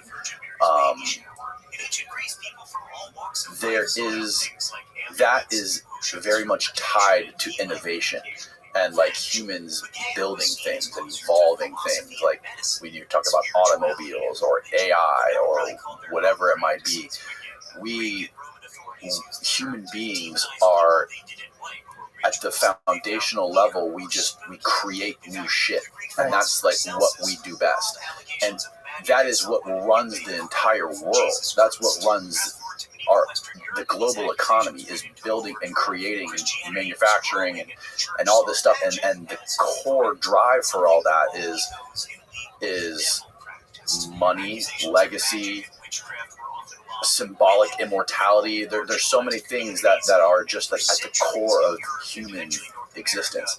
And if you change that from the bottom level, saying that this is not reality, we are a shadow of some higher reality and spirit, and you get into all this, esotericism, and you're changing what it means to be a human in our reality. What is that going to do to the fabric of society and the way the world operates? Like we're no longer going to be a society or a culture that wants to make stuff or that cares about money. I don't think so, right? I think we create because we're a reflection of the Creator, right? And I think if we existed in a society where we weren't designed not by nature but by the power structures to just be dumb, loyal workers, if that form of society went away, that mean what it is now. We're all supposed to go to school, memorize our answers for the test, and then go out and then go to college, and then get a job, and we're dumb workers. Yeah, and again, a lot of the things that define who we are and what we do is very much related to the fact that we don't live forever. Yeah. Right? That we're going to die eventually, and we have to do as much as we can while we're still alive. Yeah. But I think if this form of society went away, and I think, I know of a handful of technologies just from a couple of chats with, like CIA officers and NASA and aerospace and people like that. I know we have very advanced technologies. And I know a couple of things. Not even anything that would blow your mind. But the point is, I know that there is advanced technology. I know it. And I feel like there have to be technologies that could change the very fabric of technology, like energy. I know they have some advanced energy systems. Time travel was indicated, although I haven't seen any evidence of that, but it was indicated. Extreme hologram kind of stuff. High-tech batteries. I mean, you name it. There are advanced technologies. I think that there are ways that they could just create some sort of baseline level of wealth and security where, it's like if we didn't have to worry so hard about survival, bills, and taxes, and we could just kind of exist in a peaceful society, that I think we would want to create. That's the thing, though. You say, clearly we have some crazy high-tech shit that people don't know about. Yeah, with the military and stuff. With the military, right. And that's government. That's the thing. How advanced, and is it advanced enough, or could there be some sort of enlightenment that's going to stop us from being these territorial apes that we are? Right now, the world is based off nations that want to compete for power, right? And the more they want more people, they want more money, they want more military might, more guns. That's what the world is. That's what everything is based on. Our entire GDP is based on war. It's based on military contractors, and that's what runs the world. So, is there something technologically advanced, something that's so crazy that it's going to change all that? It's hard for me to wrap my mind around that. I think it exists. I do. I don't know that for sure, but I know that the beings told my dad that it was written many thousands of years ago about the light winning, and that it's already happened. You know, it's just playing out. And I do think that we're going to be the generation that gets to see the great unveiling of the mysteries of what it all means. Why are we here? Life after death. God, these beings. What is our place in the universe? I think we're going to know those things. And I think that when we do know those things, everything is going to change. I think that there, like you said, will there be some form of enlightenment? I do. I think it's happening now. I think it's happening right now with just, you know, an example of that is me and you talking, or anybody talking about this. And that's just going to spread and spread and spread, and more people are going to talk about it. And like we said, the more people are aware of this, the more people are going to see it. I know this. I'm, you know, talk about since I was a kid being studied by the Department of Defense, because these things are happening at such a strange intensity. You know, like I've seen things that mortals should not see. I've seen very weird shit. You know what I mean? And what I know, something that I cannot be convinced otherwise, especially recently with stuff happening, more and more people are starting to see these things. Just for example, Dad and I, and just my family, we've had a lot of people out to the property to skywatch. You should come, by the way. You should come visit. You should come visit. Like maybe after the holidays or whenever you get a chance. But we've had a lot of people come to our house over the years, and a lot of people have seen this phenomenon. And despite that, up until recently, Dad never had a mass. I say mass, you know, when I say mass, people might think thousands or millions. I don't mean that much. But like the biggest group that Dad had been with present that had a sighting with him was like maybe 20. And then a couple months ago, after he published his book back in like February, and then the documentary came out in like August, and then I think it was like September or something. He went and did a like a book signing kind of thing at a place in North Carolina, and there were 50 to 70 people there, and they saw him. They put a microphone to my dad, and they were like, "Oh, we're gonna do a skywatch led by you," and he wasn't prepared for this, and he did it. And I mean, I wasn't there, but I know there were 50 to 70 people there, and they all saw. They saw, and it's like, oh my God, something's happening. You know, this is a pretty big crowd. You know, and it's like, then after that, Dad and I were like, you know what, we could do something with this. And we had the wild idea, like, why don't we try to take this out into the world? You know, we put the videos up, and, you know, we've invited History Channel to our property to study us and get sightings on their AI cameras and all that. And, you know, have let people come to our property, and now we've been at other places with large crowds and seen it. Why don't we try something different? Why don't we try to organize some sort of public event where we can try to show as many people as possible? So I was like, Dad, I'll just put it out on Instagram. We'll invite the whole world. Anybody who wants to come, you know, show up at this day, at this time. We're going to be here. We're going to skywatch, and we're going to see what we're going to see. And Dad was like, I don't know if I'm comfortable with that. Let's make it smaller first, and we'll work our way up. So we ended up with like 11 people. But the point is, it was our first time doing this, and we went out to the beach, the Wrightsville Beach, North Carolina. And we had a crowd with us at an agreed-upon spot and time. We've never done this before. We went out and we said, okay, we're going to meet in a public location off of our property with the express intention of having sightings. And we had crazy sightings, like crazy, like stuff flying over our head. And it looked like the sky was like, looked like the stars were just shooting all around in every direction. And crazy. I did an episode of my podcast about that night. But something's happening. You know, there's some sort of, just based on my lifelong experience with these beings, there is a notion I'm understanding that it's growing. It's growing. The awareness of this, the sightings, you know, and like not only is it growing around us, but then like the awareness of it is growing. And look at you, dude. You just had Dad on, and I mean, that right there is awareness, you know? Like, yeah. Whether people believe it or not, it doesn't matter. They've heard it. Right. And Dad just, you know, did the History Channel thing, and then there's some sort of awareness that is growing.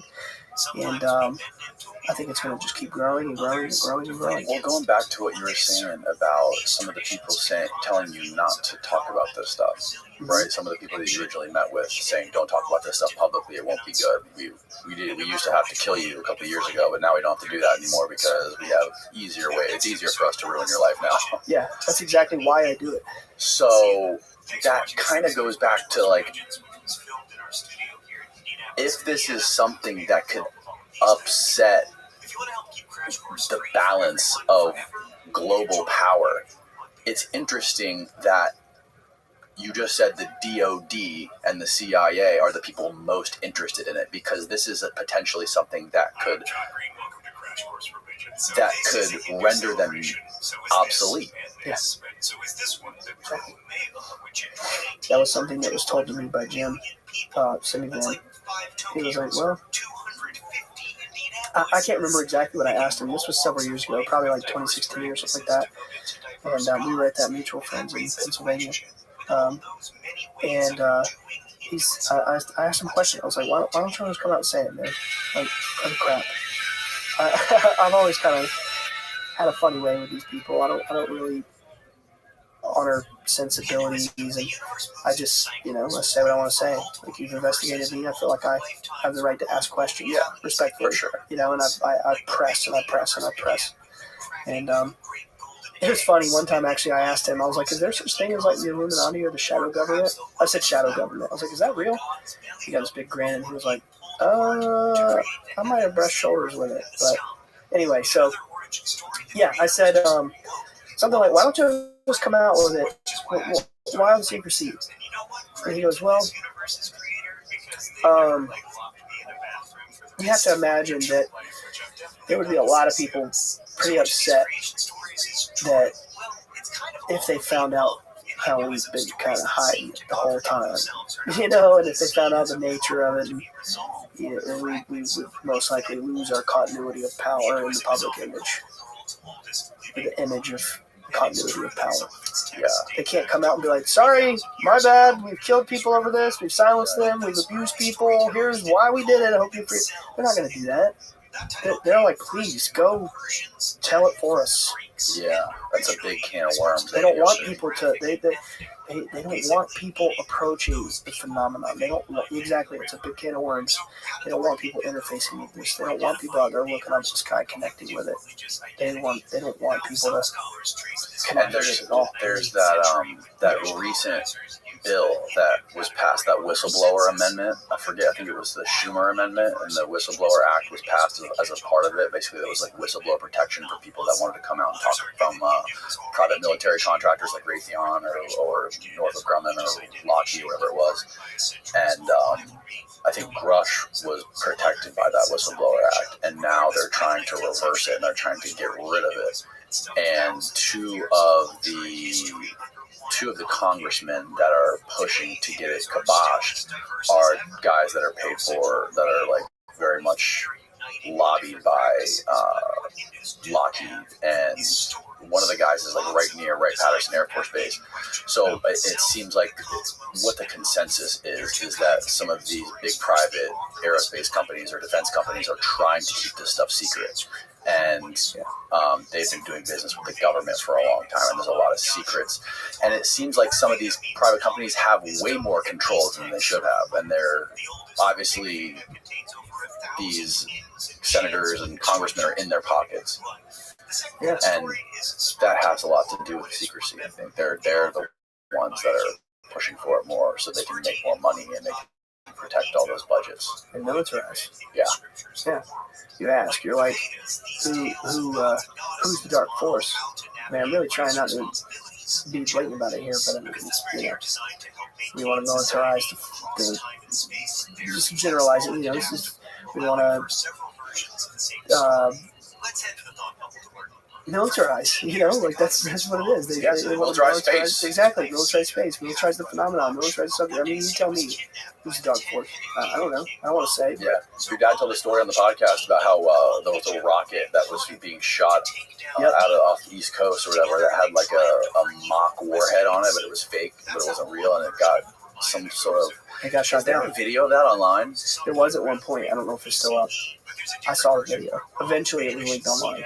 My dad was like, "This was the one." Yeah, you should show him this Mission Control. What do you remember? Do you remember where it was launched from? What if we were to search for it? Probably Cape Canaveral. I don't know. No, it was on the West Coast. Oh, was it? Yeah. Steven, if you like search Vandenberg. That's what it was. Vandenberg.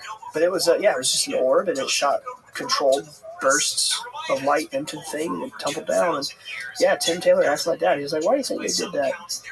Dad was like, "Well, was it a warhead or something like that?" You know, I wasn't there. I'm just paraphrasing how it went down. You know, and they determined, yeah, it was. They were trying to sneak a dummy warhead into space.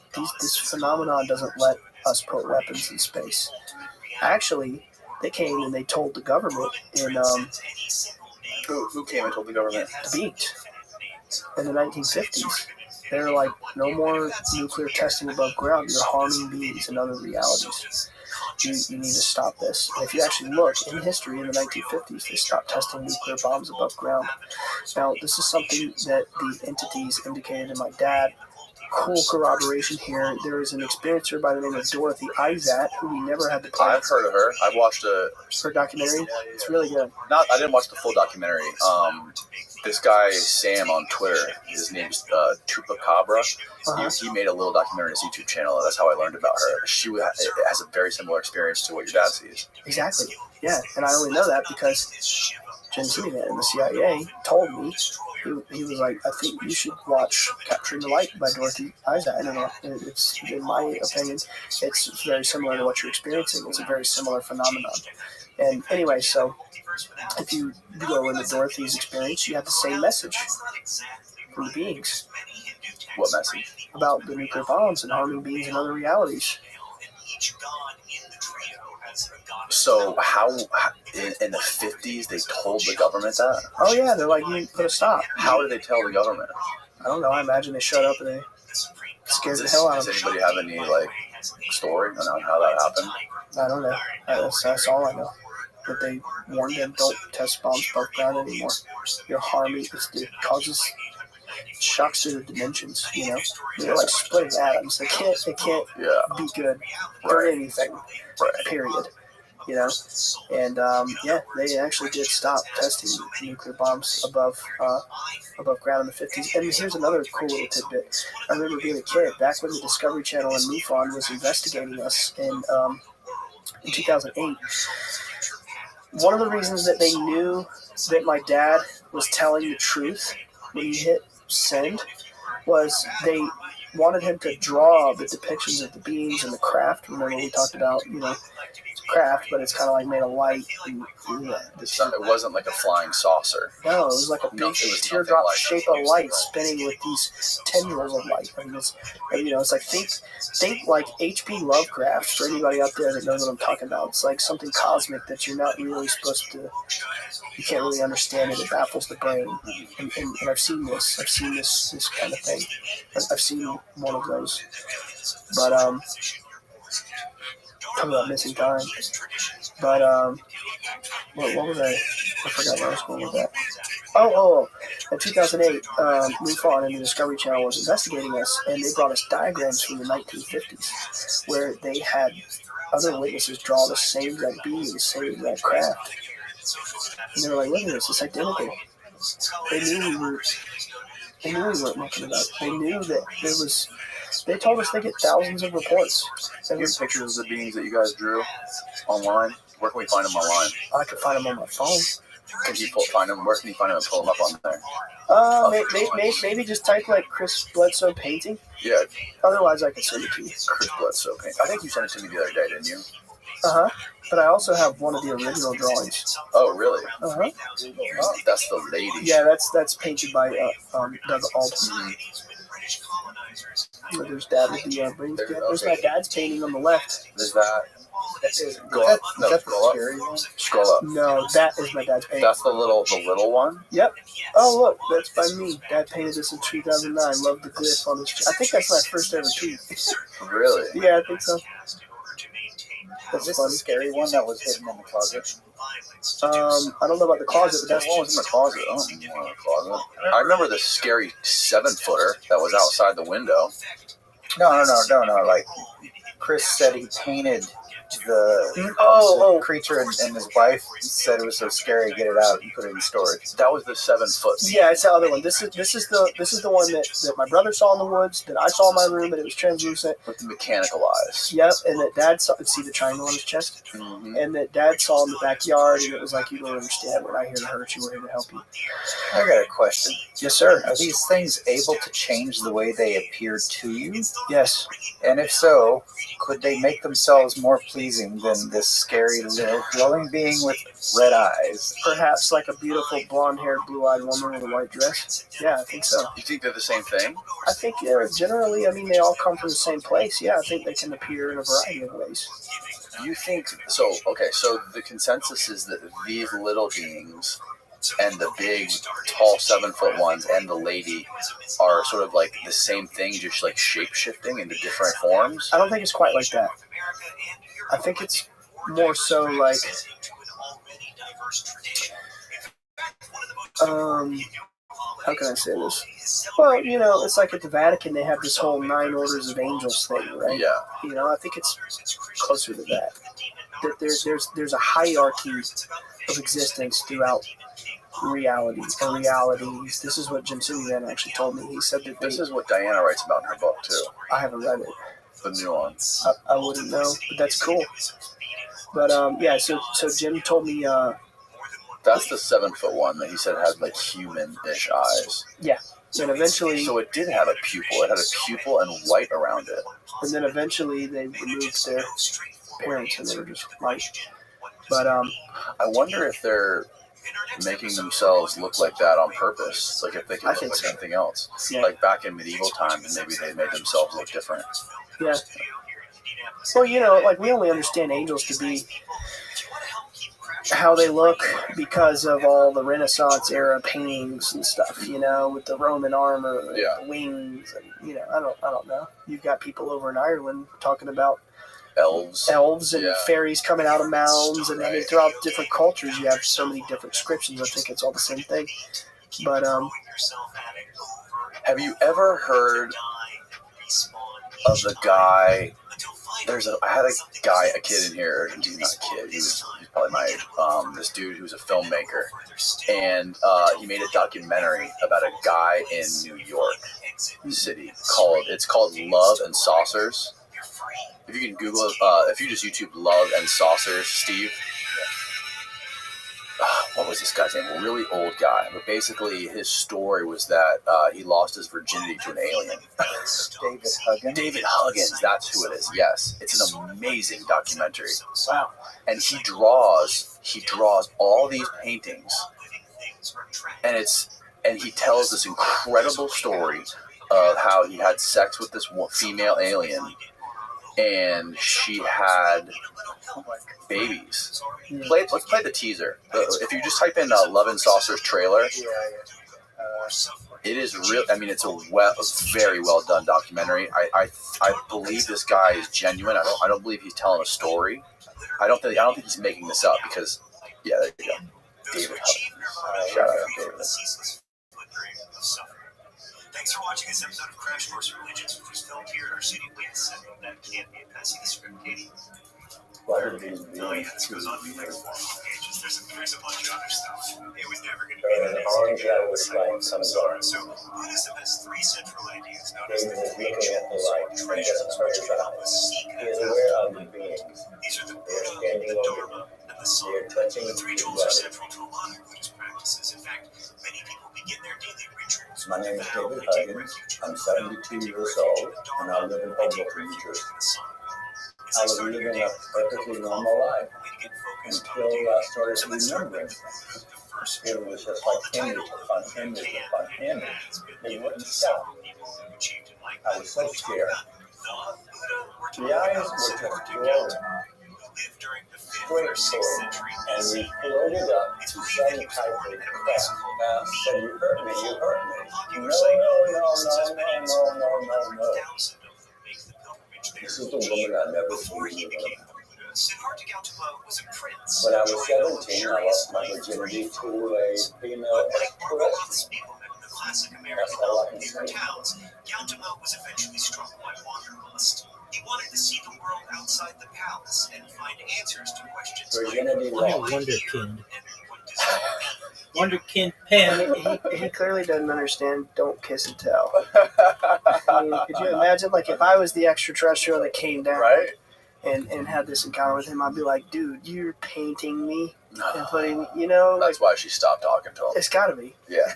But apparently he has little babies that he got to meet. Whoa. A crazy documentary, man. I highly recommend it. It's really good. Wow. Wow. Hoboken, New Jersey. That's where Julian is. We gotta. Oh my God. We need to get him out of there. We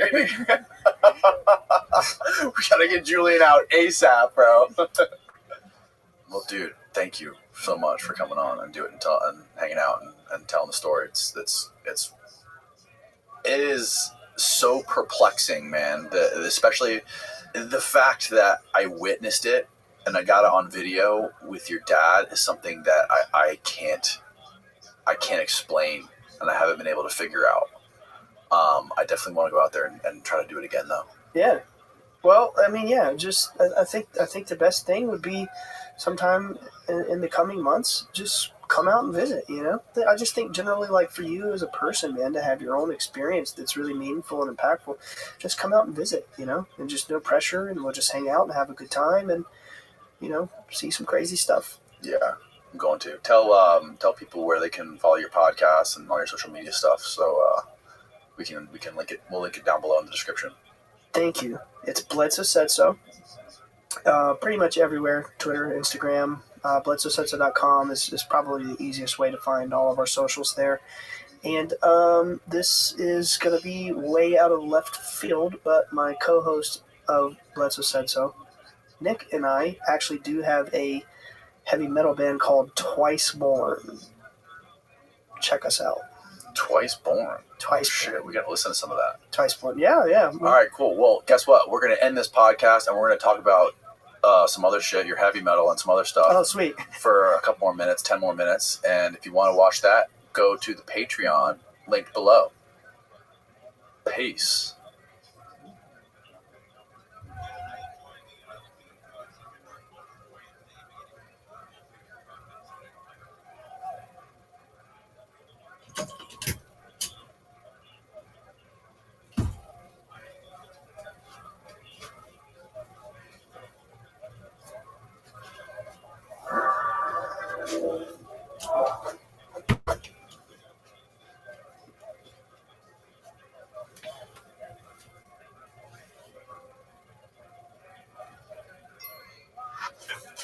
First and foremost, Danny, the Daily Podcast, Concrete. Since the last time I saw you, we kind of had some very viral moments, bro.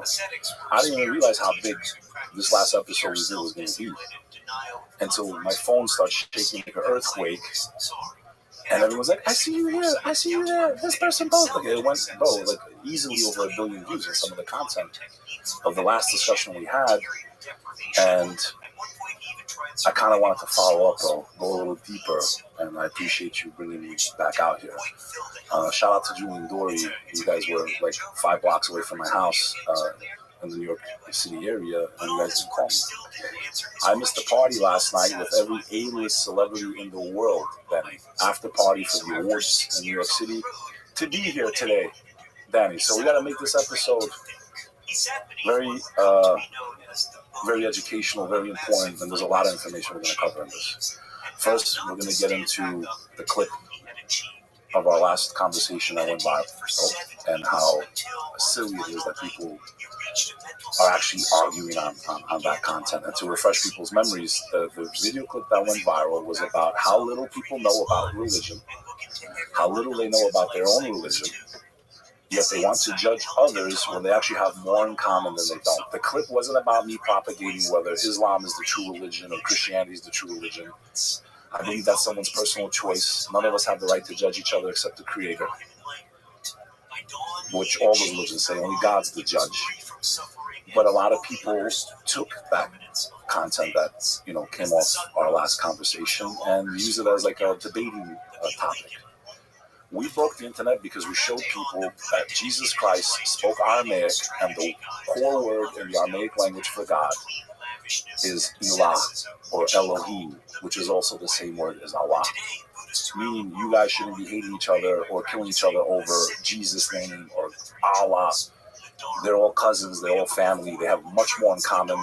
Muslims and Christians both believe in Jesus Christ, both believe that there's going to be an antichrist who comes towards the end of time claiming to be his God, and the world will be in chaos. Right? That's half the world that believes in that. Yet all three religions follow the Ten Commandments. The Ten Commandments say do not kill, right? And is anyone really following it? So I don't blame the doctrine ever, because I know human beings are flawed. We make mistakes. We add to religion what we have no right to add. So I want to start this conversation by stating, I start this in God's name, the most merciful and magnificent. I also want to tell everyone in the audience, I am not perfect. I can make mistakes. You should not take everything I say 100%. You should go and double check what I'm saying. Check the people I'm talking about in today's episode, because where you get your information, most people just absorb information, never questioning where it came from, or what agency, or what company is putting this message out, and who are they backed by. Like, you need to know the narration. You need to know the chain. Where am I getting this information from? When we go to court, we can't just enter evidence into court. We have to mention, I got this from John Smith. There's a million John Smiths. With John Smith that lives on 2273 Main Street. Here's his license. Like, you can't just show up to court without being verified. So what I'm asking you to do is, before we get into these subjects, and they're very heavy, today we're going to talk about, where are the aliens? There are no aliens the way they want you to believe, the way the media wants you to believe. We're going to get into, is there a God, is there not a God? How can you come to that conclusion? I'll dig deep into the occult and why things are the way they are in this world, and most people have no idea what I'm talking about. And then we're going to get into a phenomenon known as the evil eye, which is why I believe many people that are public, your life's in danger, my life's in danger, anyone that lives a public life, is why so many celebrities pass away, why suicide is at an all-time high, and the impact of social media. I call these phones, these devices, weapons of mass envy. And envy is why human beings are on this earth. And we'll get into that also. Hey guys, I want to ask you a quick favor. Over the last few months, almost 70% of the viewers of this podcast are not subscribed to the channel. The most important common denominator that allows me to keep creating these podcasts every single week is you hitting that subscribe button below the videos. I want to thank every single one of you who watches and supports these podcasts. I would not be able to do it without you. Please hit that subscribe button if you enjoy it. Now back to the show. So I like your song. It's a very important episode, and I hope like people it. take the good out of this and not look at it as a way to debate I like who's your right or song. who's wrong. I will draw upon my knowledge of the Abrahamic faiths for where I'm sourcing this information. Scholars like Hamza Yusuf, Jordan Peterson, all these amazing people that are out there speaking very positive things. And I have role models that are of every religion, every creed. I love the teachings of Mahatma Gandhi. He wasn't a Christian, he wasn't a Muslim, he was a Hindu. So, these are people I've always looked up to and kind of where I've gotten a lot of my philosophy and my beliefs from. So, to not give bias, try to be as fair as possible. What sort of religion did your parents follow? What were you kind of brought up? So, my family's from what's called the Republic of Kosovo. We call it ethnic Albania. And we spoke a little bit about that in the last episode. So Albanians are a mixture of Muslim, Christian, Orthodox, Christian, Jewish. Then there's even something known as the Bektashi. There's a lot of little different smaller religions. So my father's side was like from a very small sect of the Shia Muslims, of which I did not believe in at all. Why? I didn't know much about religion. And it's nothing against the Shias. It's just, it was a really deviated version of that. And I felt more like a lot of those doctrines and that version of Islam that my family came from wasn't really the mainstream. Not even for Shia. It was like a sect of a sect of a sect. Kind of like, I guess, like Jehovah's Witness, compared to mainstream Christianity, Catholicism, which is the biggest, and then Greek Orthodoxy.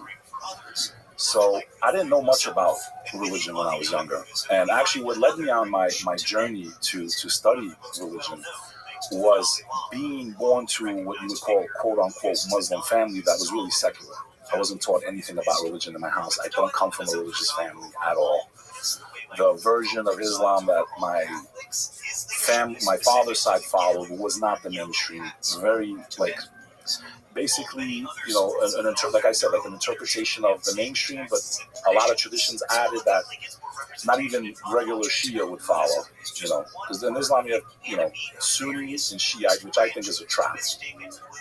The Prophet Muhammad, peace be upon him, never used the word Sunni or Shiite. So anytime a Muslim puts a classification on themselves, they're breaking from the main body. And the Prophet told the Muslims, he warned them, towards the end of time, you will separate like the branches of a tree, and only one of you will be guided. Only one group of these divisions, just like Christianity became Christian and Orthodox and Jehovah's Witness and all these different, Protestant and Libertarian.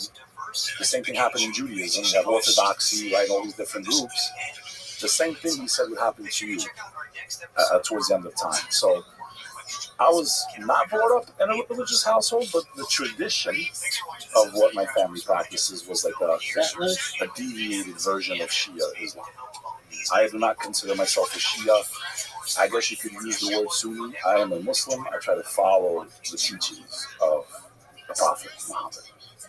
I was not taught this religion. I learned it on my own through going to different places to study. But what led me on my spiritual journey was as a child, you grow up in America, bro, and Christmas comes around. Let me tell you how it feels to be a Muslim or a Hindu during Christmas time. And I feel like everyone celebrates it now anyway, like regardless of their faith. I put the cookies out, man, and I'm waiting for Santa, and I would wake up in the morning, the cookies are gone, and there's no present, and I'm like, man, my life sucks. So, like, as a kid, like, we're singing all the songs, we're in school doing chorus, everyone's excited and shit, and I'm like, man, I'm gonna get nothing. And as a kid, you're like, man, I guess Santa hates me. But my family kind of had, like, they would celebrate New Year as they would celebrate, Christmas. But one day, I had some friends in school that were, like, of Arab descent, and they were like, Jesus is in the Quran, right? And I'd never read the Quran, never read the Bible. I was only in, like, 5th grade. I was like, Jesus? We believe in Jesus, man? They're like, yeah. I was like, dude, that means we can do Christmas, man. I'm getting all excited. I'm like, shit, we're Muslims and we believe. I'm like, we really believe in him? They're like, yeah, man, we love him. He's like one of the most important people in the religion. He's mentioned more than any other prophet in that book, by the way. Jesus Christ is the most mentioned figure in the Holy Quran, by the way. I don't know if Christians know that. The most mentioned. There's a whole chapter called Mary, peace be upon her. She's the most important woman in Islam. Literally, her and the Prophet's wife, Aisha, who gave us so much of his life and his narration. I probably want to talk about that too. People like to attack the character of the Prophet Muhammad based on his marriage. They say he was a pedophile. He married a 6-year-old and a 9-year-old. This is the number one way that people want to attack that religion, try to attack it based on his marriage and trying to understand a culture from 2,000 years ago. There is no exact age. This is the question I will flip to people that want to use that type of personal attack to try to dishonor or disclaim the work of the Prophet. First of all, in the state of New York, the age of marriage was 13 years old, bro. They just changed it a few years ago. If you don't believe me, look it up. The legal age you can get married in the state of New York was 13 years old. Was that normal? No, I don't have a daughter, but if I had a daughter and somebody tried to marry her at the age of 13, they'd be hanging from a tree, bro. Or they'd find them in the Hudson River, right? Because that's just crazy, right? Yeah. Latino culture, they have something called what? Quinceañera. Yes or no? Yes. Most people don't even understand what does that mean. Well, why do they dress up their daughters at the age of 15, like basically like they're brides, and then they throw like a party for their birthday? Because in that time period, hundreds of years ago, thousands of years ago, you were telling the community, my daughter is of age of marriage. That's what that's from. Sweet 16. Would you let your daughter? What person in America will let their daughter get married at 16? You celebrated Sweet 16 because you were telling the world, my daughter's of age. You can start to court her. Doesn't mean you can take my daughter and bang her. It means she's of age with morals, morality. You have the right now, if she's old enough to date, to seriously consider marriage, is where that comes from. So I'll ask you, is it normal for a girl to get married at 15? Definitely not. but at one time it was. Because the world operated, especially ancient cultures, when a woman had her menstrual cycle, she was now of age to be married. The minute they had their menstrual cycle in ancient, so people want to analyze an ancient culture 1,600 years ago with today's perspective, when meanwhile in their own backyard, these are the laws. And you want to attack a guy that lived 2,000 years ago almost, who all his enemies never once said, this girl you're marrying is too young. No, because they would arrange. There's people in Albania that were arranged marriage before they were even born. That doesn't mean they consummated the marriage.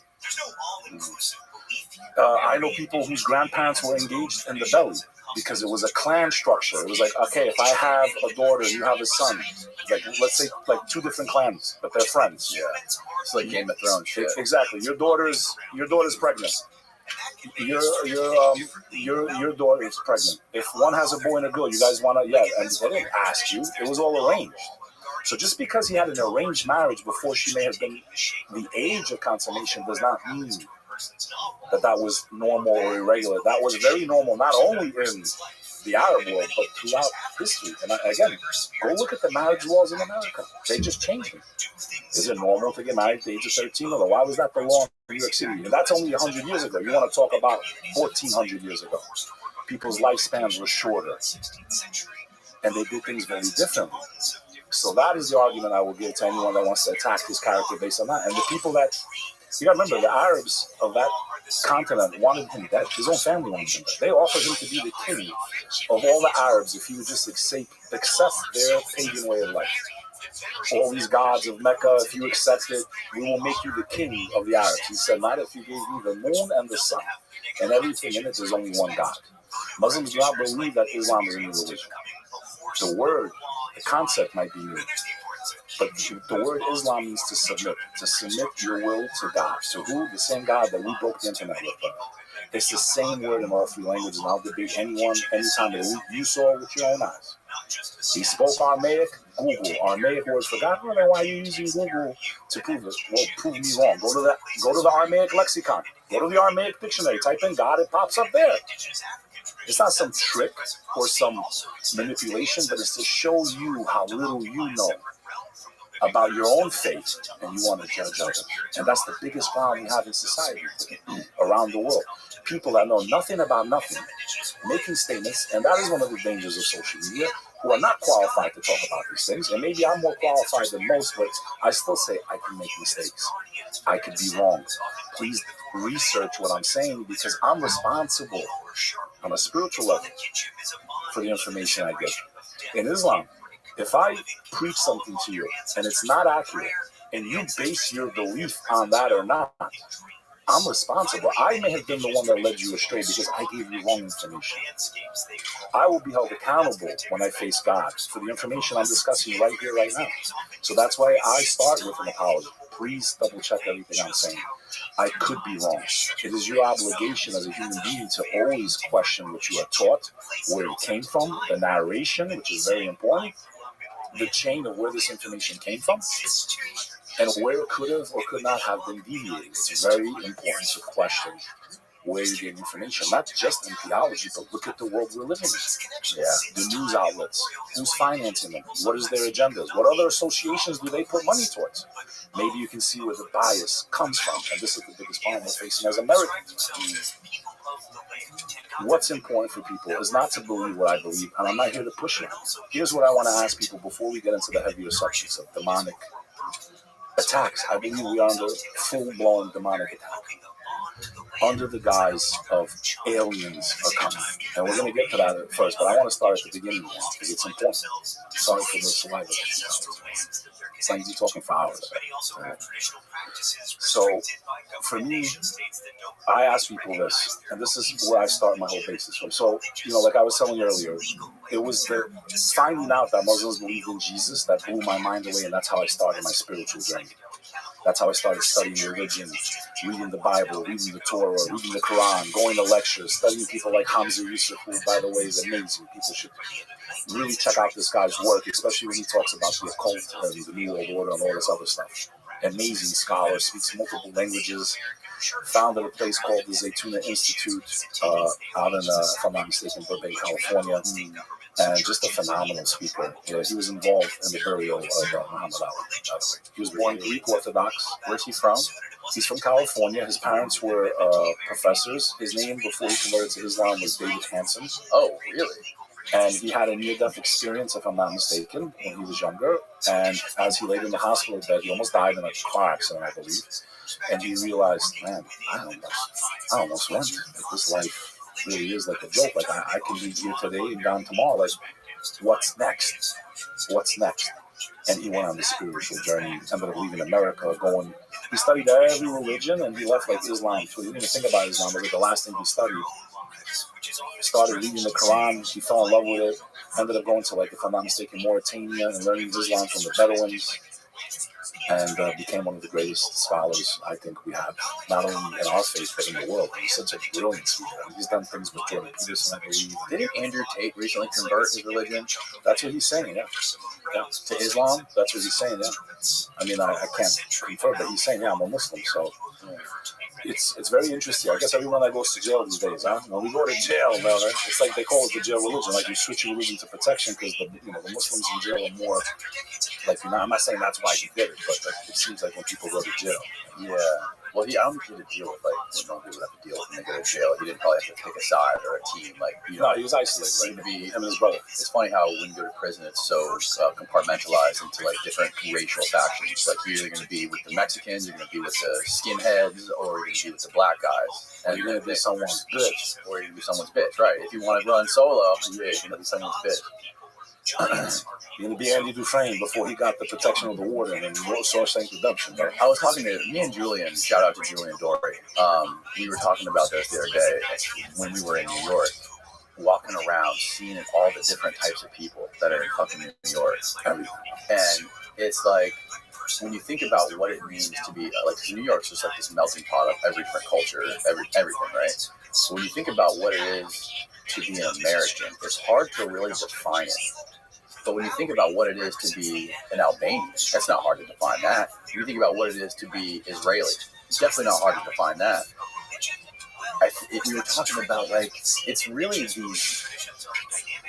these cultures or these people that have had to deal with existential threats that really define them. Like these other countries, like Israel or like Albania. But America's never really had a real existential threat. So it's like, what the fuck is it anymore to be an American? It was really interesting to think about. We're in a very interesting crossroads, and things are shifting dramatically. And really, I hope we're here. I hope we're here in a couple of years, the way we're going. I've spoken about this on many shows. I mean, we have empire sickness, right? I think we're seeing what it is after you've peaked and corruption sets in. It's like gangrene. You're not going to die instantly, but your fingers are going to rot, your arms are, and eventually you're dead if you don't take it out. We are at, like, the last stage of what corruption looks like, and we are in a lot of trouble. And all the symptoms and the signs of tyranny are there, and people are asleep at the wheel. Free speech is the most important thing. That's why podcasting is so important. What you do is so important. Regardless if people like it or don't agree, social media is where the public discourse is, and there needs to be a serious debate about protecting free speech on these platforms. I don't care if they're privately owned, because the effect they have on everything from culture to voting to you name it, for it not to be protected where everyone has equal opportunity to speak and you can't just turn someone off. I mean, it's a serious problem, man, and it needs to be addressed fast.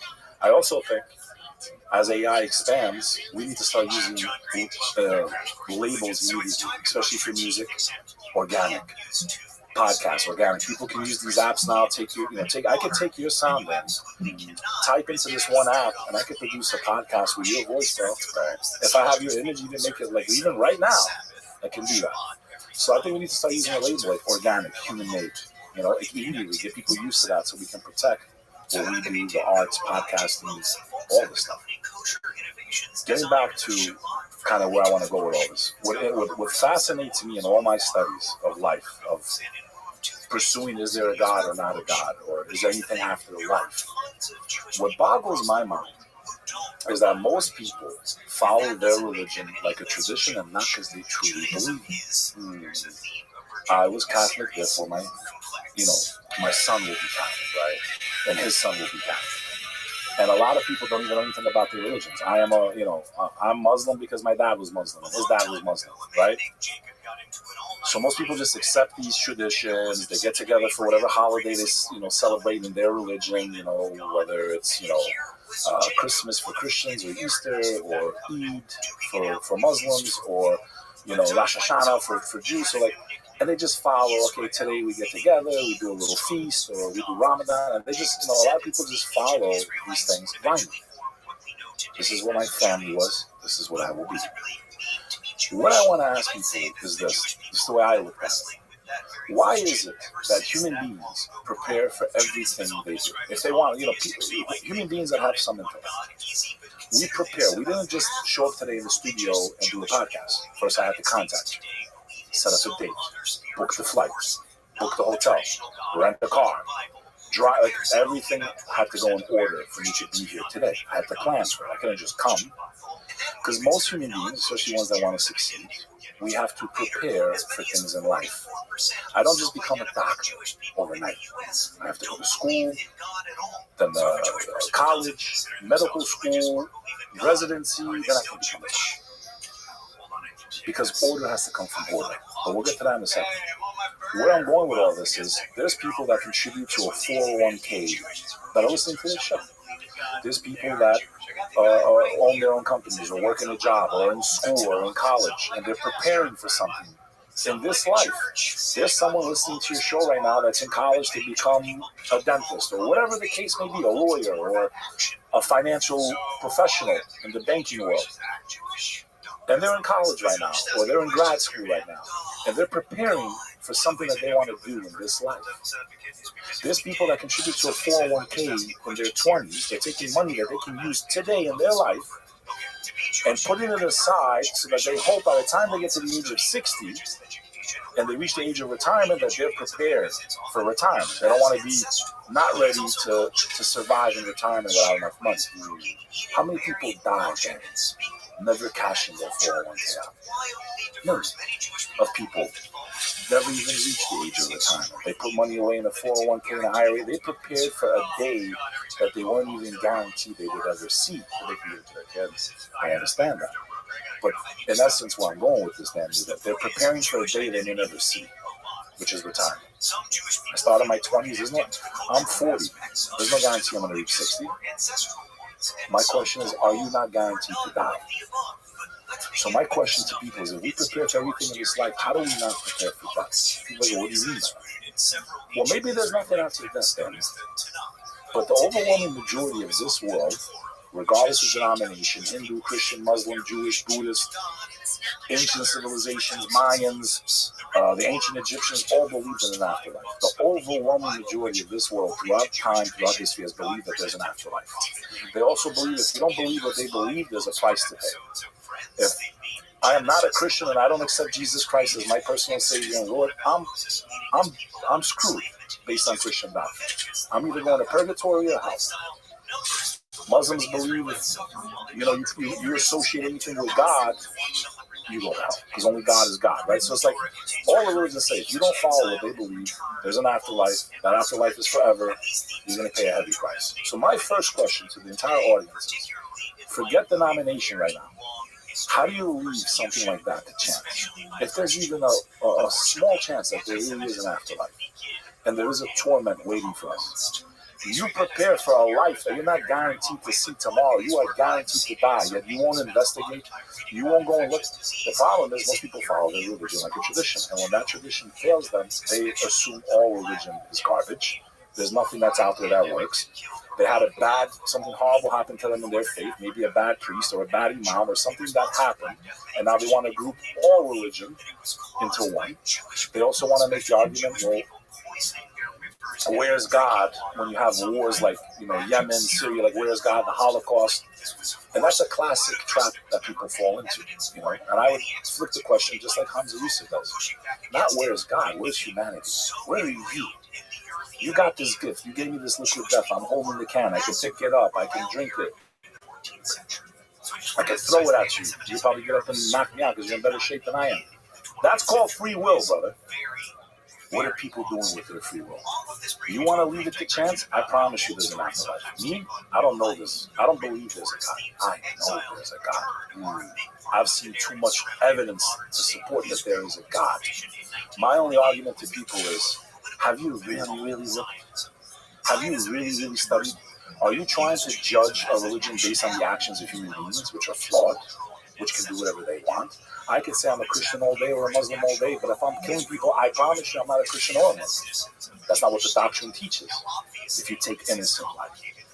Then you have a guy that gets up there and kills 1 million people and says he's a Muslim or a Christian or no. So people look at what people do and then they want to judge the doctrine. To me, these doctrines are amazing. All of us teach you how to be a good human being. Every single one. The only core differences between Christianity, Islam, and Judaism is who was Jesus Christ. Other than that, they all teach you how to be more compassionate to man, woman, human, to be loving, to care about your environment, to be God conscious and aware that God sees everything you do, that you are being judged for what you do, that you will face the Creator one day. That's what these all, even the religions that are not Abrahamic say that they're, what does Hinduism say? You're bad. You don't elevate to nirvana, you downgrade. You might be a raccoon the next life, or a rat, or a cockroach. You understand? Right. Because you don't, if you're good, you elevate to almost the status of becoming a god, right? You become, you reach nirvana. The highest levels, I'm sorry. I'm talking about Buddhism. I'm talking about in the Hindu faith when you evolve, they believe in reincarnation. So, like, if you're not doing good in this life cycle, you will go down to a lower life cycle. If you're doing what you're supposed to in this life, you elevate to basically a God status. So all of them have some type of consequence for actions that we do in this world, in this dimension. And that's another similarity that all faiths have. So my argument to people is, if there's even a small chance that any one of these religions could be true, how do you not study the majority? How do you not go deep? How do you not look to see if there's something actually after this life? Because if there is, just like in this world, if the landlord comes and says, hey, the rent's due. Well, I didn't know the rent was due. They're going to kick you out of the house. If there is an afterlife, that means you have to put work to find it. Just like in this life, we put work in, we prepare, we get ready. Your death is coming whether you want to think about it or not. Most people don't want to think about it. The only time they think about death is when they go to a funeral and they see someone. Sometimes there's someone that they cared about. They cry for a couple of years, maybe. I have, for years. Eventually we get back up and we move on with life. How many people really prepare in the way that I'm saying, to stop and take a step, disconnect from life, sit down somewhere quiet, and I'm not going to be here forever. I think it's probably the people like Yusuf, or the people that get old, people that develop terminal illnesses that actually have to confront death head on. When you have to confront death, I think those are the people who really study it and look into it and think about death more than anybody. I think all the other people spend all their waking moments trying to avoid the thought of death. I think everything that we do is a construct or a coping mechanism to try to avoid the thoughts of death and the fear of death. Most people don't want to think about it. If there's one thing I know about my listeners, it's something like you said. I agree with you 100%. I think getting gray hair is a mercy from God. Do I like the fact I'm turning gray? No, but I think it's like a reminder. It's like the grains of sand. You like a fucking assassin. End of that here. Fucking Albanian assassin. I know all of the Albanians are assassins. The grains of sand to the hourglass is what gray hair means to me. It's like God reminding you, yo, you're getting older. Your ride on the roller coaster is about to end if you live your natural life. It's a blessing. it's reminding you, hey, you're getting older. Like, have you looked? Have you done your homework? You want to just wait to see what happens when you pass away? So that's my first argument. Are you seeking knowledge? Do you realize that you will pass away? Do you realize that if there is a creator, and if any of these religions could be true, there's a price to pay on the other side? Do you really want to leave that to chance? And again, you might go through this whole journey and say there really is no God. I don't have a problem with the one that doesn't believe if they've done their homework. Some people, something bad happens to them. They were born to a horrible family, or something horrific happens in the world. Well, there's no God. Why would God let this 5-year-old die of cancer? Why does God allow Yemen, to starve to death? Like there's a lot more to that than just that simple explanation. That this makes no sense. Like, if there is this being, right? Why does Bill Gates have $1 billion and people are starving to death? Like, how's that fair? And a lot of times it's these people that are evil that have all the money, right? So people use these arguments to try to say, well, that's why there's no God. I would argue, not where's God, where's humanity? We have a duty. One of my favorite quotes in the Quran is, do not oppress and do not be oppressed. That you have a duty to stand up against corruption. In any civilization, in any culture, you have a duty as a human being to call out evil and hypocrisy. And when you see injustice, you're supposed to stand against it. Another quote of the Prophet was, if you see evil, stop it. If you can't stop it, physically stop it, speak out against it publicly. And if it's too dangerous to do that, then hate it with everything that's in your heart. Look, you have an obligation to stand against corruption, evil. That's whether you're a Christian, Muslim, or Jew. We have a duty to stand, and these are the things we have in common. And that's really what that whole clip was about, man. It wasn't about, oh, Muslims are right, Christians are... No, it was like, yo, we all believe in these people. Which position we put them in, as king or just another soldier in the chain of God, cool. But look at what we have in common. We both believe in the Virgin Mary. We both believe in Jesus Christ. We both believe in the nuclear family. We both believe that there's a God who's going to judge us for our actions. We both believe that only God can judge us. So who am I to judge you? Or you to judge me? It should be the opposite. This is another thought that I take from Hamza Yusuf. I got to give the man credit. That if you truly believe that what you believe is the truth, and that these people are in trouble, then there's got to be a place of compassion where you actually feel sad if you believe that what you believe is the truth. That they're not on the same path as you. You shouldn't be looking to fight with them or argue or debate, because even debate can be harmful if it's done the wrong way. It creates animosity. People need to have real conversations respectfully and just know that there's an overwhelming majority that's the same. They believe in Moses, they believe in Abraham, they believe in Noah of the Ark. Half the world believes in John the Baptist, Jesus Christ, Muslims and Christians. And for you to kill each other and hate each other, all of your leaders, whether it be Christ or Muhammad, would be ashamed of you. And I want to remind the audience, if it wasn't for Christians, the first Muslims were given refuge by Christians. This is a story that's never told to bring unity to people. So the first Muslims were being oppressed in Mecca, where the Prophet was from, peace be upon him. He was being attacked by his own clan, by his own family. They wanted, so they started killing some of the first Muslims. Their own family was doing this stuff to them. So they sought refuge in ancient Abyssinia. Ancient Abyssinia is today present-day Ethiopia. Okay? These are some of the most ancient Christians, period. And that leader was a righteous leader. So a lot of the disciples of the Prophet, they went there. Because he told them, go there because there's a righteous king there. And he will give you refuge. When they went to meet with the Negus, that's the word, Negus. You've seen it, they make fun of that clip with the kid and the spelling bee. I don't know if you've ever seen that clip. Yeah. That's the actual word for the ancient king of Abyssinia. So when they went to seek refuge there, they came and said, hey, we want these people back. The people that were trying to kill the first Muslims, they went there you need to give us these people. And they were about to be surrendered back to them. And then they're like, well, they believe in Jesus. We believe, and they told him the whole story. Hey, we believe in Jesus too. He's like, these people believe in Christ also, even though they didn't call themselves Christians. And he let them stay in the kingdom, and he gave them safety and refuge. That's a big boost in the beginning of Islam. Without that Christian kingdom, the Muslims might have been wiped out. When was this? This is in the inception of Islam. The during the time of the Prophet Muhammad. How long ago are we talking? 6 something AD. I don't have the exact date. It was like mid 600s, late 600s.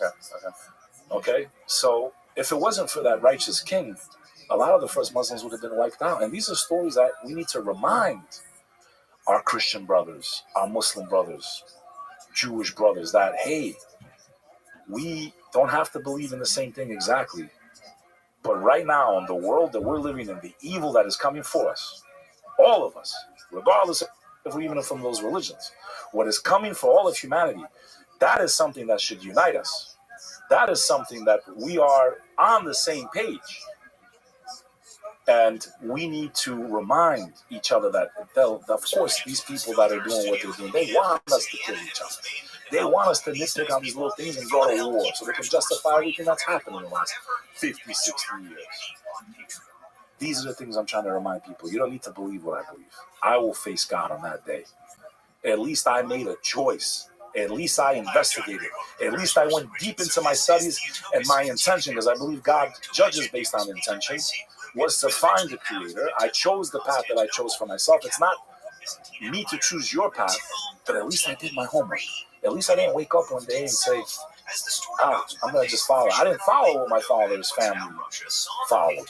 I didn't believe in any of it. I said, this doesn't make no sense. And I went on my journey. And I studied theology for a very long time. And again, I would never even use the word scholar because it's an embarrassment to even use the word when there's people like Hamza Yusuf, when there's people like Jordan Peterson. I have no right to even use that title because these guys are brilliant. Brilliant. And Jordan Peterson's a Christian. I love him, though. I listen to his lectures. I think he's an amazing human being. And that's what we're trying to inspire in this world that is full of chaos right now. So, my first argument is the lack of knowledge, people doing their homework, asking serious questions. And I ask it again, are you not going to die? Are you going to leave that to chance? Are you going to wait to just see, you better do your homework, son. Because you don't just show up to a test unprepared and pass. Usually you're not going to do too well, or not as good as you could have done. So that's my first principle of today's discussion. Do you know who Sheldon Solomon is?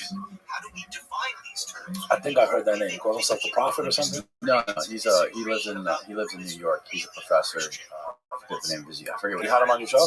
Had him on the show, yeah, about a month ago. And he wrote this book that was a follow up based on Ernest Becker's theory, based on fear of death and how it guides human beings and everything they do.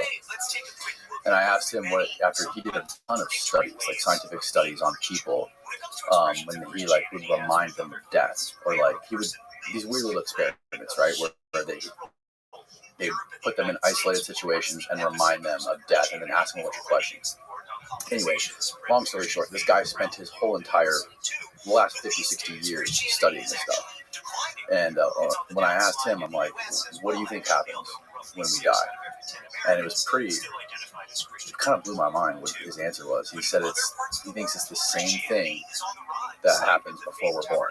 He's like, do you remember what it was like before you were born? No. He's like, I think that's exactly what it's like after you die. I don't think so. I think that energy is never lost. It can only change form. I believe that we are in this life to find the truth. That's the main purpose for us to be here. I feel like a lot of us don't really, like, we're distracted, bro. There's so much distraction out there that, you live in a place like New York, you're cut off from nature. You don't even really see the stars at night. There's nothing there to remind you of the one that created all of this. So my next principle is, and I think I take this from Khalid Yassin, amazing lecture, What is the Purpose of Life? Khalid Yassin, amazing lecture that really had a profound impact on me in my life. And he had made this one argument, like, why I believe there's a creator. Why I believe there's a creator is two principles. First one, if you lived by yourself, have you ever lived by yourself? Mm-hmm. And you woke up in the morning and you left your bed a mess. When you came home, how would you find your bed? Same way. You'd find it a mess, unless you either had a maid or a nice burglar broke in and stole your shit. I was like, let me fix Danny's bed, because your bed will not make itself. Because order, you can't leave something out of order and expect to find it in order, right? Mm-hmm. So, the first principle is that order can only come from order. We had to combine together as a collective to create a society, to create rules, to create laws. This doesn't just happen overnight.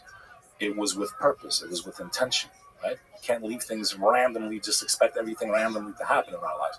We don't use that strategy in our own daily lives. If I just, hey, wait around and something randomly might happen, for me to succeed or whatever the case may be. My second principle is very simple. If we take 10 numbers, Danny, and we number them 1 to 10, like lottery balls, 1, 2, 3, 4, 5, 6, all the way to number 10. If I put them in a box and I blindfold you in a zero light environment where you cannot see into that box, if you shake that box up randomly, chaotically, and I tell you, Danny, I need you to pull out number 1, number 2, number 3, in a row, in order. This is basic statistics for those of you that don't know anything about math. 10 numbers randomly, without you looking, what are the odds you pull out 1, 2, 3 in a row? Do what's it, like 1 in 100,000? It's like, no, it's beyond that. It's actually, if I'm not mistaken, 1 in 26 million. It's almost impossible. 26 million. It's 10 times 10 times 10 to the 10th power. Jesus Christ. So where am I going with this? I'm with my family one time, and I wanted to kind of get at the adults. So I kind of used the children in a funny way, to have fun and kind of inspire them to believe, in God. So I took a box. I did the experiment. I put the 10 balls in. I got $500 ready because I know no one's taking my money. And I don't gamble. I don't think gambling's good. I mean, have I played roulette in here and there? Yeah, but am I like a part of my life? No. I go to the family. I shake up the box, and I'm like, kids, we're going to play a game. You guys can't look in. You got to pull out 1 to 10 in a row. You pull out 1 to 10, you get $500. Now, kids don't know the mathematics. They think it's easy. They're all fighting each other. I want a chance. I'm like, all right, you go first, Billy. And he would go in. For 3.5 hours, these kids, all like I would say 20 little kids, the adults are watching me. Everyone's like, what the hell are you doing? For 3.5 hours, because they wouldn't give up. They see $500, they're going fucking crazy. It's like an Xbox, PlayStation, they're all like, no one pulled out the number 1 first. Forget getting to the 1, 2. For the entire time I was doing this experiment, no one even pulled out the number 1 first. Forget getting 1 to 2. So when I say it's like almost impossible to get to 10, no one even pulled out the 1 first for 3.5 fucking hours. So everyone gets disappointed. The children get mad. What was the point of this? You tricked us. You knew we couldn't do it. I said, here's the point. I said it to them, and I will say it to your audience. Open your bag. I'm going to give you not 10 balls. I'm going to give you 1,000,000 balls. In order. You tell me how. If that sun was not exactly where it is in spectrum to this earth, me and you wouldn't be having this conversation right now. If it was 1 inch closer to the earth, an inch could be 1,000,000 miles in space. It's nothing. Closer to this earth, you'd be dead. 1 inch further away, we'd be dead. It'd be too cold. The way the earth rotates on its axis, the seasons, the 7 layers of the atmosphere, all in order, brother. The ionosphere, the stratosphere, each with its own purpose. It's like a canopy that protects us, right? Gravity. 1 million living species on this planet, Danny, each with its own purpose. It's called an eco what? What's it called, Danny? An eco what? Ecosystem? That's fucking A, man. It's an ecosystem. If we wipe out enough bugs, what happens to us? What happens to us? Forget everything else. If we wipe out the insects, what happens? I have no idea. We're fucking dead, bro. How? There's no more food, no more cross-pollination. All the creatures that eat the bugs, they fucking die. No, it's an ecosystem. It's in order whether you want to believe in it or not. Now, they want to say it all happened by accident. You wipe out enough of those creatures, we're dead. It's a system. You're breathing in oxygen and carbon dioxide. It's called a what? A respiratory what? System. It's an order. Without you even thinking about it, you're breathing out a gas that would kill you, feeds the trees, they breathe out. It's a fucking system. It's a system. It's all in order, man. The North and South Pole reflect a majority of the sun, it reflects the sun's light back to space. I mean, I can go on for days and days about everything that is in order for you to be alive right now. You don't expect your bed to make itself by accident. How did all of this amazing, look at us, man, by accident? I don't think so, brother. You can see the design. You can see that there was purpose. You can see that this was designed for your existence. And that's why God's the most merciful, because even though the majority of us don't respect the Creator, or even believe in the Creator anymore. I breathe because of His mercy. That's my second principle. Order can only come from an order. You explain to me how all these that. You can't get 10 balls out of a box in order. How did all of this come into order for you to exist? You really believe it was an accident? Really? Really, you're that foolish? You don't expect anything by accident in your life. Right. You don't leave anything to chance in your life. Yet you leave the question of death to chance. You don't investigate. You don't do your homework. You don't dig deep. You don't go into... Even if you learn nothing, just studying Islam or Christianity, you can understand 1/5 of the world. Learning about the Chinese, their culture. This is where we're failing as so many people we know nothing about. I can study Chinese history. Maybe I can understand how they think, why they are. They have more of a hive mentality than we could ever have.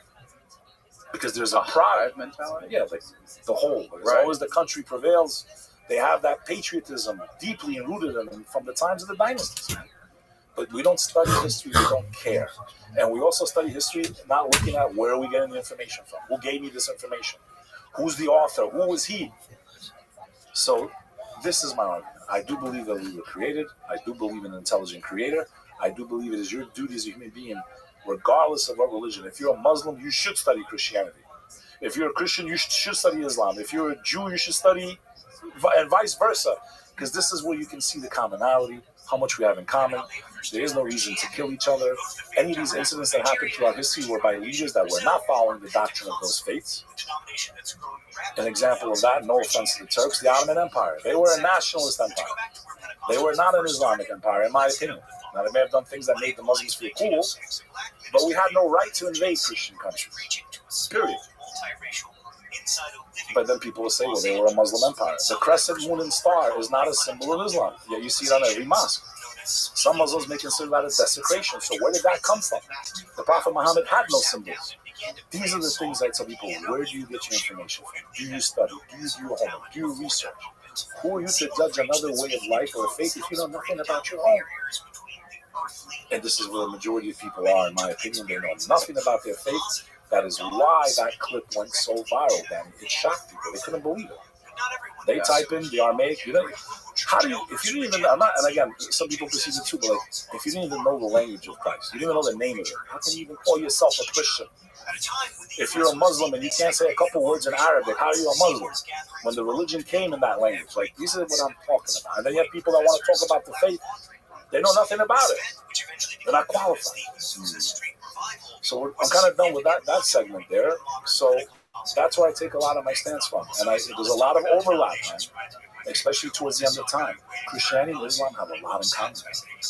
Book of Revelation, Antichrist, a being that will come down to deceive the whole world, that he is God and that God is not God. That to lead humanity astray. There's a lot of talk of aliens, Danny. And I got a newsflash for everyone. I'm going to talk about the aliens right now. Oh no, we're going to talk about this. I'm going to show you an alien in real life, bro. And everyone that's watching this can do it right now. I need you to go to your bathroom, stand in front of your sink. Most people have a mirror there. I'm going to teach you a way to see the aliens. It's going to blow your mind away.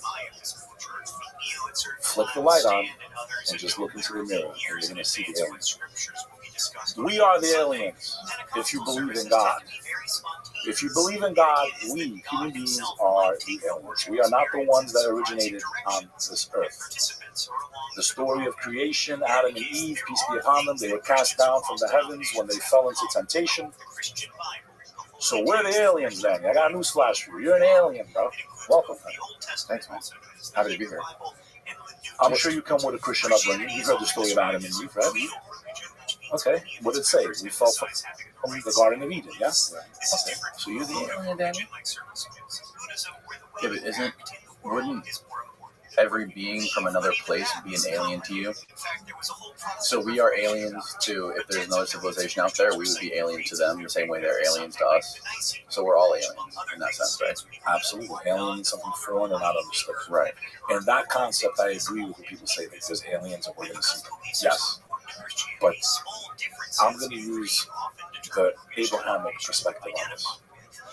We know from the Jewish, Christian, and Muslim tradition that before we were created, human beings, there was a species created before us. We're not the first species with free will. We always talk about human beings have free will. Right? I just talked about it a little bit right now. I can do whatever I want. Well, we were not the first species created with free will. We hear the word Satan. May he be far from us. May he be cursed. This is the greatest enemy humanity has. Before we were even created by the Creator, this being declared war on us. He was full of envy, full of jealousy, but not like that God had made another that God would come to love and design and instill greatness into. His spirit blew into Adam, the first human being ever created. The devil declared war on Adam before he was even created. Now, from the Christian perspective, and no offense to my Christians, because I love them, they say that the devil was a fallen angel, and they use the word fallen angel. That is, I believe, inconsistencies when we try to translate words from Aramaic, Greek, Arabic into the English language. When we think of the word demon, we only think of it from the English language. Usually when I hear the word demon, it means like evil, they're not good, there can be none that are good. And this is not fair to that species. The species of the devil, as explained from the Islamic tradition, is a being made of a smokeless fire. So it's a flame with no smoke or maybe electricity, we don't know. This species lived on Earth long before us. They have free will, and there's different types of them. They're known as the jinn. J like Janet, I, N like Nancy. Okay, it's where the word genie comes from. You rub the bottle, the jinn comes out, and you make a wish to the genie. You basically sell your soul. Is what you do. The demonic realm, and the way we understand it from the Anglo-Saxon perspective, the Christian perspective, the American perspective, that there can be no good or like they're only bad, like the Exorcist, right? Demonic. That's not the case. There are species that lived on this earth before us. The devil, they were very similar to humans in the sense that they have wars with each other. They're on this earth in a parallel dimension. They're on this earth in a parallel dimension. We can't see them. Not all of us. And this demonic realm is where I believe this alien agenda is coming from. And it's one of my theories. And I'm going to get into this. So, demonic realm, you call it. Parallel dimension. These beings interfere, they whisper, and they are bad. No, that's what I'm trying to explain. They're not all bad. So, they were very similar in humans in the sense with free will that they would kill each other. They had wars. That, we don't know everything about their history, but there's a lot of it in the Islamic tradition, which is fascinating. And I'm gonna give the correlations to aliens here in a little bit, and my interpretation of what's really going on. So once we were cast down from the heavens, right, because Adam fell into temptation, then God said, okay, all of you get down from here. He granted Satan a second chance, not a second chance, but like he gave him more time before the end of the world to try to lead as many of us as he can astray. He hates us, bro. Okay? He can't stand us. The devil. Satan. Okay? Shaitan, as the Arabs would call him. But before all that happened, he was the best of that species. So God took him up into the heavens. You understand? That's why he was amongst the angels. He was not an angel. The angel does not have free will. An angel is a creation of light, also in another dimension that we can't see. Okay, these species are like the soldiers of God. They do not even make a move without being commanded. They don't have free will. So you have the species of the devil. They have free will. The angels don't. When God gave the commandment for all the angels to bow to Adam when he created Adam, the only one that didn't bow was the devil, Satan. The angels all bowed. So how could he have been an angel? Angel doesn't have free will. He would have bowed. He was one of the jinn of the demonic realm. They have free will. You look a little confused, like I'm losing. What do I need to clarify? No, I'm wondering where you got this information. From what? This is from the Islamic tradition, and some of it's from the Christian tradition. This is in the Quran. This is not in the Quran, and there's some mentions of this stuff. The jinn are mentioned in the Quran, but this is also from the Hadith. Now, the Hadith are basically the equivalent of what I would call the New Testament. Like the New Testament, I don't have Jesus' exact words. I have what Paul thought he heard, Luke thought he heard, John thought he heard, right, of what happened, right? Those are the Testaments. That's why it's called the New Testament. So the Hadith are the Arab version of the Testaments. Anyone that ever heard the Prophet Muhammad speak, and then there's a narration. The difference between those Testaments in the Christian testaments is that they're preserved a little bit better. So in the Islamic world, the hadith are like what they believe to be the authentic sayings of what the Prophet said. The Quran is solely the word of God, which should be taken for that and nothing else. The hadith should be taken with a grain of salt. Some of them may have been his words, some of them may not have been his words. It depends who narrated the chain of those sayings. So they would write, the Prophet's wife, Aisha, said that she heard him say this. So the Muslim would say, well, if it came from his wife, that's probably more authentic than from Tom, Dick, and Harry who said they heard him speak. So they're preserved in that fashion. Got it.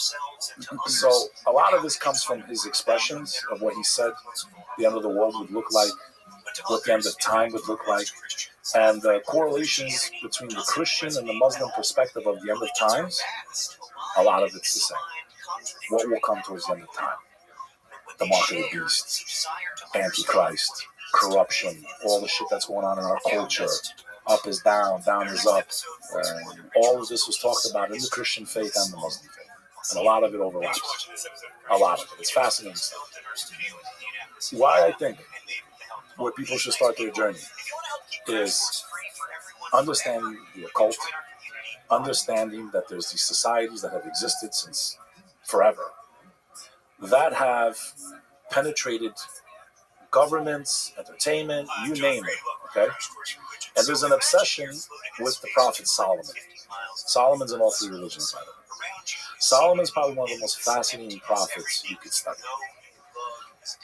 We believe that every prophet had a power. Moses had the rod and his hand grew as bright as the sun. Jesus, peace be upon him, he walked on water. He brought people back from the dead. He did amazing things, right? What was the miracles of Solomon? Solomon had the power to control and to command every living creature in this world and in the world we can't see. He had dominion over both dimensions, the dimension that we live in and the demonic dimension. In the Quran, it even says that he was building his temple and he commanded the demonic realm to dive to the deepest parts of the ocean and to remove pearls and treasures from the sea so he could decorate the temple with it. And these beings would go literally to the bottom of the ocean in a millisecond, in the flash of an eye, and bring them back these jewels. Literally in a second. It mentions the Queen of Sheba in the Quran. And it's also, if I'm not mistaken, I think it's mentioned in the Christian scripture also, where he sent for her to come to his kingdom. And he said, which one of you, and he's talking to the jinn, the demonic realm that I'm talking about, and he tells them, which one of you will bring me her throne by the time she gets here? And one of them proudly boasts, I will. And within the blink of an eye, this throne appears in Solomon's kingdom. So when Queen Sheba comes, she sees her throne, she sees her own throne there. She's like, and we're talking about a massive throne. How is my throne here? And then she realized she's dealing with Solomon, prophet of God, had power over both dimensions. So this is why the occult has always obsessed with Solomon. He had power over this dimension and the demonic realm. Sorry to interrupt, but this episode of the podcast is brought to you by Versa. We all know how important when they do their rituals is always on a checkered board. It symbolizes the two dimensions, the dimension of light and darkness. Our dimension and their dimension cross. Bohemian Grove, all these things that everyone talks about. That's what these rituals are, to ball. And one of the most important people should study, one of the most important people is Aleister Crowley, the father of the American cult, bro. This guy, when he starts doing all his crazy shit, this is where you see that shift in technology also with people like Jack Parsons. These are people that you need to know, that you need to study to understand where we are today and why these things are literally right in front of our face, because we've been conditioned slowly, gradually to accept this satanic shit that is not normal. Very slowly, very subtly. Our enemy has a longer lifespan than we do. The demonic realm, they live longer than we do. They follow us. They communicate. When you're dealing with some fortune teller who's actually saying shit that's real, and you're like, how the fuck do they know? Some of these people have sold their souls. Black magic is real. The evil eye is real. It's something we're going to talk about. It all comes from this dimension that is parallel to ours. My fear is, with everything that's been going on, now that they're declassifying all these documents, and UFOs are real, and supposedly in Peru they were battling 7-foot aliens 2 weeks ago, and then you got people like Stephen Greer who want to say, yeah, it's all real. These are demons, brother. We know that they can travel at the speed of light. The demonic realm. We know this from Scripture. We know that Cain, the one who killed his brother Abel, right? First murder on earth. We know that the devil, based on these traditions, shapeshifted into a human being, went amongst the children of Cain and taught them how to make music. That is where music was created. It's actually a demonic conception. So this is where music comes from, because it's the weapon of them. It's the weapon of the demonic realm. Watch a movie without music, you'll never cry. I promise you. You can watch a million things. Maybe it'll be a little sad, but unless they play like that Inception music in the background, and then you see it today, I lost my thought, you won't feel shit without that sound. It's a very powerful weapon. So we know from some of these traditions, we know especially from the Muslim traditions, that the devil shapeshifted in front and went into the children of Cain and taught them how to play instruments and make music. The weekend has been going around since day one, bro. People have been gathering since the beginning of time on the weekend to dance to music, bro. Literally, since this whole thing started. The weekend has existed since day one on earth, bro. Music is how the children of Adam were mixed together. So when Cain killed his brother, for those of you that understand, Adam had many kids. One of his kids was named Cain. One of them was named Abel. Cain killed his brother to take his wife. He really wanted his wife. He took her. He went down from the mountain, because the first human beings lived up in the mountains. Took them down. This is based on Muslim and Christian history. Right. He went down and started his own community. Adam, before he passed away, commanded his children, the ones that were left on the mountaintop, do not mix with the children of Cain. The only way, now the devil wanted to get them to mix. So he went amongst the children of Cain, taught them how to make instruments. They heard the sounds. They would come out of curiosity. They would see them dancing once a week. They were having like festivals. This has literally been going on since the beginning of time. The weekend, the party. Since the beginning of time, bro. They see them dancing. They ended up getting closer and closer. They made contact. That was it. They mixed. That's how it happened. But the moral of the story there is that the devil was able to do what? He was able to shapeshift. He was able to change appearance. They talk about shapeshifters with the alien technology, the Anunnaki. We know from Solomon that these species could travel in an instant and not only go to these places, but bring back material objects to him to build his temple. This is in the Holy Quran.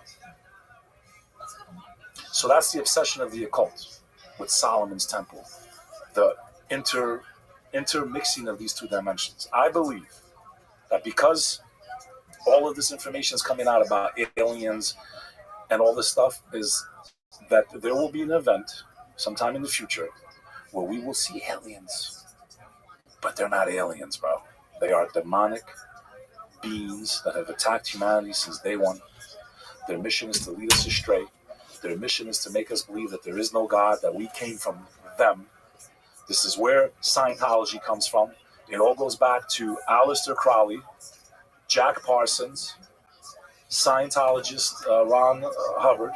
Yeah, that's crazy. Okay, they were all boys, bro. I just learned recently that they were all friends. They all spent a lot of time together. L. Ron Hubbard, Aleister Crowley, and Jack Parsons. Tell him to pull up on this picture. Let me show you your grays, bro.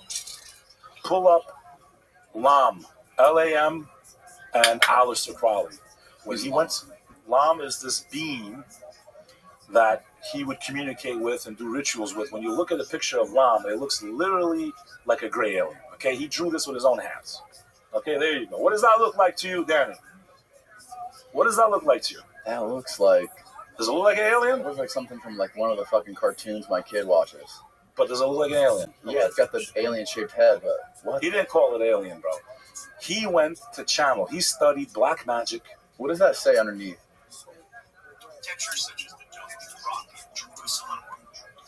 You cannot understand the world we live in until you learn who this guy was and who he was rolling with and what was going on. You want to be woken up to what's going on in the world, you need to know who this man was and his impact on the world that we live in today.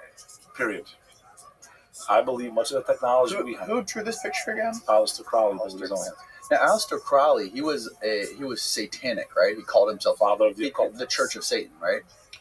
A lot of his followers went into that and opened on it. He was like their pope, basically, bro. No. This guy. He studies in the Great Pyramid of Giza. You know, he went to like meditate in these pyramids, right? From the Abrahamic faiths, the ancient Egyptians, right? Pharaoh was one of the most hated people ever by God. Who? Pharaoh, the Pharaoh Egypt. That's why God destroyed him in the Red Sea. He drowned. You seen the movie 10 Commandments? Yeah.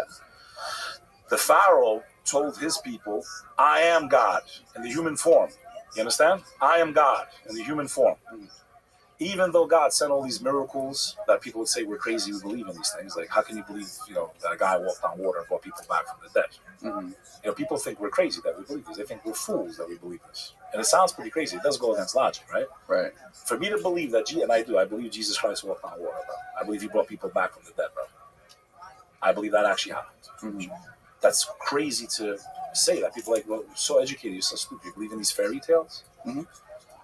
It's a very complicated reason why I believe in it. Now, we can get into that a little bit later. But where I was going with this, people need to study this stuff, man. This guy goes into the Great Pyramid of Giza, meditates, these beings are contacting him. Pharaoh was the most hated human being to ever walk the earth by God. Because he saw God's miracles with his own eyes, and he still said, I'm God. So imagine the locusts are coming. Fucking all this chaos is going. And he's still telling people, no, I'm God. Because that's what they believed. He was God on earth. Mm-hmm. Right? The Pharaoh. So he was considered the most arrogant human being to ever live. Because he saw the miracles and still kept saying, I am God. It's funny because they discovered that Pharaoh, by the way. They found who they believed to be Ramses, right? Who?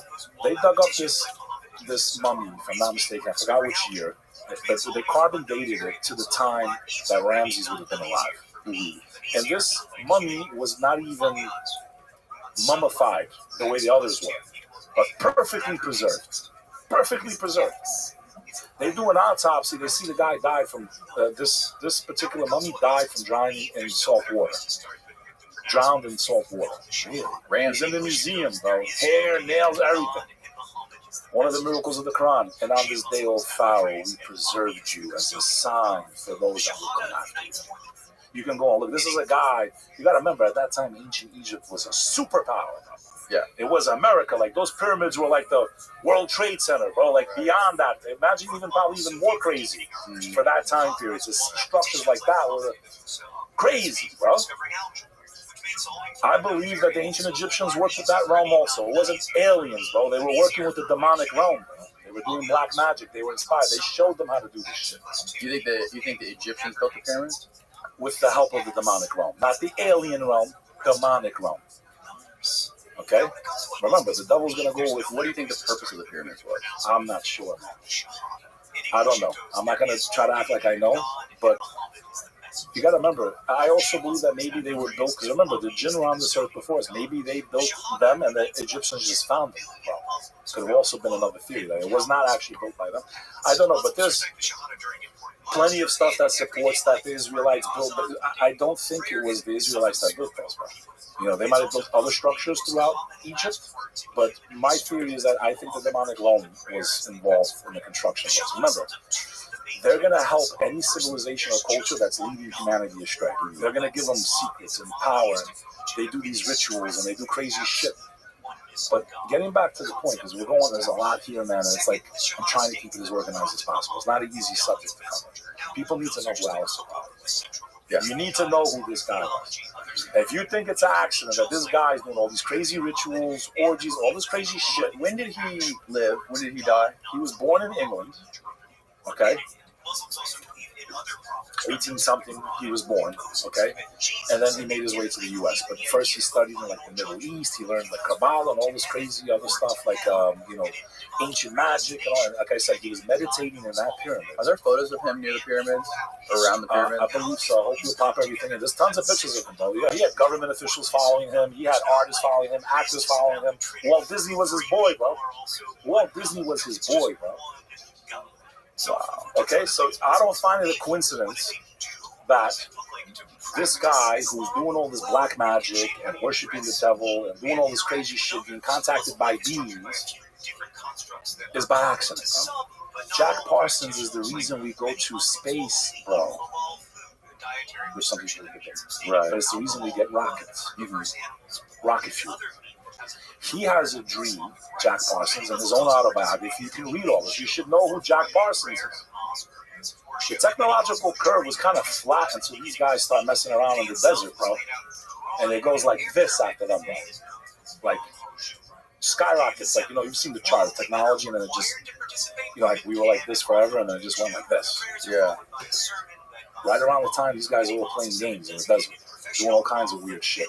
He discovers rocket fuel. Okay, this guy is chilling with Crowley, one of his like disciples. He sees a dream where a being named Belial Dajjal. Dajjal is the Arabic word that Muslims use for Antichrist. Same concept. Muslims and Christians believe towards the end of time, someone will come claiming to be Christ when the world is in chaos. Everyone's starving, civilization collapses, like all hell breaks loose. And then this human being appears that says, I am God. Worship me and I'm going to save you guys. Antichrist. The Muslim word for it is Dajjal. It's the same concept. This guy, who's not even Arab, says he sees a dream that the Antichrist came to him in the dream and said, you are very important for my work. I'm going to help you get to rockets up. And he taught him how to make what he created for rocketry. Well, he's considered the father of rocketry. Right, right. He says he was contacted by a being named Belial Dajjal, which is the same word Muslims use for Antichrist. Now, why are they even talking about this stuff? Why is this guy even still put that in his biography? These guys are all boys, bro. Celebrities are with them.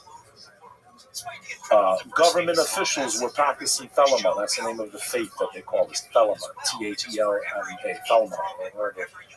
He wrote a book about the will of man. So it's the opposite of what Muslim. Muslim means one who submits their will to God. Their book is about man following their own will, which is what, from the Abrahamic perspective, is when a human being only follows their desires. You are not acting in accordance with the Creator. Right. And then Satanism is all about worshiping yourself, right? So basically, people go like, why would God make the angels, which are the most beautiful, beautiful creation that can do nothing wrong? Right? Why would God make them show us respect? Like bow towards us. Not bow the way we bow to God, but show us respect. Because when a human being acts in accordance with the Creator, when they submit their will and not their desire, most men, their desire is to grab every woman they see, if they're willing to be with them, and just have lust and fun and gluttony and all these things. That's our desires, right? Mm-hmm. When you submit your will to God, you suppress your desire and you obey God. When you follow only your desires, you're feeding into what Satanism is all about. So, for me, I find it interesting that his book was about the will of just, man, you yourself, it's okay to do whatever you want and be whoever you want. So, that's where a lot of this shit comes from, bro. Years and years of these people, their disciples, getting into government positions. They still do these rituals. You've seen plenty of videos online. Why are they dressing up in cloaks, bro? That video was real. Whether you hate AJ, love him, don't like him, he went into the grove. He got you footage of these guys. AJ? Let's not say his name. You're already enough in a blockhouse already. One of the most controversial people that gives news. They want to throw him in jail. AJ, bro. He's in Texas. Info. Oh. Come on. Yeah, okay. We got to speak in code now. We're not in a free country no more, bro. Got to speak in code. So, right. Bro, you explain to me why these powerful people all follow this stuff, but the agenda has been to convince humanity that we were created by aliens and not God. The agenda is to convince humanity that we were created by aliens. The greatest trick the devil ever pulled was not to convince the world that he doesn't exist. Was to convince the world that he's an alien. I believe technology may already exist, and it could be the CERN project. I don't know. I believe they figured a way to open that dimension into our dimension. And that is why they are now releasing all this stuff. They precondition us with movies. These guys were playing around with these beings to begin with, but they're not aliens, bro. They're demonic. When people take ayahuasca, what happens sometimes they see these elves.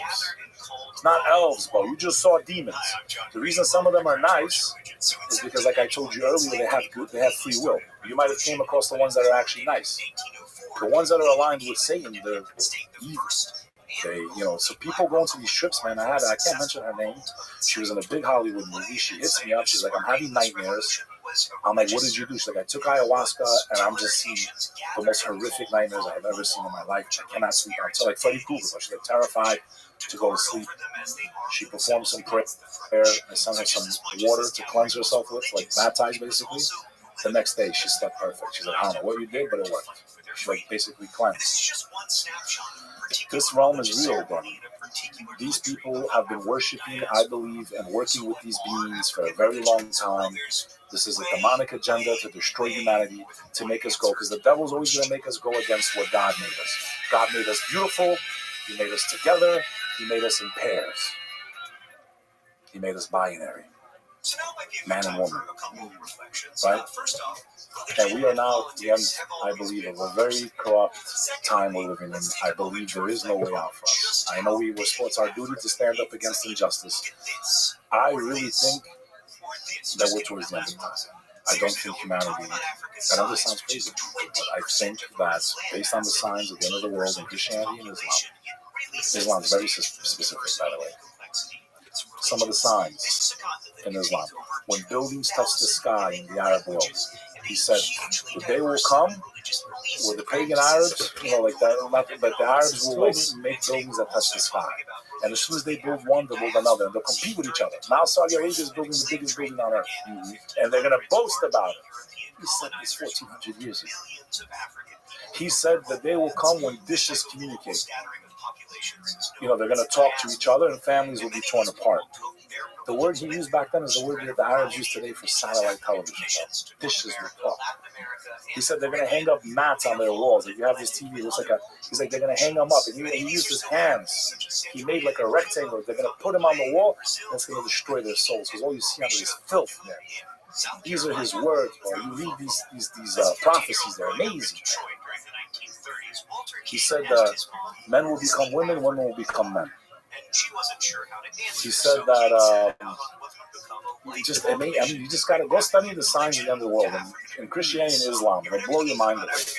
How do you think we went down this path, though? Do you think there at some point there was a fork in the road where we could have gone down another path following desire? What I was trying to say earlier is that why did God make the angels bow to humanity? Because when a human being, out of their own free will, chooses to submit their desires to follow the Creator, they are higher than the angel. Because the angel cannot sin. That's why the devil was not a fallen angel. The devil had free will. When a human being acts according to the gift that God gave them, which is intelligence, they are higher than all creation. When a human being only acts upon desire, eating, drinking, sucking, fucking, is that all there is to life, man? Eating, right? Tony Montana said in the restaurant. Right? Is this all there is to life, huh? Eating, drinking, sucking, fucking. I can't even have a little pill with her, man. I got a zombie for a wife. We become zombies, bro, because all we do is follow our desire. Eat, drink, suck, fuck. We don't care about no one else, nothing else. We become lower than the animals. Because animals act like that. Animals, they don't have intellect. They don't have instinct and desire. They eat, drink, suck, fuck. So when a human being, that's all, and that's scary. They call us consumers, cattle. When a human being only follows their desires, they are lower than the animals. When a human being uses the intellect that the Creator gave us and acts in accordance with that, they are higher than even the angels. Because she chooses to submit their desires to follow God. When we only act upon desire, eat, drink, suck, fuck, we are lower than the animals because they don't possess our intellect. Danny's like, I don't know why the fuck I love this much.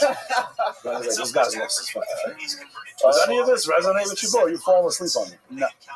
Yes. Oh, yeah. Danny, you think I'm out of my mind? No. Yeah, you think people can follow this? Definitely out of your mind. There's a lot here, bro. Bro, there are no aliens. Human beings are the aliens. We fell from the heavens. The demonic realm is positioned to try to come into this dimension. I believe they will. The Christians call it the bottomless pit. I can't say for certain if CERN is 100% the machine that's going to do it, but they're building more and more of them. China's building one. They're building one in the U.S. That is the largest machine on the face of the planet. Talking about the Hadron Collider. Collider, yeah. That's correct. Particle collider. I believe they figured out a way to create black holes. Black holes, I believe, are nothing more than a doorway to a different dimension. It used to be that they think it sucks you in and that's it. Yeah. I believe this is how these demonic creations, even angels, can very quickly travel. What do you think about people who have the ability to see some of these phenomena? Do you think that they have? Do you think there's something in them genetically or in their brain where they can sort of like tap into their dimension and see UFOs or see aliens? I believe and communicate with something else. These beings can like inspire thought, or what you would call telepathy. Yeah. Like so, you're talking about like the so like you know how like we always show the cartoon where it's like the angel and the devil on your shoulder. Yeah. I believe that's 100% real. I don't believe it. I believe that these beings literally, what you would call telepathy, they inspire thought into the heart of man and woman. These thoughts you get, like, I'm married, man, and she's hot. This girl's hot. Maybe I should, even though I'm married, and it's like that desire, like they feed these thoughts. They don't make you do it, but they like, basically like Inception. They plant thoughts in your mind that seem like a good idea. It's really not a good idea. Right. So they use some of that on us. They can possess objects. They can possess people and allow themselves to be possessed. I believe there's rituals. We know that from Solomon's temple, they learned the ancient arts of black magic, that it was buried under his temple.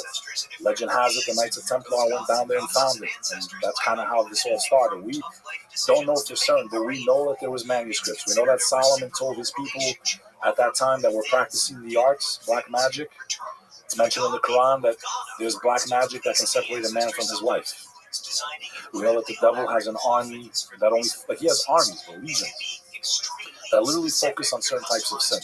One of his armies only focuses on divorce. One of his armies only focuses on murder. Every day they come back. We know his throne is on water based on the Islamic tradition. Some of the scholars believe it's either the devil's seat, literally, or the Bermuda Triangle. We know that the devil's throne is on water, on this earth. Different dimension, but on this earth, from the Abrahamic perspective. There is, in my opinion, a true agenda because of people like this that were very influential in our world, bro.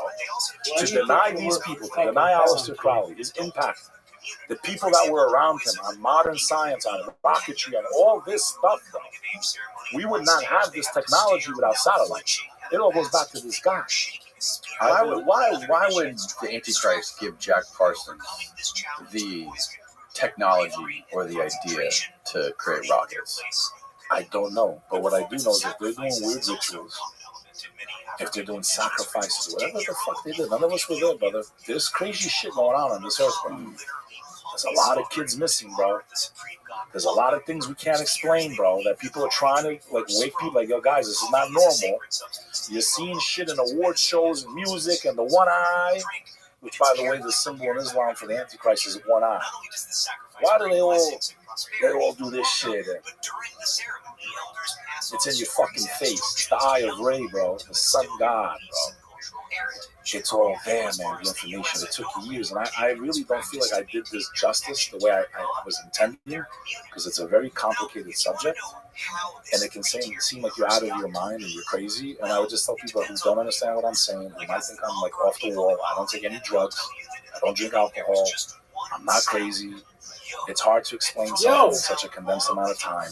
I told you in the beginning of this, please don't take anything I say for real until you go start yourself. Don't take what I'm saying. I'm just giving you some cliff notes from my life of what I believe is going on and what I think is going to happen. And I think what's coming for all of us, brother. I believe we're on the last days of this nation. Now, whether it exists physically after whatever's going to happen, I do not know. I know that they want one system. I know they want it for the whole world. I know that the Antichrist can only rule if none of these countries have sovereignty. That he has to be the supreme being to rule. I know blockchain can do that. I know it's terrifying. Once I understood crypto and blockchain, And what could be coming for all of us, you guys better wake up. You better pay attention. You think they made crypto, they told you the story of this chap. He's a wizard. He lives in a cave. He made this coin. It's called Bitcoin. Because if they told you that crypto was going to enslave you, you would never use it. Some of you are so stupid you probably still would. So they had to give you a story. There was this wizard. He's like the Wizard of Oz. He made a coin called Bitcoin. How would crypto enslave us? You know how blockchain works? Kind of. I don't understand that. It's like a universal ledger, like nothing can be hidden from it. Right, exactly. And I'm not saying, and again, so forgive me for using the Bitcoin itself. The concept, I understand. Crypto. Right, crypto. I was saying, everything. Shout out to Matt Cox. I was on his show too, a couple of shows. I said, listen, once I understood what blockchain was, now they announced central banking digital currency. I said, do you think they would ever allow something that they can't control in our possession? They would destroy it. Yeah, but the coins are doing good. Yo, why are the coins doing good, bro? Why did they do better than when people bought them for nothing? Because you had people like Elon Musk. We're going to accept this coin now. This company, we're going to accept this. All it takes is one rule. No U.S. corporation can use this type of coin. All those coins crash overnight, bro. You've seen the scandals that have gone on in crypto, all this shit. So that was just a reaction to what the blockchain or what cryptocurrency could be. The bottom line is, the way I understand is they can program what you eat, what you like, literally how much you eat. This is where it's all going, under the guise of, my opinion, global warming, climate control. Don't say that word. It all ties in, and the only way it can work is if we're all on one system, one grid, one currency, one world government. You don't believe there's a push for one world government? Yeah, I do. So America's in a way. America has been, but I don't see how crypto or blockchain could hurt us. What can I hide easier, cash or crypto? There's always a trail on crypto. Cash. The cash is controlled by the U.S. Cash is, but could I put like $100 in my pocket and go over a border with it? No one would know in that country I have $100 on it. Right. But you could also do the same thing with your cryptocurrency. You can keep it on one of those little drives. There's always a trail on blockchain to use it in that world, right? My understanding and where it could go is like eventually it's like no matter what, you can keep it separately in a wallet and it's not plugged into the system. Mm-hmm. But when you go back in and cash in on the blockchain, right? There's a what do you call it? Ledger. A ledger of the transaction. Right. So it's not like what's going on right now. It's like where I know it can go and where it will go. You understand? Mm-hmm. I believe there's going to be central banking digital currencies. They're going to allot based on the guise of climate control. So we're eating too much meat. The cows are farting too much. You only get one steak a month. You fuck up. You don't play their games. They take away your credits. It's all done instantly. There's no way to. That's where I believe this is all going, and that's also a anti-Christ type system based on the explanations of Christianity and Islam of how this guy will control the whole world. You can't buy or sell unless you're in that game, in that system, and accept. So I think this is where it's all going, brother. And it's all, I think what a lot of us have is we only see one or two tiles of the whole mosaic, and we don't see the entire mural. I notice there's something wrong here. I notice there's something that could be wrong here. And very few of us can see the whole mural. My job. It took me 20 years to kind of figure it out. And people might be watching saying these guys out of his fucking mind. All I'm saying is, don't leave nothing to chance. You're not guaranteed to live forever. Don't just assume that what you know is the truth if you haven't looked at anything else. Because it should only confirm what you believe to be true or not. Regardless of what denomination you are. Study these people's names I gave you, because it's like the wormhole you're about to go down. If you really go deep into what these guys have done and their impact, you tell me where they got. How does this guy wake up one day and invent this rocket shooting type stuff? He's telling you, we were doing these different rituals, this being came. He's drawing pictures of a thing that looks like an alien. We know Scientologists say that aliens are in the volcanoes. They created us. Supposedly that's what they think. So they're all together, one group. Walt Disney, right? These guys are all together, and all these weird things start happening technologically. I don't find it to be a coincidence. Why all of a sudden now you're releasing all this information? Why? Right. I think they figured a way to bring that dimension into this dimension. You're going to see things that boggle boggle your mind. You might even see your dead grandfather. That's not your dead grandfather. It's a manifestation to a demonic being that has the power to shapeshift. We've cured death. You see, we are God. I mean, this could be one of the ways they fool humanity to take the Antichrist instead of believing in God. These are just theories. I'm not saying everything I say is going to happen exactly the way I'm saying it. All I'm saying is your radar should be on right now. And if you're not feeling nothing, if you have no empathy, no empathic capabilities, it means your spiritual heart is dead. If you're watching things that are disturbing and it doesn't bother you, you've been desensitized. If you're watching things and you feel no emotion, your heart is dead, because when you kill what they call the third eye, your heart dies, your soul, you don't feel nothing. You're alive, but you're numb. Which leads me to evil eye. So many famous people die from this phenomenon, thinking they have mental illness, thinking they have spiritual, physical sickness. No, they don't. The evil eye is a concept that exists in all three of the Abrahamic faiths. Hold on. Hold that thought. I gotta take a leak. Yeah. We're in the Bolshevik War right now, bro. And right now what's coming up is all the pride stuff is going to be... Okay, so I had this woman come on my podcast. Her name's Mel K. And we got in real trouble on this show before because we talked about this one family that I will not name, okay? And every time we named this family, the 4 tech gods all came down and just fucked my show. Just the Rothschilds. All of... No, hey, I'm not saying the name. Brian's trying to tank his own show. Yeah. That's how much he loves the deep state. So she comes on again. We just mentioned what happened on the show. They do it to us again. We just mentioned their name. Go, you remember when we talked about them? And it happens again. Damn. So what are they doing when this happens? Let me say they do this to you. What do they do to you? Okay, so on Apple, Google, Twitter, and Facebook all effed me. How so? Like shadow ban, suppression? No, even worse. So on Apple, they listed my podcast and no one listened to it for they showed nobody listening to the podcast. So they block people from listening. No, they show to see what you're down, how your podcast is doing. It listed nobody. Not just one episode. Multiple episodes. I got strikes and deletes on my YouTube channel and all my Facebooks. I couldn't get into my Facebook. Whoa.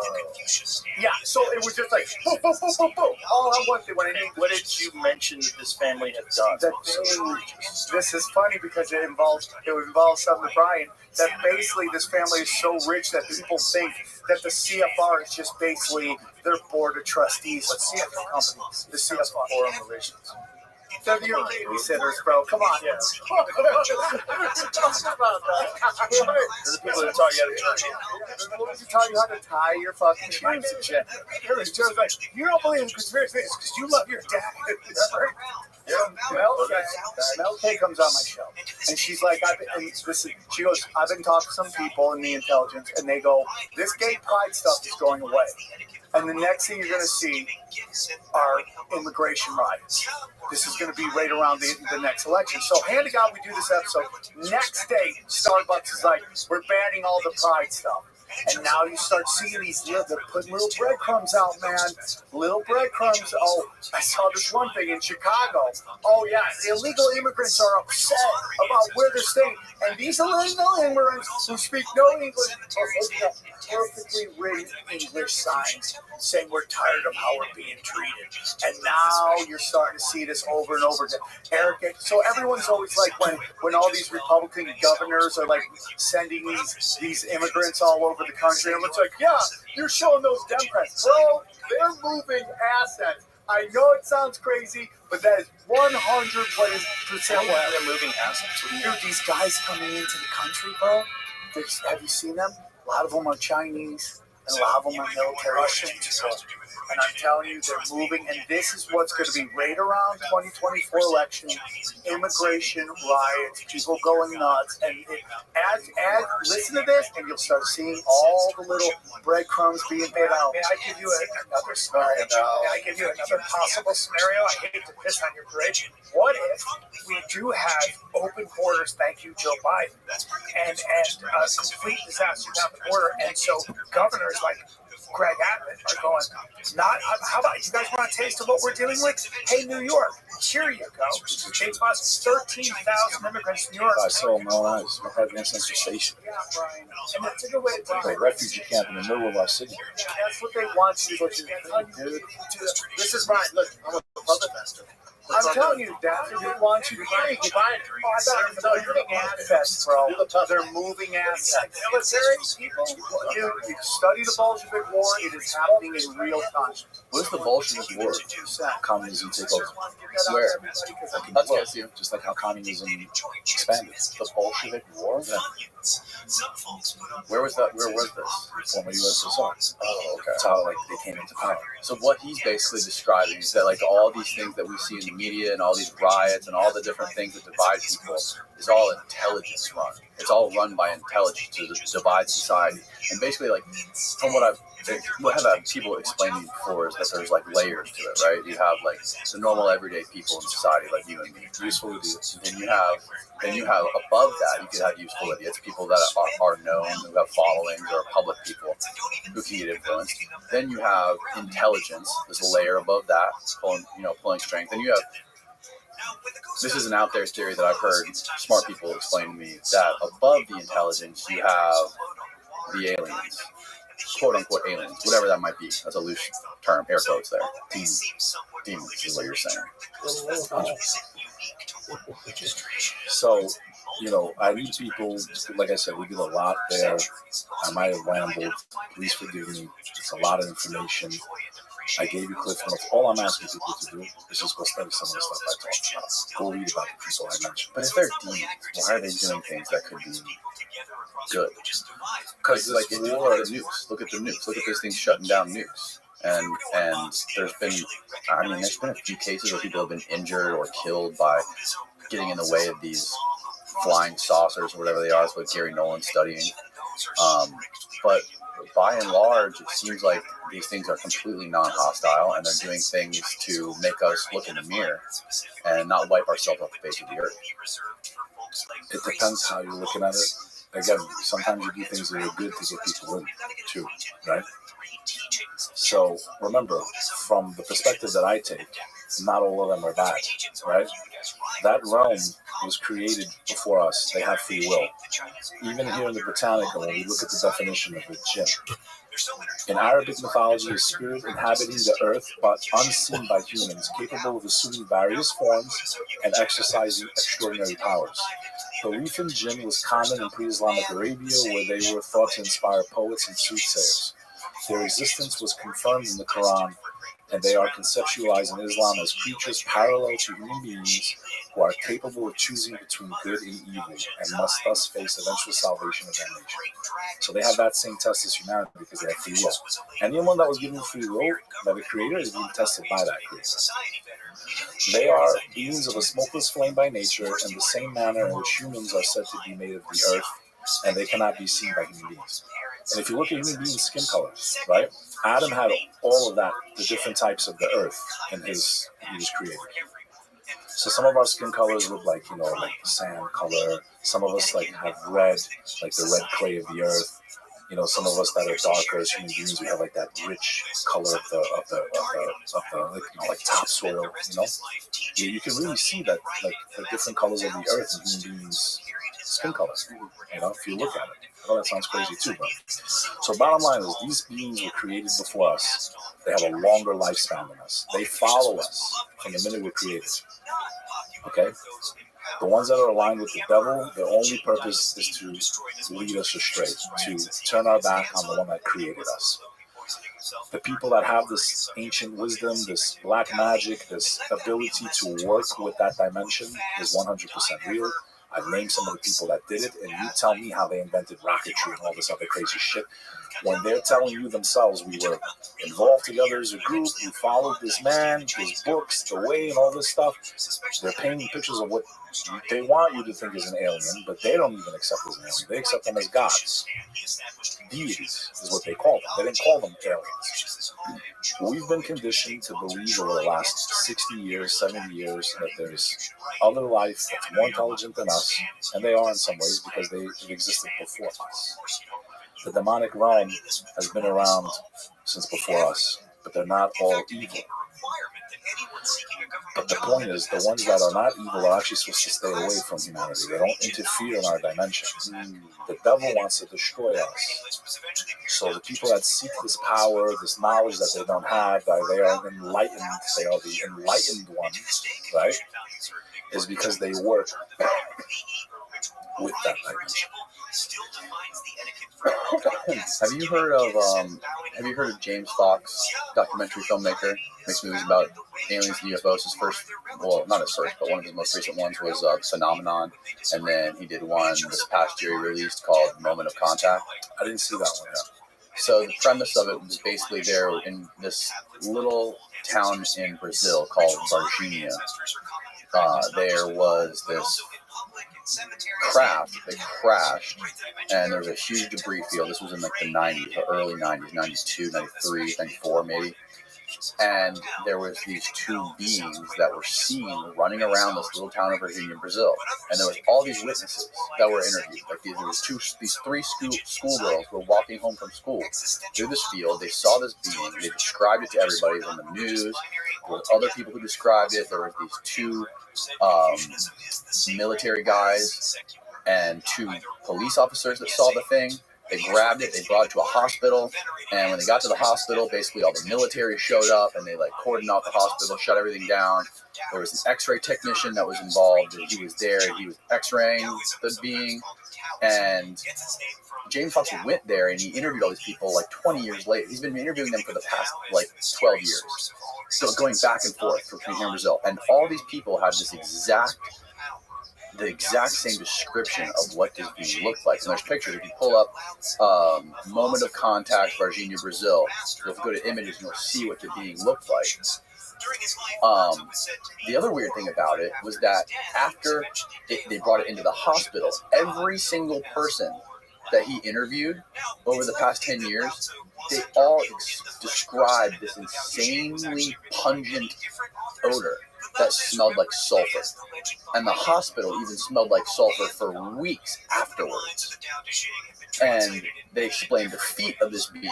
It was like this little, like shiny, dark brown creature right there with red eyes, they explained. And they said it had cloven feet. And it reeked of sulfur. Now, I had this lady, Diana Pasolka, on the podcast a couple months ago, and she has a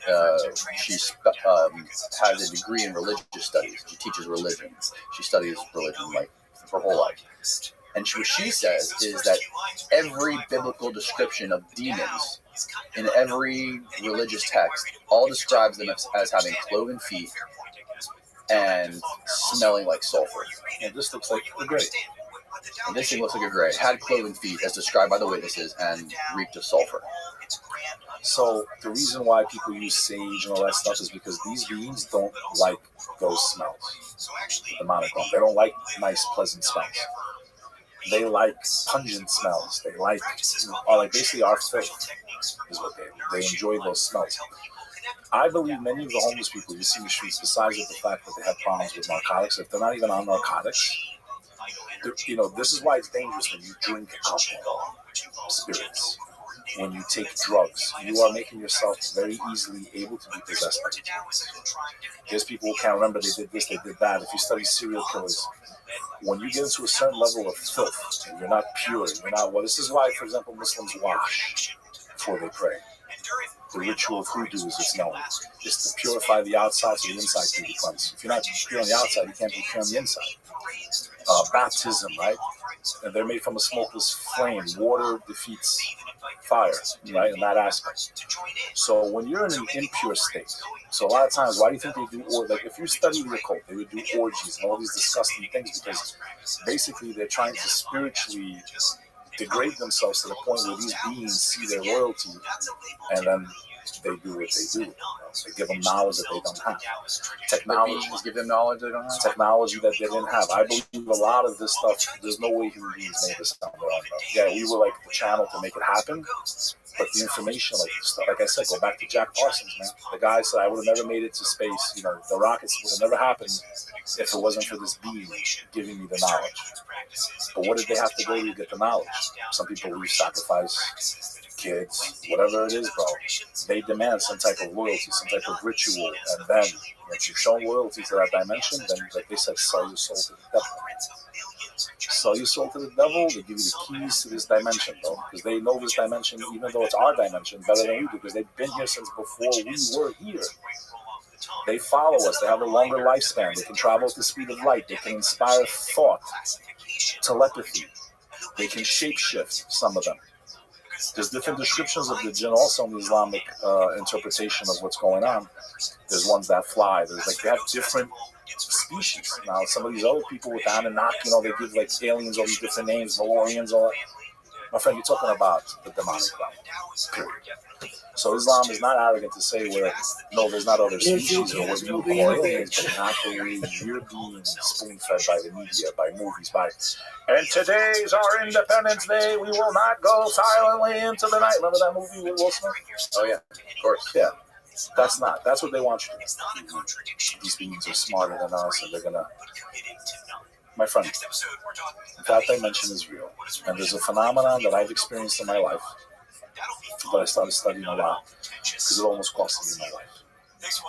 There is a concept in the Abrahamic faiths, Christianity, Islam, Judaism, known as the evil eye. Many people have seen, you can pull it up, type in the evil eye on Google. Okay, which is really, has no power to help you. I got a news flash for all of you that are like putting this amulet up like it's going to save you or protect you. But the reason it's created is because of the real fear and the real threat that people have from what this phenomenon is known as. You want to know why all these celebrities are dead? You want to know why Robin Williams hung himself? You want to know why, brother? It's the evil eye. This phenomenon we learn from the prophet Joseph. And the Quran has mentioned the evil eye, Christianity. That symbol has nothing, cannot help you. I got a news flash for you. If you're using this symbol to try to protect you from the evil eye, you are committing idolatry. You are putting your faith and your hope into an object when God is the only one that has power. This thing has no power. It's a piece of plastic, man. It's a way to make money. If you want power, you want protection from the evil eye, I'm going to tell you how to do it. So when I lost my brother, a.k.a. my uncle, I suffered from what I thought was a depression. But I know spiritually, because I've been spiritual my whole life, praying, worshiping God, fasting, that we were designed by our Creator to be able to handle anything, no matter how horrific.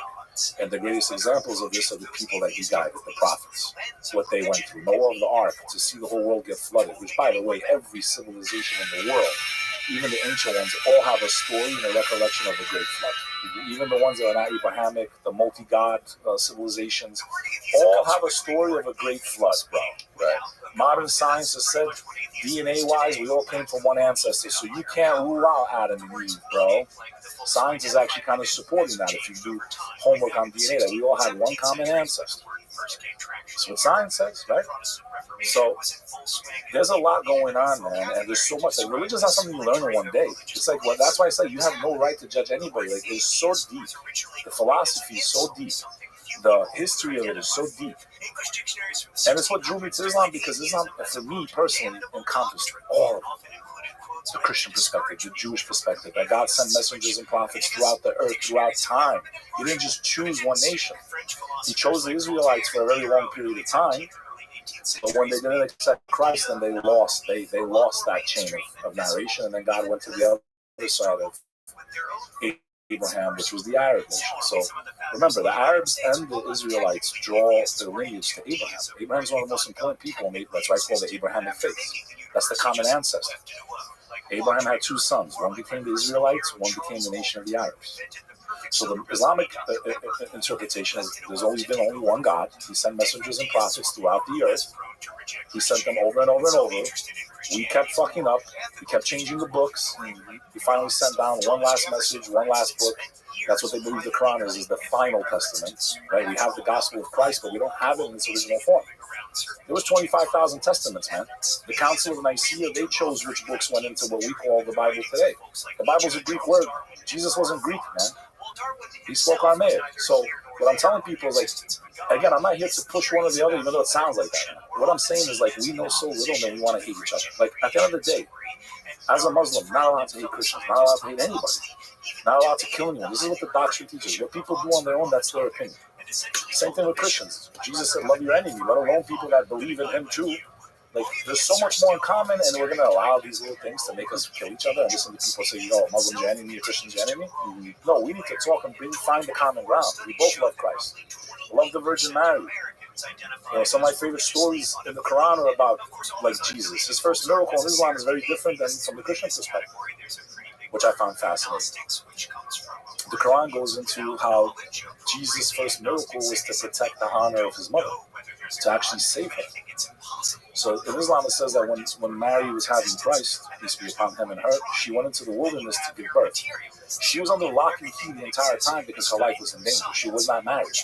She did not have a husband, so for them to have seen her pregnant, they would have killed her for adultery. They would have stoned her to death. So when she went out to the wilderness to give birth to Christ, may he be blessed, God commanded Mary, when you go back to the city, Bethlehem, or wherever it was, do not speak to anyone. If they talk to you and they attack you, point to the baby. Now, this is one of the stories in the Holy Quran. And it makes a lot of sense. She wasn't married. She was under protection. She went to have Jesus. When she had the baby, she comes back to the town now, and everyone starts coming out of the woodwork. Oh, Mary, how could you have done such a thing? How could you have a baby? You're not married. Calling her the most disgusting names that you would call a woman. And the mob's building up. And the Quran says she pointed to Jesus. And he's not even a couple of days old. His first miracle was he spoke, even in the arms of his mother as an infant. Do not attack my mother, for I am blessed in this life and the next. He told them, I am the Messiah. So when they see this 1 day, 2 day, 3 day, how many days? Not even more than a week old. You just had a baby. Could you imagine the baby talking after 5 days? No. So the Quran says that the first miracle of Jesus Christ, peace be upon him, was to protect the honor and the dignity of the Virgin Mary, and she be blessed. You think that's true? You think that's real? The baby freaking said that 2 days old? I believe in the miracles of Jesus Christ. I believe he walked on water. I believe he created a pigeon out of clay and blew, and it came to life. I believe he cured the lepers and the blind, but by God's power. He was just another one in the chain. He was created the same way John the Baptist was. Christianity says that John the Baptist, to my understanding, in Islam also, that his parents didn't have physical relations. Zachariah was old, and his wife was barren. They were past the age of bearing children. The angel Gabriel appeared, so you're going to have a son. Your prayer has been answered. You need John the Baptist. They never had physical contact. She was just pregnant instantly with John the Baptist. So Jesus wasn't the first one to be created without physical contact. Adam was created with no parents, right? When you look at it from that perspective. I mean, if anyone has a right to say on that level that they're a son of God, he was directly carved with God's hands and his soul was blown into directly by God. But what if Adam was just an alien who came down? And what if Mary was like inseminated by aliens and Jesus was just like an alien? He came down. Adam and Eve came down already fully formed. They fell for it. They had their children. Right. If that happened today, we would say that was aliens. Someone made a joke the other day. It was kind of funny. It's like when we go into the ocean, they're like, "Oh shit, the aliens!" Like when we go down, we're like scoop it here. But we seem to like lose that power of the ocean. But like the idea of angels, like back in the day, right, in biblical times, is that a lot of people believe, smart people believe, that I talk to that study this stuff, believe that those were aliens. And they were depicting them as being angels and demons because that's what they believed in. And when you're telling a story in the Bible, maybe they didn't think of them as like extraterrestrials. Maybe they thought of them as gods because they had these crazy powers. So when you tell me that this lady came out of the forest with this thing that was a baby that can speak and communicate with people and walk on water, if you told me that there was some little creature right now that could do that, I would think, okay, this is some sort of divine being. I wouldn't think of it as something that was like the son of God. I mean, Abraham was described as being thrown into a fire and walking out like because he was against idolatry. That's the common theme between all the prophets. And that's the 10 Commandments. Thou shalt not have any other Lord but me. Thou shalt not make any carven image or statue. And so many of these denominations make pictures, make images. It's in the 10 Commandments. That's before Jesus and Muhammad. And they preach the same thing, that you shouldn't be worshiping anything but God. Mark chapter 10, someone drops on his knees, I believe it's verse 17 of the Bible, and says, "Oh, good master, how do I seek eternal life?" And Jesus says, "Good. Why do you call me good? only God is good. It's in the Bible. They all said the same thing. Worship the one God. Worship the God of Abraham. Worship the God of Adam and Eve. Worship the God of Noah of the ark. They're all one chain working for the boss. There was prophets and messengers. Prophets brought the new messages that God revealed. Messengers were there to remind people of the last prophet's mission. So you had prophets that brought the new commandments down from God, and then you had the messengers who reminded people of what the previous prophets said before. Those are the two types that received revelation from the Creator. What do you think created the flood? I think it was not by accident. I think God destroyed the world and reset it. You know, people talk about human beings have evolved. No, we evolved. If you believe in the Abrahamic faith, you're a Christian, you're a Muslim, you're a Jew. We know that. Oh, when up the gang signs. We know that the bitches doing coke lines. Stated that Adam was 20 cubits or whatever, like basically like 20 feet tall. Okay? Really? I believe this is how human beings were before the deluge, before the great flood. We had longer lifespans. We were bigger, right? And we know that there were species on this earth even before the demonic realm. There's another species that we know very little about, known as the bin in the Arabic language. We don't know nothing really about them. We know that there was multiple species, and for some reason God always chose this planet to bring his creation on, based on these fates. It was always this planet. So are there aliens in the sense that people are seeing these phenomena and experiencing these things and they go to a haunted house? We know from the Islamic perspective that jinn like to inhabit areas that are not inhabited by humans. So like they'll stay in that abandoned house. You understand? They stay in areas that are like where we would say, oh my God, there was a ghost. No, that was the jinn fucking with you. And they fuck with us in our dreams. Nightmares come from them. And I'm going to get into this. So the jinn are in the demonic realm? The demonic realm. There's good ones and bad ones. The good ones, they leave us alone, bro. And they're even broken down by denomination. Some of them are Christian. Some are very similar to humans. But they're made of a different matter than we are. They have different powers than we have. What do you think about ghosts? Do you think when humans die, their ghosts can inhabit? I'm not an expert on that subject matter. Some of the scholars have said sometimes souls do get trapped, you know. But the majority of people are in their grave. When you go to visit your family, they're in there, man. And they see you. No one is in heaven or hell until the world ends. Do you think there's like houses that are inhabited by people who have died a long time ago and their ghosts and spirits are still there? I would say that I think it's possible, but I would say it's the jinn in the majority of cases. So they can pass humans. They can possess objects. They can possess statues. They can possess people. Like if you see a statue crying, that's most likely a jinn in that statue creating that phenomenon. So people will be worshiping the statue, which is a form of idolatry, and tricking humanity into like, oh my God, like the statue's crying, so I need to worship the statue. Idolatry. Idolatry is forbidden in the Abrahamic faiths. Period. For those of you that think you're experts in faith and religion, go back to the basics, the 10 commandments. God said, if you can't remember anything, remember these 10 rules and you're good. I am one. Don't make pictures. Don't make statues. This isn't the 10 commandments. Don't make pictures and don't make statues. Yeah. Thou shalt not make. Pull up the 10 commandments, brother. Pull it up on Google. Let's refresh everyone's memory. This is what Moses brought. I love Moses. My son's name is... I won't say what family member of his, but like I name my children based on these names. My children have biblical names in that expression, but they're also names that are in the Quran and the Torah. Because I respect these individuals and what they did for humanity. Look at the 10 Commandments, man. We forgot the 10 Commandments, you know? And there's sects of Islam that do the same thing. This is forbidden. It says, you shall have no other gods before me. You shall not make idols, meaning images or carved things.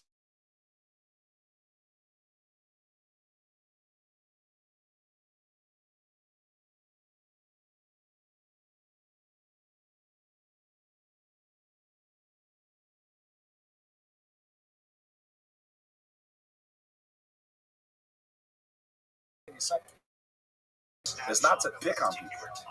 Remember, there's sects of every religion that have deviated.